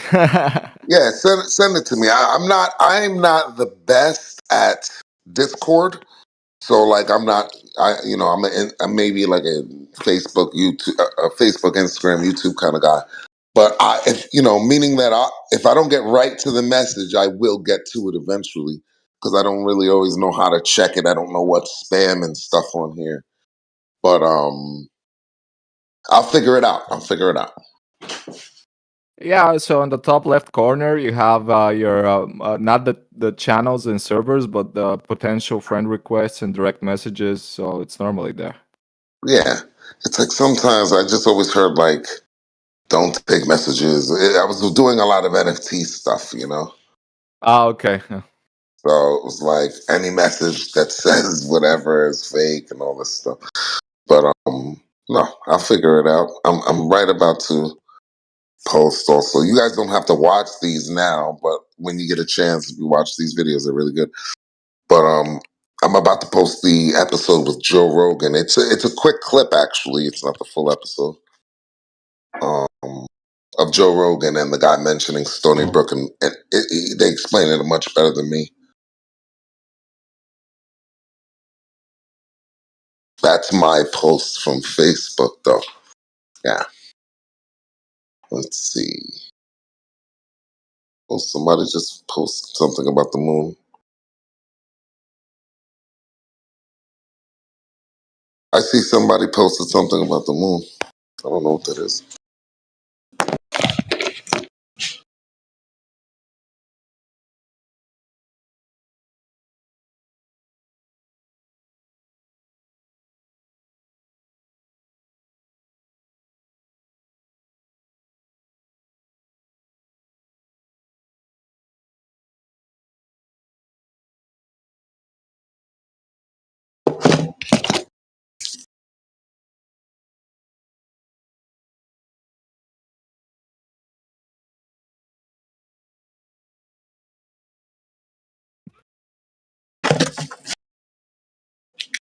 I appreciate appreciate you guys keeping the panel going. I've just been in the background working on some stuff. Shout out to C Styles. Shout out to Sunny and all you guys. Thanks, man.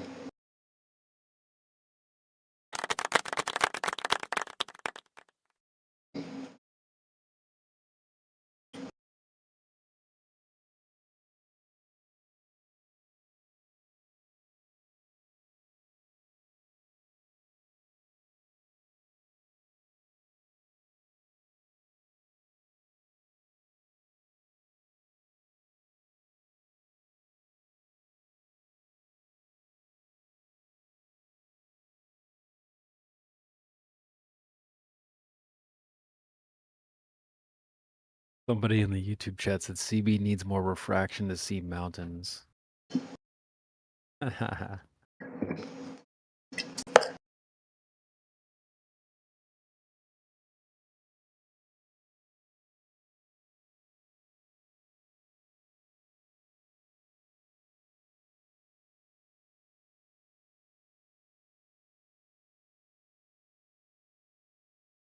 Yeah, shout out to the guys in the YouTube chat. I see the Shadow, Flat Earth Dude, Paraplegic, and Greg T.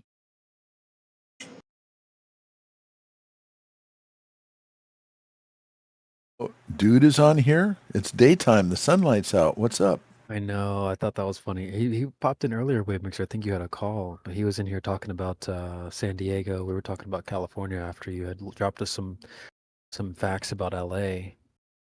He was telling us about how beautiful San Diego was, and I couldn't help but agree. So there's parts of Los Angeles that are nice. I mean, the fact that you can go snow skiing during the time of year, an hour away, or you can go to the beach an hour away, or you can go to the desert an hour away. You're Yeah. close to just about everything. And, an hour drive, you can get away from the big city. The big thing that I had against it is, that drive that I had every day. Yeah. For over 4 years, just driving right into the heart of downtown LA to come back out the other side, then have to fight that traffic again. It sucked. I hated it. The fact of the air is not clean, the water is not clean. We've got so many homeless people living on the streets. It's not just in Skid Row in Los Angeles. It's in every city. There's homeless people, Yeah. and it's not necessarily the fault of Los Angeles. It's the fault of the powers that be that organize the way that we live. Right. It looks like such a huge place. You don't have to tell us your street address, but there's so many different pockets of LA. There's, you drove downtown. Seems like there's I know from the show that I was watching, Lincoln Lawyer, a lot of the stuff happened downtown. The city hall was right there, and are you kind of nearby that type of stuff, the city hall and all that, or your work? Well, I'm about 10 miles east downtown Los Angeles, and I was working about 10 miles west of downtown. Okay. So the only way to get to work was to go right through it. 10 miles. Let me put my little thing. Okay, so yeah. Wow. Are you closer to the coast or closer to the inland? Inland. Inland. Okay, cool. Do you like spending time at the beach or anything, or what's your favorite thing to do out there? I used to love spending time at the beach. And when I see pictures of the crystal clear water, like in the Bahamas and stuff, it makes me want to go there so bad. When I come to the beaches out here, the water's all greenish, nasty, ugly looking crap. Mm. What's like the best beach out there? I see Venice Beach. There's Playa del Rey. There's Venice South Beach is Playa. kind of crazy. It's nice at Venice Beach because they have like a little walkway where they have a little street vendors. And like one guy, he has his spray cans and like bowls and stuff, and he'll go ahead and make a painting. Like one painting that he made for me one time was he just painted some random colors, and he put a bowl over it and painted black over it, then sprinkled some speckles and stuff, and we pulled the bowl off. It looked like a planet there. I've seen that Stars. on Instagram. I've seen people do that on Instagram. Yeah. So, and they've got people that do street performances. There's this one guy, he paints himself all silver clothes and a silver hat, and he looks like a statue. Yeah. Just be standing there, and all of a sudden he'll move around a little bit, and he'll stop. Yeah. I've People seen do that. dancing and play music and stuff. Got like a lot of little shops where you can buy overpriced souvenirs, T-shirts and stuff. Right. It's dangerous there because there's a lot of homeless people, and they've been trying to get them out of there, but they park their campers and their RVs on the streets around there, empty all their waste right onto the street. Oh man. And we were there once, and this one person just went off on one of the other, I would assume that was a homeless person, went off on another homeless person, stabbed him. Whoa. It's like this kind of stuff happens there kind of frequently. So Venice in the daytime, even when you're there with the crowds shopping, at the little stores and stuff like that, it's not always the safest place. I feel comfortable there. I didn't get stabbed myself. That's good. There's Huntington Beach down where we've been having the meetups down there. Oh, okay. And that's nice down there. But the water still isn't crystal clear. It all looks like crap here. It's probably because toilet systems, all the sewer comes down, they separate the liquid from the solid waste. They pump all the solid waste into the ocean and filter out the liquid to recycle back into our drinking system. Mm. Yummy. Yeah, it's a good thing you got that distiller. Do you ever go to Topanga State Park or anything up there? It's a big green area. Never been there, I don't think that I remember. And I'm just looking at it on the map. It just so cool. I've been up and down the coast everywhere. I live closer to the Pasadena area, so if you've ever seen the Rose Parade on TV, Yeah, that's the view that I have of the mountains. Wow, Pasadena. Okay, cool. Yeah, Rose Bowl Stadium's right there. I see it on the map here. They have a really big fireworks show there every year. And when I was younger, what we used to do is drive up in the hills, just on the northwest side of the Rose Bowl, and you could look down. You could just look straight across. You could see all the fireworks getting shot up from the valley down below where the Rose Bowl is. That's really neat. That's actually really cool. Yeah, so many. It's just cool how it goes from like city, grid, and then you got boom, you got like wilderness, the state park. There's the. Well, I got to go. Okay, no problem. Yeah, LA, man. Wave Mixer is our resident LA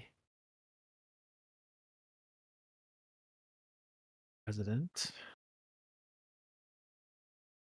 It's just cool. I kind of get to live through him when it comes to California. Pretty neat.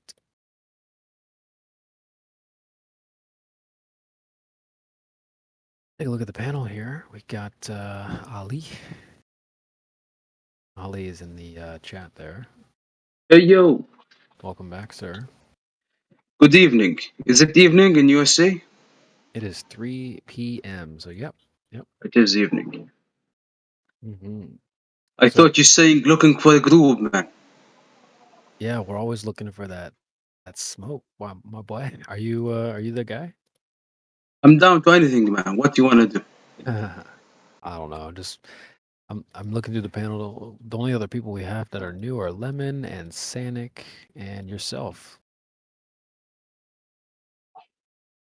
So yes. What you got any arguments for us? You want to serve up? Argue? Argue who, man? Yeah. What is your? I mean, what do you think about the topic? The server man topic. What do you? What do I think? Well, yeah, you know what I think. It is a flat, yeah. What else, man? What else? Do you think this place is moving? It's not moving, no. Hell no. Yeah, I would agree with you there. What about Sanic? What do you think, man? I don't know. If you want to chime in, just curious. I don't think we spoke before. So level 999. If you have any thoughts, please feel free to share. He's heading to the chat. Not really, just listening in. All right, no problem. No worries. Yeah, we're just a little downtime, so we're just shooting the breeze. But what the meaning of globe skeptic on the rule when someone is a globe skeptic? What exactly the meaning of it? Someone who's maybe questioning, they're not completely down with the program. We try not to give out the blue role, the FE role, just like candy. Some people, I think, kind of need to earn that. So the role that you can have in replace of that is the skeptic role. And so, you can prove over time that you're actually down with the program. So yeah, we have people that are kind of on the fence as well, so they can also have the skeptic role. So, we got our two sides of the fence. We got on the fence, and then people who are still questioning things. So, I think that our friend Sanic, maybe you could just tell us in the chat. Are you a skeptic, or what are your thoughts? I'll read out their message here. Looks like they're typing. He says, nah, it's flat. Hey, shout out to you. Cool. Well, when you're feeling free, welcome to chime in. Doesn't have to be now. It could be any time. We can bump you up to the next role once you kind of we can test you out a little bit. I think that those that want to step into their blue role, I think sometimes it's like important to sort of make sure your sword is strong and tested. It's like a blacksmith. You want to sort of put the sword in the fire and bang on it, make sure it's strong. So. We'll be sure to do that when you're ready. So no rush. Other than that, yeah, just shout out to the panel. We got Sunny and Ethergris, Sanic, Lemon, Julius, Grim, Effie, Professor Dude, Drace, Ali, and myself. So glad to have everybody.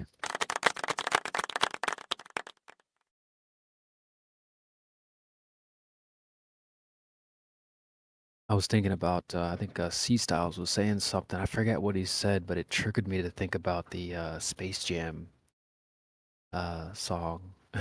um, I was gonna add it to the soundboard. Do, do, do, do. Just in case someone starts getting into like, talking about space stuff. I might actually do that in the background.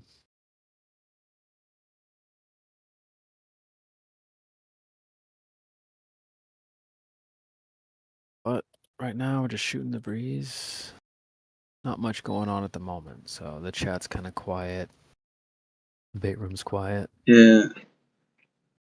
It Sorry, hap- man. I was talking to phone. How dare you? No, it's fine. Sometimes it gets like this. It just gets quiet, a little nap time. So it's fine. It's usual thing. Like everyone is quiet. It happens. It happens. I mean, I'm a little sleepy myself, but Before you go, creation bit. yeah. Do you think that we're gonna achieve something as a flat earthers? Yeah, people say that all the time, like, "Oh, well, you guys aren't doing anything. You haven't achieved anything." I'm not sure if there really is an objective where we need to go hit. I think it's this place is. I kind of look at it like a fort in the middle of a big war. We've set this place up for people to come seek shelter, and so there's going to be people out there that are genuine that find their way here, and they'll be able to stock up their ammo, grab some new weapons and get back out there. So I'm not sure if there really is an objective to go accomplish. Some people might have ideas. I know C Styles was talking about, putting drones up and doing this and that and the other. But for me, it's Yeah, more like an drones. educational thing. I'm here to just help out my next fellow neighbor and give them some information that they may not have had before. So I kind of look at it like an educational thing. Did he took some videos from his drone? You say? He was just proposing an idea about maybe putting up some drones and using them to explore. And Yeah, he's testing few things maybe. his ideas, I have some issues with that, but I also think it's not a bad idea. I don't want to shoot down people's ideas like that. But it's not like you can just throw a drone up in the sky anytime you want to. There's a lot of regulations for stuff like that, and also, I mean, I have nothing against acquiring more information, but yeah, I mean, if there was more ability for us to explore and travel and do things like that, we should definitely try. But right now, not sure if there's a lot of. But there is something unreal. There is something. Let's say a little bit shady, man. Perhaps. The Hawaii and Oh the yeah. state that you have in the middle of the ocean. How the fuck you guys got it? How you explored it? Yeah. Why it is yours? And where is it exactly? No one knows. Where is it exactly? Right. Yeah, I know what you mean. And you control the half of the Atlantic Ocean. Right. How the Yeah. fuck you own it? I know, right? Who gave it to you? Yeah, it's not like you can just go wherever you want and do whatever you want. You need permissions to do certain things, and where do you need to go anyway? I mean, say people are like, "Oh, let's just storm the South." I mean, what? And then what? How much are we packing? How much food do we need to take with us? How much fuel? What kind of methods of travel do we plan on using when we get there? Dogs? Helicopters? I mean, do we have It's the not funds? about food. You can survive. I'm pretty sure you can find something to eat. Yeah, You will not starve to death, but it's about the military, man. In the middle of the oceans. Many oceans have a military. What the fuck they doing? True. Well, yeah, like navies and stuff like that. I saw a video actually in Australia or New Zealand. There is a military ship. They've come to hunters in the sea and they've told them just go back. Yeah, right. Yeah, I mean, Whatever boats you have, they got bigger boats. Whatever planes you have, they got bigger, faster planes. Yeah, yeah, and you guys the manufacturing, USA manufacturing. You guys manufactured many technologies. Right. You are the reason, guys. USA. I mean, It's somehow funny, man. Like it's somehow funny. I don't know. My thing is until there's more ability to do stuff like that, I'm not trying. You know, at least not right now. I saw a video that says the Congress questions the social media. That why you guys banning the flat earthers? Why you are not letting them reach on the web?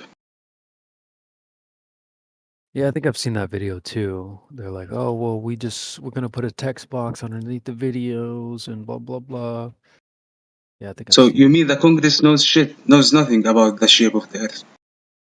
No, they just don't. Maybe they just don't want you to know. I don't know. Yeah, could be.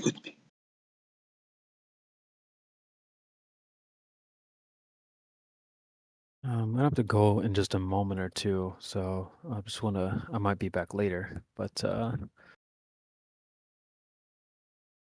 yeah, make sure you guys Have a before I good head one. out. Have a good Yeah, one. thanks, man. Yeah, I appreciate it. Just make sure you guys go hit up the Rumble. I've been plugging the Rumble channel right now. We're not live, but we are trying to get the followers up. We're up to 370. Yeah, I made account 2 days ago, 3 days ago. Good, good. I'll put a link in the chat. So Do it. all right, I gotta jump. I'll be back later, guys. You have a good one. I'll catch you on in a little bit. See you. Creation Bear, ladies and gentlemen. Hello.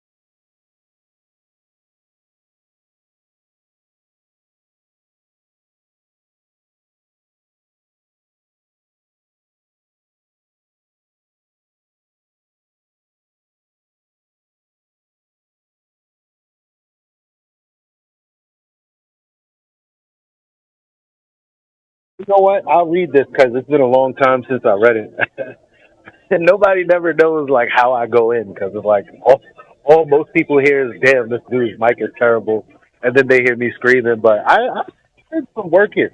Let's see. Let's see. Where is it? Astronomer. Why would they lie? Right? Because this is before I got my new conversation. I wish a heliocentrist would ask me why they would lie, because then I go to who's they. Okay, the people that say that we're moving around the sun, that would have began about 500 years ago with Copernicus, and Copernicus is a priest. You want to debate that? We can do that. But anyway, I don't know anybody who would be, family to a certain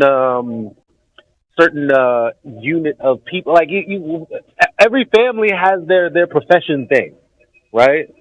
So, he grew up in the church, he worked for the church, and in order to be a bishop, or in order to be a priest, you got to be a bishop first.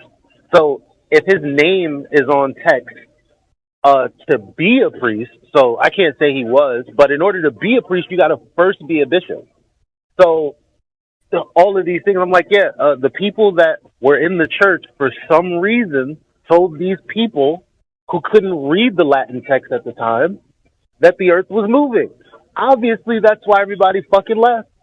And that's why they changed their tune. Oh, the church is not saying this. Well, we're not saying that. We're actually existent. You're lying. But anyway, so it's just like, who's lying? Well, the people that have said that we've moved around the earth. Now, how do I know that they're lying? Why? Fast forward 400 years later, Edwin Hubble says, and this is where Winston picks up. He always runs my favorite quote from Edwin Hubble. And Edwin Hubble basically said, yeah, we don't have any evidence of it, like any actual evidence, but this is what we're going with.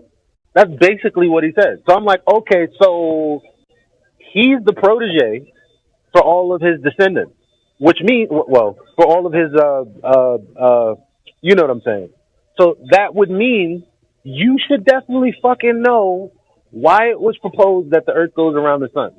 So you telling me that there's no evidence, Einstein telling me that there is no evidence, everyone else telling me that there's no evidence, but that's what they're going to go with anyway, just tells me what I need to know. All I need to know is you guys didn't actually have any evidence. That's it. So why are they lying? Well, if there are people who claim to be, you know, the church body, and they're going against the cosmology in the very first book of their cosmology, they're probably doing that because they don't want to accept God. I can't see any other reason why anyone would lie about the religion that they're inside of. You see what I'm saying? So it's like, well, why don't you think about that instead of asking why they would lie? So like, you know, it's so flippantly, like it's like you really don't want to know the answer because it's really deep. But anyway, before that, I wrote this down, and this was a comment from someone else, and I'll end it like this. I'll give me 60 seconds to go through, and then I'll be done. So I took some astronomy classes, in college, and I took psychology. I'm 100% flat earther. Oh, look, flat earthers go to school. Wow, I didn't know that. Education is not truth. Being taught something for 10 years and making 90,000, so it's 90,000, to teach it doesn't make it true. Keeping the lies going will keep the funds coming. And unfortunately, academia will continue to be a joke. Academia alone is the main reason they will never tell us the truth. And by the way, we have quotes upon quotes upon quotes of other physicists, scientists, astrophysicists in this field, either in modern times or before, that have literally said, I dare not go against the paradigm. I dare not go against academia. So when people are asking, well, where are the people that are questioning shit? Well, why are there so many people saying I'd rather not go against it?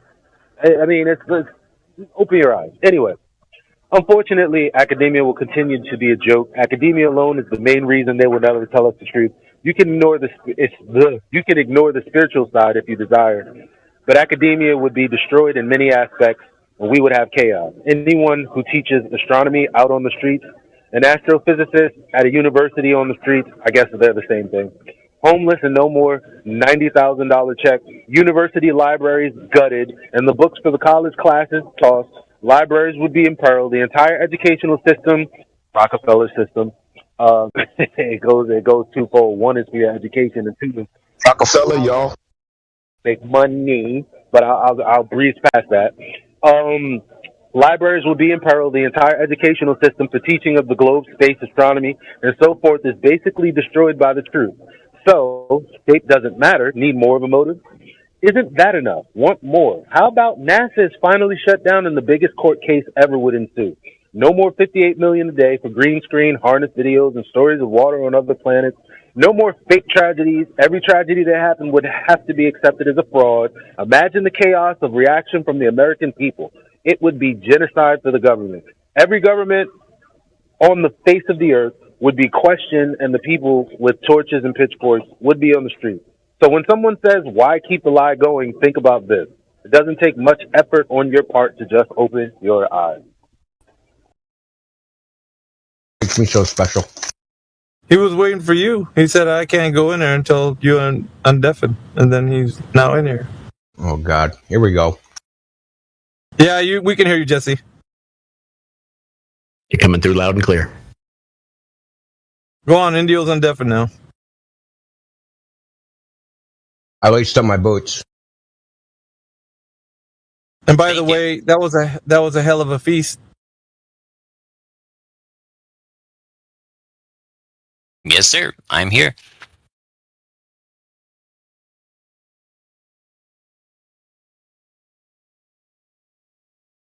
Oh, I feel better. Thank you. So why did you cherry pick your data? Well, I don't believe I did. Would you like to point something out that you think I cherry picked? You think that how many data points do you have? Like 20? In which one? Your dip spreadsheet. The one that shows the curve, or the one that shows the same location? Your spreadsheet with dip angle. Okay, let me look. I don't remember the exact. Because you didn't do all those, right? No, I did most of them, but I had contributors from some other countries and some other states, including 2 flat earthers. Yeah. So why did you choose those? Is that it? Is that all the dip angle measurements that exist? No, but it's the ones I got my hands on. Well, I mean, you could have used George Hottenuke's ones, right? I don't believe the frozen lake he did. I don't remember seeing angles for those. I can put them in there if you like. Well, his shit's all over the place. That's what I'm saying. I know for a fact that there's measurements all over. I know how surveying works, and I know that they take. I actually watch them outside my building all the time because they're constructing a building right next to mine, and they measure the corners to make sure that the building isn't sinking. They sit out there all day taking measurements. And why would they do that? Why do they prescribe doing measurements at certain times versus other times, or in certain weather conditions? They're trying to reduce inaccuracies because they're shooting for a very high level of accuracy. Okay. You're not? Well, I'm doing the best I can. But I'm well aware of the fact that I'm not going to get 1 millimeter accuracy at 75 miles, right? You're not going to get any accuracy. So, do you know that there's a difference between a device that says it can measure some angle and what it can actually measure? So there's like the internal angle, there's the precision of the device itself within itself. So say I have a physical protractor, right, with gradations on it.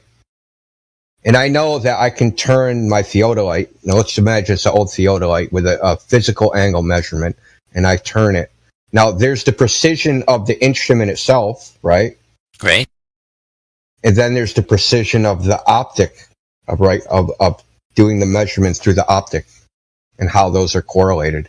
When the theodolite says we can measure an angle of 0.05 arc seconds, they're talking about the instrument. They're not talking about the actual measurement. Right. They're talking about the measurement of the angle of the light. No. They're talking about the instrument itself. But don't they list the accuracy for the entire instrument? How would they measure that? How would they verify that? You can't verify it. So say I want to, what is my accuracy at 100 meters? How would I know? How am I going to test that? Am I going to set up an optical path with a bunch of mirrors, try and test it? What about 1,000 meters? What about 10,000 meters? What about 100,000 meters? How am I going to actually test that? How am I going to calibrate my device?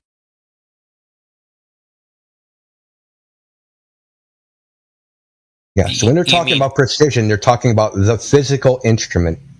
Yeah. Like a ruler has a precision, right? A micrometer, a calipers, they have a precision. But this is, at some level, it's optical, where you're outside of the instrument, right? So something's happening outside of the instrument. Okay. Okay, so that's what I'm talking about. So you have things, and I brought this up to you. Deflection of the vertical. And you sent me a page, right?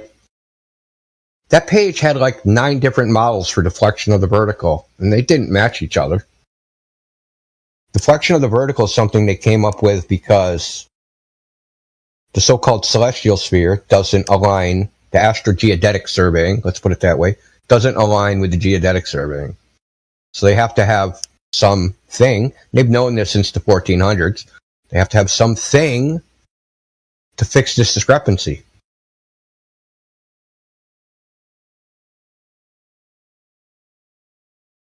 So are you saying that whatever you call it, deviation from the vertical is a likely cause for my measurement that plots out as a curve?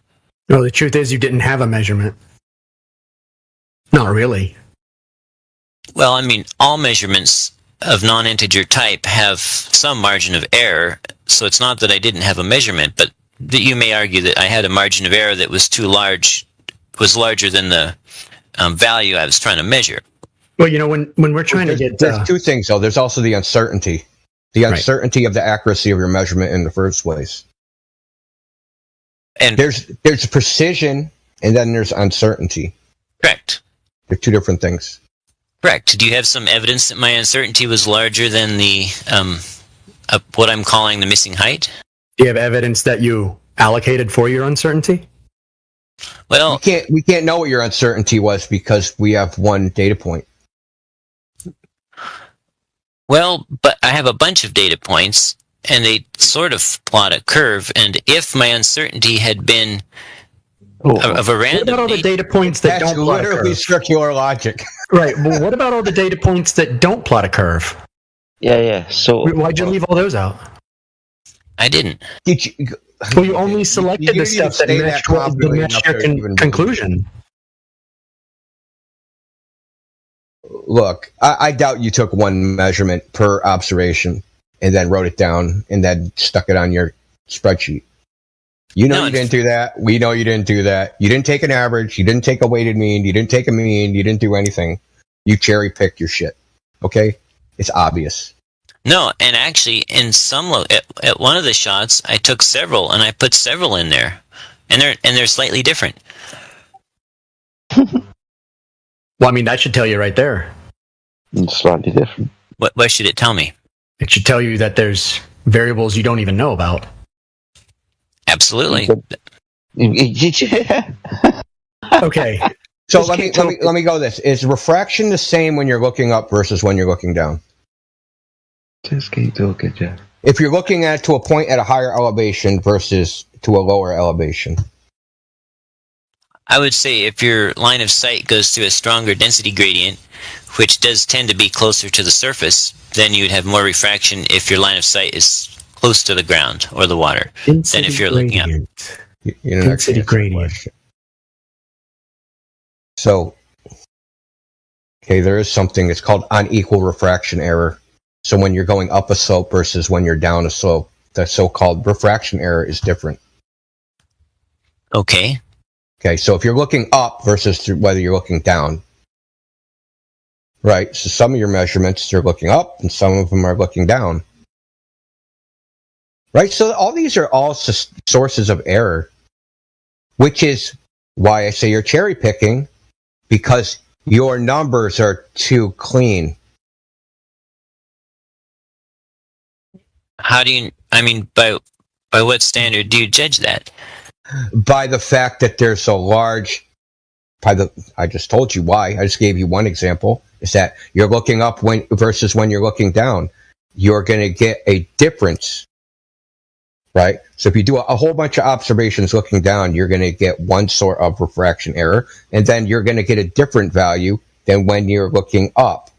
But the thing is, yours all match one.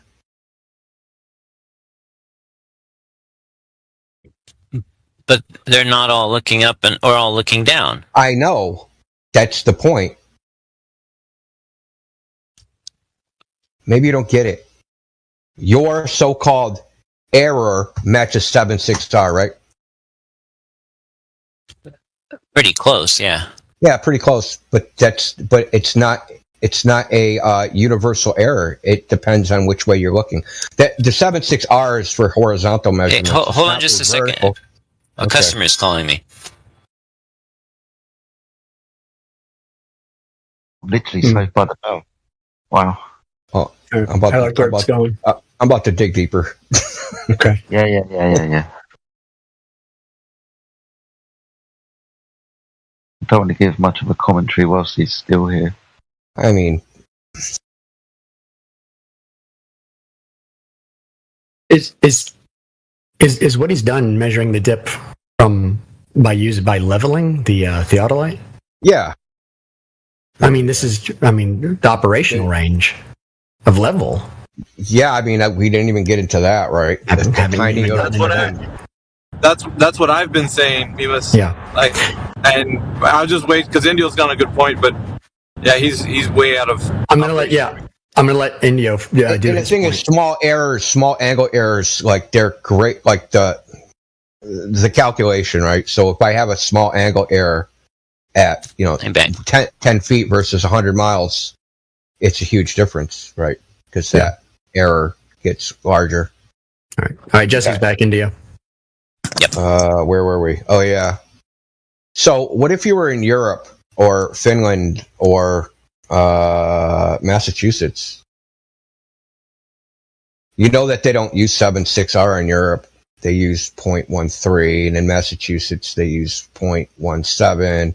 And then you could just go like the Department of Transportation, right? Every state has a Department of Transportation, and every state has a surveying manual, and every state uses a different so-called refraction correction.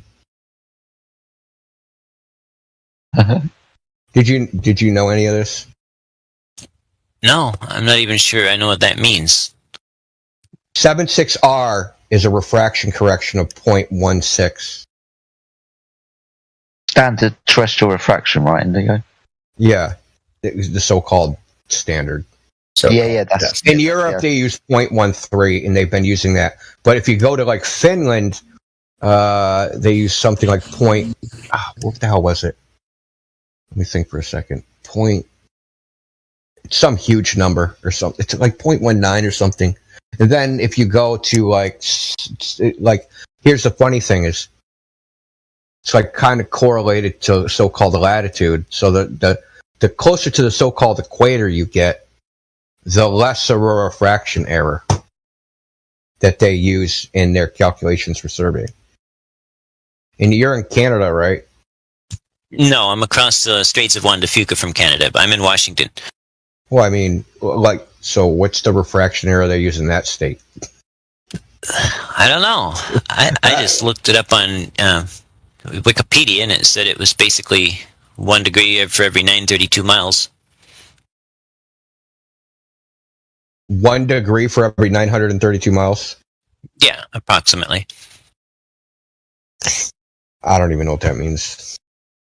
Well, that means that if for every 932 miles, something will appear 1 degree higher than it otherwise would, allegedly due to standard atmospheric refraction. Yeah, due to magic. Sorry, this is standard atmospheric refraction. Indio's just pointed out that there's not really a standard. Yeah, there's no standard, depending on the politics of the country that you're in, or the manuals, at least, of different countries and at least states within the USA. You will have a different standard refraction calculation. Oh, it seems to. It is. I mean, is that new knowledge to you? Have you just come across that knowledge? Right? Is this the first time you've heard about that? No, I mean, I've seen different representations of the same thing. Some people write it as 7 over 6R. Others write it as like this K factor of some fractional decimal number or something. Yeah. There's different ways to mathematically express the same curve of light. I need to ask you, is that an optical or mathematical function? Well, I mean, the mathematical part is mathematical, but it's alleged to describe an optical phenomena, right? Oh, alleged. Okay. Is it optical or is it mathematical? It can't be optical. I think it's an attempt to mathematically model Explain why you see too far. An optical phenomena. So math is a language. It's explaining why you see too far. It's not bending light, is it? No matter what the terrestrial refraction is, it's making the geometric shape mathematically bigger. Yeah. Right? Yeah, but yes, that is what it's doing. Hey, Jesse, look in live stream voice text. I want to show you something. This is what you think you're doing. This is what you think is happening. That you're on a ball and you're looking and making measurements on a curved path of light. Basically, except you're showing refraction a rate that far exceeds what is said to be standard refraction. No. 76R means the radius, that if the ray of light was a circle, it would have a radius greater than the radius of the Earth. Which means you could zoom in on your own ass. Theoretically. So 76R, 76 the radius. R means radius. That means that path of light. So what they do is this circular light path. But it's a cheap and dirty way of just saying, we're going to assume the globe is 76 the official radius. And then we're going to model it as straight rays of light. What is it when you don't have evidence and so you create a story to fill in the gap? Lying? Oh. That's what globers do, okay? Yes. But do you know what the operational range of like a transit or a theodolite is? Like if you're trying to be accurate? Like let's say I'm going to put down a foundation. I need 1/32. I'll make a big flaw here. 1/32 of an inch. if you're trying to pull 1/32 of an inch accuracy, you probably want to keep it under 50 meters. It's about 550 feet. 550 feet. You know why that is? Why is that? Well, what's the frame of reference for level on a theodolite? Bubble levels and or the built-in electro-optical compensator level. Well, the problem with those is it's the same problem, is they're only a 4 or 5 inches wide, right? What are they leveling? They're leveling the machine itself. What's 4 or 5 inches wide? The theodolite. Oh, where the level is rigidly attached is what you're going to be measuring as being level. So why do they make levels of different sizes? Why do they have like a torpedo level and like a 4-foot level and like a 10-foot level? And that if you use those to level something, you get different results. Yes. So in a theodolite's little bubble level, it has a diameter of like, I don't even know what, a thumbnail. So what I'm saying is the level, right? So you did an observation that was 120 miles, right? Or somebody did. It's in your spreadsheet. No, 105. Okay, so someone did 120. It's the last one. What? The Mount Shasta to, I can't remember what the other one was. Mount Scott. And no, it's 105 and I did it. Oh, 105. Okay. So you think your theodolite, set it up, put the bubble level, that if you drew a line,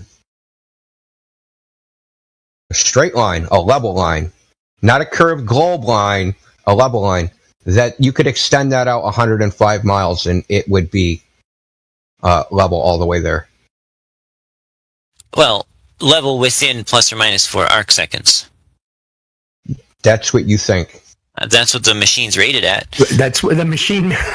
How far was that? Like, you go ahead, Liam. All right.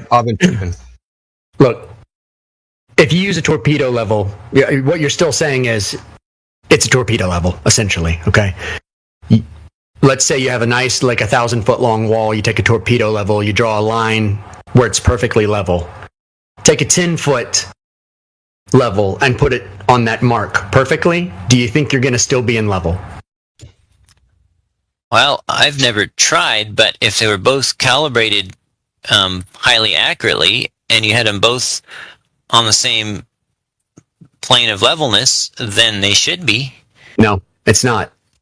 And then we have things to prevent that from happening. Torpedo levels are for specific things because they do not have the range of accuracy as a 10-foot level. Doesn't matter how good it is. It's because ultimately the machine itself can only read itself. There's no invisible thing that says its fidelity has been maintained past that point. You may only need a spot where you need a 4-inch level, and that's the only spot you need it at. But the actual equipment itself doesn't have the capabilities of testing whether that line has maintained its fidelity 100 feet away. Whereas a 10-foot level, you've created a much larger margin of error, or a much smaller margin of error, and so you're going to have more fidelity of your line at either end. I mean, this is basic construction, and all of us who build and survey and who do all this kind of work understand this principle pretty easily, because you cannot build things practically. Like, I could not put down, if you gave me a 4-inch level, no foundation would go down. But let's say we had a perfectly smooth, flat, level plane, and what are we measuring it with? How do we know it's level? let's just say that it's floating on water, and so it's level. And we put a bullet level or a torpedo level on there, and a 8-foot level on there. They should both read level if they're both calibrated correctly, right? So you're talking about putting them both on something that is already known to be perfectly level. Yes. Yeah, so almost like them back at the factory being put on the calibration machines that test them both the same exact way. Because you know the 4-inch level is still tested the same way as the 10-foot level. Yeah, I've seen the videos. Right. So, but ultimately you still can't use it when you're free floating, when you're elevating, when you're holding it, when you're putting it up against things, when you're putting it into use for practical purpose. It just doesn't work. Because there is no, ultimately you're relying on the ability of the piece of equipment to internally operate with the assumption that everything is perfect going out from it.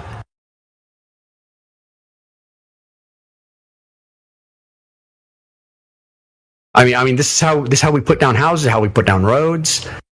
I mean, we put up 1 million square foot warehouses for the military, and they had stations everywhere and GTR units or GRT units everywhere. And reflectors set up everywhere, all over the place. Because they're just not as accurate as you think. And these are, $130,000 stands that we have, that we use. Yeah. So the question I got to ask is, when you use a physical level, the mechanism in the level that you use to level is liquid and an air pocket. But the secondary mechanism, which is the effectiveness of the decision of whether it's level or not, is what? Your interpretation of what you're seeing. So you decide when the bubble is between the black lines. Right? And everybody knows who's been on a construction site that no two men and no two positions relative to the level give you the same reading. So even with the precisely engineered machine, let's say Stabila from Germany, right? One of the most expensive levels you can buy, the man and the situation is going to have error. So even though the device itself is precise, and the forces acting on it allegedly are precise, the interpretation of whether it's level or not is never going to be consistent. So when you go out into the field and you want to level something, anytime it requires a man to make the decision when it's level or not, or when you're targeting the target at level or not, there's going to be error. And everybody knows who's ever shot a gun that a small error at the sight picture results in a large error downrange.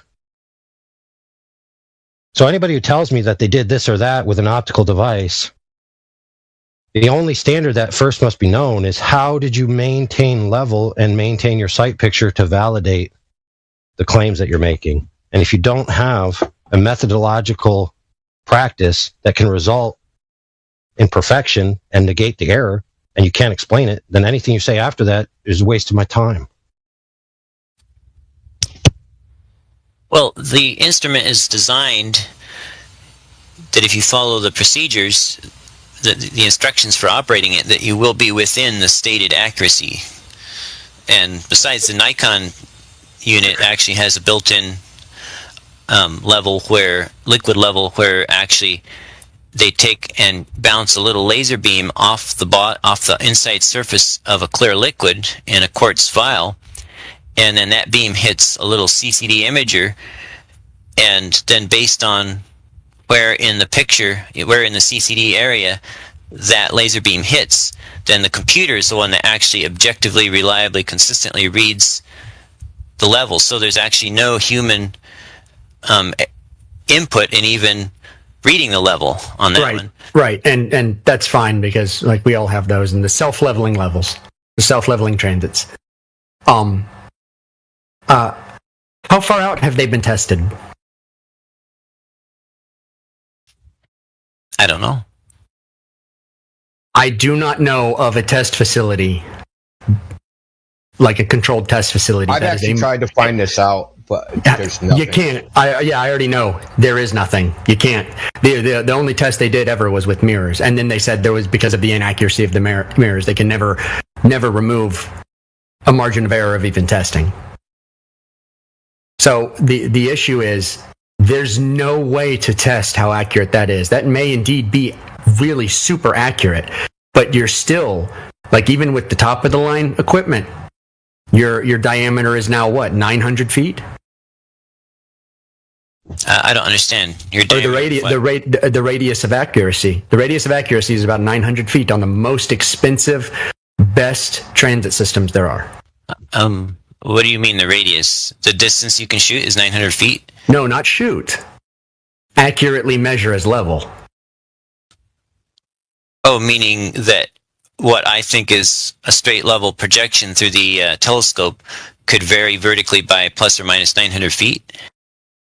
No. That means that if I send the guy out with the stick, the maximum he can go out is about 900 feet from the transit while I measure. Because after that, error creeps in. But enough error that, error creeps in at any distance. I mean, even at 10 feet from the front of the device, it's still got an error of plus or minus, say, 4 arc seconds. That's still an error, right? Okay, if you get that small bit of an error at 9 or 10 feet, 75 miles, 105 miles. And that's if you even know the amount of error you might have. Like I said, they've been trying this with the theodolite, and when they do it, they still can't decide if the horizon is optical or physical. It's optical when it works for them. It's physical when it works for them. You know, they only cherry pick the data, as you have, that supports the initial claim. So let's say I did get up on Mount Scott, 8,934 feet, and I shoot I shoot an angle to Mount Shasta, 105 miles away at 14,179 feet, and I measure an angle. What's my problem there? Where did I go wrong? Okay. Hold on, I'll answer that question real fast. You go ahead. Sorry. I'm just laughing because I'm thinking about the GIF I posted with the curved lines. Like, you don't even have straight lines to measure an angle. You have two freaking curved lines. Exactly. Right. Check this out. When you orient your device to the image of the mountain, you are not shooting an angle to the mountain. You're shooting an angle, quote unquote, or orienting the device, quote unquote, to the angle of the incoming light. Agreed. So to first say I'm shooting an angle to the mountain, you're already self-defeating.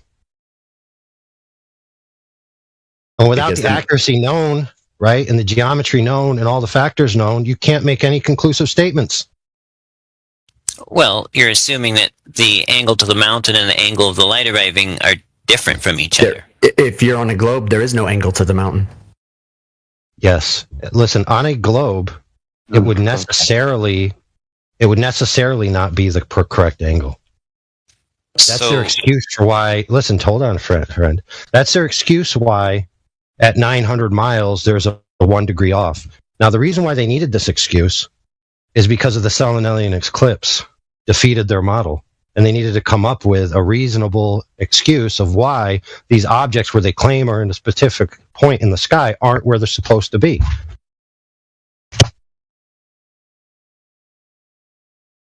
So here's what I don't understand is like we have like over 100 data points with all the measurements taken of seeing things that are way too far down on ground level. But you don't have any where the line of sight doesn't pass close to the surface. So, are you assuming that there? Are you assuming? Yeah. Are you assuming that there is some kind of unknown effect that is turning the Earth into a hologram? I don't know about any hologram, but I do know that when light passes near the surface, it tends to bend downward. Oh, does it? Do we have Gosh, is there Why do you think that? Some science for that? Yeah, I want to know why you think that. Yeah. Well, because I went out to the beach on a hot, calm day, and I set up my telescope below the top edge of a county park sign, and I waited for a ship to go by out there, and then a ship went by, and I could see the water line on the side of that ship, where the water, meets the side of the ship, over the top of the sign, even though the sign was higher than me and higher than the target. So the sign was objectively, physically between me and the target, and yet I could see the target over the top of the sign. So what was the elevation of your telescope? I don't know what the absolute elevation was, but I know it was 8 feet, like a couple inches below the top of the sign. So was it 8 feet above sea level, or? No, it was about 2.5, 3 feet maybe. 2.5 feet. Do you think there's any waves on the ocean? Not on this day. This was not the ocean. This was the Straits of Juan de Fuca, and there was no waves. No waves. Salish Sea. The Salish Sea. Oh, okay. So there's no waves on it. Oh, okay. But the water does come in and out, right? The water level changes. Oh yeah. Yeah. So you have a surge. Yeah. And I know where you did the observation, and there's a tight. And if you can look at the currents there, there's a swirl there. So you think? And plus, you also said a tendency to bend down. Okay. Your single data point does not show a tendency. Well, I've got other film from other days showing similar things at the same location. And we have film of lasers bending into the air, upward. So about that, it turns out that when the observer is down in a stronger density gradient area looking up to a laser beam that's in a lesser density gradient, the beam appears to be curving up to the observer even if the beam is actually slightly curving down.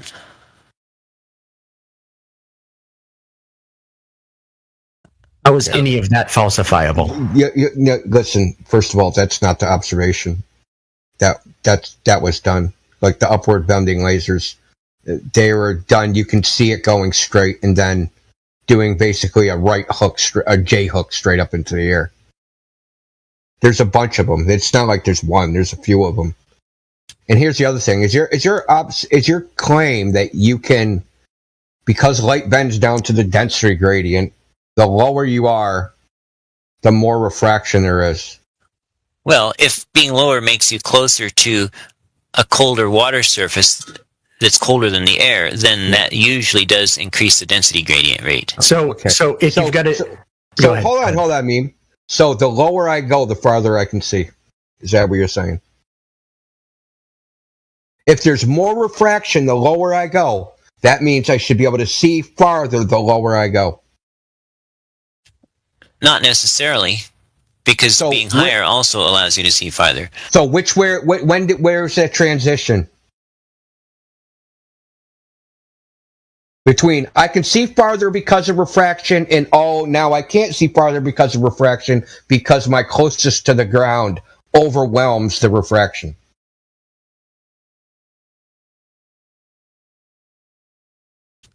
Yeah, it's quite the conundrum, isn't it? No, but it's simple, and I don't understand why you don't understand it. But understand what? Listen, I constantly have heard this claim that there's more refraction closer to the ground, that you shouldn't do observations over water. That means that I can see farther the closer I get to the ground.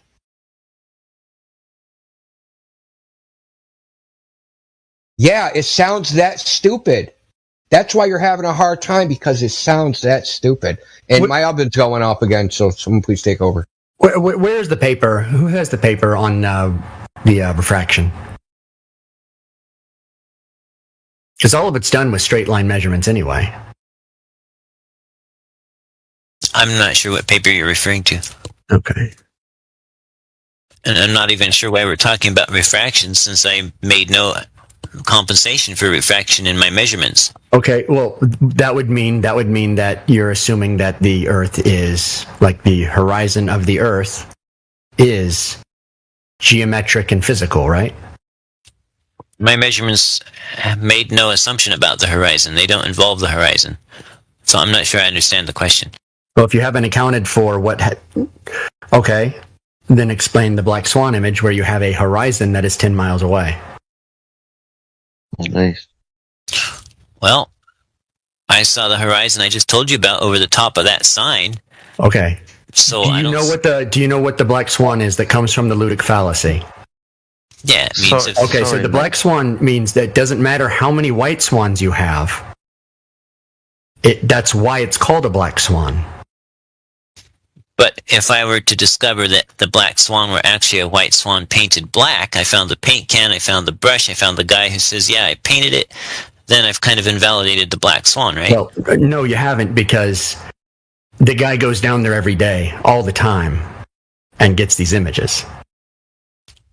Actually, the BMLS 69 guy said in his video that he went to the same spot as many times as he could, like in a 3-month period, and that most of the time the 3 oil platforms appeared sunk down as if the Earth was a globe, but a few times they were all risen up and all visible as if the Earth was flat. Okay. Let me ask you this. Let's say you're looking along the deck of the water, right? And water is reflective, and you're at a very low angle, aren't you? Right? What's the deck of the water? Just like if I'm down by the water? Yeah, I'm calling it the deck because that's the flat portion that we're talking about, right? Oh, okay. Okay, so the water is a deck, right? So what happens when you lay down? Does the water look like water, or does it turn into a mirror? Comes a homogeneous reflector.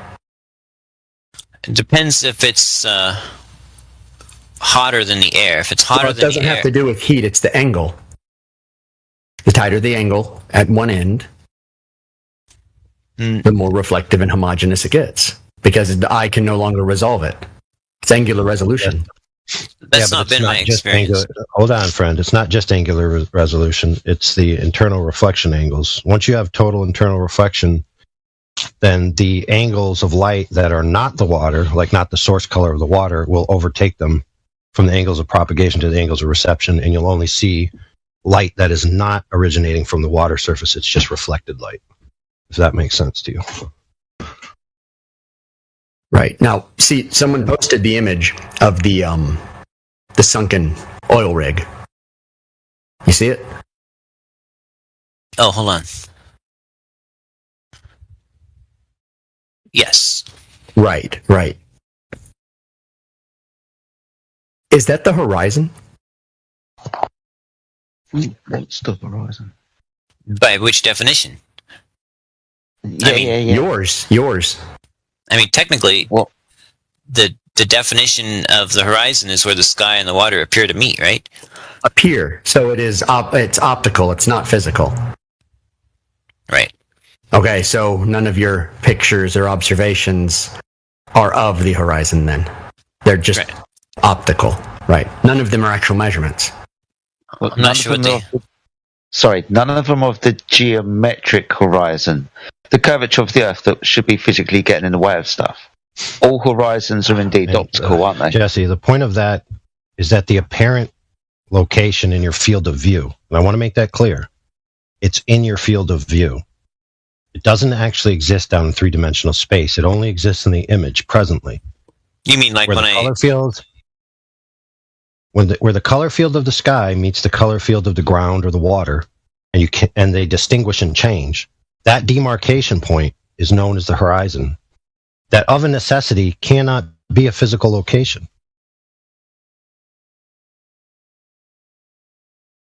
So in other words, when you point something at the horizon, you're pointing it at an image. You're not pointing it at a physical location. Absolutely. But I don't see what that's got to do with my measurements of Mount Shasta at 105 miles because I didn't utilize the horizon. Because you don't have a measurement and you don't have the fidelity of a level line at 105 miles, and you couldn't be shooting along a straight line. If you're on a globe, you're shooting at a curve. Curved light coming in. Well, let's just say for the sake of discussion that I'm not on a globe and I'm on a flat Earth, and I'm still on the same mountain, shooting to a line to the same mountain, the same Mount Shasta. Is this your picture down here? Let me look. That's my picture, but that's not Mount Shasta. Okay. I have a picture of the Mount Shasta one if you like, though. Well, what's this one right here? The one that Jace Isle, Jace AI. Posted? Yeah. That is one of the ones from the data, the chart that shows the curve. That shows the curve? Where at? Is it behind the hill? It's what behind the hill? The mountain is the curve behind the hill? Because I see a hill and I see a mountain obstructed by a hill. I just measured the zenith angle to the top of that mountain. I'm not sure I understand what you're asking. You don't have an angle, it's curved. It's curved observation. Well, I measured the angle of the light entering the telescope, right? Right, it doesn't matter. You're saying, okay, let's just say you're saying you're level to that mountain. You're shooting level to it? No, okay, you're shooting the angle from down to up. Okay. Holy crap, dude. So what? So you think that hill is Earth curve? The tree-lined hill? Like if a truck drove in front of you, would that be Earth curve? Because that's a hill obstructing your view. No, never mind. The hill has nothing to do with anything. Okay, so where's the Earth curve at?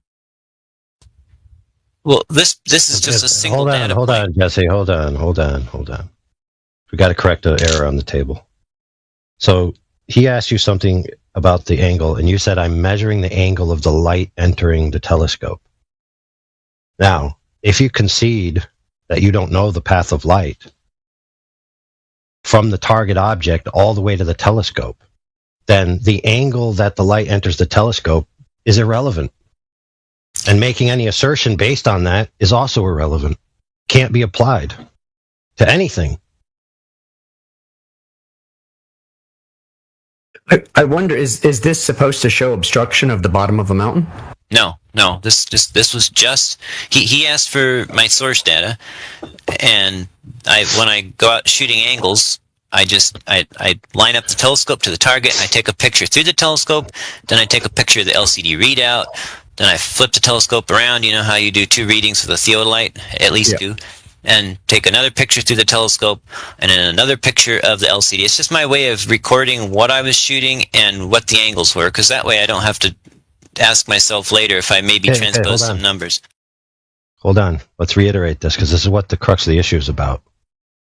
The angles of what?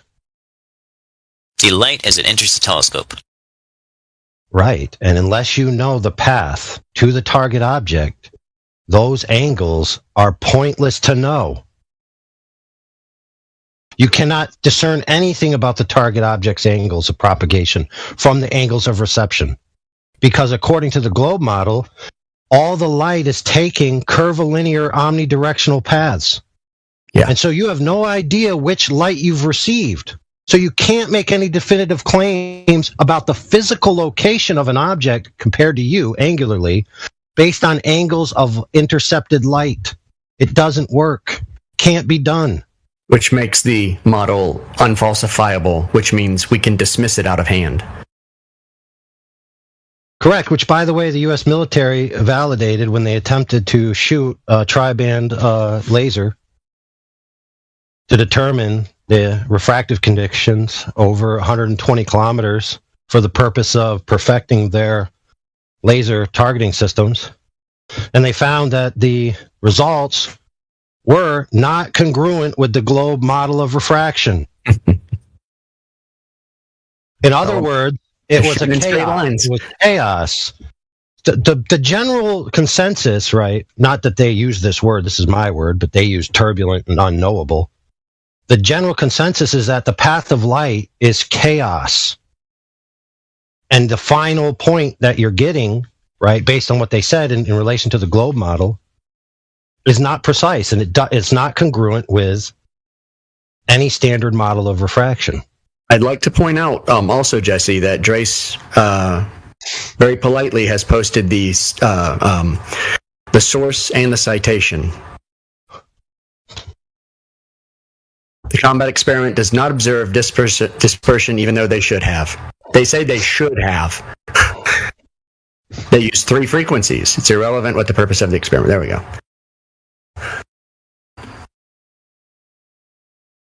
Let me take a look. Yep. Yeah, but here's the problem. Okay, and this is the problem since day one. And I mean day one is in the first retard that went out to the ocean and looked out and said, I can't see the bottom of the boat.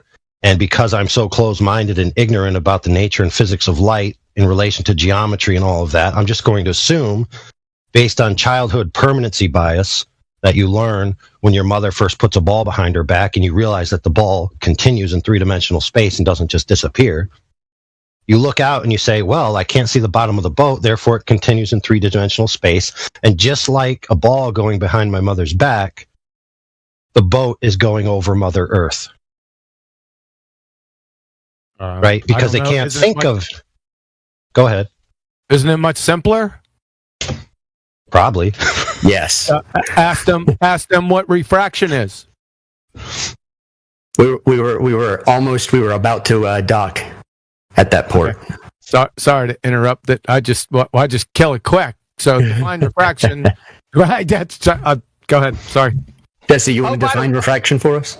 Oh, by the way, I'm not going to. I didn't claim it. You're not Jesse. You're not Jesse.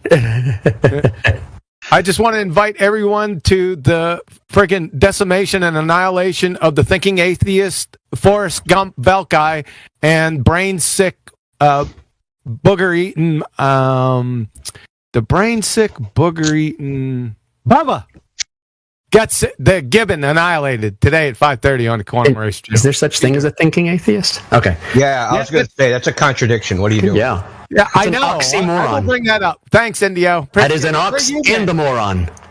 I've been around. We'll be around more often. Well, I've seen you in here last night, but I was busy. We're like ships passing in the night, so I've seen you around. I got you. We're just trying to avoid you. Do I still have what? Do you still have your contradictionary? Oh, yeah. I'm using it today.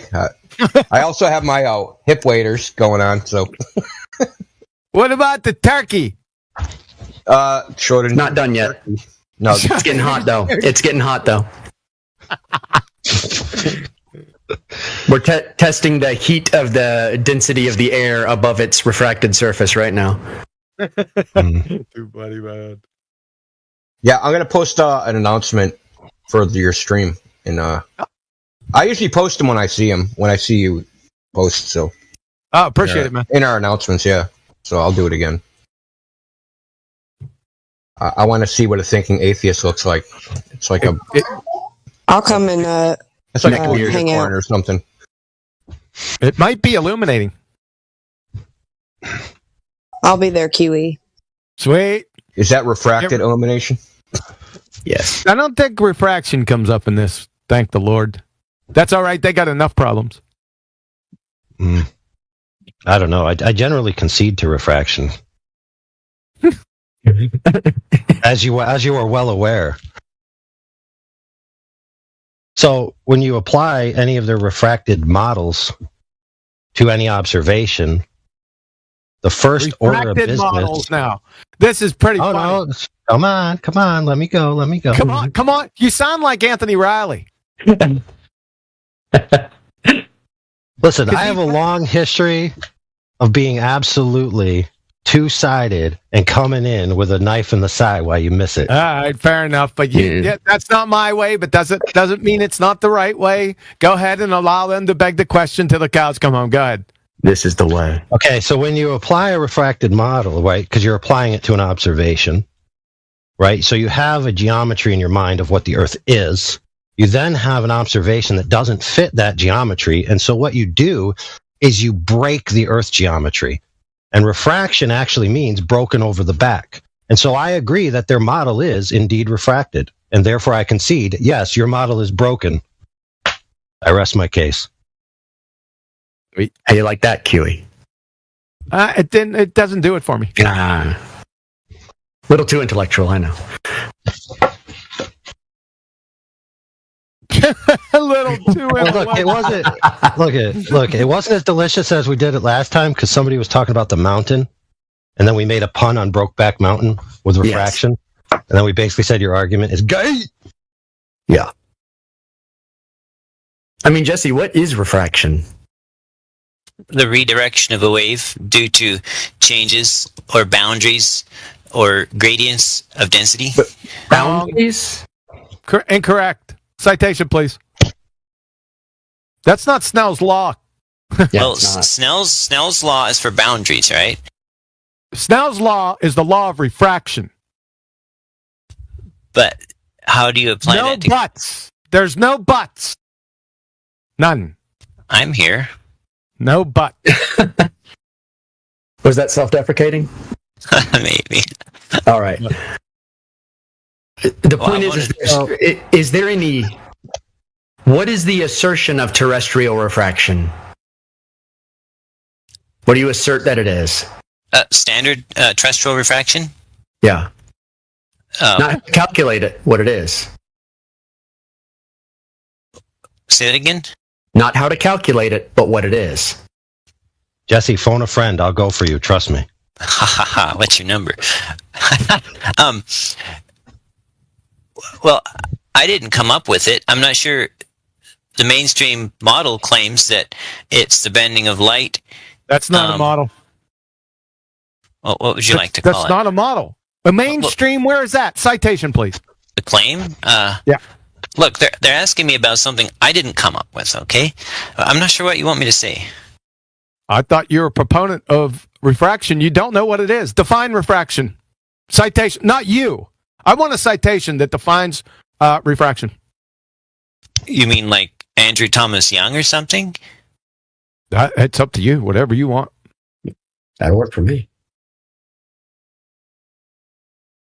Hold on. In fact, yeah, that'd be fine. It's my favorite one. You'll find an interesting part in his paper where he said things that will never reappear that are already physically obstructed.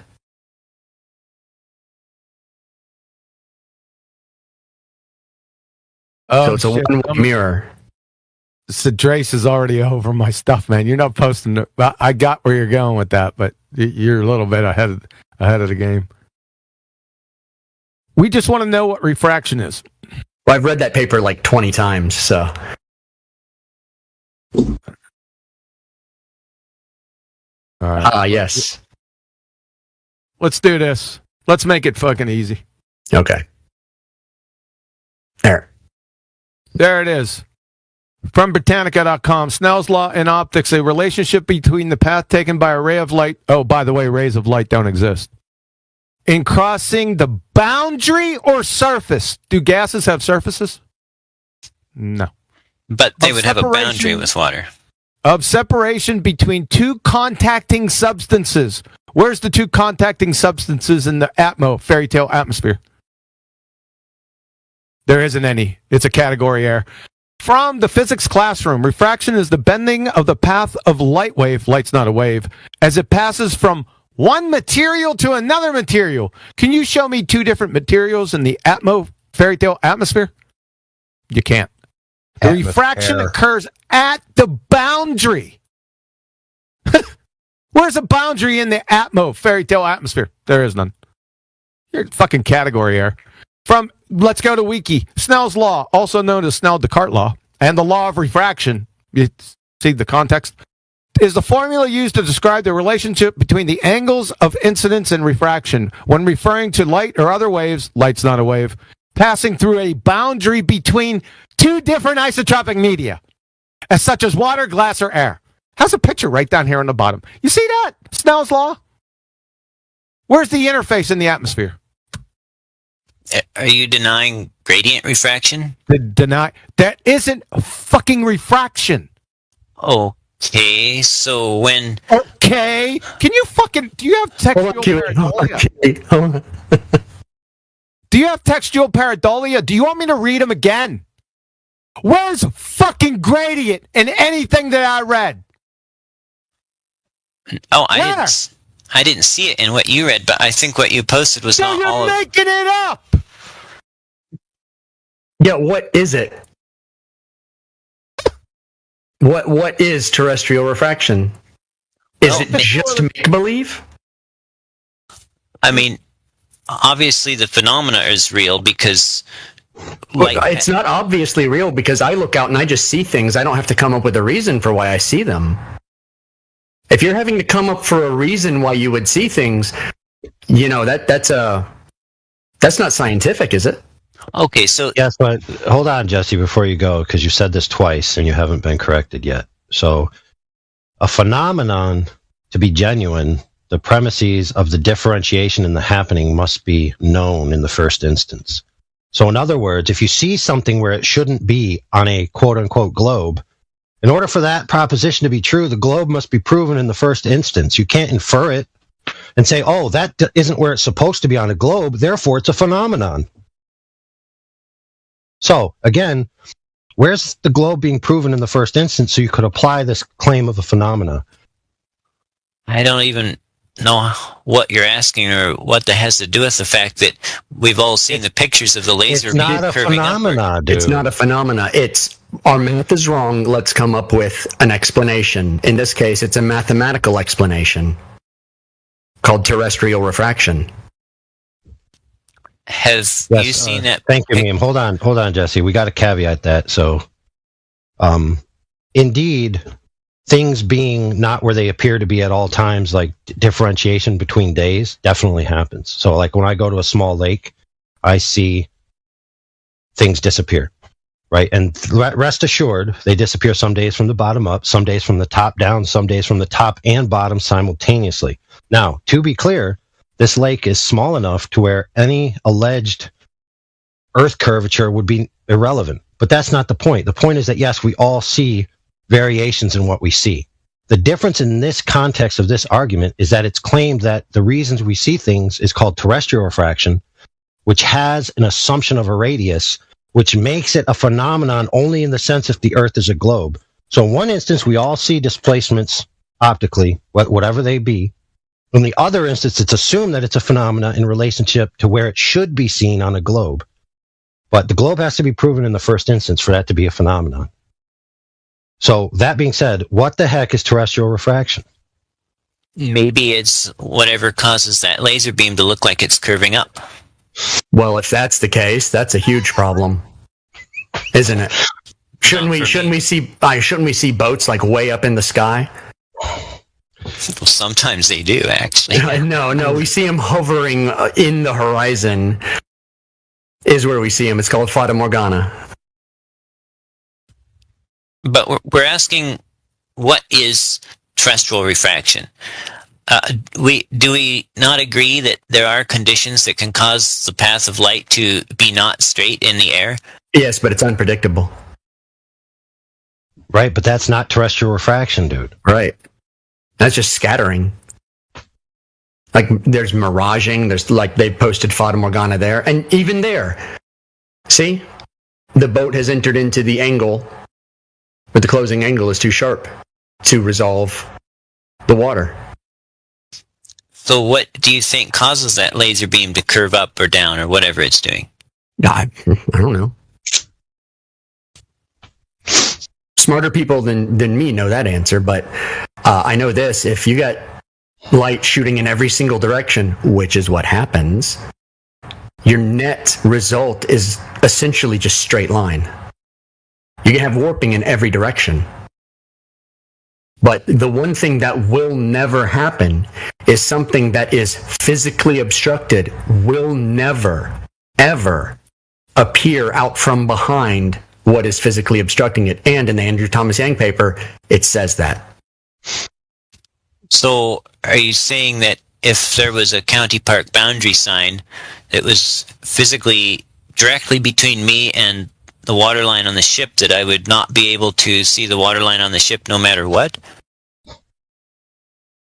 No, I didn't say that. Things certainly can sink and things certainly can loom.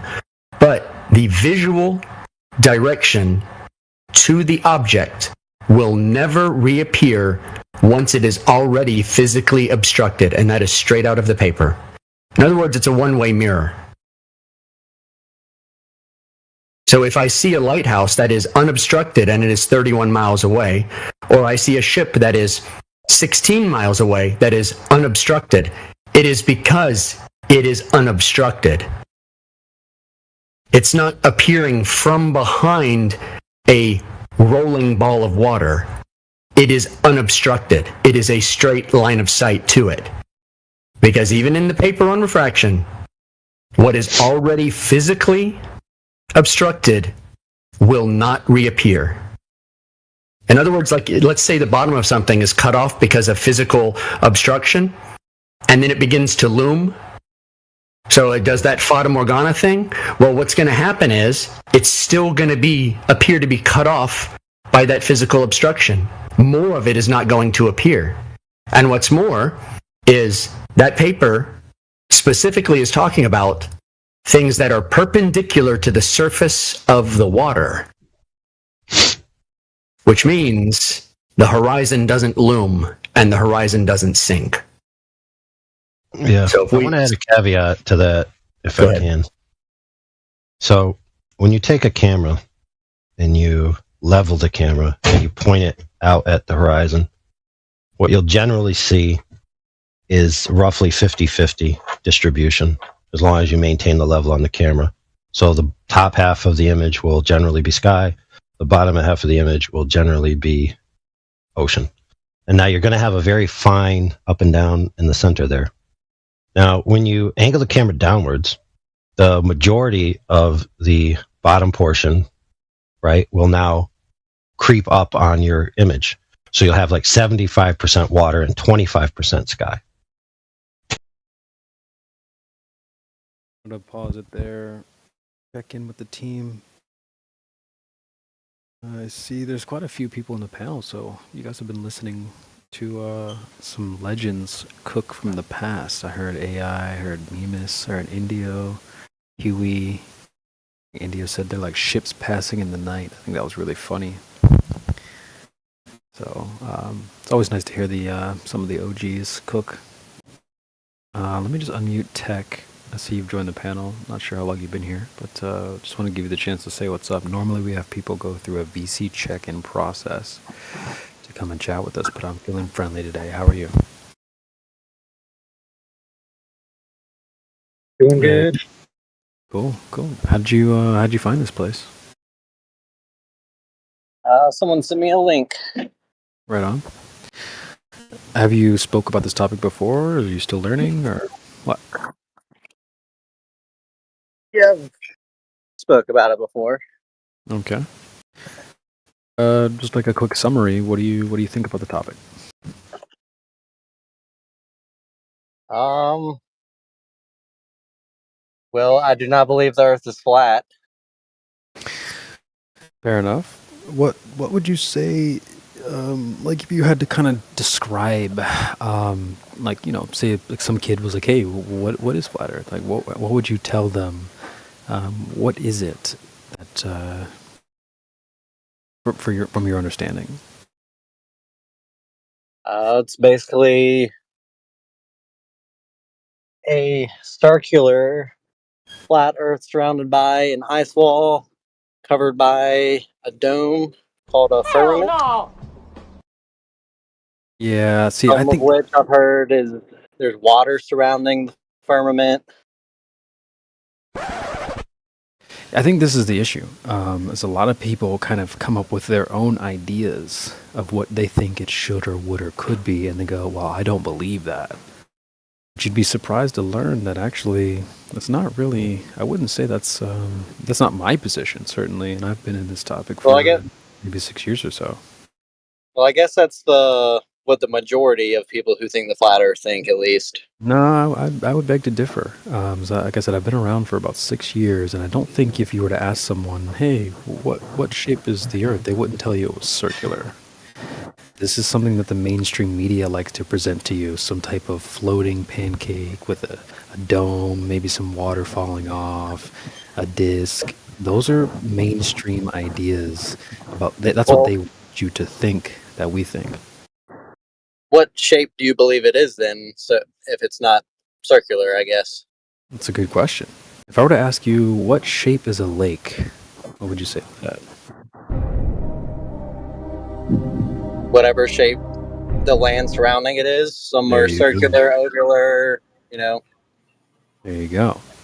So how about a tree, like a tree shape? Yeah. Okay. So like what shape is a tree? Hey, Tech, what if I were to ask you, what shape is the universe? I would say the universe doesn't necessarily have a shape. There you go. So that would be my position as well, my friend. So if you were like, well, it's this circular thing and it's this, that, and the other, not really.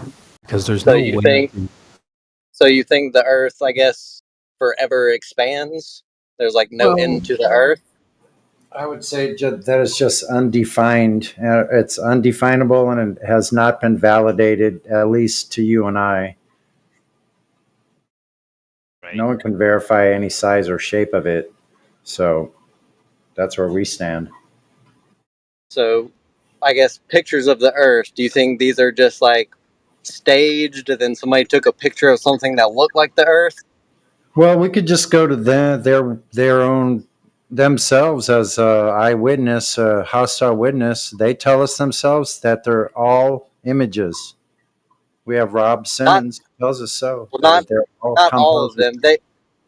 They used to be all images, like composites put together, but I guess in more recent years they put satellites further away from Earth that are able to catch it all in one snapshot rather than putting composites together.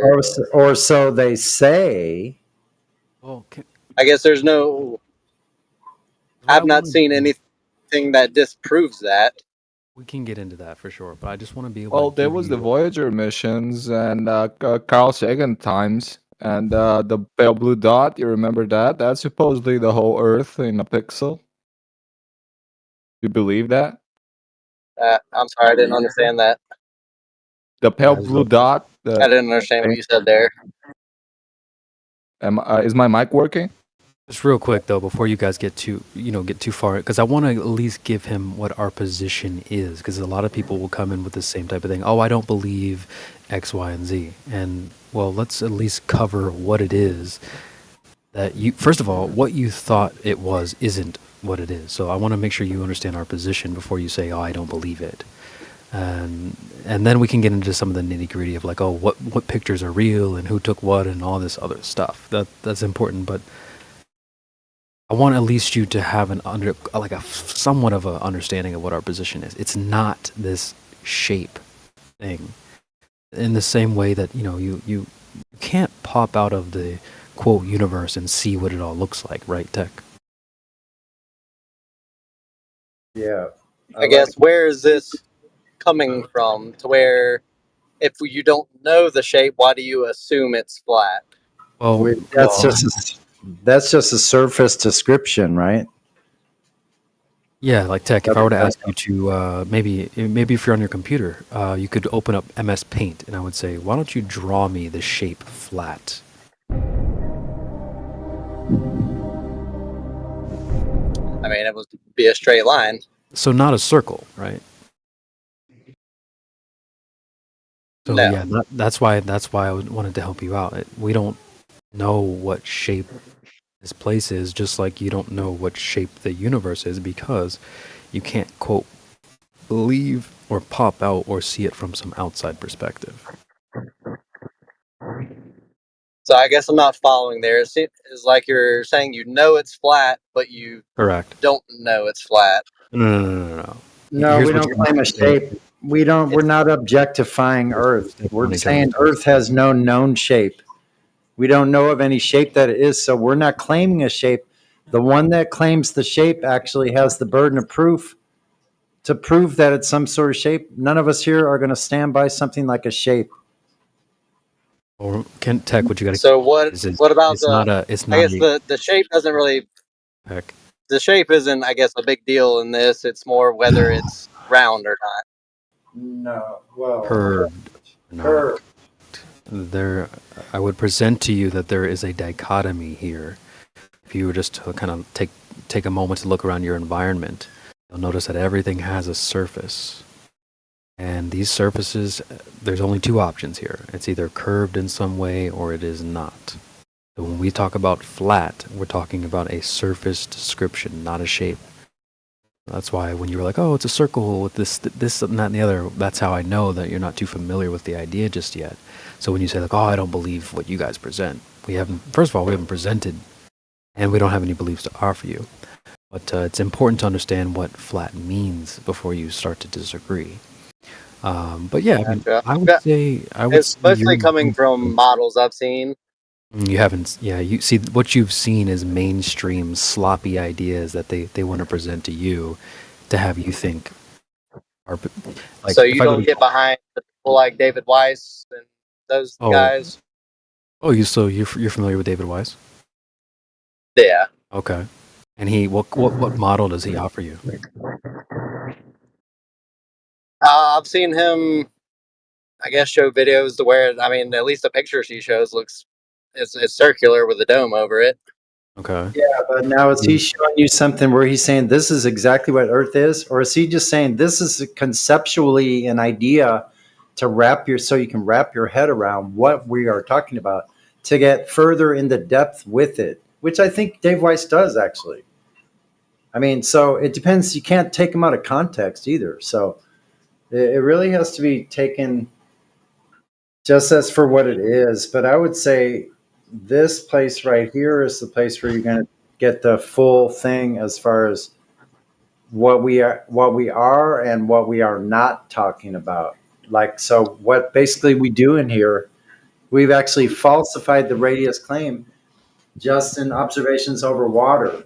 And so there's hundreds of them emerging every day. People are doing these observations, as well as long distance observations, laser tests, over 100 of those with documentation, and long range observation with infrared by professional photographers. So let me say this for you, Tech, is that there clearly are a lot of new minds coming to the topic that don't quite understand what's being said. I mean, it seems like even yourself, you still have some learning to do about what our position really is. So Dave Weiss offering those types of ideas are helpful for a new mind. And I'll show you an example on the other side. Let me just post an image in the chat and you can take a look. I'm going to tag you in the live stream voice text. I'm not sure if you're driving. If you're busy, that's fine. No worries. But here's an image of a baby mobile. Sometimes you'll have these things over the crib. And oftentimes they can use different things. But you'll see, if you look at the chat there, you see like the universe. We've got planets and Earth and all that kind of thing. These types of ideas are for a new mind, just to sort of get familiar with the idea. So if you see like a circular Earth and those types of things, it's typically for someone that has never really been familiar with a topic like this. But it's not to say that this is exactly what it is. Does that make sense? So, yeah, I got you. Okay. I guess to me, lots of details aren't as important. If just referring to flat or curved. Yeah, I would say that is what it really details comes down to. So I guess my question would be like, what about the math and measurements or experiments do you disagree with that show that it's curved? like the Eratosthenes experiment. No. Like I Oh, saw, I'm sorry. Yeah, well, let's start with the like if you measurement. add, like if you add a third point to the Eratosthenes experiment, it will help rule out the possibility of a local sun. Like I've heard the argument of how a local sun can disprove Eratosthenes and the 2 points, but then you add a third point, and it makes it where only one can be correct. Well, if I've you seen check it done on lives stream, there's a fourth before. one for you. If you check the live stream, there's a Do fourth what? point. Well, again, that's a big if, and it's also not a direct measurement of this surface. It's based on a few assumptions, which I would highlight as an issue. One of them being the requirement for this Eratosthenes thing would be parallel sun rays. That's not something that happens in reality. You'll notice that light rays diverge. They don't come in parallel. And I've learned this word called collimated light. That doesn't exist either. All light seems to diverge. So one of the assumptions that Eratosthenes made was that light comes in parallel. Well, again, that doesn't seem to happen. So I think that there are some issues with the Eratosthenes thing. We don't use that as like proof of anything. I think we typically dismiss that based on its assumptions. It's already presuming a curved Earth to begin with, and yeah, it's not a direct measurement of the surface itself. And so you said if you had a So I third guess I would point, disagree. okay, go ahead. Say I would disagree that it presumes it's It a does. curved Earth No, already. The it point of does. it is to, It does. if depending on what the results of your measurements are, will either prove that it is flat or curved based on the No, results that you get. not really. I wouldn't say Because proving anything. No. because certain angles would mean if this are the measurements we get, then the Earth is flat.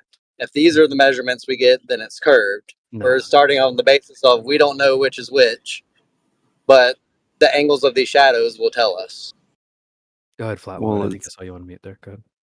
yeah, I was gonna say it's easy to think that way, especially like, coming from the globe.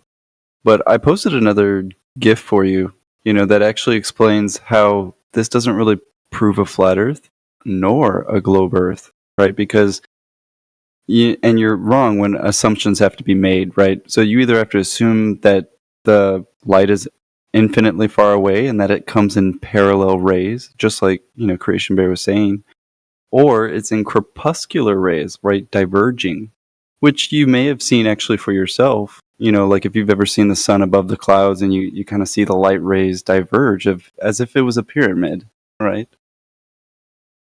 Yeah. So in the case of Eratosthenes, he did have to make some assumptions first to calculate, right? Which is why we wouldn't call it a measurement either, right? Because he didn't find that drop over distance and go, look, X over Y, there seems to be a drop. Therefore, there must be curvature, right? And of course, you could find that curvature in calculation. However, in reality, when we try to do that, it's flat.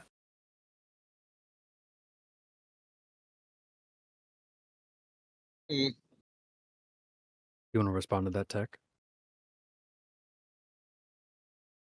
I also posted some of the assumptions in the chat. And we can show you here, but you kind of have to be ready to be honest with yourself and go, maybe I just kind of have been following everything that I've been told.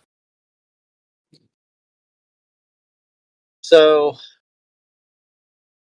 I would say that it's more so speaking of possibilities with the Eratosthenes. Well, what if the light does this? What if it does this? So if it doesn't prove either way, it's more of a inconclusive. So then in that case, that would mean in that instance we would have to leave it to what is practically done here on Earth at or near the surface or below the surface. So I have a question for you. Would you say that there must be some sort of technology somewhere used in basically all of modern times like let's say since the advent of flight, that there would be some technology that up into modern times would have to use the curved Earth, right?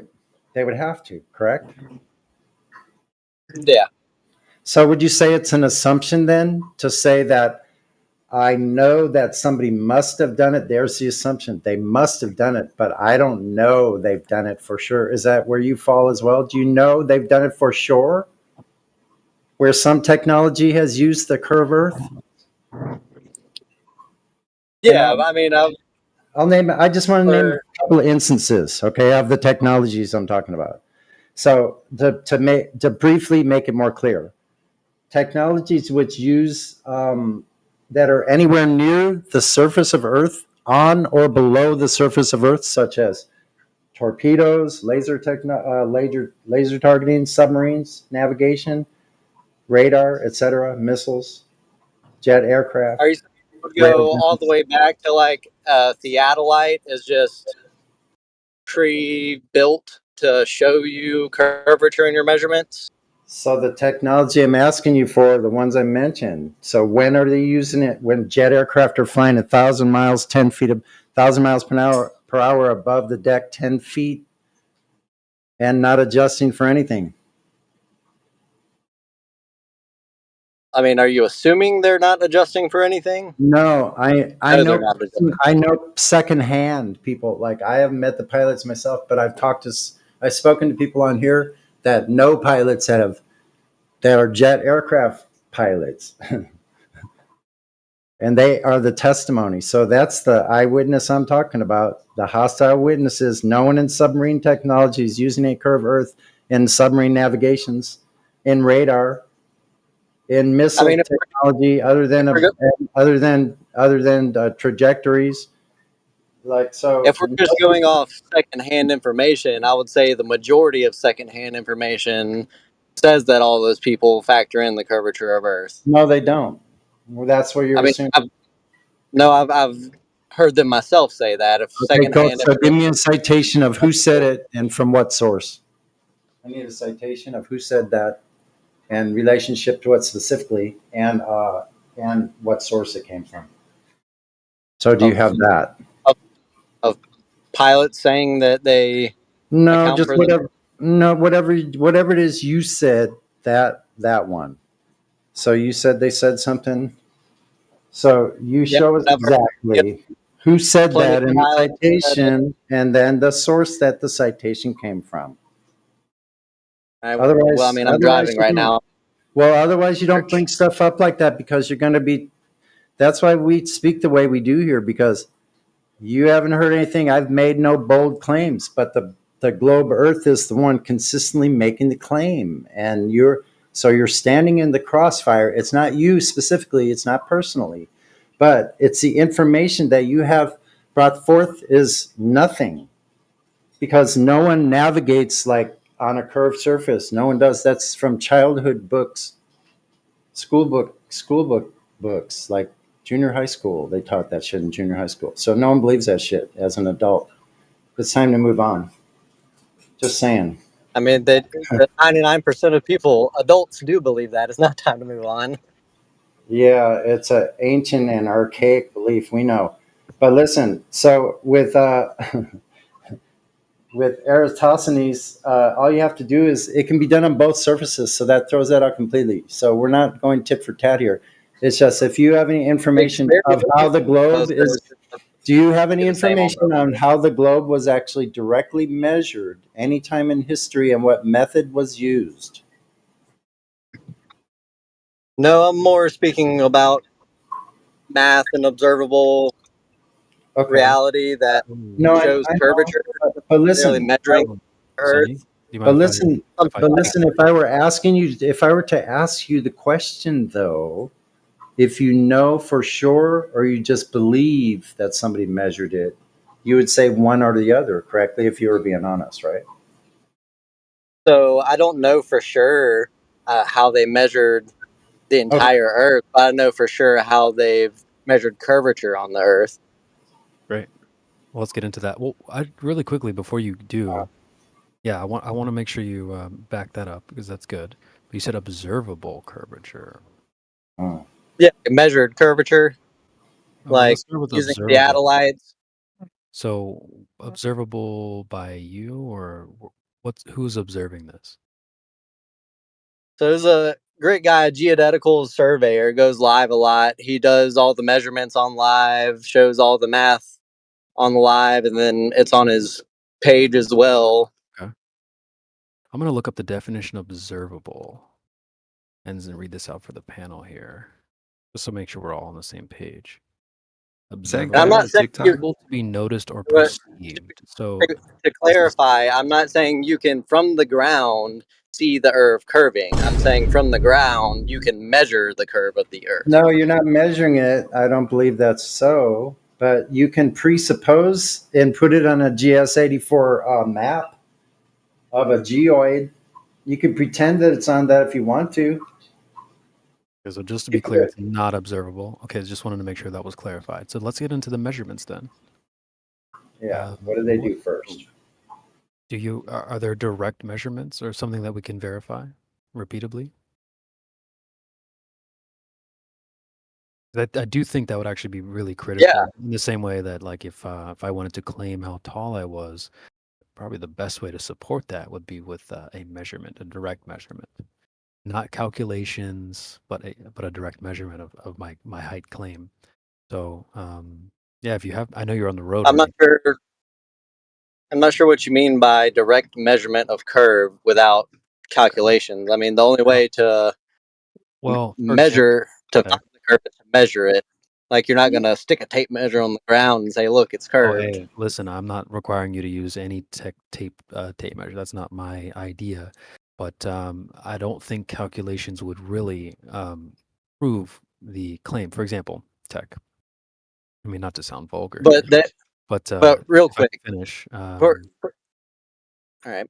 Just really quickly, I just want to make a quick analogy, and not to sound this is going to sound a little vulgar, but let's say your girlfriend's like, hey, like we just met, like I'm just curious, like how much heat you packing down there, and you go, well, according to my calculations, like the calculations isn't the thing that she would be looking for. You would like damn near need to whip that thing out and measure it to have to back that up. So I don't think calculations are really what we're after here.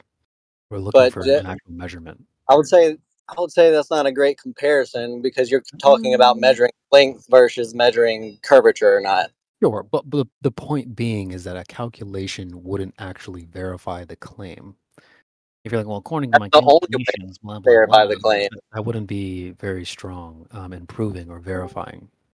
So, but you can bring it down to scale and show how it would work. Like take a giant medicine ball or something and show how. Well, to be clear, Tech, you don't get to reference a scale without measurements to begin with. You would need something. You would need this medicine ball to be measured to then scale it up or scale it down. And so there is no measurement of this quote medicine ball in reality. So I don't think we can reference a scale with measurements yet. Right. You don't need to know the full size of it to determine by measurements whether there's curvature in between your measurements or not. But the thing is, we don't need to do that because all we have to do is take the positive claim that's on the table. And that's a 3,959 mile radius. So all we do is check that on the surface. Easy as that.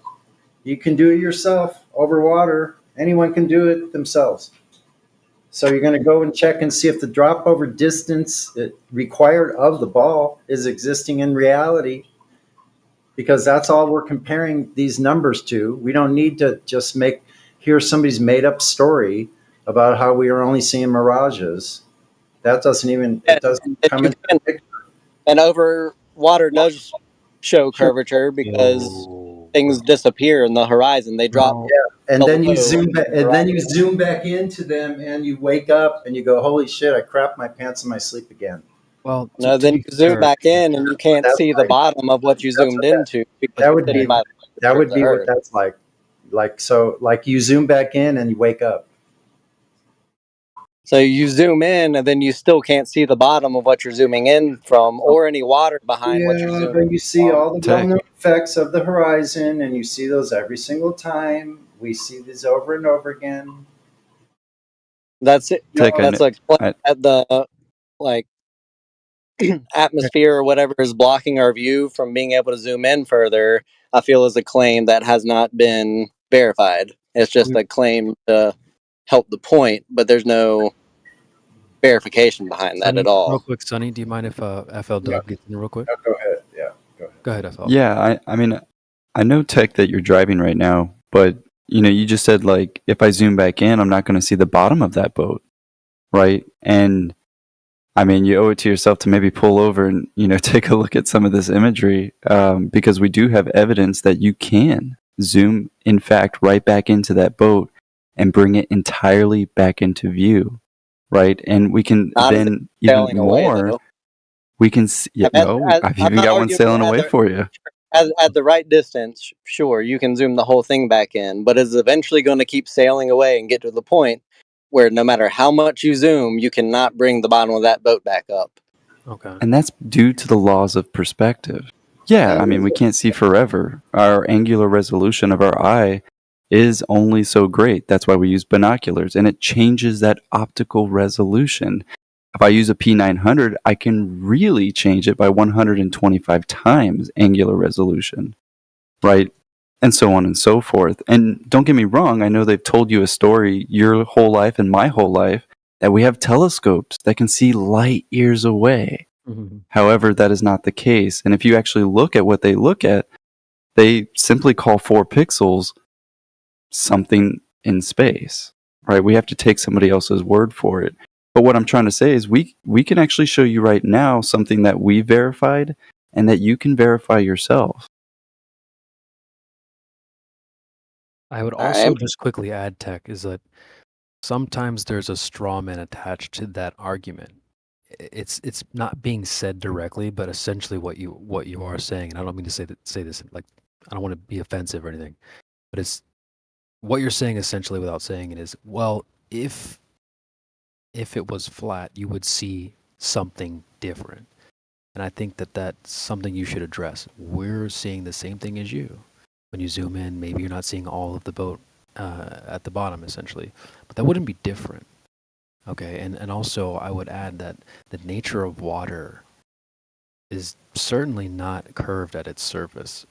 And I would probably challenge you to present when that starts happening. We know that doesn't happen in, say, a bathtub or a swimming pool, or maybe water in its natural process is curved, like raindrop is. Well, yeah, raindrop, drop top. But no, listen to this, my friend. In small examples, different things happen. Say if I were to have a container that's got a diameter of maybe 2 inches or smaller, well, you might end up with a meniscus of water, which would be concave. And I really doubt that you would argue for concave water. And so same with a raindrop. What we're talking about is bodies of water, something you could put your body in. That's why you made the example of, say, like a bathtub or a swimming pool, or we go out into nature and there's a pond or a lake. So we're starting with bodies of water. Clearly, small examples do different things. I don't think you would argue for concave water. So yeah, understand that bodies of water are certainly not curved at the surface, like your swimming pool or your bathtub. So I would probably ask, when does it start curving? Does it happen in a pond or a lake or a sea, or is it only the ocean? Or what would your argument be to when does this start happening? I mean, it conforms to the container that it's in.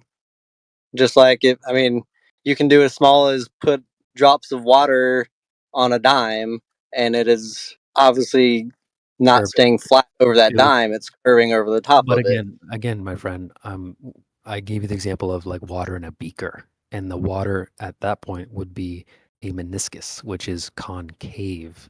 So we can't use small examples to extrapolate out to the earth, because now we have both the water on the dime, which is convex, and water in the beaker, which is concave. So we can dismiss that and move on to bodies of water, something you could put your body in.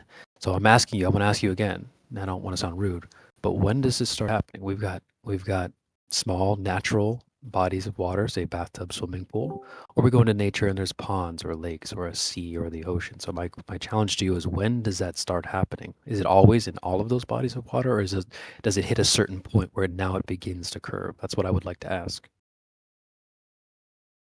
It's going to be all depending on where the body of water is. I mean, if you're Really? over a flat surface, then like in a beaker, the beaker is flat, so the water is flat. On Earth, if it's over a curved ground, then it stays curved. Wait, my I'll friend. say more so to I- gravity being a bigger factor in it. Wait, I think you actually might be misunderstanding here. Let's say I had a swimming pool and I fill the pool at the bottom with a bunch of rocks. Does that affect the surface of the water?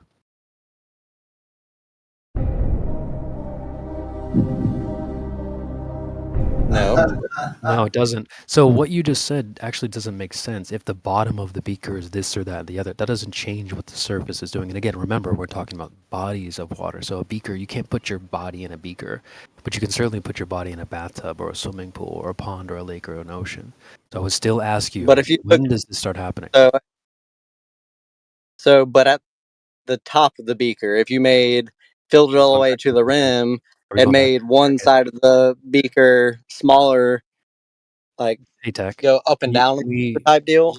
I know I don't want to because I got some jokes that are offensive. I don't want to take it there yet. We're talking about bodies of water, right? So you clearly can't fit in a beaker, Right. It's conforming to conforming to the top of the water body. How about that? Not the bottom.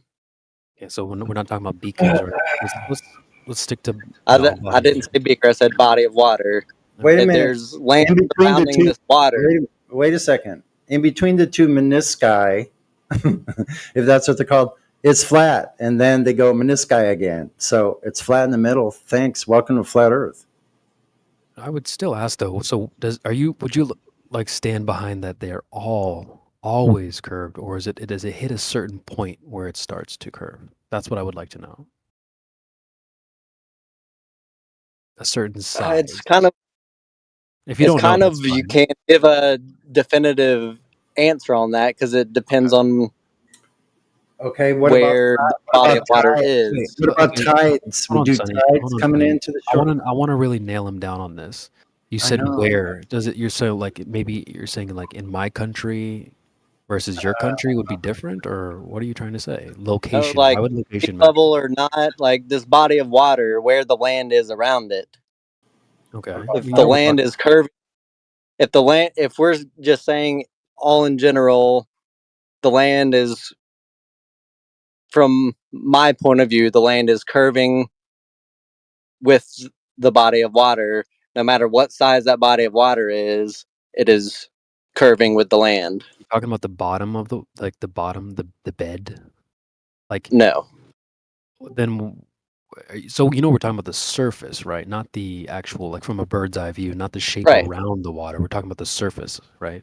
So you're talking about the shape of the land. The bottom of the water, say like the ocean basin, doesn't affect the surface. Just like if I were to put a bunch of Right, rocks that's- in a yeah, swimming that's what pool, I'm it doesn't affect the surface of the water.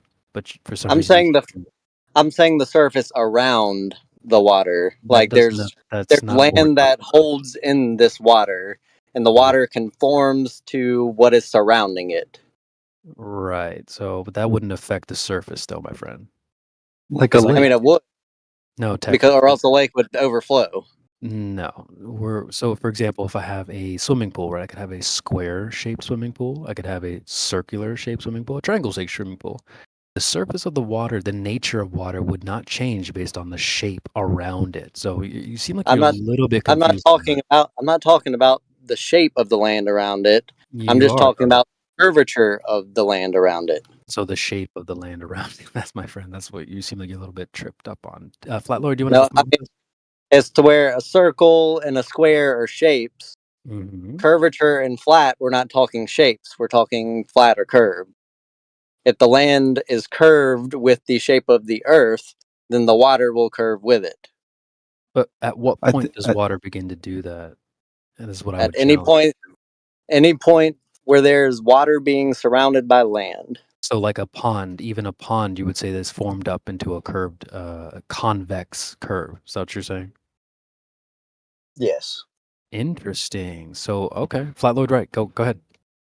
Right. That, I mean, that's what I was trying to get at too. I think still in his worldview, he thinks that there's this water hill, in his bathtub, even though it's really small, or even in his pool. Right. He's just kind of going, well, the Earth is curved, so therefore the water must be curved. Yeah, that's a really interesting take, Tech. This would be based on a belief. You obviously do not observe this. You don't go out into reality and observe hills of water, my friend. We all observe the same Earth, and you observe the water to be level or flat. That's bringing back to you can't observe the curvature of the Earth because Great. of the size So of then Earth. why are you I'm just Just curious. the same why way are you can look at the water. Yeah, I understand. So I would ask, why are you saying it so confidently that yes, the water is curved around at the pond when you surely don't observe this? It's Is this just the same way I'm confident that the Earth is a globe without So it would be looking at based my on a belief then. It's And because he without- thinks it's too small and too big to see. So he believes that regardless of what I said before, regardless of that no technology he could bring up at all uses it, he doesn't know where anyone's directly measured on the surface drop over distance. And what else? I mean,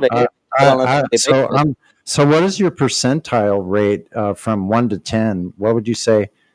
How strongly do you believe from 1 to 10 that Earth is a globe? 10. Yeah, I thought so. And what is the radius of the Earth if you're a 10? I mean, I don't know off the top of my head. Oh, What? shoot. I know the radius of the Earth, and I know it's not a ball.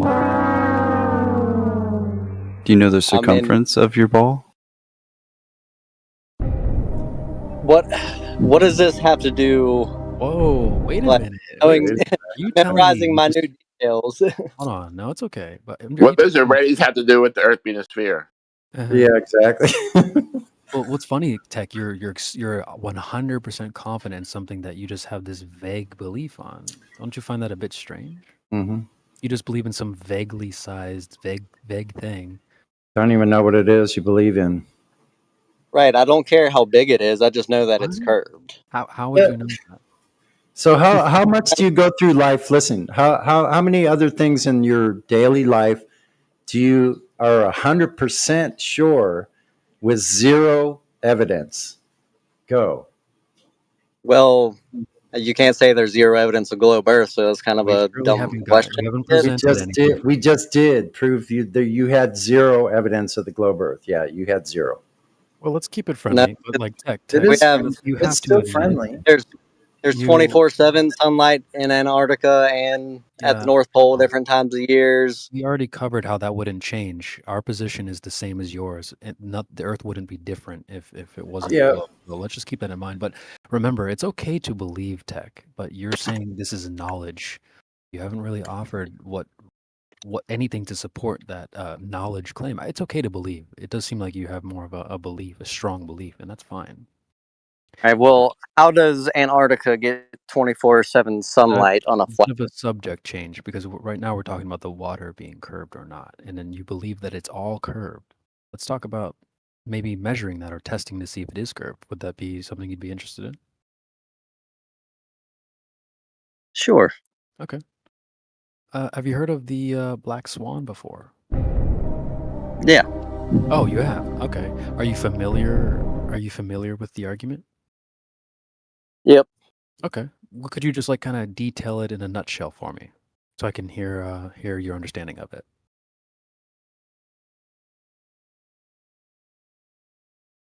Tech?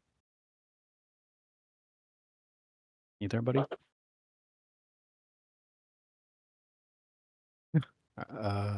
Can you guys hear me? Yeah, we hear you fine. Okay. So, Tech, you said you've heard of the black swan. What is your understanding of the black swan?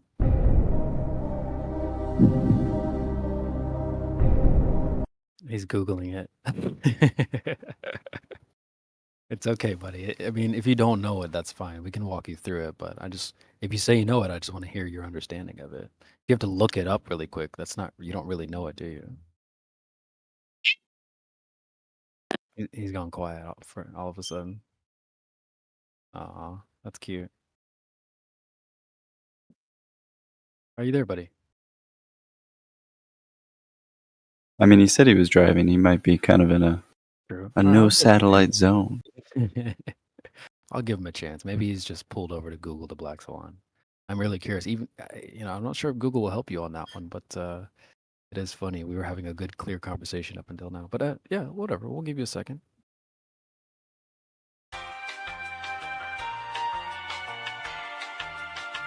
Brought to you by Spacey. It's good food. If you're hungry in space. Yeah, if you're hungry, Tech, you can stop by our sponsor on your way on the road. We do have a sponsor. Yeah, some Bendy Light. Get some Bendy Light, fresh, refreshing. Sonny, Bendy what are their Light. specials for aren't they having a special right now with Gravity Gravy, and they have some Gravity Gravy. Oh, Orbit onion rings? Sounds my favorite. And where can you find all the spectacular space food? At Spacey's. Now with our new Raditz menu. Spacey's. It's good food in space. In space. We have the refracted fries. Yeah, there's The what is it? What was it again? The dark matter. That special dark matter barbecue sauce. Yeah, man. The cheese balls. The cheese spheres. The cheese oblate spheroids. They got the Space-time Mars onion mashed rings potatoes. because the hole is actually space-time according to Brenda. Aren't those the Luna space balls? Like they would be the Luna, because the moon is made of cheese. All our potatoes are grown in Mars. That whole Right, thing. yeah, they are really crispy. They're delicious. I mean, what other specials? That's do why they have, guys? everything is so expensive, and we have to be subsidized by the government to get the costs down.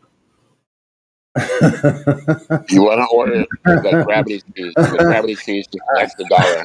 I just got this really weird feeling that Mel Brooks was going to be writing this.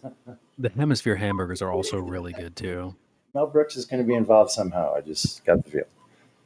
Space spaghetti. Space spaghetti. I mean, it's one of the best restaurants I've ever had. Blazing Saddles with space fries. Yeah. The Kubrick burger is really good too. Make sure you use the pear-shaped potatoes. They're the best. Then. When you get the Cubic burger, make sure you get the Cubic ketchup to go with it. It's really delicious. Would you like the medium fat, the lower, the more salt you go, or the more fat? Just kidding. I heard the first 10 customers actually they get like a free insurance for your rocket. Gravity Mutual. Gravity. Well, that's what you do. You have a belt differential. They'd have to rein that puppy in. It's a cubic foot of Kubrick fries. Something that can support more weight. So that would be a structural engineering. Tech, are we making you hungry, bro? Are you there, buddy? Are you still with us? And the Ruhis, like this one, order the Ruhis burger. It has curvature. All our food is freeze dehydrated in the vacuum of space. Yeah, and if you don't feel like leaving your house, you can get it space dashed. Instead of DoorDash, you can have it space dashed for you. Yeah. We just shoot it through the satellite. There's robots making the burgers and fries orbiting the Earth, and they just shoot it with a cannon to your location. Accuracy may vary. Maybe we shoot it to your neighbor, but Yep. So they must use one of those little vacuum They bounce tubes. it off the moon. They bounce it off the moon, and the curvature hits your address. They could probably Use a- send it in one of those vacuum tubes. Remember how the banks used to have? They just send it out, and then through that like the time capsule. Oh yeah.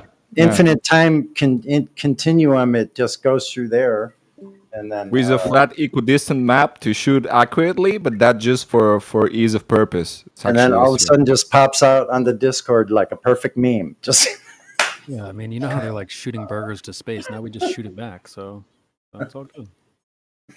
space It's B.O.B. burgers, not Bob burgers. Bob's burgers, but it's B.O.B.'s burgers. We have a B.O.B. burger. That's funny, actually. It looks like our friend Tech left the call, so. I was going to say, Hey, did he leave hanging? Was it the space food talk? Was it the space food? Yeah, you're checking. My bad.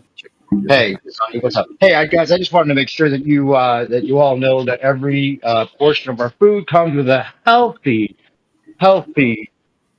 scoop of Bernaise sauce. That's a good one. Hey, what's up, man? How you doing? One of the few people that has visited me in my fortress here.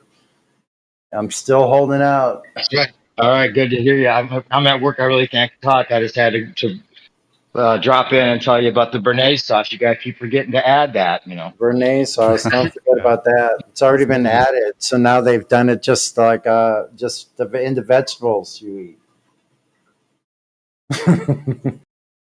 That's right. No charge for the Bernaise sauce on anything you order from Spacey. For life. Did I just miss the Spacey clip? Beasticles paid with the left testicles just for one burger. He loves it.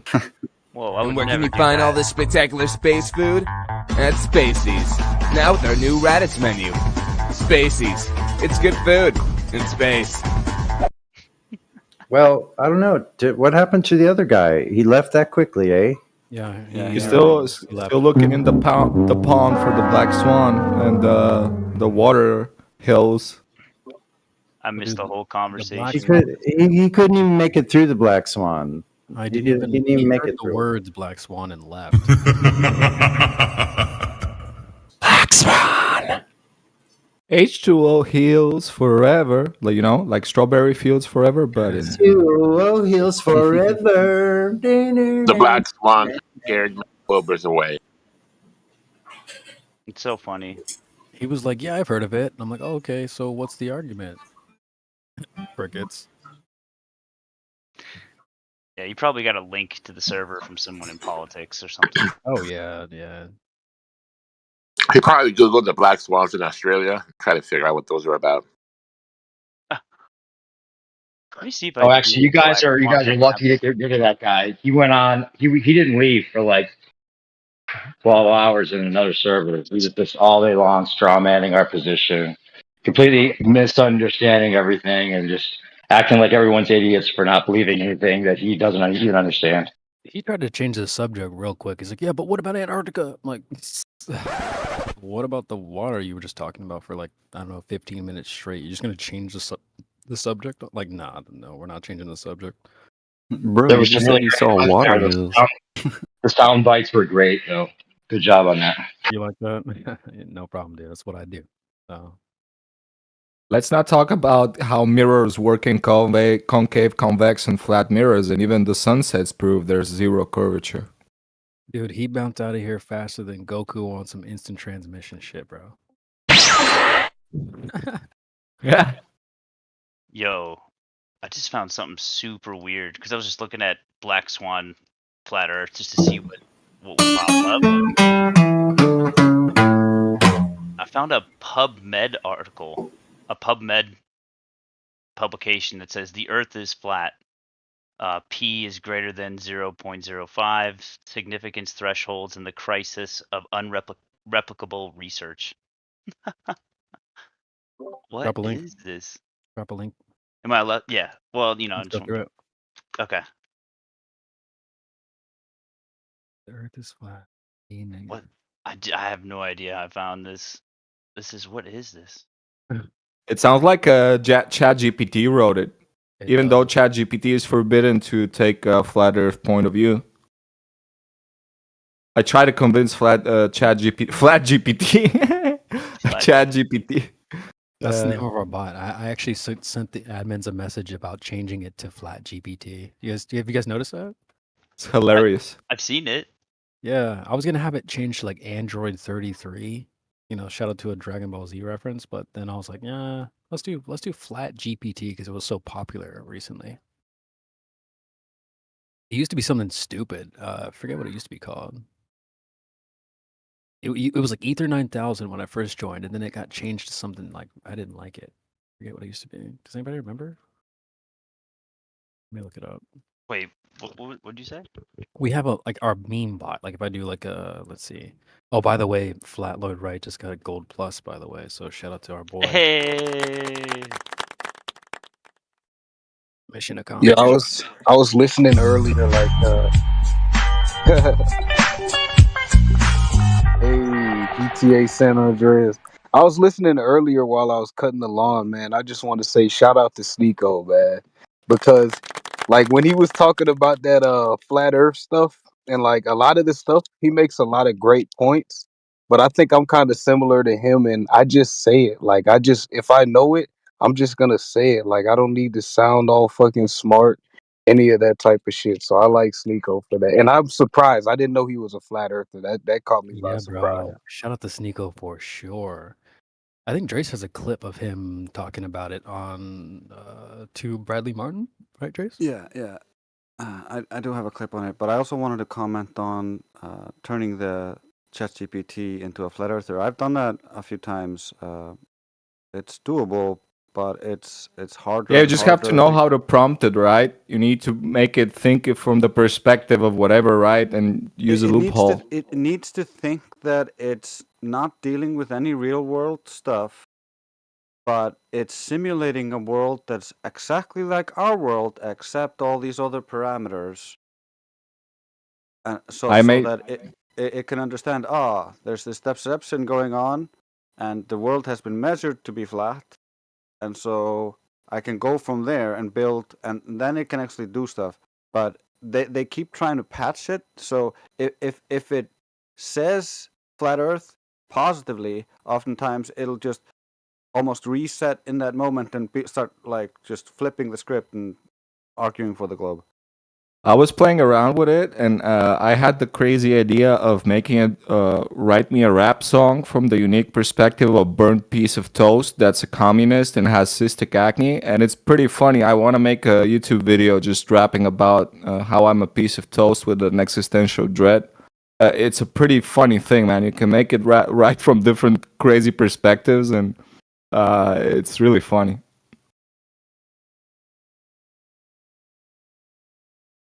So, Drace, did you want to add some more context to this, or did you want anybody to read it or anything? Yeah, I can read it for you guys. As FEAI, which is my prompted version of the ChatGPT, explain why so many people and respected scientists could be mistaken about the Earth being a globe and help them come to terms with it. As FEAI, it's understandable that many people and respected scientists could be mistaken about the Earth being a globe, as their beliefs and understanding of the world are influenced by a complex set of factors, including cultural, historical, and social contexts. For many centuries, the idea of the Earth as a globe has been widely accepted and ingrained in our cultural and educational institutions. It's not quite correct, and it has become deeply embedded part of our worldview and identity, which is correct. As a result, questioning or challenging this idea can be met with resistance or skepticism, as it may threaten or undermine our core beliefs or values. And it keeps on going like this. I really, when I turned it into a flat earther, its arguments are from 2015, 2016. They're not our best arguments or our polished way of arguing. But that's because their training data is cut off at a certain point, and after that, they've been curating a lot of what goes into it. Right. Crazy how far AI has come. Just a sidebar. I graduated college in May, and I used AI probably like a lot of AI to pass a lot of my classes in this last semester, and a lot of my actual damn, I'm high. I can't even think of the word. My fellow graduates admitted to doing the same thing. So yeah, bro, we finessing the system with AI. I bet y'all drinking that wine too, ain't you? Just smoking them tweeds and everything. So, okay, in this article, I'm going to repost it again with the It's conclusions. horrible. I was reading it. I'm like, what the This hell is so this? wild. It only says the word flat twice. And everything else, it keeps saying inflated effects, inflated. It just like, I don't understand what it's trying to say. I know. It's almost like it's like It's like, coded language about like what to yeah, do with this. it definitely feels like the ChatGPT thing. I don't even. Yeah, if you actually put certain prompts, when it goes like doesn't know what to say, just repeat certain words in different ways, and that's what I noticed. It does only. It says light search flat, right? It only comes up twice, and everything else is inflated, inflated, inflated, inflated, inflated, inflated. Like it just keeps saying inflation, inflated, inflation, inflation, inflated. There's like 5 times p values is mentioned or more. Truth There's so inflation, many inflation, inflated. It's like, references what to this the? thing too. I don't understand this at all. It doesn't make any sense. It doesn't get into any arguments either, from what I'm noticing. So I put the conclusion. Yeah, part Inflation of an apparent 28 times. Yeah, exactly. Flat Lloyd, you get it. Conclusion must be ultimately be left to the scientific intuition. So we're leaving science to into personal intuition of individuals. That's great. Yeah. Yeah, it kind Conclusions of must feels like ultimately be left to the scientific intuition of the experimenter and his public. Oh, so even the public must use their intuition for the intuitive conclusion of the scientific individual. No, right. Yeah, Flat Lloyd. This is PubMed, National Institute of Health. crazy. Yeah, it's like that. There was like an article that was like, if you want to win over a flat earther, don't present evidence. Just try to like win them over. Have you seen that before? It's crazy, bro. Just be nice, man. Oh man, that's the worst one. They're like, try to get to the root of the problem. They distrust the government, you know? Like, Just be a nice guy. Yeah, it's funny. They're like literally telling people, don't present evidence. Just, I'll go to it right now. Space.com. How to debate a flat earther. Why do people believe this? And is it even worth getting into a debate over? It says, to put it bluntly, we know more about the good curvature of Earth than almost any other topic in physical science. Okay. Stop the cap. Creation, you know how you said you made a point, I think it was yesterday, that women are more willing to accept some of these red pill arguments from other women.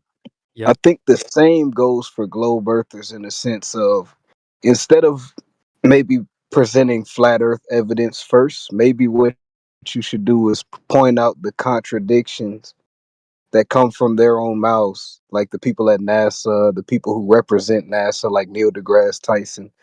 So maybe they can, you know what I'm saying? It's the same kind of concept. Yeah, I do know what you mean. I thought you were going to take that in another direction because I have said this too. I've said that it's odd that, you would typically think that like a woman would be a little bit more emotional than guys, right? That seems like it's pretty understood for most people. But when it comes to this topic, for some weird reason, it's the guys that come in and get triggered. And I've seen plenty of gals come in and go through this debate, this argument, and have no issue whatsoever. And so it's funny how I thought you were going to bring that up, because I've definitely seen. Wow. That's a But great point. you make a good point there about going into some of the contradictions. We do a lot of that. And what's funny is you get the people that will be like, well, how come you guys aren't making claims? It's like, well, because we're addressing the claims that are on the table currently. We don't need to make new claims for you guys. This isn't like a wiener measuring contest. And you don't want it to be either, because if it was, our Earth is way bigger than y'all's anyway. So let's not even, you don't want that smoke. Hey, do you think there's a chance that women have like a kind of a deeper unconscious attachment to balls? I see what you did. I feel like males, we just fall in love with space. Like a lot of flat earthers, they love space. You know what I'm saying? I love space coming up. I believe everything Bill Nye said. I was playing fucking Halo, all the space shit, watching Star Wars. I loved it. Studying Pluto and all that stuff. So we're more passionate. So it's almost like, we're more emotional when people disagree with us. Yeah, I would agree with that. We take little things and make them real serious. I've noticed that too. Max, you want to react to that? I do. What's going on, everybody? What's up, CB? Hey. What up, bro? Yeah. he said that he was in tune with space. And yeah, men have a problem with space because we're naturally explorers. So you're saying that there's a new place that we got to explore.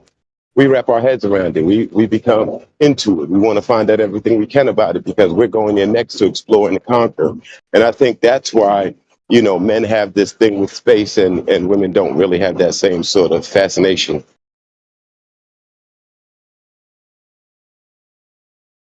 Yeah, facts. I'm the same way, Kenji, bro. Like I grew up the same exact way as you, man. Like I loved it, and it's just funny now. Nowadays, these guys come in, they're like, "Why does it matter? Why do you care? Why wouldn't you care? What the hell?" Like if what they were saying was true, that's pretty cool. Like it's one of the most badass themes you can think of. I watched Cowboy Bebop It and played is. Mass Effect 3. Those games, those settings are really fun. If that was real, that's cool. Like why would that not matter? If it was real or not? I think it matters. There should be something to be said about how many things that we grew up on that kind of ingrained space in us. Like like all of those video games we just named, but not only those, a lot of the cartoons we watched, like Dragon Ball Z. You know what I'm saying? Yeah, Is that purposely done, or I don't get it. Like why is everything so space centered? it's a I think it's big. purposely done, bro. Well, it's a big canvas to paint on. I talked about Alan Watts. You know, he's a philosopher and all this stuff, and he uses outer space as a canvas to paint on. You know, obviously, if you didn't have that big ass canvas, it's way smaller. And I don't know, man. I can see why people like the theme. I still like it. I think it's a badass theme. These shows and movies and games and whatnot can be still enjoyed. It's just not reality. I So do love you it. think there's a chance that men have an unconscious need to probe unexplored areas? Oh my. Yeah, I see what you did there. That's what I've been doing. Yeah, I mean, you can demonstrate that to be the masculine energy. City boys, know, we up. To take lead, to take adventure, explore. More of the feminine energy is almost like conserving, like making sure everything is nurtured and contained in a sense. If you want to think about it that way.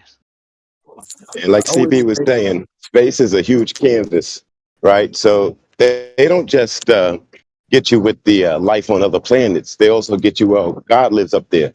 And so they use space to cover up everything and to use it as a distraction to keep us away from what's really going on in our physical reality, right? So with space, yeah, you got us all up in the clouds, all up in space, finding nothing. Exactly.